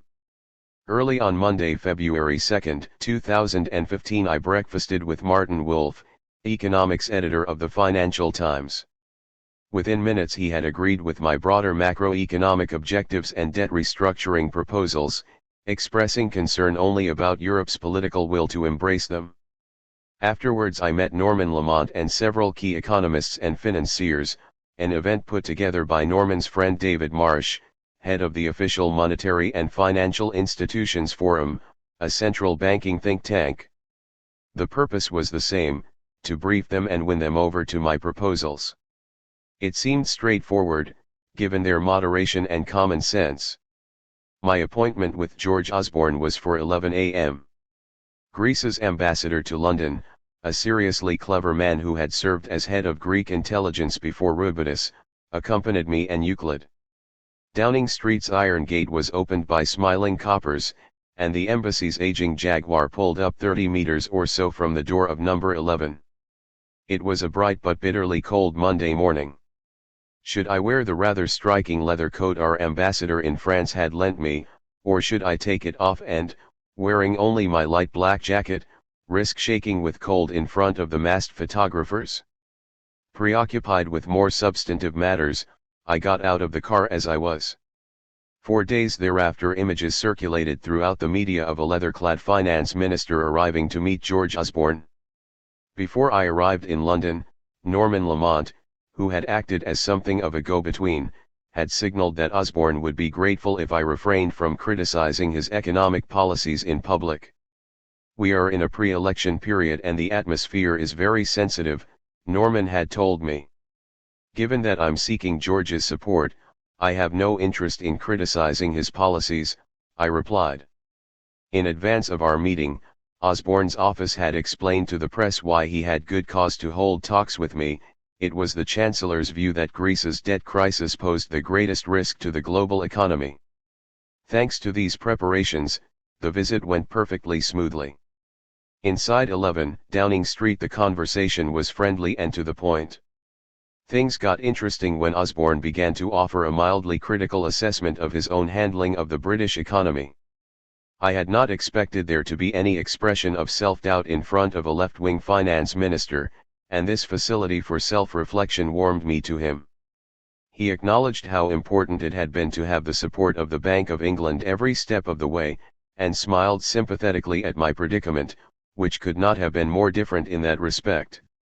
He agreed that the policies imposed on Greece by the Troika had given austerity a terrible name. I was tempted to share my view that his own version of austerity would backfire on him too, but good manners and determination not to push my luck stopped me. We turned instead to what we thought should be done with the euro. Here George Osborne was in a bind. His fellow Tories despised the common currency, even those who wanted Britain to remain in the EU. Osborne had little positive to say about the euro either, but when I ventured to suggest that the disintegration of the euro would be bad for the British economy, he was not slow to agree. I shared my own sense of the dilemma. I find myself in the peculiar situation of constantly proposing policies for shoring up a currency whose design and creation I had opposed. But I do believe that even those of us most critical of the euro have a moral and a political duty to try to fix it, simply because its disintegration will cause so much human pain. Osborne's position on the euro was also something of a paradox. Despite being a Eurosceptic and an opponent of the euro, he could also see that its breakdown would cause instability and unleash powerful deflationary forces upon the British economy. The only way of shielding Britain was for the euro to be saved. And the only way of saving the euro was greater integration of the eurozone, which was precisely the kind of thing that the majority of Tories doggedly opposed. By proposing radical steps to fix a currency that neither of us liked, Osborne was losing friends among Britain's Eurosceptic right and I was losing friends among my left-wing comrades. Despite the ideological chasm that separated us, the crisis caused by Europe's ridiculous monetary architecture had put us in the same boat. With most of the serious stuff out of the way, George, myself and Euclid sipping English breakfast tea, the discussion moved on to more light-hearted topics. Osborne saw fit to compliment me on my English. "Thank you, George, but save your compliments until you've heard Euclid speak." Having been raised in London, Euclid's English was that of a native. But what truly impressed George was that Euclid was an alumnus of St. Paul's, the public school on the bank of the Thames that George had also attended. Once they got going, it sounded like a posh school reunion. Afterwards, whenever Euclid mocked me for my Tory mates, I would remind him of his public school connections. On our way out, I left my host with a parting thought: it would be splendid if I could have his support in ECOFIN, the EU's Economic and Financial Affairs Council, in my efforts to resist the perpetuation of policies for Greece that we had agreed were absurd. Osborne nodded, but when the time came did not help even once, choosing instead the Little Englander approach, never saying anything in Brussels unless it affected narrow British interests, the city's in particular. Such is its power. The city was where we were heading next, for a series of meetings with London's financiers organized by my acquaintances at Deutsche Bank. Whether I could win them over or not would be apparent the following morning on Bloomberg screens around the world. In the meantime, as Euclid and I made our way from the door of number 11 to the Jaguar, the mass of photographers, TV cameras, and journalists erupted again. Back at the hotel for half an hour's rest before the next leg of the marathon, my mobile phone rang. "Where on earth did you pick up that coat?" asked Danae. She was calling from Austin, where she had been alerted to my fashion statement by friends watching early morning television. "What's wrong with it?" I asked. "I thought it was rather fetching, wasn't it?" Her censure was emphatic and follows me to this day. "I need to finish up here in Austin and return immediately," she said. Yes, I thought to myself. I do need her to return as soon as possible, but for reasons that have nothing to do with style. Wooing the financial genie. More than 200 representatives of all sorts of financial outfits had assembled in the large room. The Deutsche Bank functionary of Greek origin who had kindly organized the event made a brief introduction. Rather than stand at the lectern on stage, I chose to roam with a handheld microphone. As I began, I was painfully aware of the challenge expressed so brilliantly by Ambrose Evans Pritchard, the Daily Telegraph's economics editor, in one of his columns. Greece's plight, while terrible, is not tragic in the ancient Athenian sense. Its fate is still in its own hands. With a skillful strategy, it can still all end in smiles, not tears. My strategy, at least in that room, was simple: tell it as it is, unembellished, complete with an admission of our own government's weaknesses. Nothing impresses financiers more than a combination of honesty and smart financial engineering. Honesty meant that I would not beat about the bush on two issues. First, I told them, the Greek state had gone bankrupt in 2010, and no amount of austerity or new loans could change that. I could see from their faces that they were relieved to encounter a Greek finance minister who would not attempt, like all his predecessors, to present the Greek state as illiquid but on the right track towards solvency. These people knew the truth and were encouraged to hear me acknowledge it. Second, I admitted that we had a divided cabinet, that, yes, there were those who wanted Grexit, who were not interested in negotiating with the EU and the IMF, convinced that nothing good would come of it, and who just wanted out. And then there were those of us around the Prime Minister whose objective was a negotiated solution within the Eurozone. But, I added on a positive note, this division would not affect the negotiations, which would be conducted by my core team. Our Greek CITIR colleagues would not get in the way but would be patient and give us a chance to demonstrate that a viable agreement was possible. As long as Greece's official creditors, the EU and the IMF, were willing to strike a mutually advantageous agreement, the world of finance had nothing to fear from my left platform colleagues in government. Then came the financial engineering proposals summarized in my non-paper. Given the financial expertise of my audience, I spoke about them in far greater technical detail than I had done elsewhere so that they could have been in no doubt that I knew precisely what I was talking about, and that these were the kind of proposals they would have made themselves given the opportunity. Finally, I turned to a topic close to the heart of neoliberal-minded financiers, privatization. I began by acknowledging the likelihood that many in the room, occupying the opposite end of the political spectrum to me, would disagree with my views on the merits or otherwise of privatization.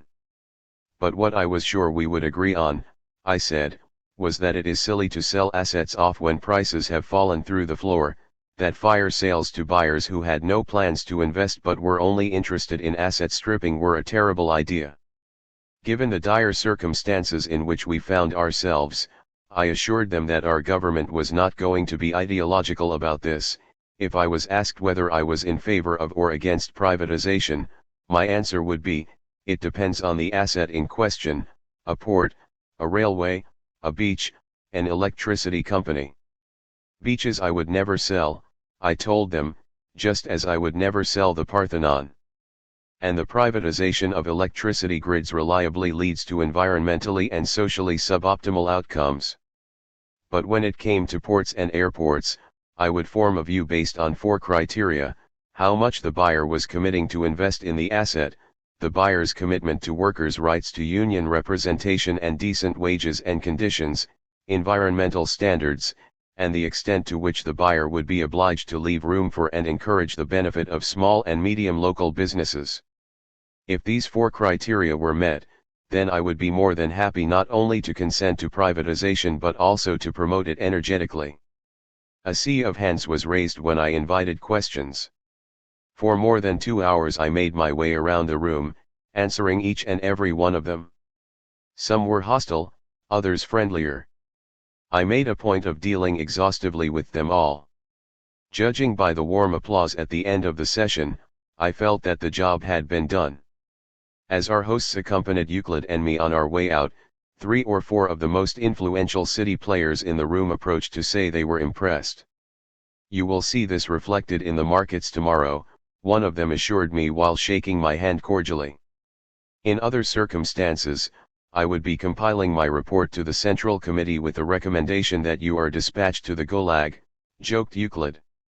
"Comrade, I'm happy to be sent to the Gulag for right-wing tendencies as long as the job is done, and if you promise to visit me occasionally so that I can be reminded of the expression of horror on your face just now," I retorted. Later that evening we were treated to dinner at the residence of our London ambassador. Norman Lamont and David Marsh were there, as was my great American supporter and advisor, Jeff Sachs, who arrived straight from Heathrow. I was pleased to have him at my side. Another of the guests was Reza Moghadam. Reza was with Morgan Stanley but, like Jeff Sachs, had previously worked at the IMF. More significantly, he had held Poole Thompson's job there until only a year before. My conversation with him was fascinating. He confirmed everything that I had been saying about the Greek program since 2010, the IMF's gross error in participating in the Greek bailouts, the Troika's callousness and, in particular, the sole reason that the IMF and the EU were asphyxiating us, because they did not have what it took to confess the error of their ways.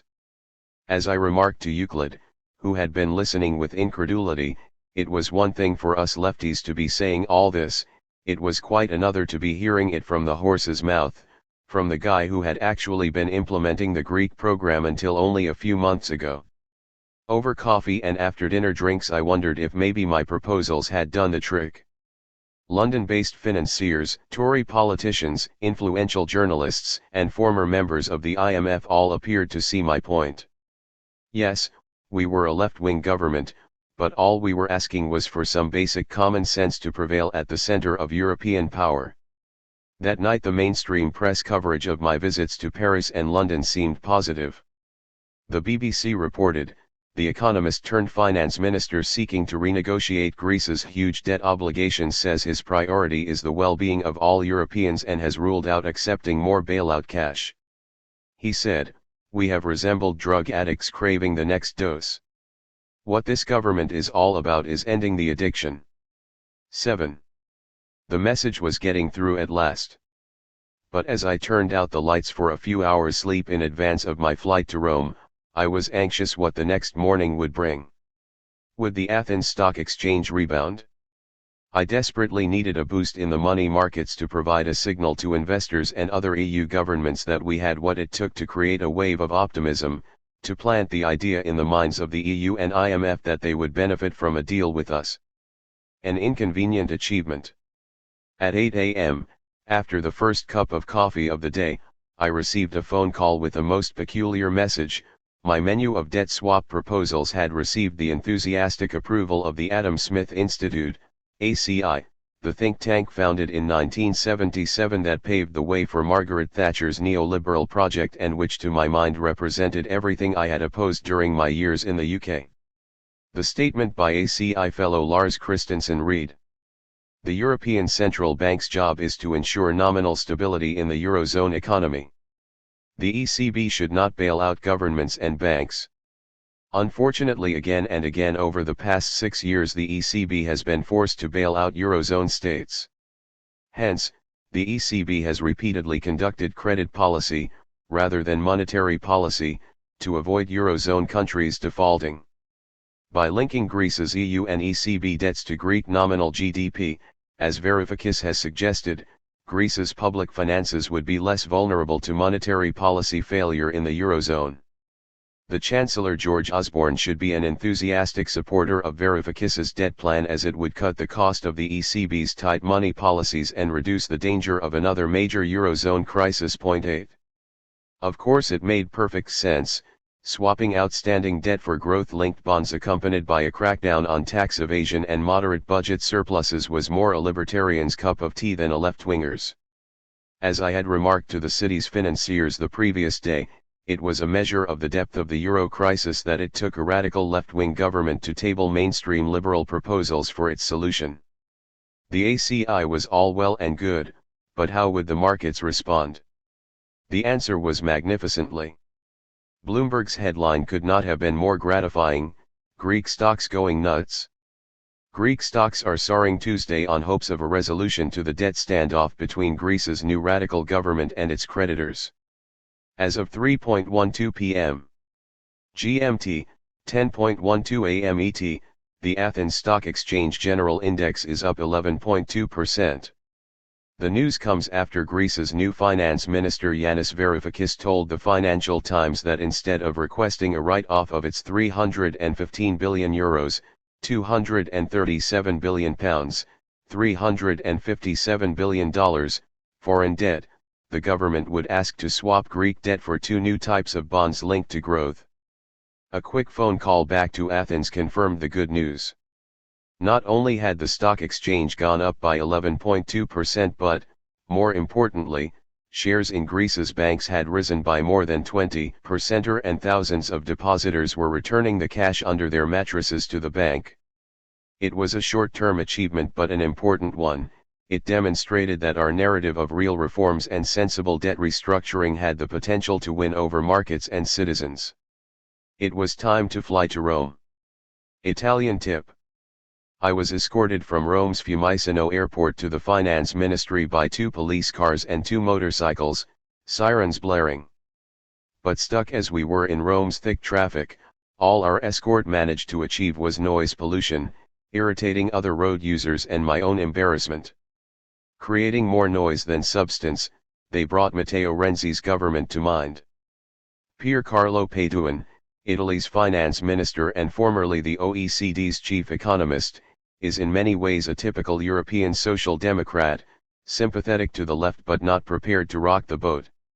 He knows that the EU in its current configuration is heading in precisely the wrong direction but is only willing to push for inconsequential adjustments in its course. He has the capacity to understand the fundamental illness afflicting the Eurozone but is loath to clash with Europe's chief physicians, who insist there is nothing to treat. In short, Pier Carlo Padoan is a convinced insider. Our discussion was friendly and efficient. I explained my proposals, and he signaled that he understood what I was getting at, expressing not an iota of criticism but no support. To his credit, he explained why, when he had been appointed finance minister a few months earlier, Wolfgang Schäuble had made a point of having a go at him at every available opportunity, mostly in the Eurogroup. By the time we met, Padoan had managed to strike a modus vivendi with Schäuble and was evidently not prepared to jeopardize it for Greece's sake. I inquired how he had managed to curb Schäuble's hostility. Pier Carlo said that he had asked Schäuble to tell him the one thing he could do to win his confidence. That turned out to be labor market reform, code for weakening workers' rights, allowing companies to fire them more easily with little or no compensation and to hire people on lower pay with fewer protections. Once Pier Carlo had passed appropriate legislation through Italy's parliament, at significant political cost to the Renzi government, the German finance minister went easy on him. "Why don't you try something similar?" he suggested. "I'll think about it," I replied. "But thanks for the tip." Central bank sabotage. The next morning, Wednesday, February 4th, I had set the alarm on my phone for 4 a.m. Shortly afterwards I was on a plane to Frankfurt, where my first meeting was with another Italian, Mario Draghi, president of the European Central Bank. Frankfurt's streets were covered in black ice, and the leaden sky seemed to hover just above the car's roof. It was still morning. The surroundings of the ECB's new tower still resembled a building site, so the final approach took us along dirt roads. Euclid and I were greeted at the door by several functionaries and whisked to the top floor in an express lift. The newness was potent, the views from large glass windows a relief from the smell of paint. In the boardroom the ECB's top guns had gathered. Benoît Cœur, whom I had met in Paris a few days earlier, was the only one sporting a friendly smile. Mario Draghi looked tense, while the 2 Germans on the ECB executive board, Peter Preet and Sabine Lautenschlager, were reserved in their greeting. They all sat down one side of a long table opposite me, Euclid to my left, the view over Frankfurt behind them, and I was invited to open proceedings with a statement of intent. Mindful of the importance of brevity, I began by introducing my government's priorities and intentions vis-à-vis the Greek program, and then, in no more than 10 minutes, outlined our sequence of proposals: debt restructuring based on debt swaps that financiers the world over considered sensible and proper, a primary budget surplus of 1.5% in perpetuity, a development bank to replace fire sales, a public bad bank to deal with the bank's non-performing loans, deep reforms in various markets and so on. As I concluded, I handed Mario Draghi the non-paper summarizing my debt swap proposal. Draghi began his reply with a brief speech on the ECB's independence and his determination to play no role in the politics of the negotiations between my government and other Eurozone states, emphasizing the prohibition that prevents the ECB from monetary financing via the commercial banks. "And I must tell you that recent developments in Greece are putting us in a difficult position," he informed me ominously. Later today our governing board is meeting and it is very likely that your waiver will be withdrawn. The waiver was what allowed the ECB to provide our banks with liquidity in return for junk collateral. 9. It could be provided only if the Eurogroup consented, a purely political decision and one that amounted to monetary financing despite Draghi's protestations to the contrary. Withdrawing the waiver was the first of the two steps required to close down Greece's banks. The second would be switching off emergency liquidity assistance. Draghi pointedly refrained from revealing whether he agreed with the withdrawal or not. He was merely warning me that he would not be surprised if a majority of board members supported it. So there I had it. Within a few sentences of his welcoming remarks, Mario Draghi was signaling a commitment to escalating the asphyxiation that the ECB and Greece's central bank governor had begun before we were elected. It was an explicit, calculated act of aggression. I began my reply by expressing my great and genuine respect for the manner in which Draghi had striven from the first day of his presidency to do whatever it took to save the euro while adhering as far as possible to his bank's charter and rules. This skillful balancing act was what had bought Europe's politicians the time they needed to get their act together, address the crisis properly, and thus alleviate the impossible circumstances in which the ECB had found itself, responsible for saving the Eurozone's failing economies while being prohibited from using the essential means, ones available to any normal central bank, of doing so. Alas, the politicians did not use the time you bought for us wisely, did they? I said. The expression on Mario's face conveyed embarrassed agreement. I continued. You have done a fantastic job in keeping the Eurozone together as well as in keeping Greece in the euro, especially in the summer of 2012. What I am here to put to you today is that you continue to do this during the next few months, granting us politicians the time and monetary space necessary to strike a workable deal between Greece and the Eurogroup, one that ends the Greek crisis once and for all, thus enabling you fully to respect your independence and your rulebook vis-a-vis Greece, while we politicians get down to the business of healing our country's wounds through policies that bring a sustainable, real recovery. But none of this will happen unless we have your support. 2 days ago I went to London to soothe the nerves of the city, to create trust and to reverse the negative recent developments that you mentioned. It was a great success. As you know, Mario, yesterday the bank's shares and the Athens Stock Exchange rose sharply. I would have thought that it is a central bank's duty to help a finance minister reinforce such a boost in market confidence, rather than to reverse it. If the ECB today removes the waiver, it will be tantamount to destroying the market optimism that I worked so hard in London to create. I sensed Mario was put out by the charge against him, that he was about to undo an improvement in market sentiment by resorting to legalisms. A prerequisite for the waiver was an ongoing program, he said, triggering a bitter exchange. Your government is not committing to the existing program, he told me, echoing gerundichtsel bloem.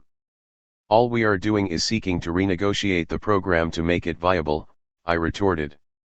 It will be expiring in any case on 28 February.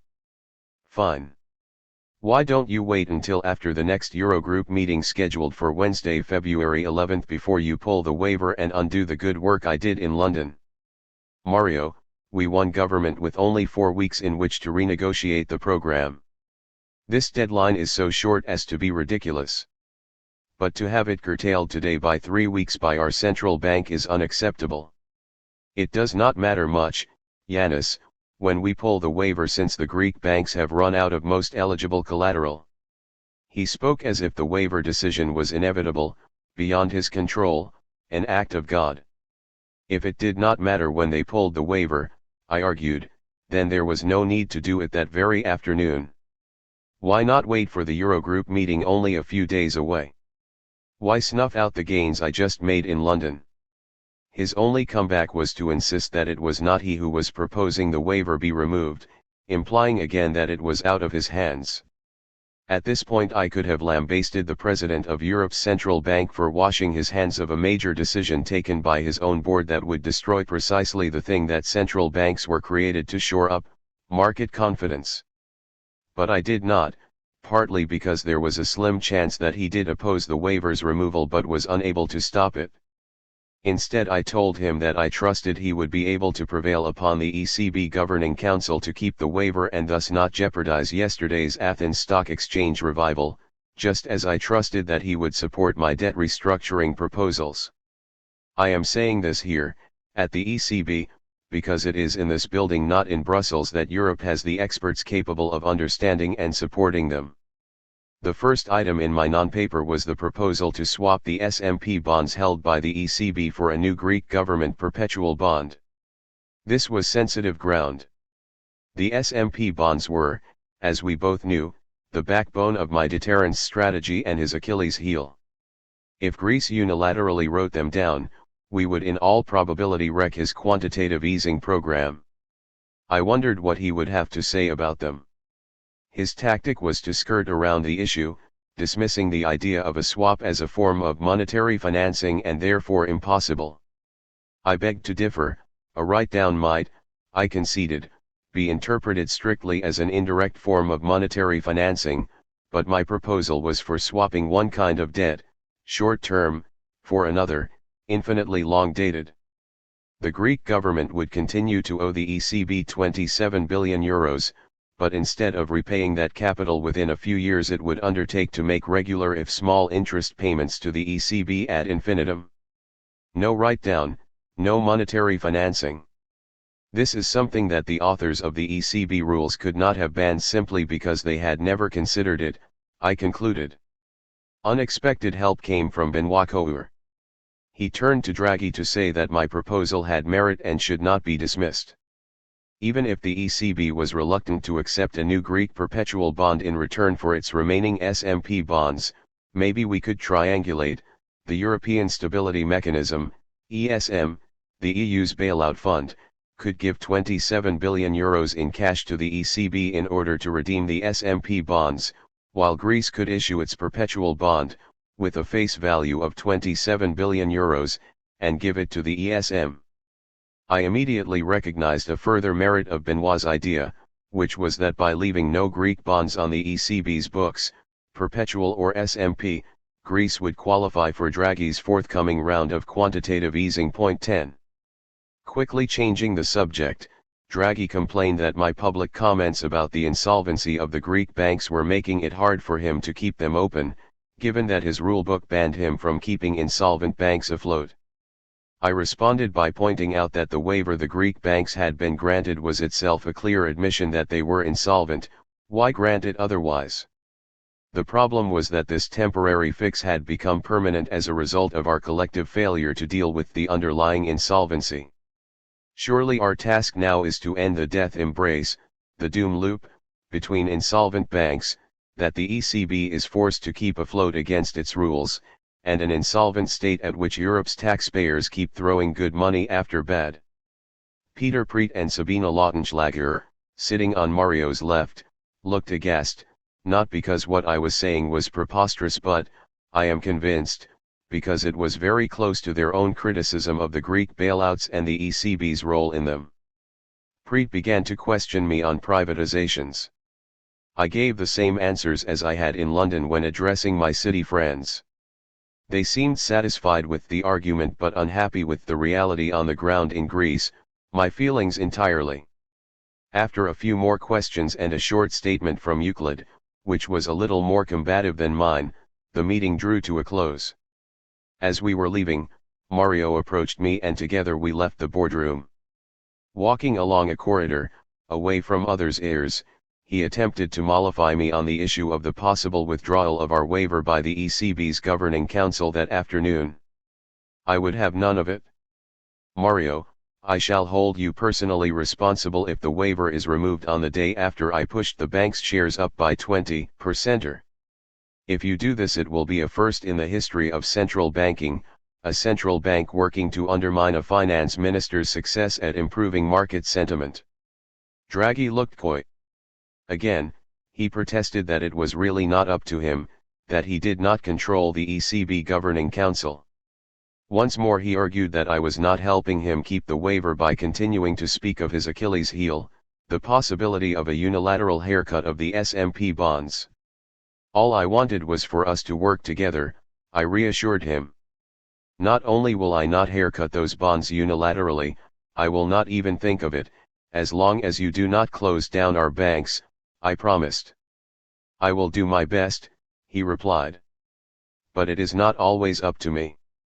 Time and again since the euro crisis began, I have had to correct the fundamental misconception that it is a tussle between Germans and Greeks, north and south, between a stingy Berlin and a profligate European periphery. On the contrary, the enemies of European solidarity, rationality, and enlightenment reside in Greece, in Germany, in Italy, everywhere. And the same is true of their defenders. After the ECB meeting, a couple of media engagements kept me in Frankfurt for a few hours. During that time I was accompanied by 4 German Secret Service bodyguards, 2 walking ahead, 2 trailing a few steps behind. Whenever we took cars, they would get in last and alight first to size up the surroundings. Unsmiling and intense, with their crew cuts, earpieces, microphone cufflinks, rubber boots, and subtle uniforms, they were impervious to my objections to their constant presence. When my interviews were done, they took me to the airport, where they continued to do their thing, silently, efficiently, as I made my way through to catch my flight to Berlin. Before boarding the plane I asked for permission to go to the loo. One of them, obviously the team leader, followed me inside, standing too close for comfort. But I knew he was just following orders, so I relaxed, and soon I was washing my hands and on my way out. Before we reached the other 3 bodyguards, who were waiting by the gate, he spoke for the first time. In very good English he asked permission to address me. Of course, I said. Minister, he said, I want you to know that what you are doing is very important, not only for your country but also for us. You are giving us hope that there is a chance that we shall be liberated too. Whenever I hear people, including friends and supporters, tell me that Europe is finished, that there can be no common path for Germans, Brits, Italians, and Greeks, I reach into my memory to retrieve the words of that German Secret Service officer. It's for you. Soon after landing in Berlin I was scheduled to have a secret dinner with Jörg Asmussen and Jeroen Zettelmeier.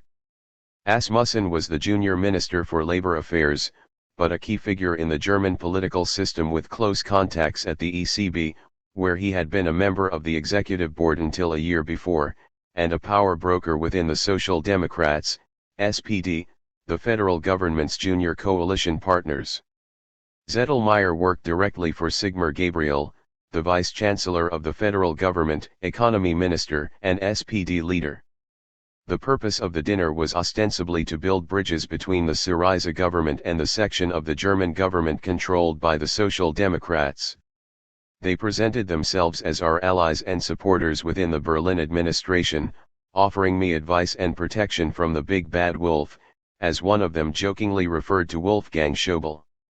The agreement was that I would go to the restaurant alone, incognito, and by cab, and that I would not tell anyone we were meeting. The implication was that it would backfire on all of us if word leaked.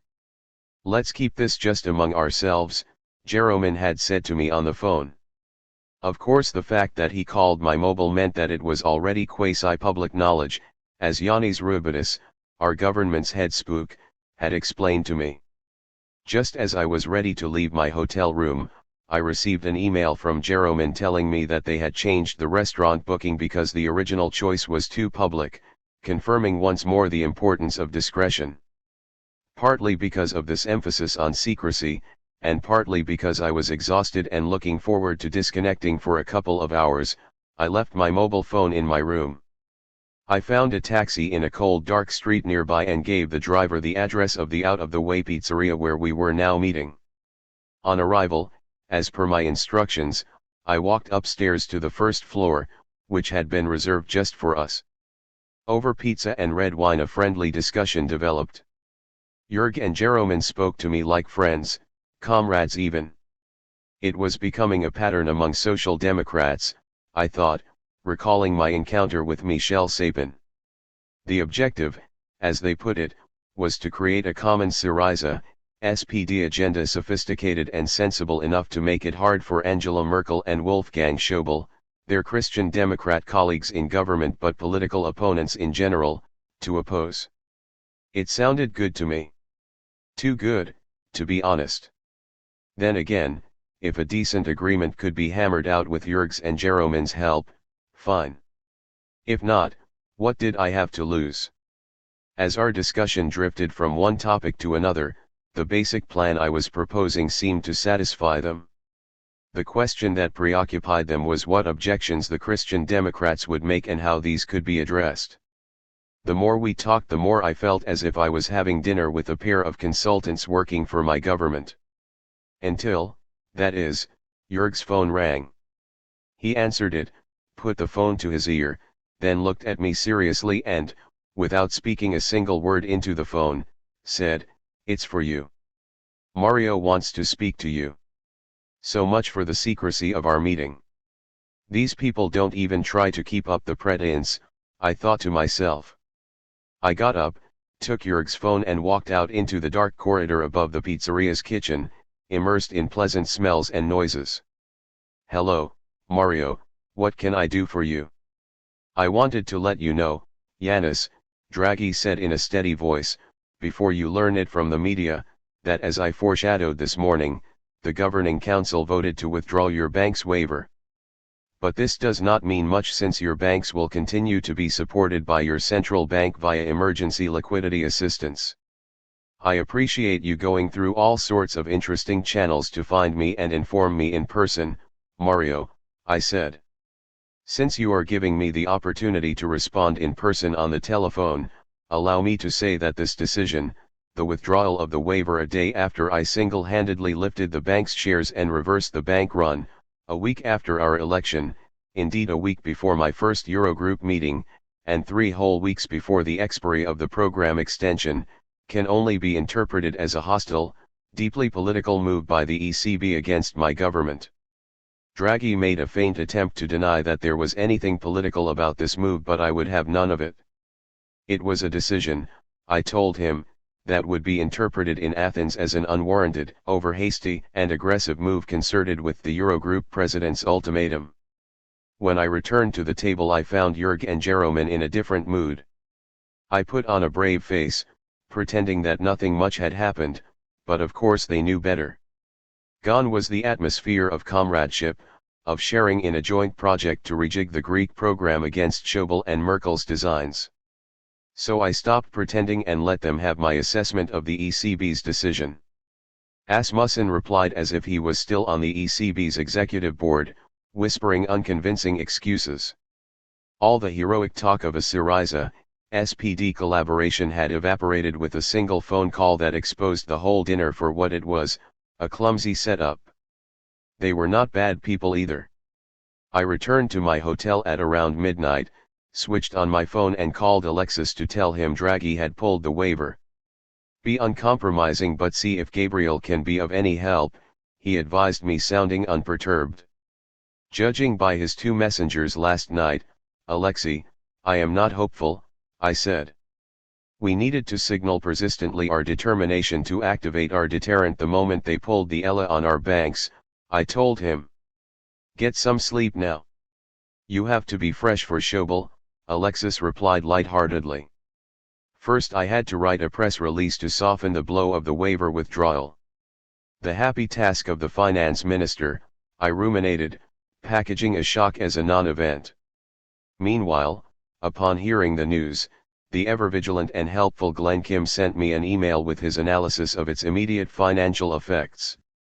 It confirmed that even before the stock exchange opened or depositors had a chance to make fresh withdrawals, the banks would take a major hit. 11 My task was to pen a statement that on the one hand hinted at my intense disapproval of the ECB's aggression while at the same time it steadied nerves, minimized the inevitable sharp turn in market sentiment and preserved some of the gains I had made in London. Anticipating that when I went to see Schäuble the following day I would be accosted outside the Federal Finance Ministry by journalists demanding a reaction to the ECB move, I prepared the following statement. The ECB is basically trying to abide by its own rules, motivating both us and our partners to reach a political and technical agreement quickly, while keeping the Greek banks liquid. I trust that Greek depositors understand that day-to-day stability is guaranteed and that we are negotiating new terms that will bring recovery and a permanent solution. To us, the timing of the ECB decision was particularly surprising as it risks creating an unnecessary sense of urgency, given that we had until February 28 before the current Greek program expires. I trust that the hasty decision was due to the timing of the ECB Governing Council's regular non-monetary policy meeting yesterday. From their point of view, it was probably the right timing. It was all I could do. Of course, in the event the stock exchange fell, the bank's shares dropped and the deposit outflows resumed. Some of the previous day's gains were preserved, but it was only a matter of a day or two before the withdrawal wiped those out as well. The only silver lining was that none of this would matter in the medium term. The real issue was whether Berlin could be persuaded to compromise, or would an all-out confrontation be necessary, as I had been expecting since 2012.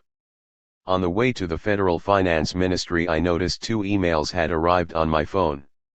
One was from Jamie Galbraith informing me that Bernie Sanders was about to write to Janet Yellen, the U.S. Federal Reserve Chair, to ask her to indicate to the ECB that its behavior had been appalling and ultimately globally destabilizing. The second email was from Glenn. This was a brief on Wolfgang Schäuble, for whose office Glenn had consulted in his previous life. Typically for a financier's brief, it came in bullet points. He is a lawyer through and through. His command of economics is quite weak. I can recall on more than one occasion him mixing up yields and prices and making references to financials without understanding what they mean. Absolutely hates the markets. Thinks that markets should be controlled by technocrats. He practically relishes being the bad cop. But he is also an ardent Europeanist. He believes in the destiny of a German-like Europe, though unable to grasp the contradiction in such a term. He is someone that can be debated with. Hostility was in evidence even before I met the great man. I was met on the ground floor of the Federal Ministry of Finance by a junior minister. Before getting into the lift, he asked me playfully, but with enough of a hint of aggression to establish that he was not actually joking, "When am I getting my money back?" I was tempted to reply, "When you persuade Deutsche Bank to return it to you." I said nothing, smiling widely, my mind on the main game. The lift door opened onto a long cold corridor at the end of which Wolfgang Schäuble was waiting in his wheelchair. This was a man whose speeches and articles I had been reading and following for 2.5 decades.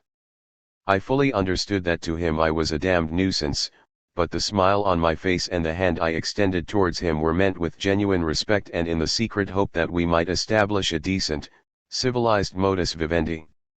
Strangely, that wish was granted in the end, despite the awfulness of what happened next. Refusing my offer of a handshake, Germany's Federal Minister of Finance performed a swift U-turn in his wheelchair and propelled himself at impressive speed towards his office, commanding me to follow with a wave of his hand, which of course I did, Euclid rushing behind me to keep up. Once inside his office, my host relaxed, his expression turning kinder. We sat around the customary conference table, he with 2 junior ministers at his side opposite Euclid, our Berlin ambassador and myself. As always, I was invited to make an opening statement. I gave a variant of the same speech I had given in my meetings with Sapin, Osborne, Payduin, and Draghi. The difference was an emphasis on 2 points that I knew resonated powerfully in Berlin. First, I was not asking for a debt write-down, and I made clear that the overall utility of my debt swap proposals would benefit Germany as well as Greece. Second, I stressed the importance I placed on catching tax cheats and effecting reforms that would encourage entrepreneurship, creativity, and probity across Greek society. Schäuble's opening line was friendly enough, insisting that we address each other by first name. But immediately thereafter he proceeded to make clear that he had no interest in anything I had just said. Instead, unable to resist the opportunity to suggest German probity and Greek delinquency, he offered to send 500 German tax officials to Greece to help catch the evaders. I told him that I very much appreciated his generosity but expressed concern that, finding themselves unable to read Greek tax returns or the associated documentation and therefore incapable of auditing our taxpayers, his officials might become disheartened. I had a better idea. Why didn't he appoint the General Secretary of my ministry's tax office? My suggestion startled him visibly. So I continued. Thanks to the Troika, I explained, I was responsible for the tax office but had no control over it. The person in charge of it was neither appointed by nor answerable to me or my parliament, even though I was accountable for her actions. My proposal was as follows: he would choose a German tax administrator of unimpeachable credentials and spotless reputation to be appointed immediately and to be fully accountable to the both of us, and if she or he required additional support from his ministry, that was fine by me. I know you don't like dealing with me or with my government, I told him. But, be that as it may, you can rest assured that in me you have a genuine ally in the fight against tax evasion. Finally, I informed him of the plan I had put in place to create an algorithmic method of identifying tax evaders between 2000 and 2014. It was not what Dr. Schobel had expected. But two things showed his determination to avoid any serious engagement with this proposal either. First, he proceeded to change the subject, away from this potentially fruitful discussion, before we had a chance to strike an impressive deal on fighting tax evasion in Greece, never to return to it. Second was the topic he chose to turn to instead, his theory that the overgenerous European social model was no longer sustainable and had to be ditched. Comparing the costs to Europe of maintaining welfare states with the situation in places like India and China, where no social safety net exists at all, he argued that Europe was losing competitiveness and would stagnate unless social benefits were curtailed en masse. It was as if he was telling me that a start had to be made somewhere and that somewhere might as well be Greece. My rejoinder was that the obvious solution was the globalization of welfare benefits and living wages, rather than the globalization of insecure working poverty. In response, he reminisced at length about a secret mission he had undertaken in the 1970s and 1980s, to liaise with the East German authorities on behalf of his Christian Democrat Party. The DDR people were not bad, he told me. They had good intentions for a social welfare system that was not economically possible. The insinuation was perfectly clear. Are you comparing me with a well-meaning DDR minister trying to sustain an unsustainable political and economic system? I asked. Let me reassure you, Wolfgang, that despite what your friends in Greece may have told you, I am a committed Democrat, a determined pluralist and an unwavering Europeanist. And so are my Syriza party colleagues. We have as much in common with the DDR's ways and means as the CDU has with Pinochet's regime, nothing whatsoever. 12 As for our proposals regarding pensions and welfare benefits, they are part and parcel of a broader fiscal policy yielding small but positive budget primary surpluses. Fiscal and economic sustainability is our number one priority. Greeks have had enough of living on deficits. In response he backpedaled, protesting that he had not intended to make such a comparison at all. Go to the institutions. With this unfortunate misunderstanding behind us, I channeled the conversation back to debt restructuring and my debt swap proposals. Schobel did not even glance at my non-paper. He passed it to his junior minister with an air of scorn, saying that it was a matter for the institutions, the very word I had used at my joint press conference with Jeroen Dijsselbloem in Athens, suggesting that even the German finance minister now felt uncomfortable with the term troika. This would be Berlin's standard tactic throughout. Whenever we put a proposal to Chancellor Merkel or Minister Schobel, on debt, privatizations, pensions, tax evasion and so on, they would simply refer us to the institutions.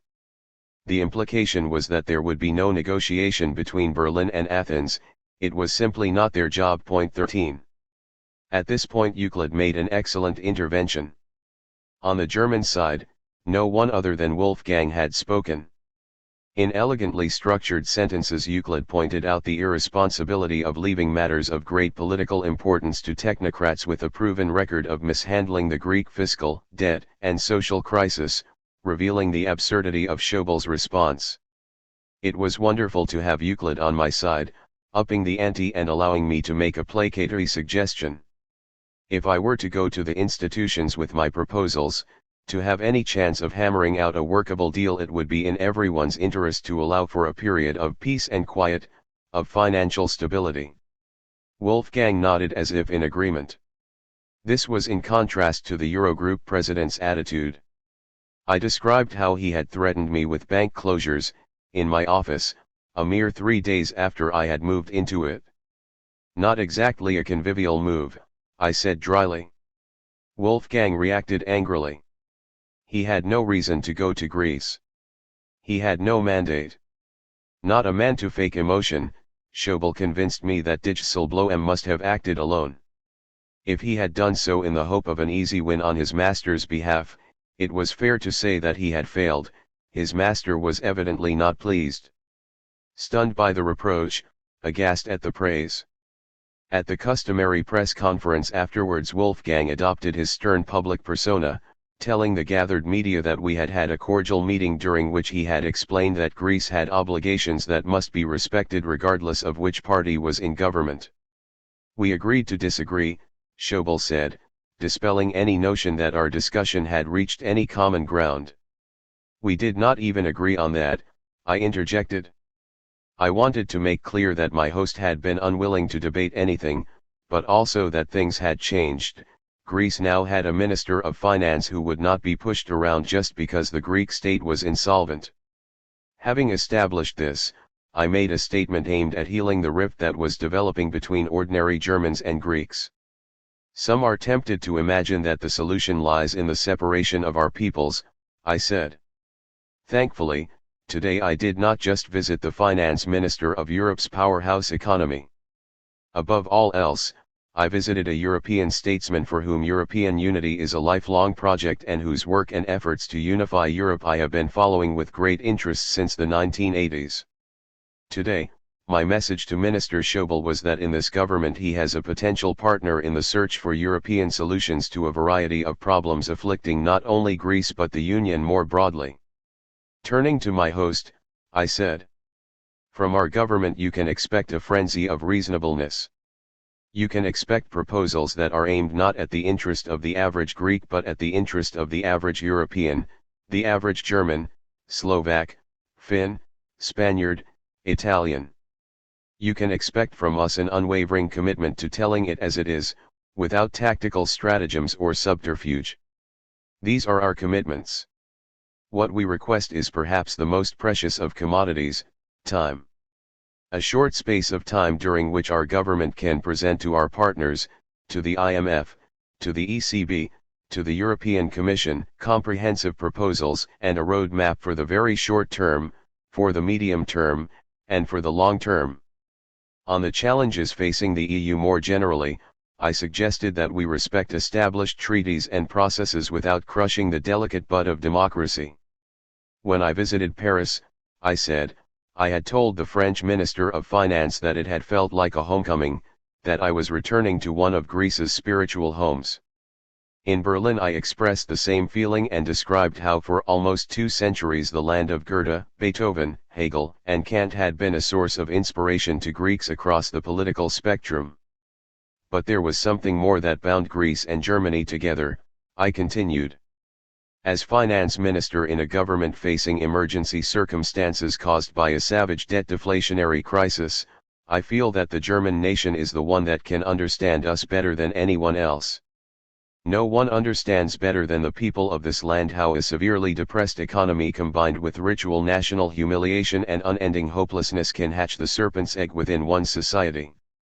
When I return to Athens tonight, I shall find myself in a parliament in which the third largest party is a Nazi one. When our Prime Minister laid a wreath at an iconic memorial site in Athens immediately after his swearing in, that was an act of defiance against the resurgence of Nazism. 14 Germany can be proud of the way Nazism has been eradicated here. But it is one of history's cruel ironies that Nazism is rearing its ugly head in Greece, a country which put up such a fine struggle against it in the 1940s. We need the people of Germany to help us in the struggle against misanthropy. We need our friends in this country to remain steadfast in Europe's post-war project, that is, never again to allow a 1930s-like depression to divide proud European nations. We shall do our duty in this regard. And I am convinced that so will our European partners. The next day the German press lambasted me for having dared to mention the Nazis in front of the German finance minister in Göring's old Air Ministry building. Meanwhile Greek nationalists were praising me for having called Schäuble a Nazi. I was not sure whether I should be more appalled by the praise or by the reproach. Siemens. After our statements Wolfgang and I took questions. One of them concerned Siemens, the German conglomerate, and a man called Michael Christoforakos who used to head their operations in Greece. Some years earlier a scandal had occurred when an investigation initiated in the United States suggested that Christoforakos had been bribing Greek politicians to secure government contracts on behalf of Siemens. Soon after the Greek authorities began investigating the matter, Christoforakos absconded to Germany, where he was arrested. But the German courts were preventing his extradition to Athens. Did you, Minister, asked a journalist, impress upon your German colleague the German state's obligation to help the Greek government snuff out corruption by extraditing Mr. Christoforakos to Greece? I tried to provide a balanced and reasonable answer. I am sure that the German authorities will understand the importance of assisting our troubled state in its struggle against corruption in Greece. I trust that my colleagues in Germany understand the importance of not being seen to have double standards anywhere in Europe. And what did Dr. Schäuble say in reply? Looking put out, he mumbled that this was not a matter for his finance ministry. Maybe it was not. But the Siemens case and Schäuble's willingness to wash his hands of the problem illuminate the underlying challenge that Greece and all Europe faces. As I have frequently observed, there is a widespread belief in Europe's north that the continent is populated by hard-working law-abiding ants on the one hand and lazy tax-avoiding grasshoppers on the other, and that all the ants live in the north while mysteriously the grasshoppers congregate in the south. The reality is much more muddled and sinister. Corruption takes place across borders, in both north and south. It involves multinational corporations whose connections to the deep establishment are not contained by national boundaries either. Part of what prevents us from tackling this mighty network is a refusal on the part of the establishment to acknowledge its true nature. When Christoforakos was indicted for stuffing bribes into politicians' pockets, I was not surprised. By a remarkable coincidence, my own uncle resigned from the same post at Siemens in the late 1970s when he found himself being pressurized to do precisely the same thing. Along with millions of Greeks, I was outraged that the German authorities refused to extradite Christoforakos so that he could face charges in Greece. I was even more horrified that in Athens Sterneras, my former friend who was then Minister of Finance, tabled in Parliament on August 28, 2012 an out-of-court settlement with Siemens that ended all prosecution of the company and paved the ground for not just Christoforakos but also the Greek politicians whose pockets he had been accused of lining to escape trial. My press conference with Schäuble turned out to be the beginning of a hostile media campaign. Especially in Germany, I was portrayed as an anti-German, reform-denying, narcissistic defender of Greek graft and inefficiency. Eventually, through sheer repetition, the mud stuck. Months later, after my resignation, Euclid would be portrayed as the sensible, responsible, understated minister who put the negotiations back on the rails and saved Greece from my amateurish recalcitrance. But Euclid and Alexis were actually being rewarded for the end of any serious challenge not only to bailoutistan but also to the network that binds companies like Siemens to banks and politicians in both Greece and Germany. As these lines are being written, Michael Christoforakos continues to live freely in Germany, Sterneras continues as governor of Greece's central bank. The Siemens scandal has still not resulted in a single politician facing charges. Dr. Schäuble and Euclid continue the non-negotiations that confine Greece ever more securely in its debtor's prison and, amazingly, a charge of high treason is pending in Greece's parliament, against me. Social Democracy's Waterloo. After Wolfgang Schäuble it was the turn of Sigmar Gabriel to host me at his economy ministry. Almost everyone expected this to be my soft landing, the agreeable Social Democratic Vice-Chancellor and leader of the SPD consoling me after what was always going to be a bloody affair at the Ministry of Finance. But I harbored no such expectations, and not just because of the previous night's setup involving Gabriel's envoys, Jurg and Jeroman.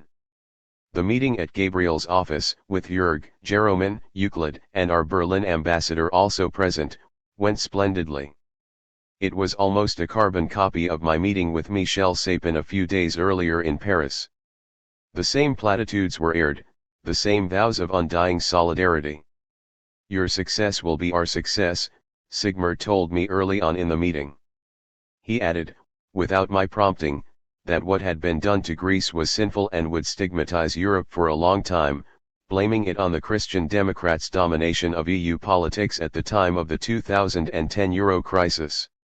When I suggested that our government's election was an opportunity for Europe to get its act together, not just in the context of the Greek drama but by redeploying existing institutions to procure the macroeconomic stability necessary to fend off the rise of nationalism, right-wing populism, and xenophobia, Gabriel looked positively overjoyed.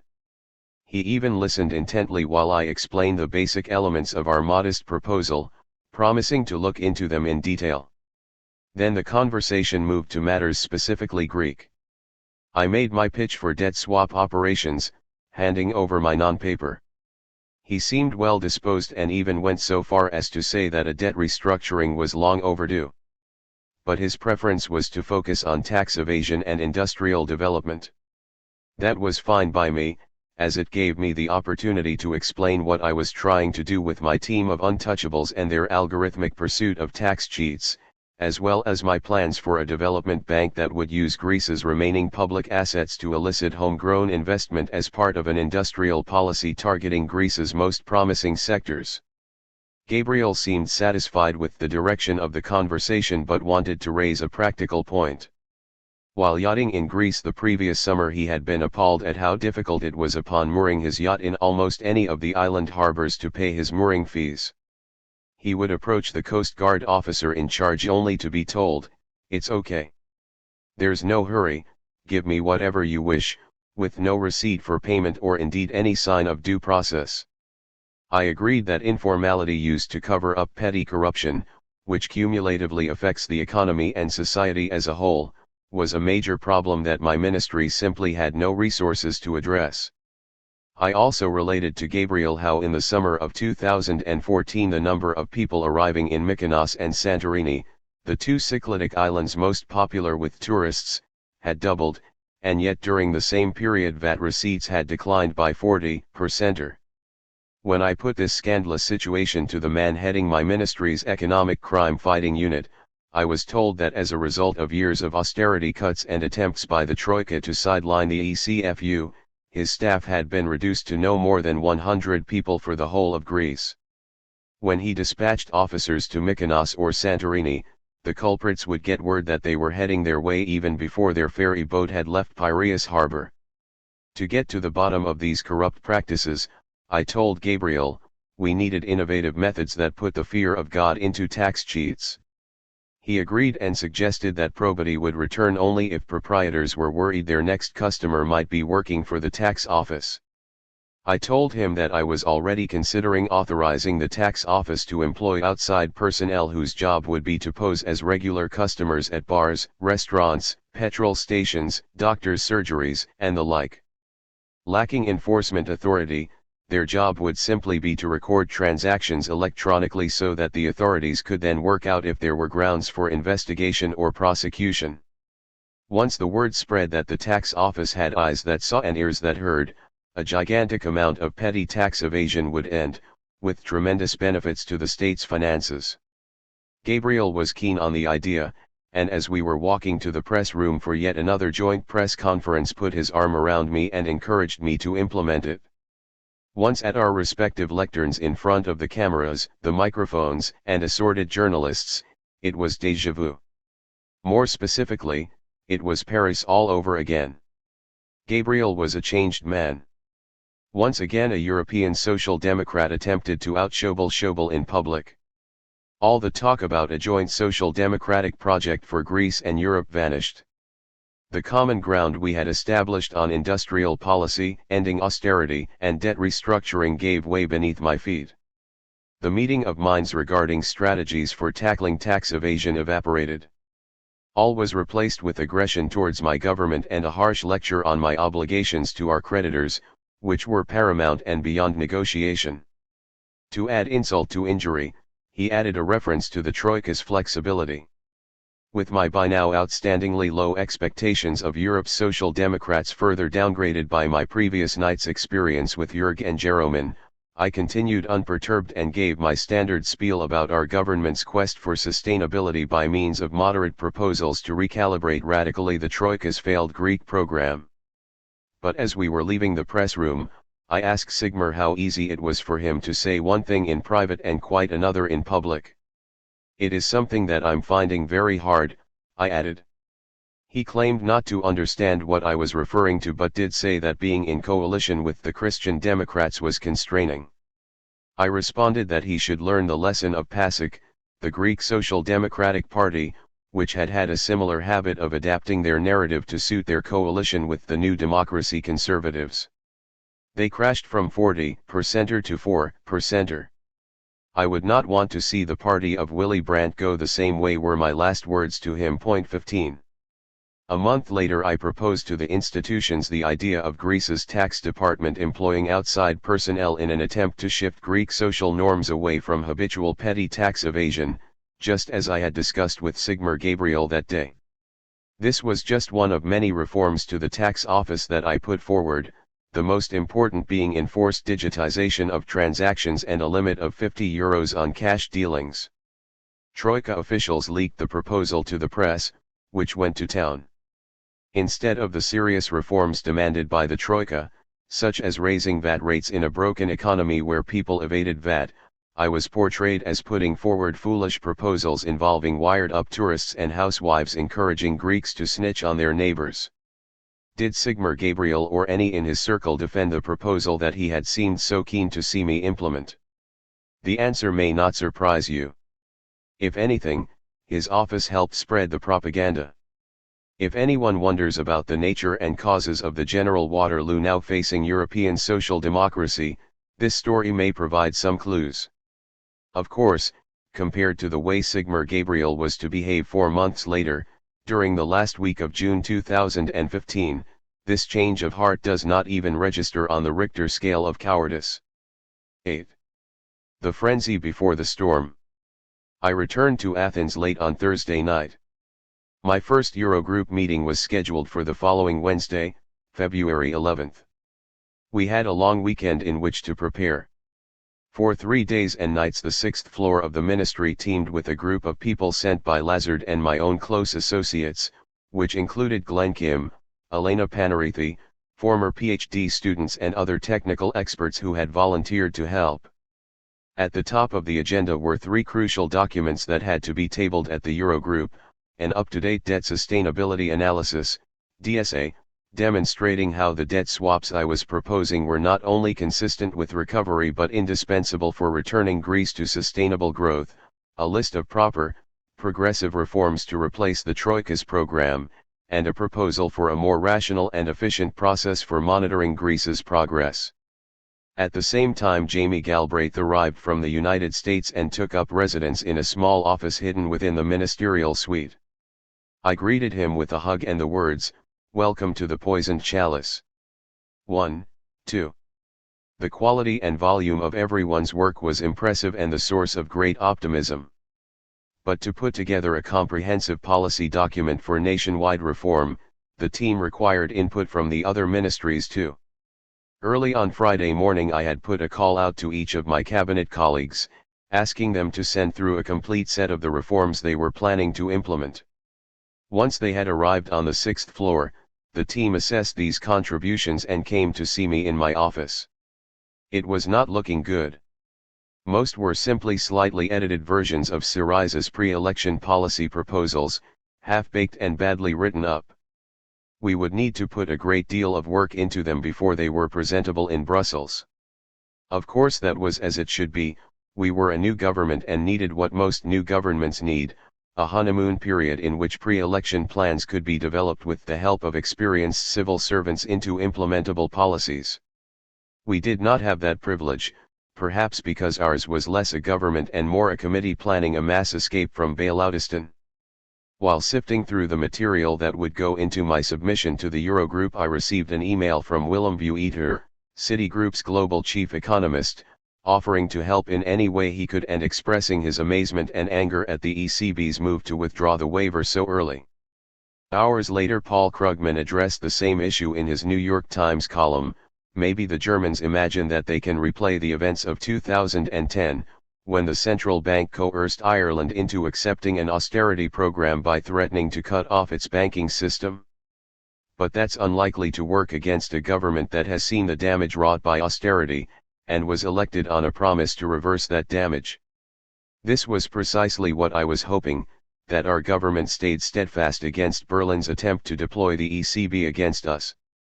My only objection to the article was its title, A Game of Chicken. For years I had been arguing that our interactions with Greece's creditors, and Berlin in particular, were nothing like a game of chicken.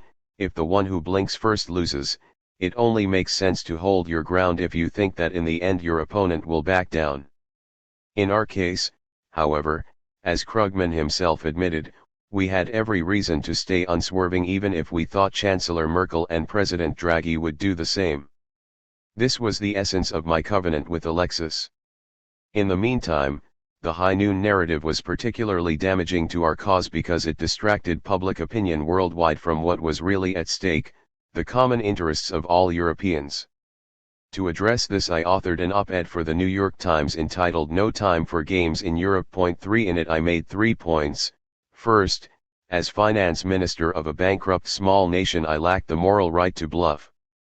All I could do was honestly present the economic facts, table proposals for regrowing Greece, explain why these were in Europe's interest, and reveal the red lines beyond which logic and duty prevented us from going.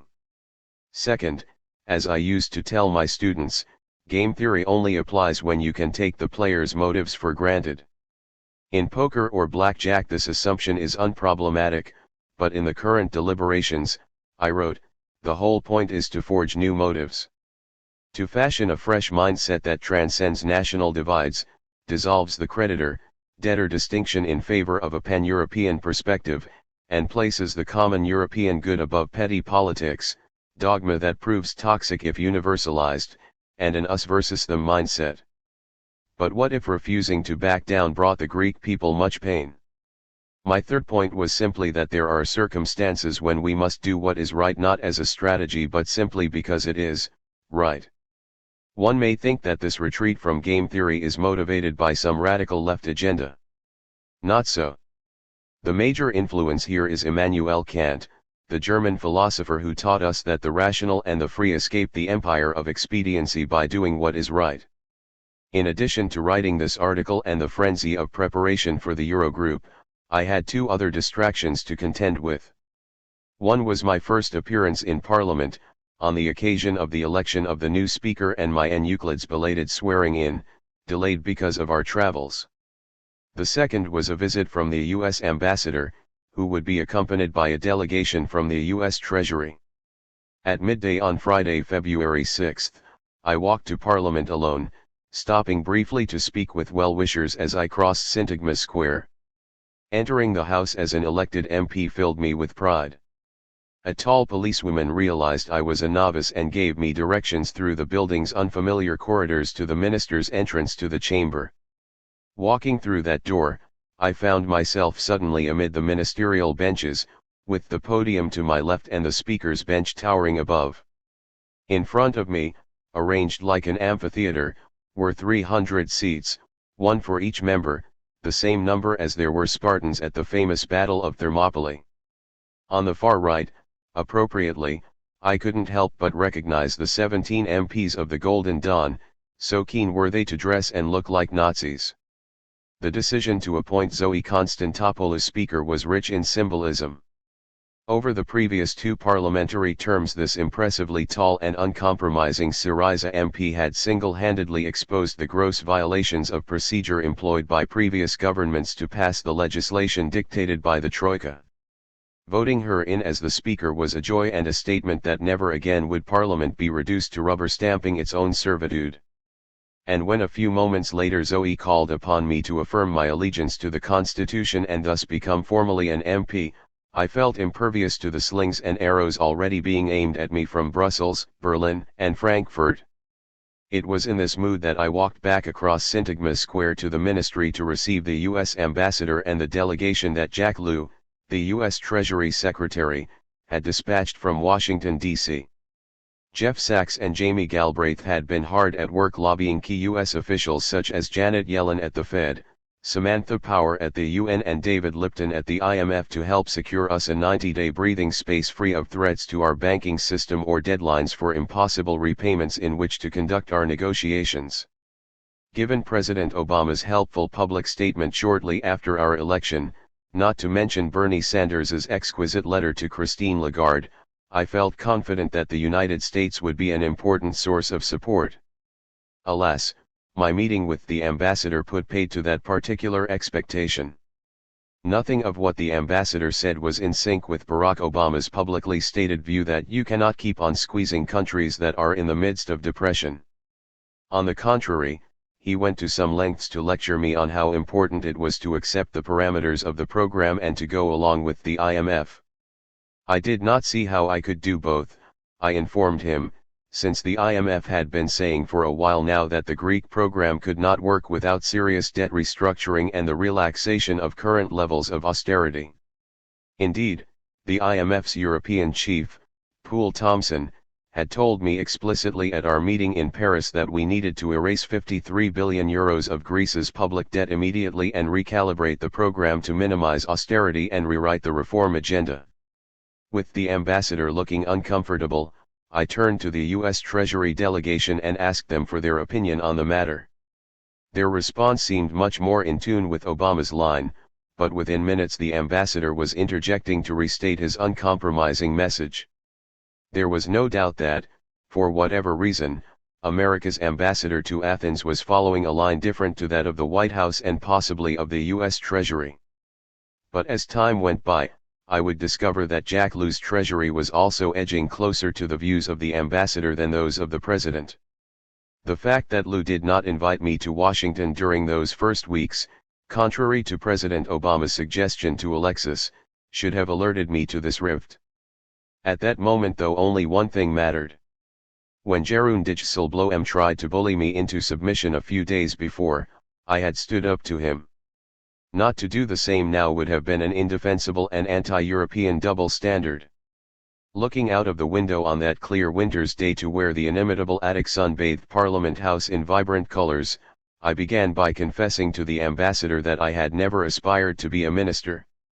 Yes, I was happy to be doing the job, I told him, but only out of my sense of duty to a nation in debt bondage, a duty whose sole purpose was to rewrite the terms of our contract with the EU and the IMF, so as to turn it from a predatory relationship into a workable and equitable one. So accepting the current parameters of that contract was simply not an option. Here again the ambassador interjected, this time with a vague, implicit but perfectly recognizable threat. Out of respect for the people who had appointed me to my office, I felt obliged to cut him short. Ever since I assumed this ministry, this room has become the focal point of the hopes and expectations of millions. But it is not my natural habitat. My natural habitat is out there, I said, pointing to Syntagma Square. I am happier there demonstrating against this office, as I have been doing since I was 13. If I am pushed to pledge allegiance to the failed program that condemns my people to a continuation of our present indignity, rest assured that I will jump at the opportunity to return there as one of thousands of demonstrators. It would in fact make my day. The ambassador got the message and was soon on his way. I would not have been surprised to learn that, upon returning to his embassy, he had dispatched a wire, Varoufakis is not for turning. If the present program is to continue, his removal is imperative. What I did not know was who the recipient of such a message might be. The State Department? The White House? The Treasury? By mid-April I had a fairly good idea. Prepositioning, the 70%er gesture. On Saturday morning, February 7th, I attended our first cabinet meeting. Oscar Wilde's quip about democracy was at the back of my mind: it is impractical, and it goes against human nature. This is why it is worth carrying out, for having wasted a few precious hours on a largely ceremonial occasion at which too many of us spoke for too long to say too little. I rushed back to the office, where the Lazard team and my people were working on the 3 non-papers I would be taking to Brussels. I felt they were coming along satisfactorily. Our debt sustainability analysis, helped also from afar by Jeff Sachs, was irrefutable in its empirical findings and projections, and lent clear support to the debt swaps and the fiscal policy I was proposing. The reform agenda was comprehensive, especially our proposals for the management of public assets and the bank's non-performing loans, even if the contribution of key ministries, labor, energy, health, the environment, was thin. Lastly, the proposed replacement for the Troika's process was undeniably sensible. Our plan was to unbundle the Troika into its component parts, with the ECB concentrating on its primary mission, namely to keep the banks liquid and the financial markets stable, the IMF offering technical assistance on a number of areas, and the European Commission undertaking all political negotiations with the Greek government. By Sunday night the 3 papers were complete, allowing me to concentrate on preparations for my first big moment in Parliament, the delivery of my programmatic statement, the Finance Minister's outline of economic policy for the Parliament's full term, which would take place the following morning. With my first Eurogroup due within 24 hours, this was also an opportunity to set out the proposals I would be making there and the spirit in which they would be conveyed. With this in mind, I focused my statement on 4 themes: transparency, analysis, commitment to uncompromising moderation, and, finally, a major gesture of goodwill to our creditors. I have this idea, ladies and gentlemen, I began my speech on Monday, of trying out an innovative policy, of coming to the House to address members truthfully about the economic situation facing the country.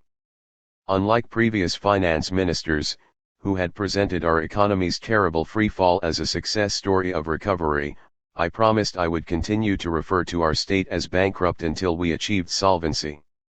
This was what I meant by transparency. I then suggested that the failure of previous governments to rescue Greece from its plight was due to their acceptance of impossible conditions they could never carry out, even if they had intended to, an acceptance which made successive Greek governments almost as guilty in accepting what they could not fulfill as the creditors were in imposing what they were not entitled to. Exact. Point 5. This was what I meant by analysis. If the Troika's program was a very bitter medicine that cured our disease, I would recommend taking it. But it is not. Their program is poisonous and only worsens the Greek patient's condition, I concluded. The best strategy was to stop taking it. Otherwise, it threatened to poison the whole of the European Union with its deflationary effects, as it had been doing since 2010, the only beneficiaries being the ultra-right and the enemies of liberal democracy. On the theme of uncompromising moderation, I had this to say. Tomorrow I shall be telling my Eurogroup colleagues that we accept the principle of continuity between previous government undertakings and our new government's mandate. Ours is not the only democratic government in the Eurozone. We have a mandate, but so do the other 18 finance ministers sitting in the Eurogroup. But this means establishing common ground, throwing a bridge over our differences. It will take goodwill to do so and a period of calm, free of the type of threats that have unfortunately been issued. I commit to not passing any legislation during the negotiations that derails our target for a small budget primary surplus. At the same time, I expect our partners to take our proposals and our analysis seriously. This is what a negotiation ought to mean. From the opposition benches several New Democracy and PASOK MPs interjected boisterously. Negotiate as hard as you want, they shouted, but rule out falling out with the Troika. Rule out any rupture. I gave the only logical response I could. If you cannot imagine walking out of a negotiation, you should never enter it. If you cannot fathom the idea of an impasse, you might as well confine yourself to the role of a supplicant who implores the despot to grant him several privileges but who accepts in the final analysis whatever the despot grants. This was not our mandate on January 25. Our mandate was to negotiate. Which means to work towards avoiding a rupture while refusing to rule out a rupture. This is what I promised voters, and this is what we are delivering. You had your chance of getting the country out of debtor's prison through your model prisoner strategy. Now it is our turn to try to liberate Greece through a genuine negotiation. A heated debate ensued, though I had not even reached the most controversial part of my speech, the gesture of goodwill to our creditors. As reasonable partners, we shall include in our reform agenda up to 70% of the measures in the existing program and augment them with a plan to combat the humanitarian crisis that has afflicted our people after years of politically motivated denial of the crisis's causes and nature. The official document describing Greece's program, known as the Memorandum of Understanding, MOU, was a list of reforms, austerity targets, the institutional elimination of social benefits, privatization targets, administrative and judicial changes and so on, that the previous government had agreed to as the conditionalities in Troika speak, for receiving the second bailout loan. There was no way we would implement these conditions in full, since doing so would involve accepting massive pain for absolutely no gain, especially as more than 90% of the bailout loan had been dispersed before we were even elected. However, careful study of the MOU list in 2012 had made clear to me that many of its measures could be implemented without too much social damage. Accepting these elements, which comprised about 70% of the MOU, in return for our demands, while rejecting the genuinely toxic measures of the remaining 30% was a strategic move. As I had argued in my op-ed in the New York Times, when one finds oneself bargaining from a position of relative weakness, as we did, it is sensible to make all the compromises up front and then stick to one's guns without bluffs or stratagems. This gesture provoked a great furor. The establishment parties accused me of not having yielded enough to the Troika, while leftists lambasted me for having given away too much. The following morning I had the opportunity, as finance minister, to wrap up the debate that preceded Parliament's vote of confidence in the incoming government. In my speech I tried to put the matter to rest. For us, the bailout that we reject means one thing: the combination of new loans piled on existing non-payable private and public debt which come under conditions that reduce the incomes from which old and new debts must be repaid. What percentage of the twisted bailout logic do we accept? Precisely 0%.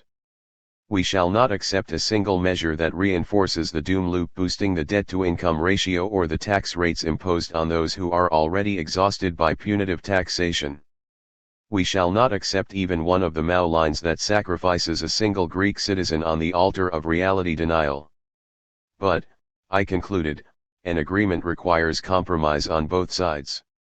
Many of the measures in the MOU list were unproblematic and could be implemented without any of the sacrifices that we rejected as unacceptable. Indeed, some of the measures, such as the idea of a minimum guaranteed income, were to be desired. In normal circumstances this position would surely have been considered sensible and moderate. After all, it was those at the extremes, committed Grexit supporters on the one hand and die-hard Troika loyalists on the other, who were angered by it. But Greece is not living in normal circumstances. Enlisting the OECD. Before I headed off to Brussels for the Eurogroup meeting, I had arranged to receive a delegation from the Organization of Economic Cooperation and Development, OECD. Created by Washington in 1950 to administer the Marshall Plan in post-war Europe, the OECD was one of the three major institutions designed by the United States to keep another Great Depression, and thus the Soviet bear, at bay, the others being the IMF and the World Bank. It so happened that I had a good personal relationship with the OECD's Secretary General, Angel Gurria. Our good chemistry was born out of a common appreciation of the need to restructure unsustainable debt. Angel had made his name as the finance minister of Mexico, who had negotiated a major haircut of its unpayable public debt in the 1980s. Before I even imagined that I would become Greece's finance minister, Angel had invited me to the OECD's offices in Paris to give a lecture on the European crisis and to meet him and his team as part of the regular briefings they organized to keep abreast of the latest thinking about global capitalism. After the fateful late-night meeting with Alexis in November 2014, when I accepted his offer of a role in the government, I reconnected with Angel and his people. Syriza did not have the expertise to come up with a bespoke, fully-fledged reform agenda on its own. Having such a prestigious global institution not only contribute to that agenda but then vouch for it once it was finalized would be a powerful means of preempting the inevitable criticism. The OECD delegation had arrived the day before, on Tuesday, February 10. I met them in the roof garden of the Grande Bretagne, an historic hotel also on Syntagma Square. Over dinner we discussed Greece's situation and found ourselves in complete agreement over our new collaboration.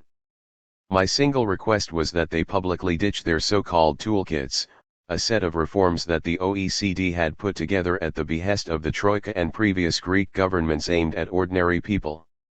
Angel promised that we would start afresh, conceding that the toolkits had not been the OECD's finest hour. The dinner lasted until after midnight. Early next morning we met again, this time at Maximo's, in front of the cameras and with considerable pomp and ceremony.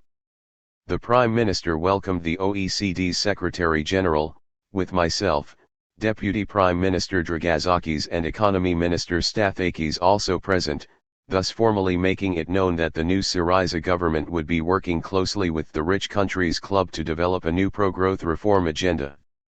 In his response to Alexis's welcoming speech, Angel Gurria expressed his enthusiasm at the partnership and, as agreed, his disavowal of the OECD's toolkits, which would be replaced with better and more appropriate market reforms.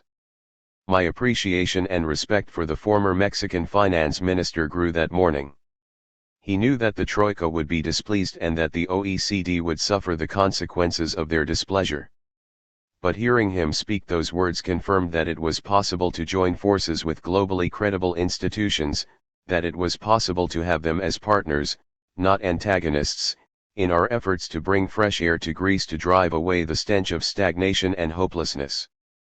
Minutes after the official ceremony ended, I was in a car heading for the airport and Brussels. The first Eurogroup beckoned. At the Eurogroup, a prison is not newsworthy when the inmates suffer quietly. But when they stage a revolt, and the authorities crack down, then the satellite trucks appear. Even before my plane landed in Brussels, the press was reporting Alexis's recent speech in Parliament as evidence we were rolling back reforms and digging our own graves. 6 When I actually arrived at the European Commission's building, where the Eurogroup was scheduled to take place, the din of the assembled press corps was impressive. Before the Eurogroup meeting itself, I met Christine Lagarde, head of the IMF. Her positive attitude and openness to the proposals in our non-papers were a psychological boost. It was at the end of this meeting that Christine made her plea that I work within the program, despite her remarkable acknowledgement that it was destined to fail, as described in Chapter 2. Afterwards, her message to the gathered journalists was, "They are competent, intelligent, they have thought about their issues. We have to listen to them. We are starting to work together, and it is a process that is starting and is going to last a certain time." A short way down the corridor, as we made our way to the meeting itself, we came across Jeroen Dijsselbloem. Seeing Christine and me engaged in friendly conversation, Jeroen looked decisively sullen.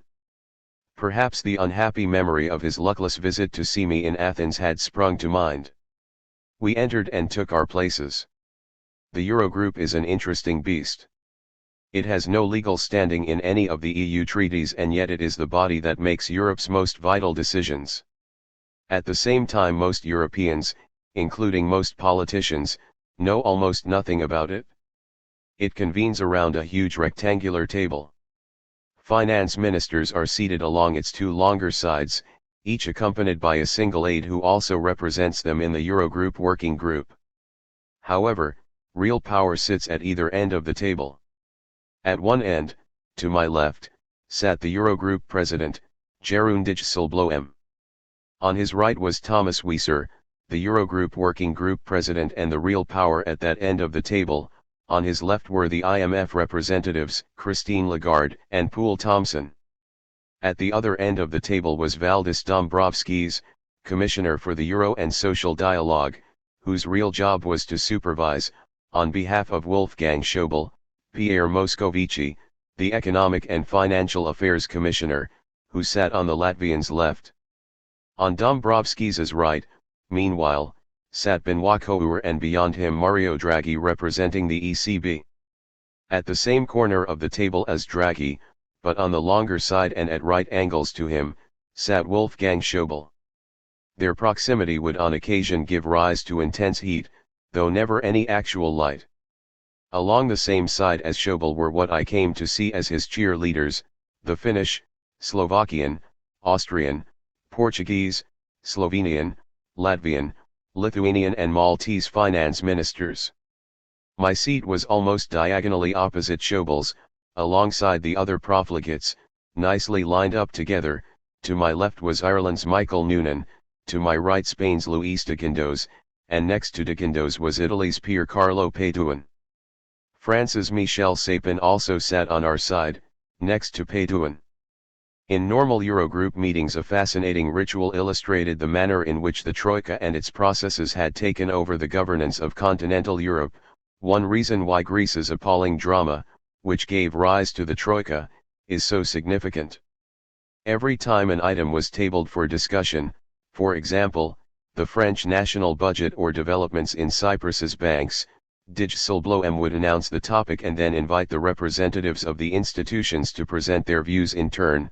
First, Moscovici on behalf of the European Commission, then Christine Lagarde, or Poul Thomsen in her absence, on behalf of the IMF, and finally Mario Draghi on behalf of the ECB, with Benoît Cœur stepping in on the rare occasions that Mario was absent.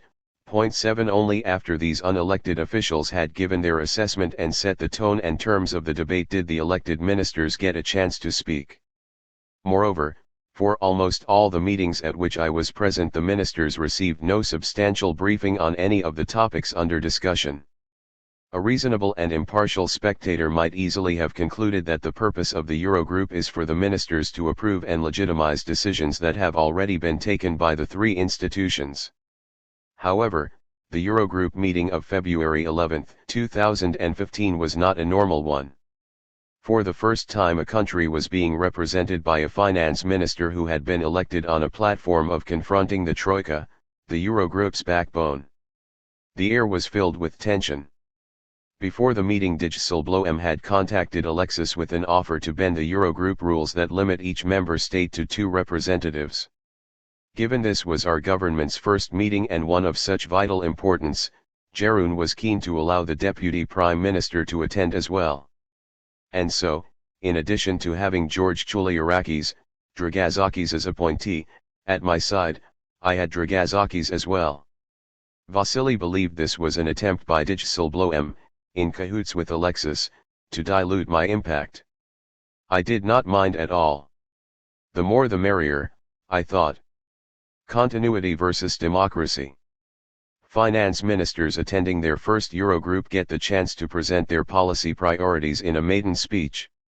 I began mine by appealing to my colleagues' weariness. I understand your fatigue with the Greek drama.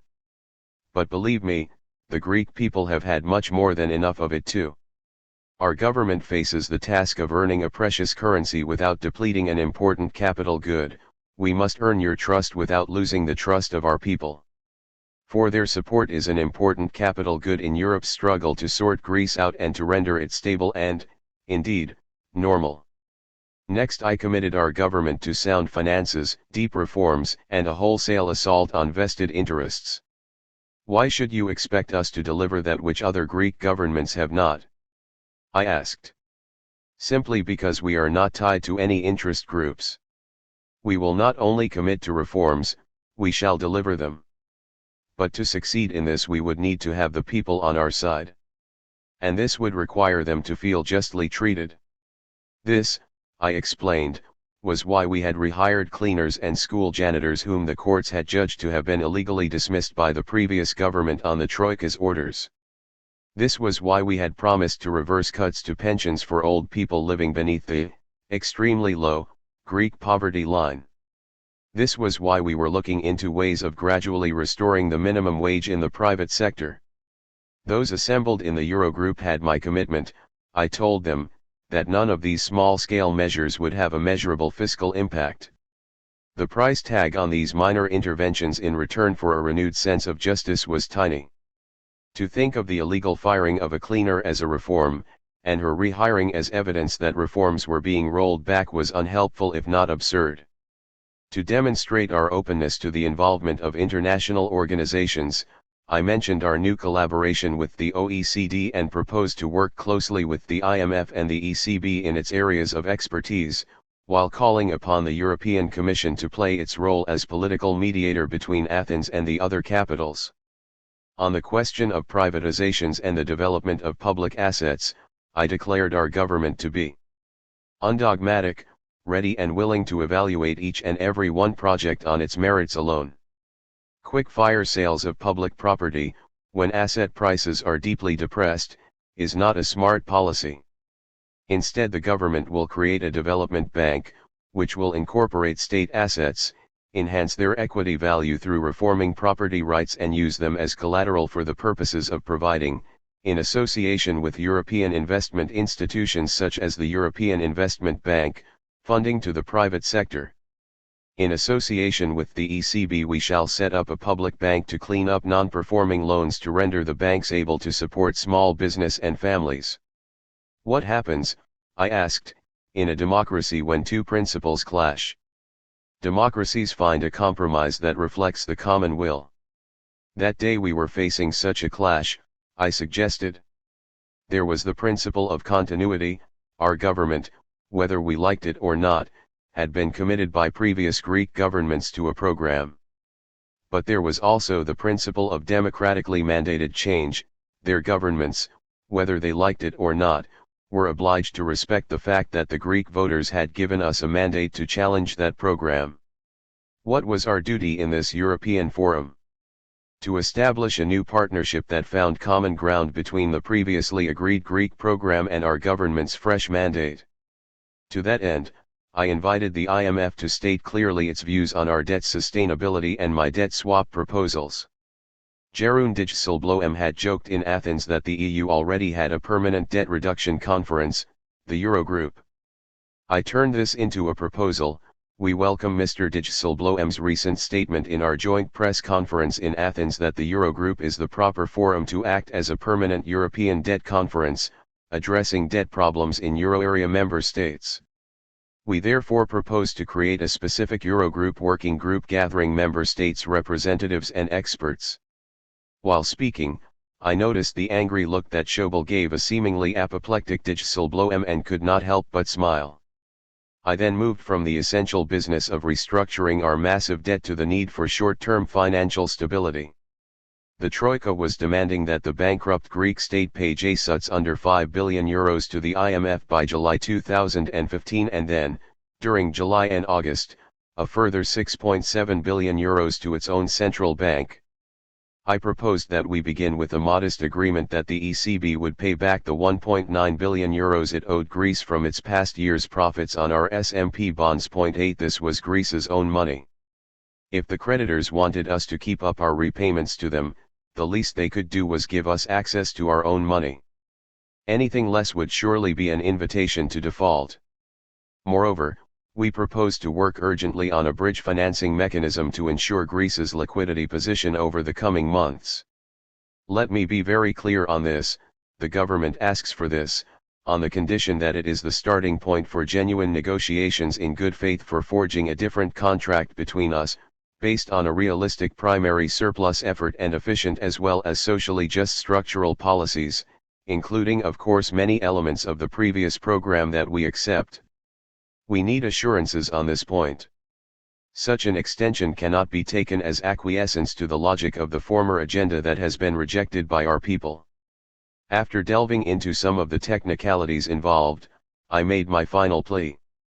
Europe is whole and indivisible, and the government of Greece considers that Greece is a permanent and inseparable member of the European Union and our monetary union. Some of you, I know, were displeased by the victory of a radical left-wing party. To you I have this to say, it would be a lost opportunity to see us as adversaries. We are dedicated Europeanists. We care about our people deeply, but we are not populists promising all things to all Greeks. Moreover, we can carry the Greek people along with an agreement that is genuinely beneficial to the average European. In us you will find trustworthy partners who do not see these meetings as a means of extracting something out of nothing, of gaining at anyone's expense. Elections versus economic policy. Dragazakis and Chouliarakis were nodding approvingly as I wrapped up. Luis de Guindos, the Spaniard on my right, looked concerned. 9 As soon as I had finished, Michel Sapin, the French finance minister, stood, his nameplate on its side, the standard way of asking for the floor. Jeroen obliged him. Shortly after announcing my willingness to accept 70% of the Mao measures in the context of a new partnership, I had received a message from Paris that this gesture appealed to the French government greatly.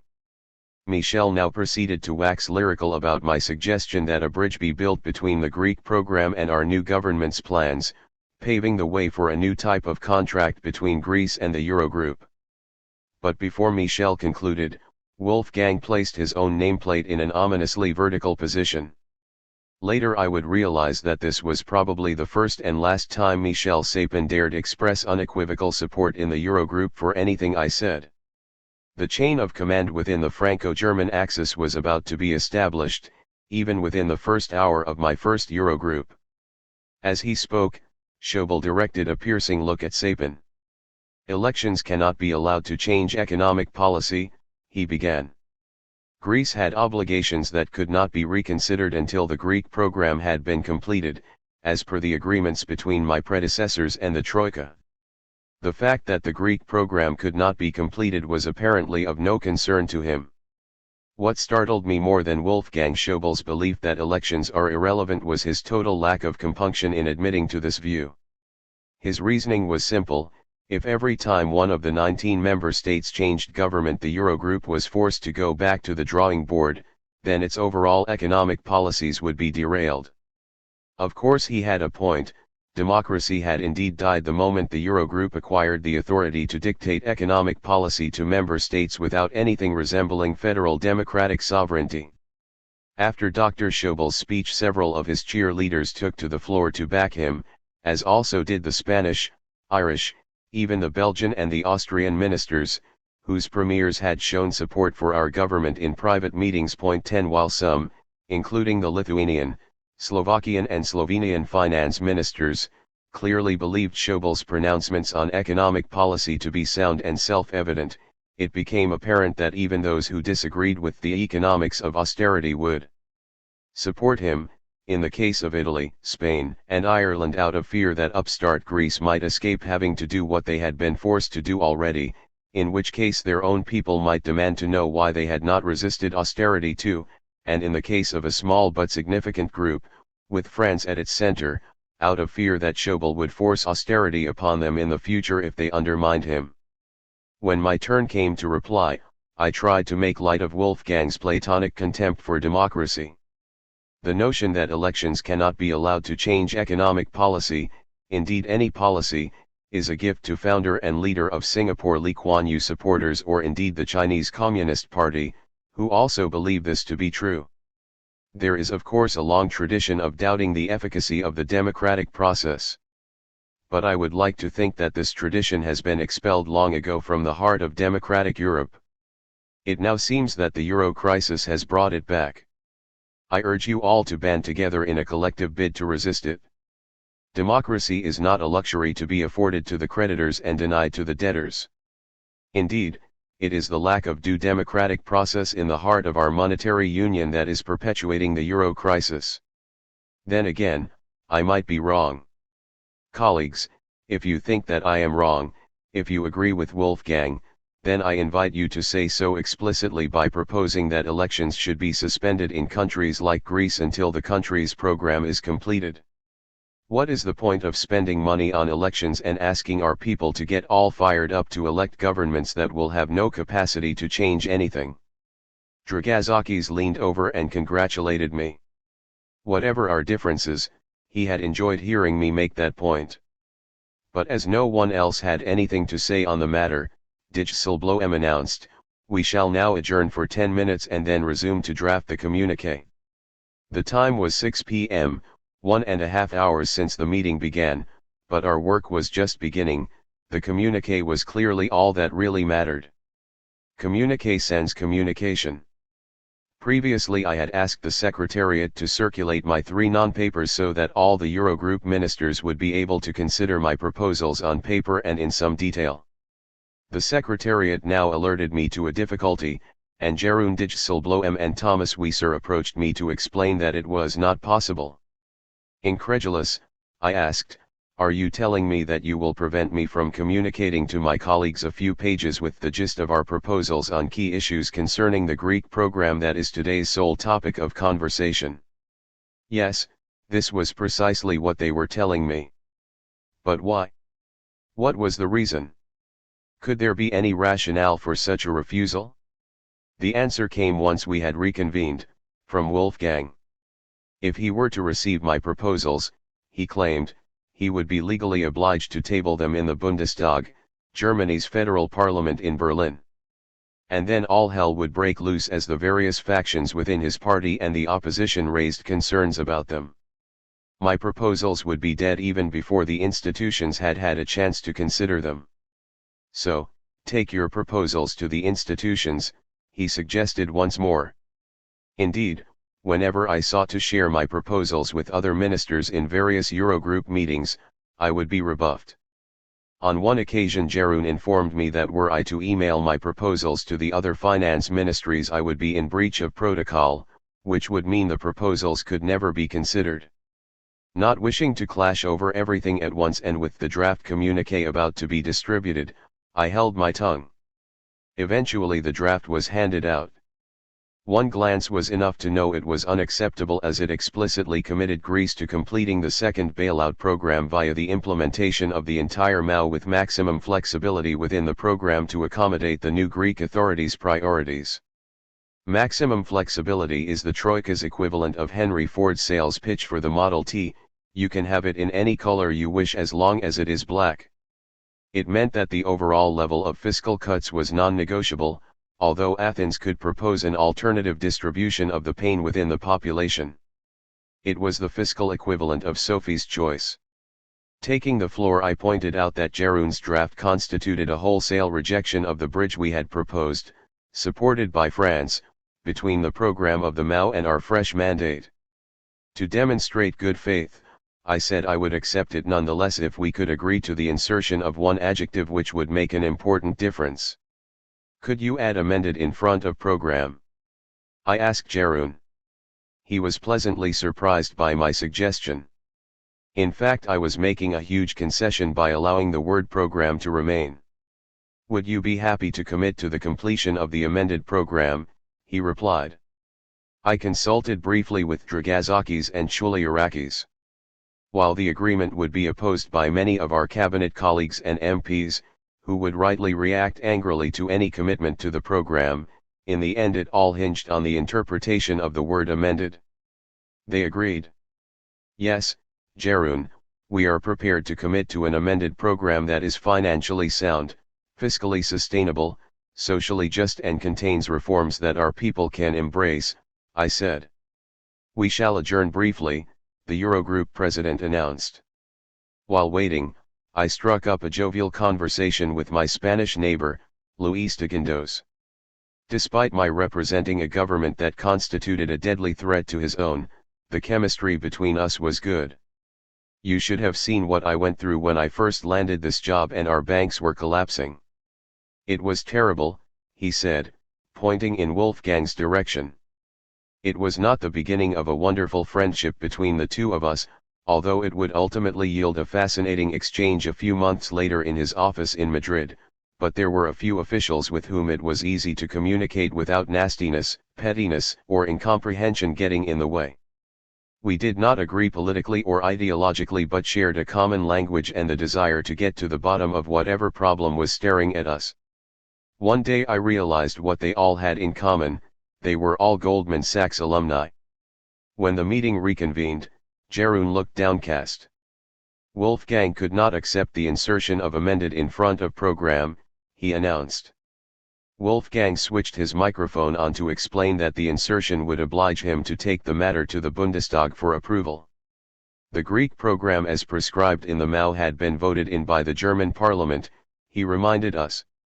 Any amendment would need to be voted on too. But since the program was due to expire in exactly 17 days, there was no time to agree to detailed amendments, table them at the Bundestag and pass them. Thus, the Greek government had no alternative but to commit to the existing program or accept that its banks should close on February 28. The clash over Greece's economic policy and reform agenda was turning into a tale of two parliaments. But while Wolfgang Schäuble invoked the German parliament in order to force the Greek parliament to relinquish its authority, I was not to grant him that concession. Judging by his body language, he knew it. When Wolfgang had finished, Jeroen looked at me with open hostility. Yanis, I hope you realize that you cannot afford to leave this room without an agreed communiqué. You are facing a hard deadline. Any extension of the program needs at least 2 weeks to be passed through the 4 parliaments that must vote for it to satisfy constitutional imperatives. Point 11 Our Finnish colleague tells me that their parliamentary calendar is extremely tight and they need to start the process of approving any application to give you an extension by tomorrow morning. If there is no agreed communiqué tonight, the Finnish parliament will not have the time to approve the extension and the ECB will be forced, on February 28, to pull the plug. So there is no room left. Accept this communiqué now or the train will leave the station. Looking at him and Wolfgang, I replied, it is a sad day for Europe's democracy when, on his first visit to the Eurogroup, a freshly elected finance minister is being told that his arguments and proposals never really mattered, that his mandate is entirely irrelevant. For this is what you are telling me, Jeroen. You are telling me that, owing to technical constraints involving various parliamentary procedures and deadlines, even if I had tabled divine proposals that everyone in this room were ecstatic about, and which could save my people terrible indignity and hardship, the program is the program is the program, and no deviation from it can be contemplated. It is my duty as a European Democrat, my burden as the finance minister of a broken country, to say no to this ultimatum. Christine Lagarde intervened. She acknowledged the Greek government's right to be heard and made some polite noises about our debt but without challenging Wolfgang. Thanks to her intervention, a new adjective emerged as a possible substitute for amended. Would you commit to an adjusted program? I was asked.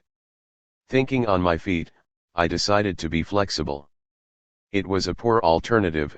Adjustments implied the program was fundamentally sound, whereas it was because the program had failed and was impossible to complete that it needed real amendment, but we could accept this new adjective in return for a specific addition to the communiqué. In the spirit of cooperation with the Eurogroup, I said I could recommend to the Greek Prime Minister that we commit to completing an adjusted program as long as the communiqué also committed the Eurogroup to working with our government to address the humanitarian crisis that was now afflicting our people as a result of the program. I cannot accept this, Jeroen said. The term humanitarian crisis is too political. There is nothing more political, Jeroen, I snapped back, than the attempt to overlook a humanitarian crisis because it would be too political to acknowledge it. It was clear that we were at an impasse. At around 10:30 p.m. another adjournment was called. Outside, Christine Lagarde approached me and attempted to persuade me to accept the word adjusted and withdraw my demand that the humanitarian crisis in Greece be acknowledged in the communiqué. Do you realize it is not just up to me? I said. We have a parliamentary party that will be up in arms if I declare our mandate null and void at our first Eurogroup. I have a prime minister waiting nearby who would be appalled. I then expressed my disappointment that she and Poole Thompson had not put to the Eurogroup what they had conceded in our private discussions. Christine replied that such matters should be left till later. For now, she insisted, it was important to endorse the communiqué and prevent us all from falling off the cliff. I told her I needed to consult with Alexis. With Lagarde pushing me towards Wolfgang's embrace and Commissioner Moscovici and Finance Minister Sapin keeping their distance, only one Frenchman was lending moral support, Emmanuel Macron, the French economy minister. Having no seat in the Eurogroup himself, he had called to wish me well just as I was stepping into the meeting. During the negotiations over the communiqué he sent me regular requests for updates. What was my feeling? How was the meeting going?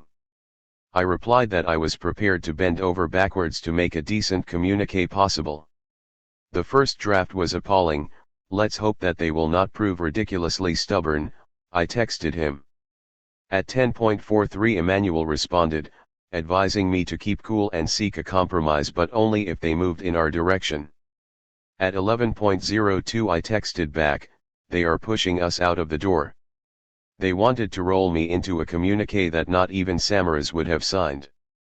It was time for another consultation with Varoufakis.